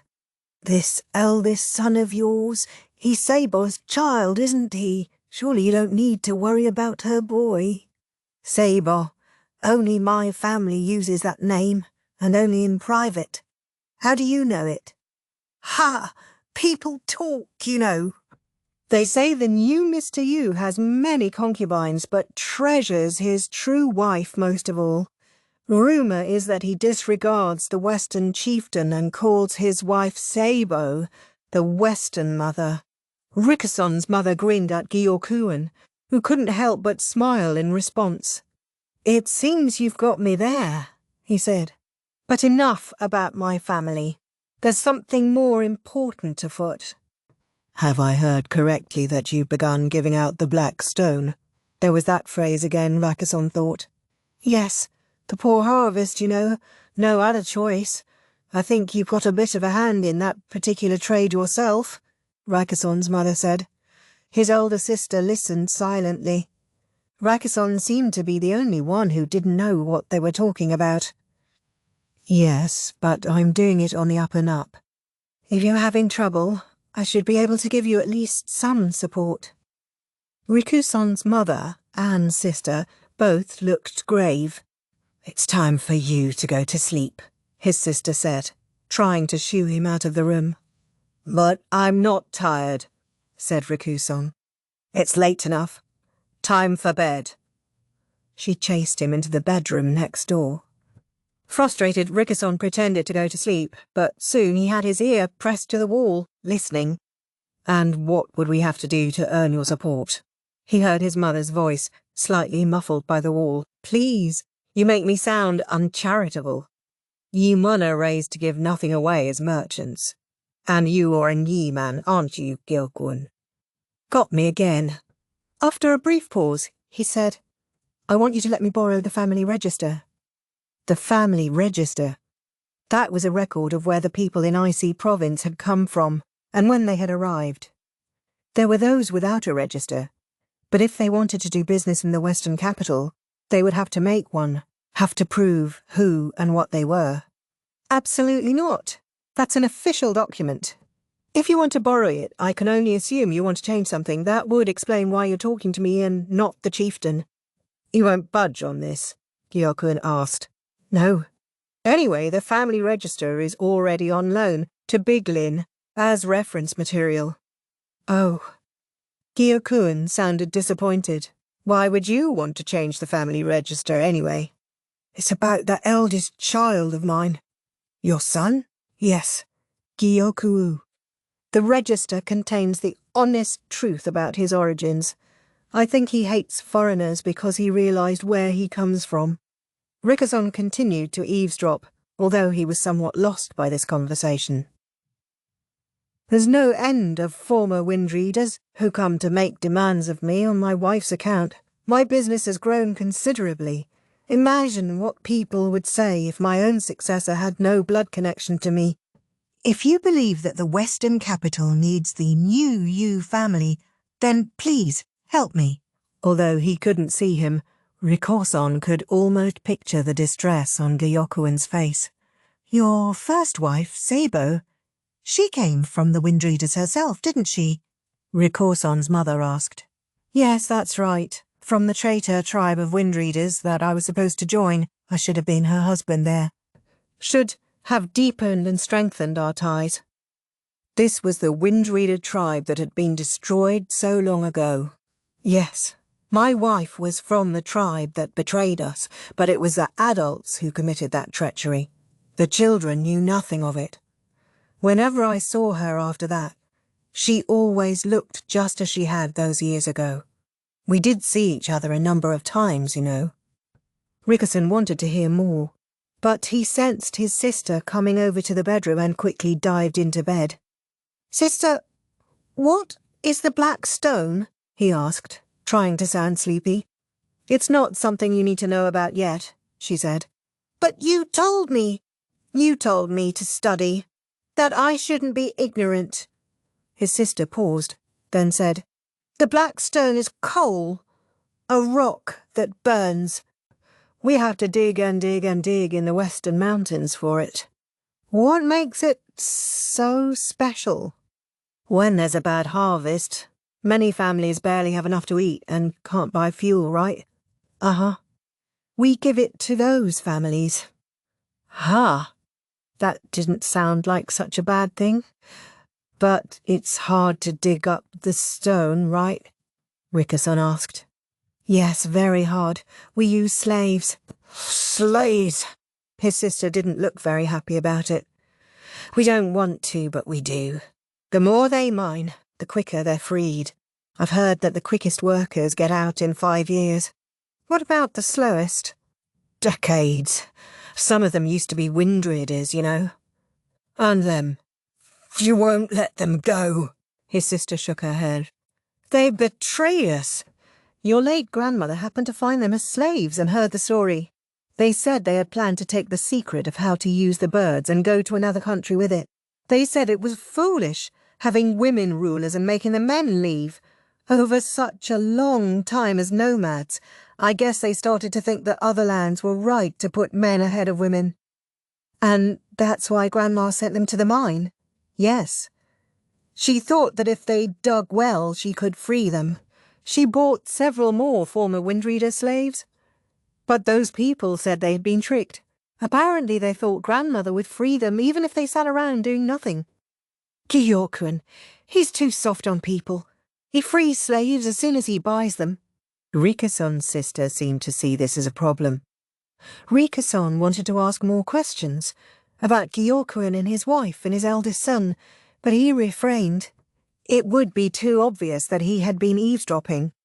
But if the slaves work hard in the mine, eventually they can be free and leave, right? He asked. Yes, but it's dangerous work.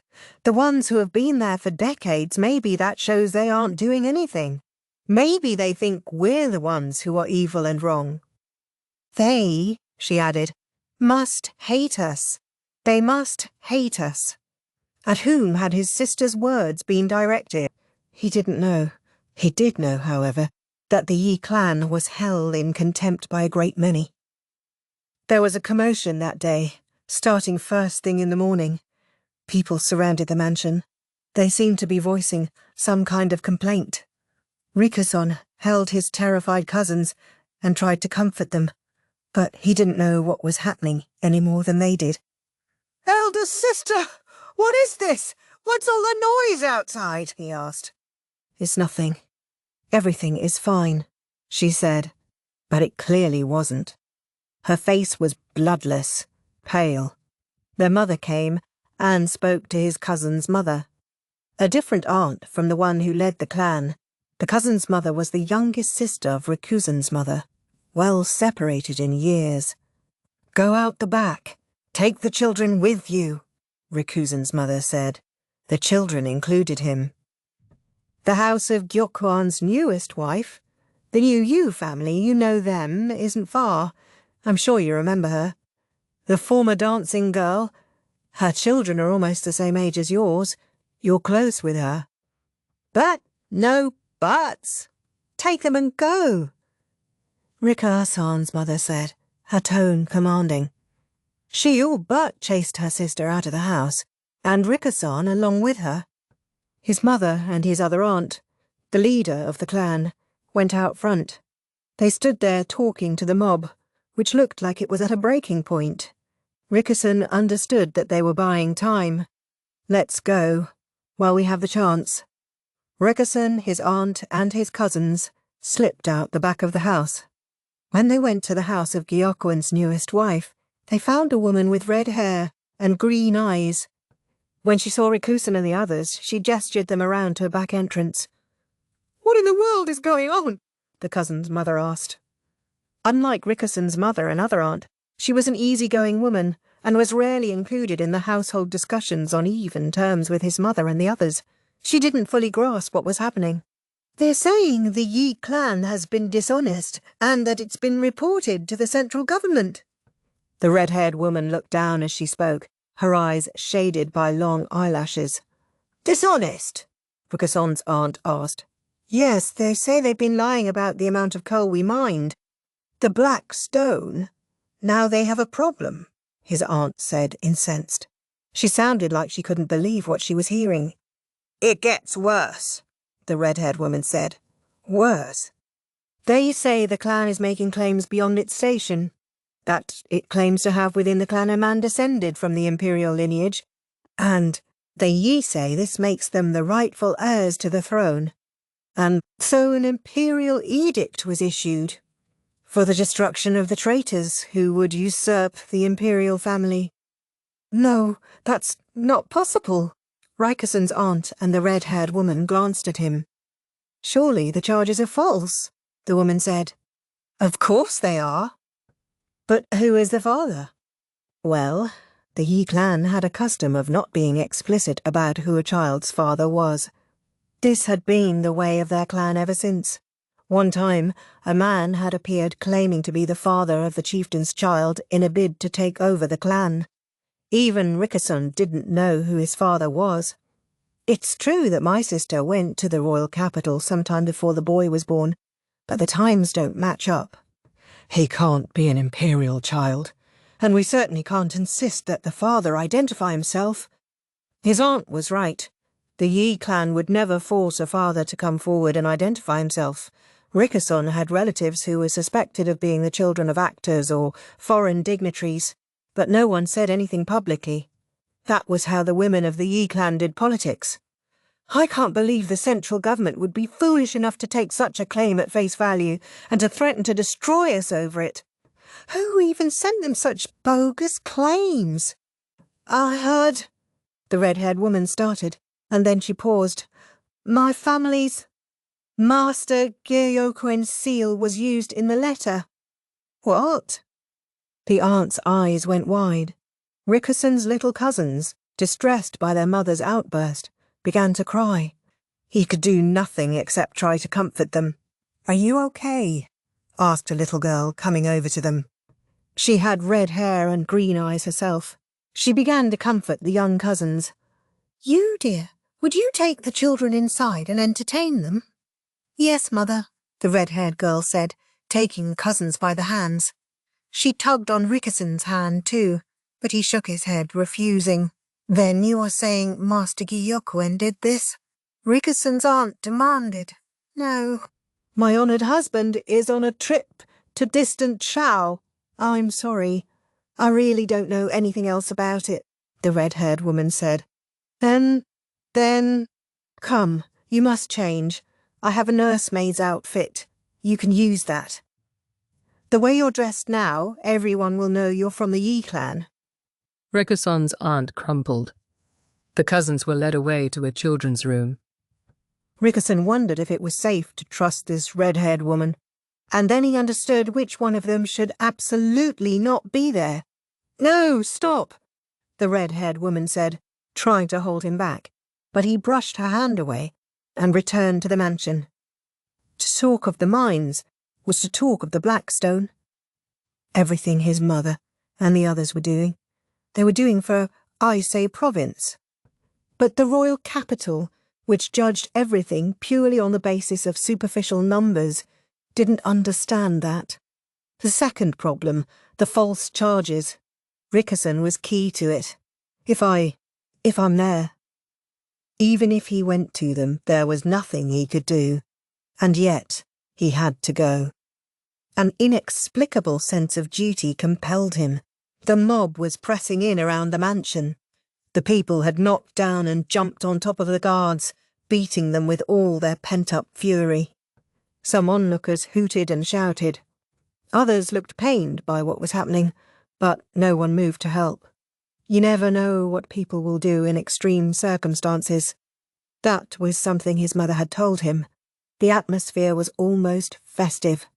At times, people found violence pleasurable, and there were those who found the Yi clan repugnant, disgusted by the women who dared to rule the western capital.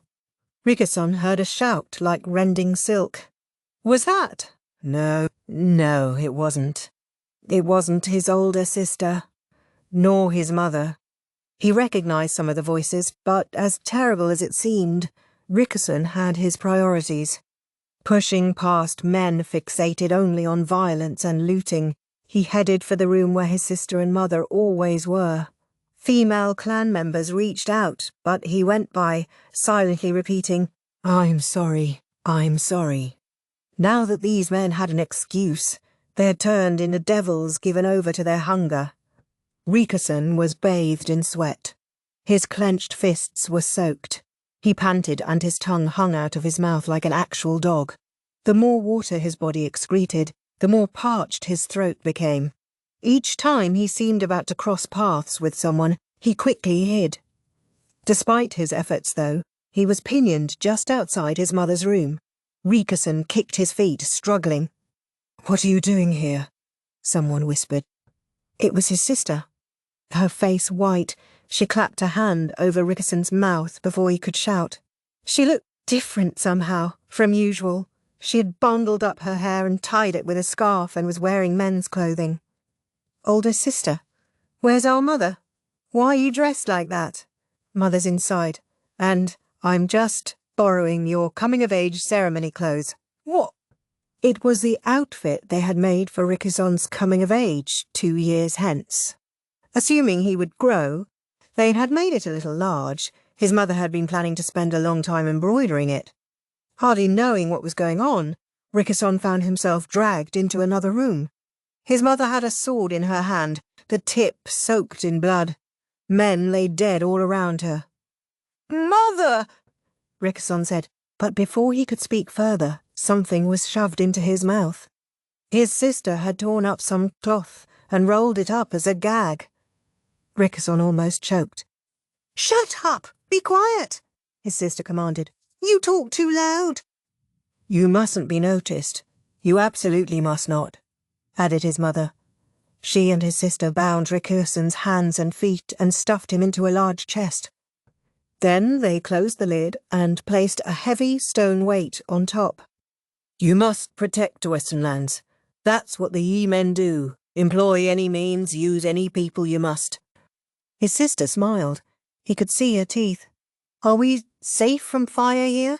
"Yes, I should think so. There's not much that will burn, and I'm sure they want to use the building again anyway." Rickerson didn't know what they were talking about. He could only stare out through the woven mesh of the chest. "This doesn't look half bad on me, does it, Mother?" "No, not at all. I think that's exactly what he would look like in a few years. Now, don't speak. I know." Rickerson understood then what they were going to do. At that moment he was the only male child in the Yi clan. If it was true that the mob believed the clan were Imperial pretenders, they would come after Rickerson. His sister meant to serve as his body double. Rickerson made another choked noise, but the gag kept him from crying out. His hands and feet were bound and he couldn't move. But he could hear the mob drawing in, the bestial yells and the smell of oil and blood. His mother brandished the sword. Her swordsmanship was like a dance, the tip of the blade tracing perfect arcs through the air, but the strokes were light, ephemeral. They only nicked her opponents. "Stop! You have to stop this!" Rickerson bit down on the gag. Spit spilled around the edges, the bottom of the chest growing slick with saliva and tears. He couldn't do anything, and it agonized him. He didn't want to remember what was about to happen to his sister, to his mother. But the face of the man who would perpetrate that outrage, his face, alone, Rickerson had to commit to memory. He couldn't blink. He knew that face. A member of the new Yu family he had seen just once, on a visit to their household. Gyokuen's eldest son, the front teeth glistening with saliva, the tanned skin, the bony hands, the shape of his ears and the quality of his hair. His voice, which carried like an actor's. Rickerson didn't just remember his face, he used all 5 senses to drink in as much information as he could, packing it into his brain, so that he would never forget. As this man did his violence, there was righteousness in his eyes, an egoistic, worthless justice prepared to do anything, even evil, if it was necessary. But also a justice that would do anything to protect what mattered to him. The Yi clan was about to be destroyed on a twisted pretext. Rickerson's emotions boiled within him. He felt as if a hot stone were being pressed against him. All the water seemed to be evaporating from his body, and yet he was still so hot that he felt he might begin to steam. He did this.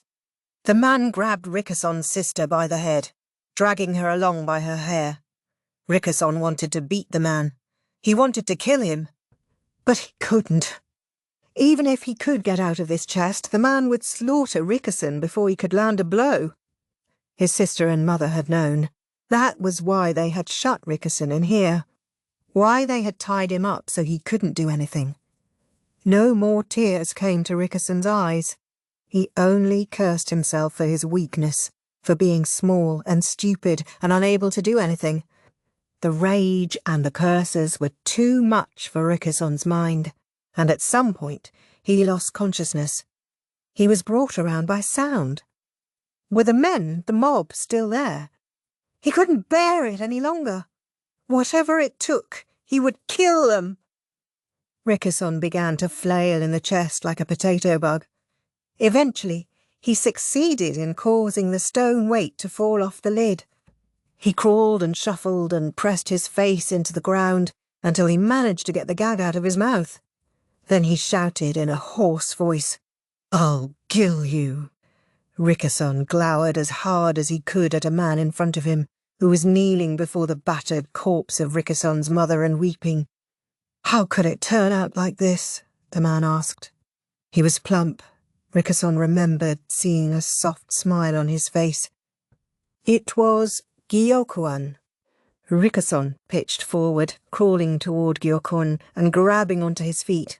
Normally, he might have been able to deal with things more rationally. The tears in Gyokuen's eyes were of pity and regret. This was not a man on whom Rickerson needed to take revenge.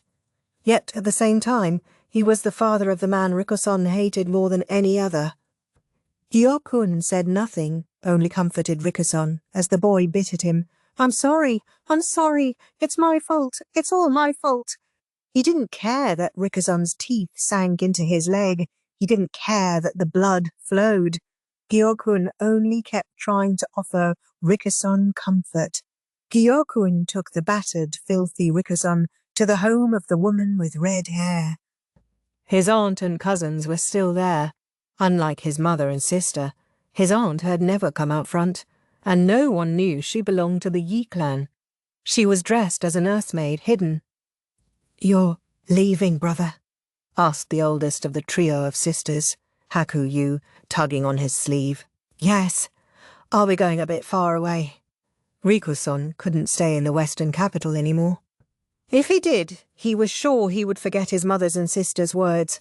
He could never forgive Gyokuon's eldest son, Gyokuen, or those who had joined him in attacking the Yi. He could only harm the people who lived in this city. Though it took every ounce of his strength, he turned his back on his cousins. "Hey!" a red-haired child called out to him. She was the one they called you, he thought. Yes, what?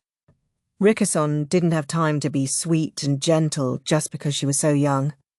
"Do you hate Brother Gyokuen? I don't even want to hear his name." "Really? He hates me too. I wonder, will he come after me someday?" Rikuson paused. "If he does, maybe I'll help you, if I feel like it." With that, Rikuson boarded his carriage. The carriage clattered along, carrying Rikuson to the port. Much as it angered him, he had no choice but to turn to Gyokuen for help. A child of 13 had no way to support himself on his own. There was someone in the capital, he was told, who had once belonged to the Yi clan. This person had just lost a son Rikuson's age, a boy who looked much like him, and this person was willing to take Rikuson in. "Don't worry about the family register. You can simply take over his name," Gyokuen said. He didn't intend to make the same mistake twice. Rikuson still held a grudge against Gyokuen. This man had called himself the source of it all, so Rikuson thought he had a right to know why he and his had been attacked. "Someone from the Yu family did it, while you were away." "Why? Was it your oldest son?" Rikuson demanded. Gyokuen, distressed, whispered, "Yes. Oh, it was Oo. My other sons had no hand in this." "Why? Why? Why would he do something so awful?" "The register. I think he wanted to bury the truth. The uprising was a perfect cover. That boy, he's not mine by blood, you see. His mother was a former slave, and his father is a foreigner." As a survivor of a former Windreader tribe, maybe he hated the Yi clan. "I know what you mean." Rikuson remembered the talk about lending the family register to Gyokuen, about changing it, and he tried his best to put it all together in his head. "You think you can escape the blame, just because he's not your child?" Gyokuen shook his head. "All the blame lies with me. I should have acknowledged Oo as my son from the start. I should have made sure everything was in order so that nothing would trouble him." "Then you shouldn't have kept collecting concubines. No wonder they call you womanizing you." Rikuson spat. Gyokuen shrank into himself. "Gyokuen wasn't your real son, but you kept giving him little brothers and sisters." "Isn't that why he thought it was worth instigating a rebellion over a stupid family register?" "You're right. Yes, you're right. But it's not just Oo. None of my other children are mine by blood." "What?" Rikuson was set back on his heels. When the man had so many wives and offspring. "How?" "I think it may just be that I'm not physically able to produce children. My first wife gave birth to Oo, yes, but she and I were never able to conceive a child together. I feel terrible, but though I tried with others, it was never any use." Rikuson worked his mouth open and shut. So, all of the others are. What about that girl, the one they call you?" A merchant with no offspring could never hold his head up. I sought out widows who were already pregnant, the most intelligent women I could find. Gyokuen looked out the carriage window. "Life in the western capital is hard for a mother and child with no husband or father to care for them, but that vulnerability was also an opportunity." As a merchant, I offered an absolute contract. I guaranteed to provide for them and their children, and in exchange the mothers would furnish me with their skills in a particular field. Moreover, U alone was to be my true son, so that no one would get any ideas of taking over the family from him. That part was a secret from my children. So they all believe I'm their real father, or at least they did. But U found out. He discovered he wasn't my son by birth. And there were many who threatened to use the truth of his circumstances against him. Rickerson looked and saw only a plump man holding his head in his hands. Money shut most of them up, but some wanted more. It was my intention to simply always treat Gyokuen as my true son, but all Gyokuen's work had been in vain. Even once he knew I wasn't his father, O continued to act as if I were. So I taught him things, told him things that would help him. Rickerson could not have cared less.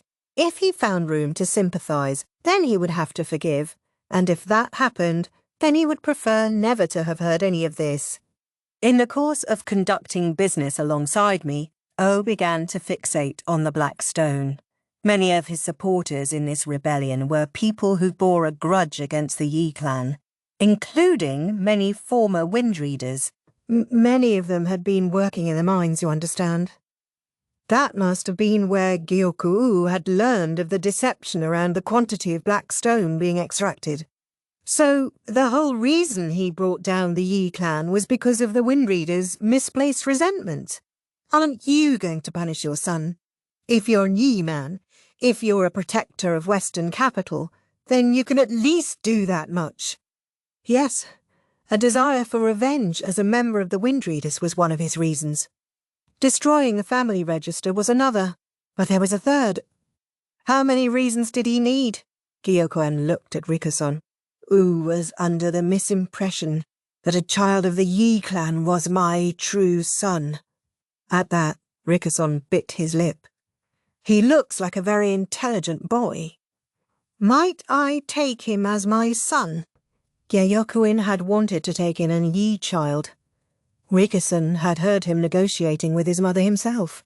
Had that off-handed joke motivated the destruction of his entire clan? That was why Gyokuen had invented the talk about the Imperial bloodline, to wipe out Rickerson. His sister had been a fool. It was she who should have survived, not him. She was so much more important. Why had she let Rickerson live? And why should he speak to Gyokuen now? Rickerson was seized by the desire to throw himself at Gyokuen and beat him to a pulp. They were in a carriage. Maybe Rickerson could fling him out of it. Gyokuen still had the wound on his leg from where he had bitten him. Even a child like Rickerson could kill one portly man like Gyokuen if he was willing to go down with him. He remembered what his sister had said. You must protect the Western lands. That's what the Yi men do. Employ any means. Use any people you must. Rickerson couldn't let himself die here. In order not to harm the Western lands, he would go to the central region, to a place where no one knew who Rickerson was. He bit his lip and let his nails dig into his knees. Somehow he managed to swallow the killing urge with the saliva in his mouth. Was the last reason the central authority? That stupid imperial edict. He remembered the red-haired woman talking about it. The Emperor must be incompetent. He thought he remembered hearing that the Empress Dowager was in such thorough control of politics that people called her the Empress Regnant. Without the fig leaf of that edict, Gyokuen, even Gyokuen, wouldn't have been able to destroy the Yi clan. I'm given to understand that that edict wasn't what the government really wanted. Excuse me, Rickerson said, aghast. What? Had they somehow accidentally issued the wrong edict? It bore the Emperor's seal, but not that of the Empress Regnant. I mean, the Empress Dowager. So it had been issued by the puppet, not the puppeteer. Was that the problem? His Majesty's health has been poor for some years now, and his mother, the Empress Dowager, is no longer a young woman herself. And with one poorly conceived edict, yes, They knew the accusations of imperial bastardy were unfounded, but the deception about the quantities of black stone that had been mined, that couldn't be hidden forever. Yes, but so the Yi clan bore fault as well. The way they had shored up poor harvests and bad circumstances with the black stone had worked until now, but it was bound to fall apart eventually. That's why I am going to take this opportunity to seize mining rights from the central government, Gyokuen said. What? The pudgy, frail man had fire in his eyes. The government doesn't understand coal's true value. In the royal capital, it fetches a mere fraction of what it's worth here, and therein lies an opportunity. You mean, I will use that poorly conceived edict as my bargaining chip. It left a power vacuum in the West, and that is a grave problem. Now Rickerson saw in Gyokuen's eyes the assurance of a merchant in his element. When I bring you to the central region, I will also appear at court as a member of the former Yi clan, to formally protest. This was done under my seal, so I bear responsibility. But that would mean defying the government. What? What would happen to you? To your family? Rickerson didn't care in the least what happened to Gyokuen's idiot son Oh, but then there was his wife, the woman who had harboured his cousins. She might not be related by blood, but he didn't want to see her dragged into this. Here, look at this. Gyokuen produced a basket from the floor by his feet. Inside were several pigeons. This is why I sought to expand my business. He who controls the information controls the markets. They can hang me for my remonstrance. It won't matter. The birds will let my family know before anything can happen to them, and not one of my wives is a weak woman to be easily undone. We will not be snuffed out. He pounded his belly as if it were a great drum. Still not convinced? No, not yet. Rickerson's mind and emotions couldn't keep up. He was still a child. He couldn't tell whether an adult was lying. In that case, allow me to suggest some paperwork. What do you mean? I'm a businessman, and I favour those who will help to make the Western capital great. A results-oriented mindset. He was a businessman indeed. At the same time, I flirt with danger. Almost by definition, my life will be shorter than my children's. I fear that, when I am gone, one of them may grow greedy and try something. That seemed like something the man Ooh would do, Rickerson thought. In fact, he already had. Should that happen, I want you to eliminate that child, and then you must protect the Western capital. What the hell? Didn't that still work out to him becoming Gyokuen's successor after all? He would sooner die. After all this, now you're going to ask me to wipe your ass, Rickerson demanded. That's not what I'm doing. This is the fate of men who become the wind. Men who become the wind?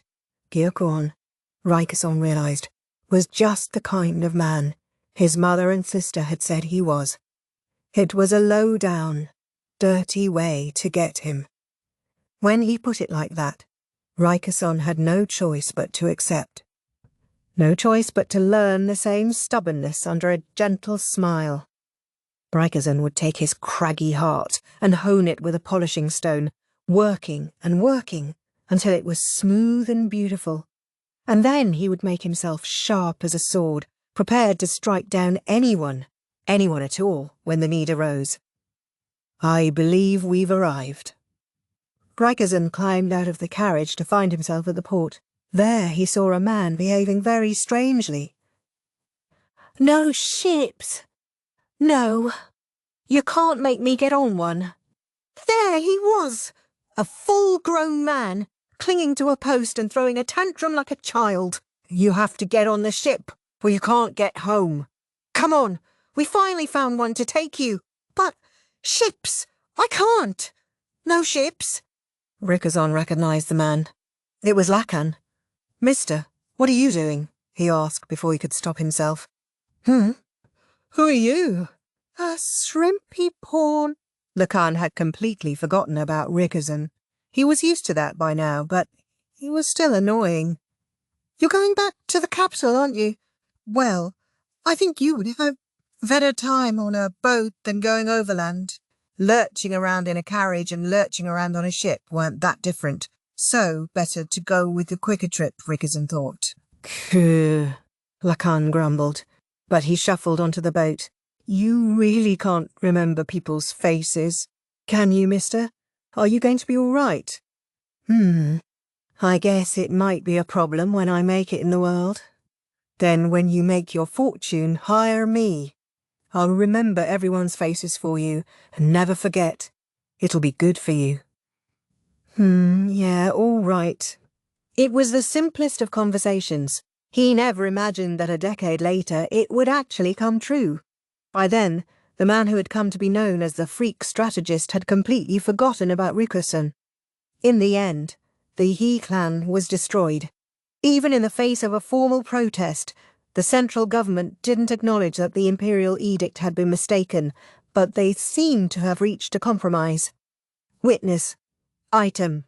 Survivors of the Yi clan would not be hunted down. Item. The name, I say. The Western Yi province would be retained. Item. Gyokuen. Not of the Yi clan, but formerly of the Yi clan, would rule the western capital. Item.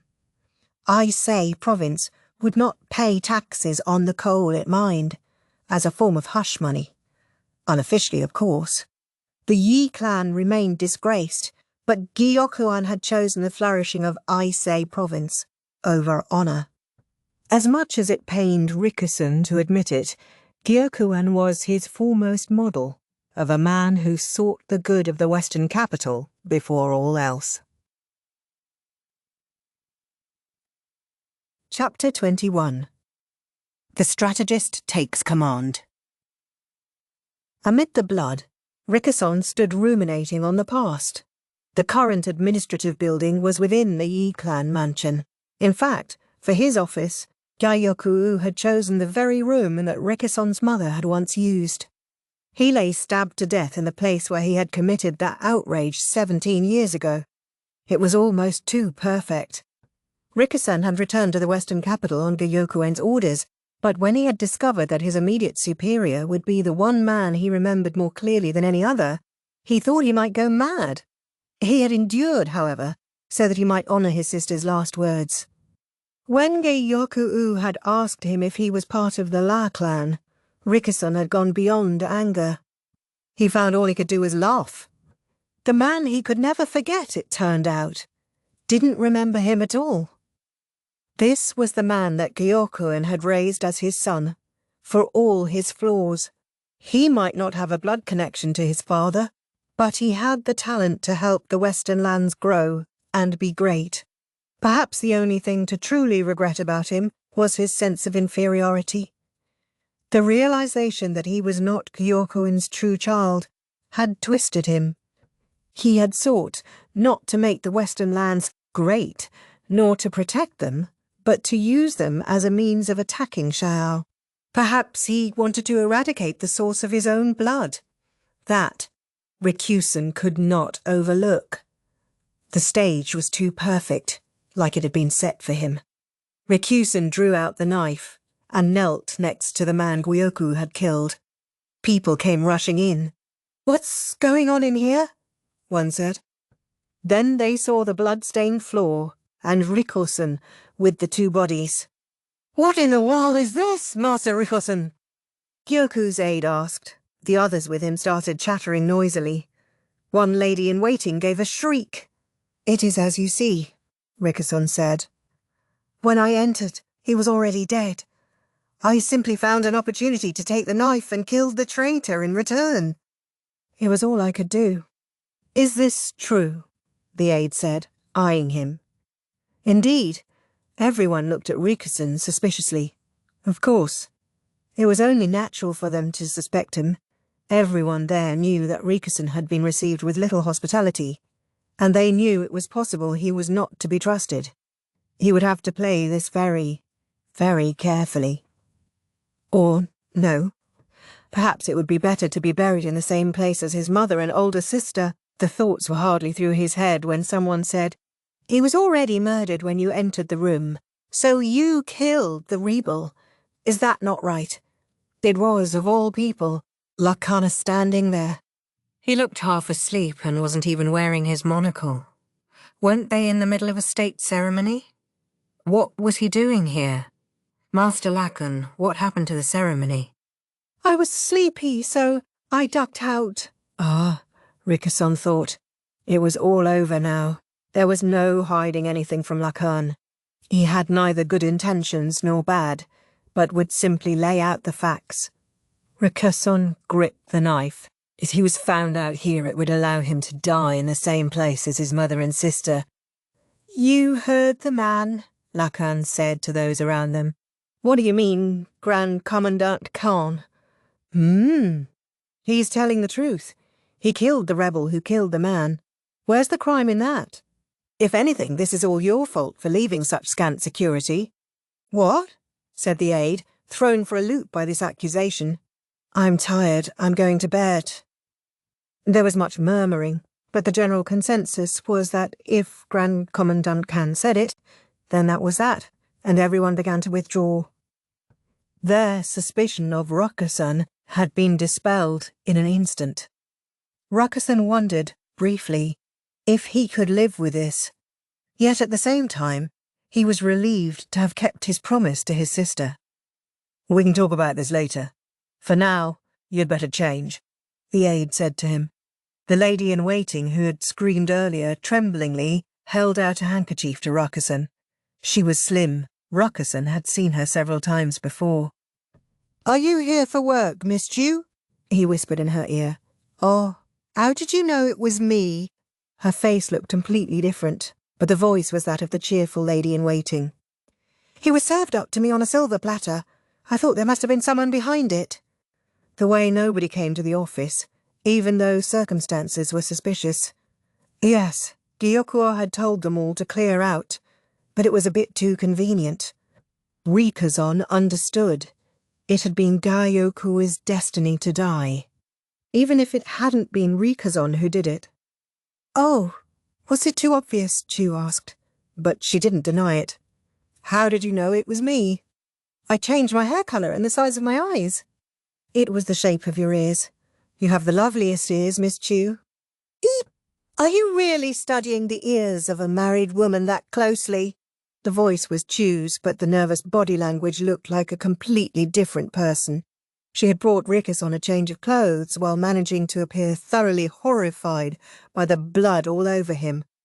"Do you think I'm going to meet my end when the physician begins his investigation?" Rickerson asked offhandedly. "Dr. Yu is the physician in charge here." "He's a very dedicated worker, but a flexible thinker, and more than anything he wants the Western capital to be peaceful.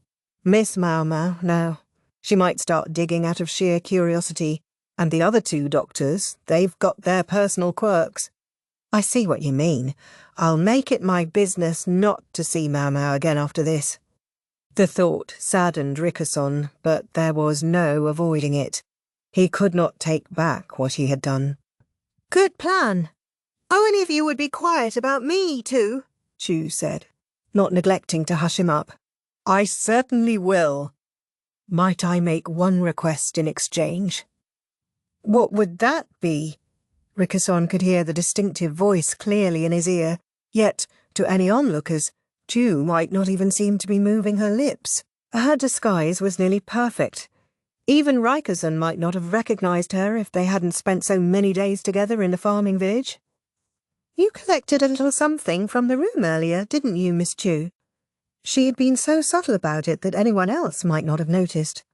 But Rickerson saw that the position of Chu's hand was a little different after she had entered the room than before. "Oh, why do you have to be so sharp?" she said. Then she added, "Smallrin is the real victim here, isn't he?" She was surprisingly frank about it. In that case, he must have come here to make some demand on the basis of that stolen thing. Specifically, a family register, yes? "Please, don't say any more. Miss Chu's head might not stay attached to her shoulders," Chu said, although she didn't sound very worried. She was, however, taking care that there was no one else around. Might I ask that you dispose of this object you obtained as quickly as possible? Rakison did not, and would not forgive, Gyokuen, but neither did he intend to besmirch his memory. I'll have to ask my superiors. It would benefit everyone, getting rid of that thing. What if it became public knowledge that the Empress's real father was some nobody from nowhere? Rakison sensed that Che already knew the truth. I know. It wouldn't be any fun at all. She still sounded unruffled, but her face was slightly more tense than before. She must be a very capable spy. Rakison wondered if she might simply snuff him out, but he liked to think she wouldn't. If someone investigated the family register, it was possible that they might uncover Empress Gyokuen true father. One could see who her mother's previous husband had been, and even if he were dead, his family could be investigated. That would be no good at all. Miss Chu knows why this family register is bad news for her, but what makes you want to get rid of it, Mr. Rickerson? It's nothing special. It's simply if you make a deal with someone and then their secret is exposed, the deal becomes worthless, doesn't it? He wasn't doing this for Gyokuen, the man who would have foolishly exposed the entire western region to danger. That great mass of inferiority toward Gyokuen. There was one reason, and one reason only, that Rikazan wanted to destroy the family register, and that was because he felt a duty to Gyokuen. Understood. I'll talk to my superiors about it. Cho handed Rickerson the change of clothes, and then she went off somewhere, disguise and all.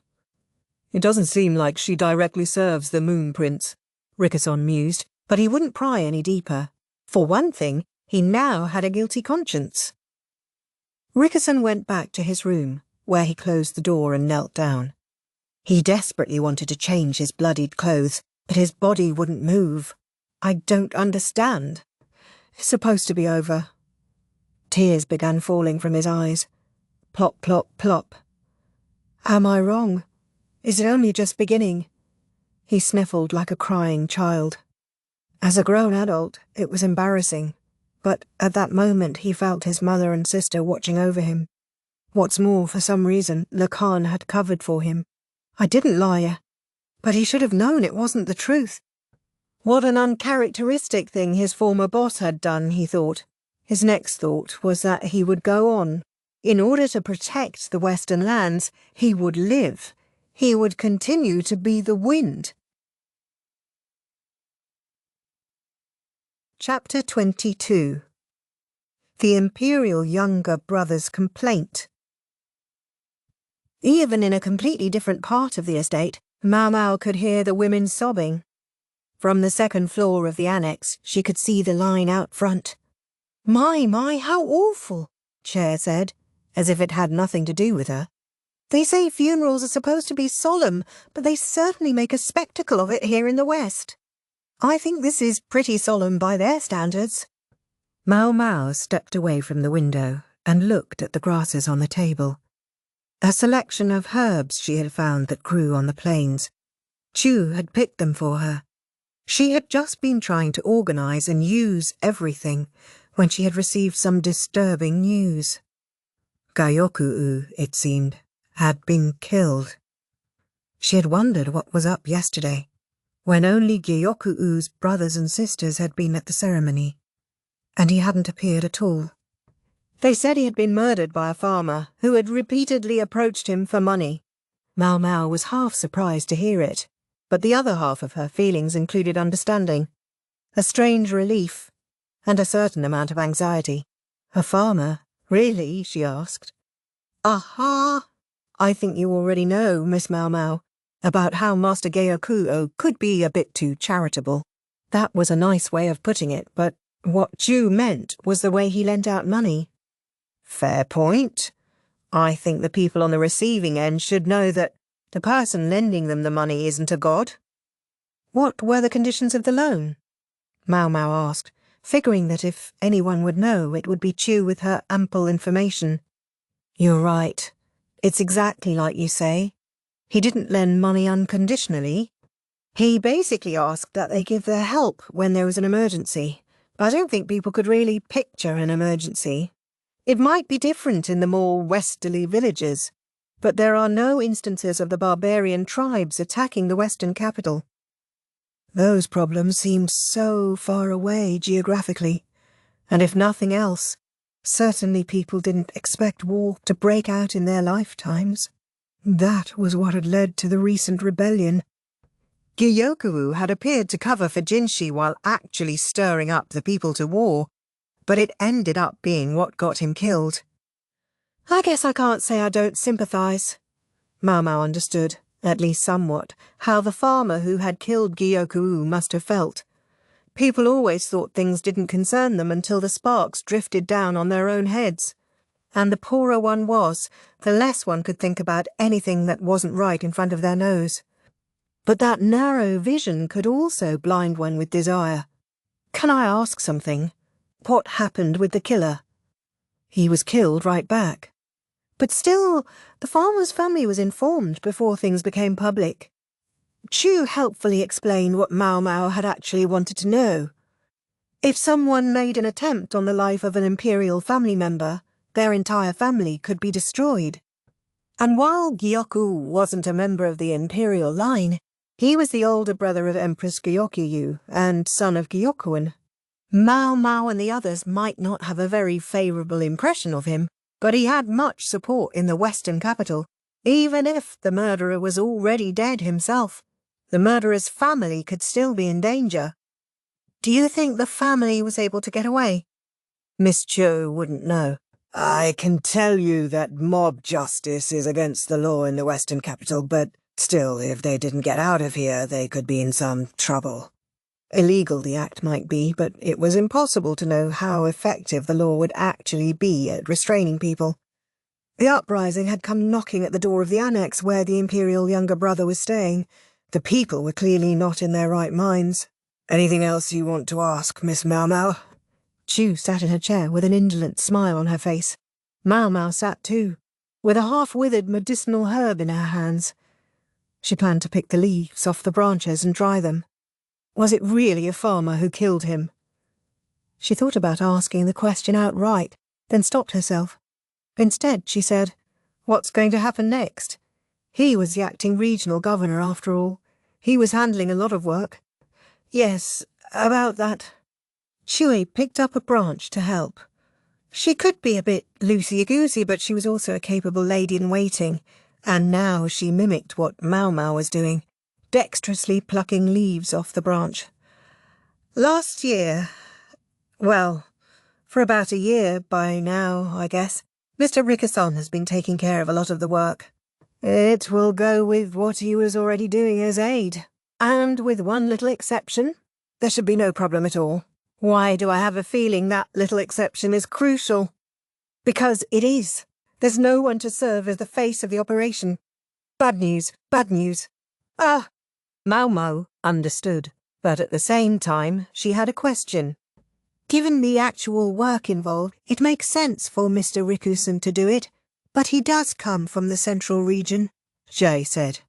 His response to the insect swarm had amply demonstrated his ability to lead, but he wasn't powerful enough to be Gyoku's successor. Master Gyokuen has lots of kids, right? Master Gyoku's younger brothers and sisters. There was that, Dahai, was it? Who runs the port? Maomao ventured. Right, yes, there's him. Gyokuen has 6 younger brothers alone, not to mention a son of his own, although his brothers and sisters would probably be first in line. Can't one of them do it? Well, the thing is, Chu sounded like she didn't quite want to say, they all have specialised jobs, you see. Specialised jobs? Like what? Like boats or pottery. Lots of craftsmen in that family. No matter how competent he is, a farmer like Lahan's brother would never be able to rule a nation, right? Maomao tried to imagine Lahan's brother doing desk work instead of tossing a hoe over his shoulder. He could probably manage it, she figured, but he would also be 10 times more effective out in the fields. Not to mention, those who stood at the very top couldn't be merely ordinary. Even the most exceptional could expect to be replaced if they made a single mistake. I'm thinking he could have afforded one more person with good political sense, Maomao said. He probably just didn't want anyone to fight with his eldest son. And if you think about it, it's actually Empress Gyokuen who rose highest in the world, politically speaking. It sounds like Master Gyoku's son hasn't had much training yet, they figured. Why rush while his father was alive? I guess that makes a certain kind of sense. You couldn't go much higher in the world than forging a marriage connection with the Emperor. Gyokuen, a merchant, had succeeded in becoming His Majesty's father-in-law, but that left them back at square one. Who was going to lead the Western capital? I guess we can't expect Master Gyokuen to come back to the Western capital at this point, Maomao said. In his position, it would be tricky. Even if it is his true son who died, I don't think it would bring him back to the Western capital now. I think there's going to be some pretty uncomfortable conversations for the Moon Prince after the funeral. You can't avoid the question of whether it was really a farmer from the Western capital who did it. How kind of her. This was precisely the subject in which Maomao was keenly interested. Gyokuen had been a thorn in Jinshi's side with all his talk of war, true enough. But he was an even bigger thorn now that he had gone and died. There's a few other big-wig types around, right? Can't they do something about this? Oh, Miss Chi couldn't possibly tell you. But there is one thing I know for certain. She leaned in very close to Maomao. Yes? What? Maomao asked, somewhat cowed. No matter what the outcome, the Moon Prince will come home very tired. This calls for a medicinal brew that will whisk away the fatigue. Idly, something not too bitter. I'll see what I can do, Maomao mumbled. She plucked some more leaves and wondered whether the quack had eaten through all of the honey they had brought. True to Chu's prediction, Jinshi was profoundly tired the next day. It was so bad that even the quack, who could usually be readily tricked into concluding his examination without comment, began to worry that the Moon Prince might be ill. I'm just tired, that's all. You can go, Jinshi snapped, and the quack shuffled out dejectedly. Maomao, however, remained. Well, this is awkward. It was the first time they had really seen each other since his little charging episode. Still, Jinshi obviously wasn't faking his exhaustion, and Maomao was overcome with wondering what could have happened. His usual entourage must have already known, because they looked like they were under a collective cloud. What tiring tale had he told them? You can go ahead and sit down, Jinshi said, so Maomao sat. She had already given the draft she had created to Suiren. Ask me what happened. What happened, sir? Maomao asked obediently. He'll never believe it. It had been quite a while, Maomao reflected, since Jinshi had looked quite so spent in front of his retainers. Sometimes he got like this when only Gaoshen was around, but with Suiren, Tame, Che and Basen, not to mention Baryu was probably out of sight somewhere nearby. Jinshi flaunted his listlessness in front of all of them. Maomao might have expected Suiren or Tame to scold him, but no reprimands were forthcoming. It showed just how justifiable his listlessness was. Suiren set the medicine gently in front of Jinshi. In fact, it was closer to a broth. Maomao had settled on a sort of soup, because trying too hard to mask bitterness with sweetness could result in a just plain weird flavour. She had put in vegetables along with medicinal herbs that helped with fatigue, and stewed it with plenty of milk and butter, until the sinew meat was soft enough that it would be easy to chew. To be perfectly honest, many of the ingredients were rather crude for an imperial palate, but Maomao had at least tried to pick ingredients that she thought would be most effective. The broth was green. It was still medicine in the end, but it should taste all right. The quack, Shu, and Lihaku had all given it their stamp of approval. Jinshi took a mouthful of soup and then let out a breath. He was sure of taking his time, considering he had begged her to listen to him.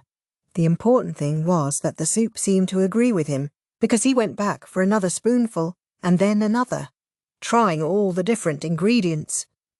I guess he's just that hungry, Maomao thought. Once he had had a mouthful, it seemed like he couldn't stop, and he ate everything. He wiped his glistening lips with the back of his hand. Not very princely behaviour, but appropriate to a young man his age. The next moment, though, he suddenly looked ready. He straightened up, and he didn't seem so tired anymore. Talk about your quick changes. We discussed who would be the leader of the Western region going forward, but it was all of going in circles, as we expected, he said. I should imagine, sir, Maomao replied with a quick glance at Tao Mai. If it'd been just Sui Ren or Che there, that would be one thing. But Tao Mai's eyes scared her. She had to act somewhat formal and distant because she could never be quite sure what aspect of her attitude Tao Mai might take to be disrespectful. Sir Gyokuen's other sons unanimously rejected the idea of stepping forward themselves. They each excel in his own field, but none is suited to politics. That goes for all of them. Meanwhile, Sir Gyokuen's child isn't yet studied enough in politics, or so I'm told. He's not powerful enough to suddenly assign him acting governor. Jinshi sounded emphatic. His fists were clenched. So we considered Sir Gyokuen's aides. They're competent enough at their jobs, but none of them had the mettle to stand at the top. I suppose they're the kind of people who are more comfortable assisting. Right. Sometimes that's just how people were. Not everyone longed to rise relentlessly in the world. There were those who didn't need a high station, so long as they had enough to eat. It seemed all of Gyokuen's aides had possessed this disposition. Did he go out of his way to surround himself with people like that, or did they just gravitate toward him? If someone wanted a little bit of prestige but didn't want to have to stand at the very top, they might be happier as an aide, even if the ones who were too diligent could get too invested in their work and end up with stomach problems. We asked around among the most important and influential people in the Western capital, but the answer was always no. From a mercantile perspective, it seems the disadvantages outweighed the gains. They're very much a merchant people, aren't they, sir? Yes, that's how this town works. It's all well and good if someone has as much power as Sir Gyokuen did, but the other merchants are all about as powerful as each other. Maomao didn't know how many influential merchants there were in the Western capital, but if one put himself forward too eagerly, he might well be crushed by the others. Besides, everyone had their hands full dealing with the fallout from the swarm, and it was hard to blame them if they didn't want to take on more work. I thought there was one person who might fit the bill, Jinshi said. Yes? Who was that? Riku-san. Yes, Maomao realized. Of course, Jinshi would think of him. His name had even occurred to her after all. Above all, Chu would certainly have given a full report. You seem oddly accepting of that idea, Jinshi said, looking mildly annoyed. Better get out ahead of this before he remembers the whole marriage proposal business and it turns silly. Sir, when the swarm came, I saw him stay completely calm and take action. Besides, he has the guts to survive as the freak's right-hand man, doesn't he? Objectively speaking, he was highly capable. Yes, Miss Ju agrees with this, Chu said, her hand shooting into the air. A pair of predatory eyes gleamed to one side. Yes, well, he excused himself on the grounds that he had been sent here on behalf of the central government. Figures.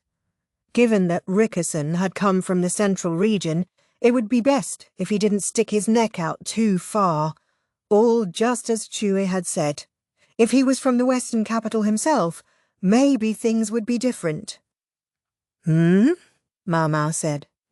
Something about her own thought nagged at her, but she assumed it was just her imagination and ignored it. In fact, Rickerson said that I should lead this place. He what? Maomao exclaimed. Even she couldn't keep herself from jumping out of her seat and talking at the top of her lungs. The predatory eyes now lighted on Maomao. She lowered herself back into her chair, feeling a tad queasy. "What do you suppose he was thinking, sir?" she asked with studied politeness. "Exactly what he said, I suspect. Daily business could continue as normal, with the aides handling everything. But he thought I should remain as the face. Curse! That man! Rickerson! Yikes! No wonder he was so tired. He seemed to be emphasizing his main point. But if he came here on behalf, I'm nothing more than a visitor. Am I wrong?" Jinshi asked, looking to her. "No, sir. By all rights, I could be back in the capital by now, couldn't I? Why does everyone simply stand around and look at me, eh?" "Of course, sir." She remembered him saying that this trip would be 3 months at the shortest, but he never said how long it might be at the longest. "How many months has it been now?" Maomao counted on her fingers. More than 5 months that they had spent in the Western capital. Including the boat trip to get here, it had been more than half a year since they had left the royal capital. Frankly, she wished Gyokuen had had the good grace to be more mindful when he got killed. Not that she was glad he was dead, but couldn't he have waited to kick the bucket until after he had resolved the misunderstandings about Jinshi, about the Imperial younger brother? He had only fired the people up for war. How much trouble could one old bastard cause? Then again, what would have happened if he had survived? If a man with so much influence in the region had really pressed for war, even Jinshi, an Imperial family member, could only have resisted him for so long.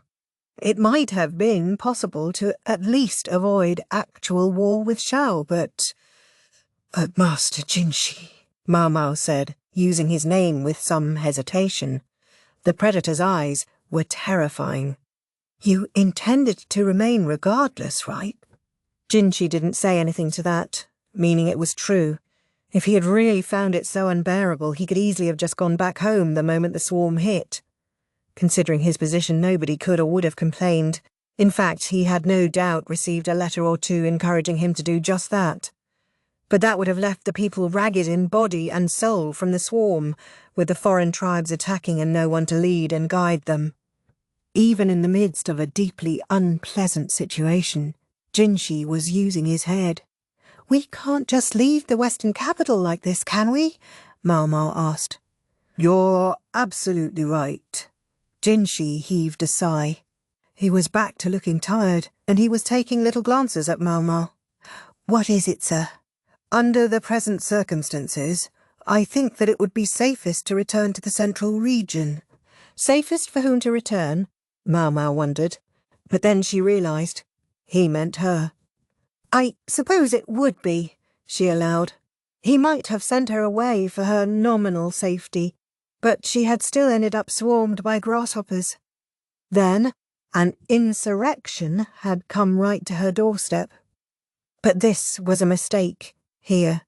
"You can't tell me to go home, sir. Not now. I guarantee you would lose your freak strategist too." She drove the point home. "I would love to go home. God, how I would." She would carry on. She had to write letters to the Madam and Yao and Inan. If we ask ourselves, how much of a loss is the freak strategist really to the central authority? I think the honest answer is, not very much. In fact, he's probably more used to them here, don't you think? Even if he can make life a little noisy. And he has a shogi companion and everything. But if you want to send me off to wherever, well, if I'm just a pawn who makes no difference to the strategic situation, I guess I have no right to object. Am I a pawn to you, Master Jinshi? He was silent. Is there something you would like to say to me? Yes, I want to. He started to answer but refused to look her in the eye.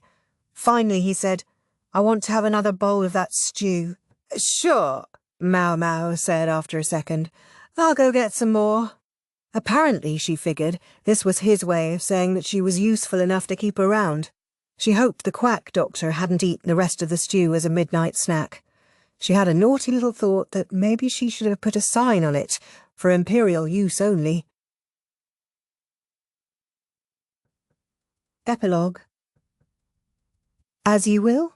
That was the entirety of the letter to Rikusen. He thought of the red-haired girl Yu, Gyokuen's youngest child, the daughter of an attractive travelling performer, raised so that she could one day go to the central region. She had harboured the survivors of the Yi clan. He was sure that Hakuyo and her sisters, likewise, had been saved by the girl whose smile never faltered. Just as Gyokuen had predicted, Yu grew up beautiful, and he had changed her name to Gyokuen. He sent her to the rear palace, and now she had risen to become empress. Gyokuen had sought to follow in the footsteps of his father Gyokuen, whatever form that took. Though she did it in her own way, Gyokuen was the same. What Gyokuen valued more than anything was the protection of the Western capital. Gyokuen had sought to make it flourish. While Gyokuen had worked to ingratiate herself with the central authority, the trio whom Rikusen had once treated as little sisters had also grown up beautiful. He only saw them again after Gyokuen had become empress. The three of them served among her ladies in waiting. They had left the rear palace with her and lived in the empress's palace. The younger sisters didn't remember Rikusen, but the eldest, Haku, knew him, this even though he had abandoned his past name and was living as someone else. Perhaps it was his fault for scrutinizing the sisters too closely as they went past.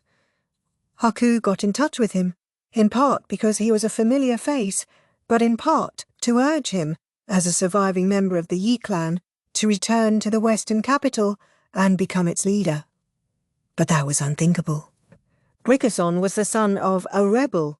He was not supposed to exist. He thought that perhaps Hakuyu was seeking to return the Yi to their former power, but in the decade and more since they had parted ways, she had grown into a loyal lady in waiting of Gyokuen's daughter, Gyokuen. Why, then, did she seek to have Rikusen rule the Western capital? He was soon presented with the opportunity to find out. On last year's visit to the city, Rikusen had taken part in Lakan's place. He was haunted by the possibility that someone would recognize him, or figure out who he truly was, and he cringed every moment of the journey. To his amazement, however, he was treated just like all the other guests, and nothing more. No one knew he was a son of the clan that had once held the Western capital in the palm of its hand. Most notably, Gyokuen appeared to pay Rikusen no particular mind at all. The Western capital was flourishing, much more, he thought, than it likely ever had under the Yi. Never mind the tragedy of the past. The inhabitants of this city were business people through and through. In light of the wealth the city now enjoyed, what had happened could almost be dismissed as a necessary evil. Rikusen, though, was alert to the shadows that flourishing cast. During his brief stay in the Western capital, Gyokuen summoned him. "What do you think of the Western capital?" he had asked. Gyokuen had seen it, the twistedness that afflicted Gyokuen. What might begin as a small distortion, if left unaddressed for decades, could ultimately warp beyond repair. Moreover, it was now decided that Gyokuen would go to the central region. No doubt he was contemplating what Gyokuen would do without him to act as a check. Rikusen had known that Gyokuen was not worthy of trust.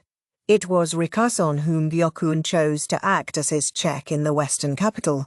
"Why don't you do something about him yourself?" Rikusen had demanded, adopting a vehement tone that he hadn't used in more than 10 years. Even though he had sworn to himself that he wouldn't speak that way again after he became Rikusen. So it was that he came back to the Western capital, Gyokuen having chosen him personally. He was to be Gyokuo's watchman, and should anything happen, his executioner. Rikusen suspected Gyokuen knew about Gyokuen's decision. She sent letters to him via Hakuyo, always using pigeons. How Rikusen had sweated, while the Imperial younger brother tried to find out how the bandits were communicating. The pigeons were a special means of communication, not something to be shared with the Imperial family. As you will, he couldn't act in accordance with the content of Empress Gyokuyu's letter.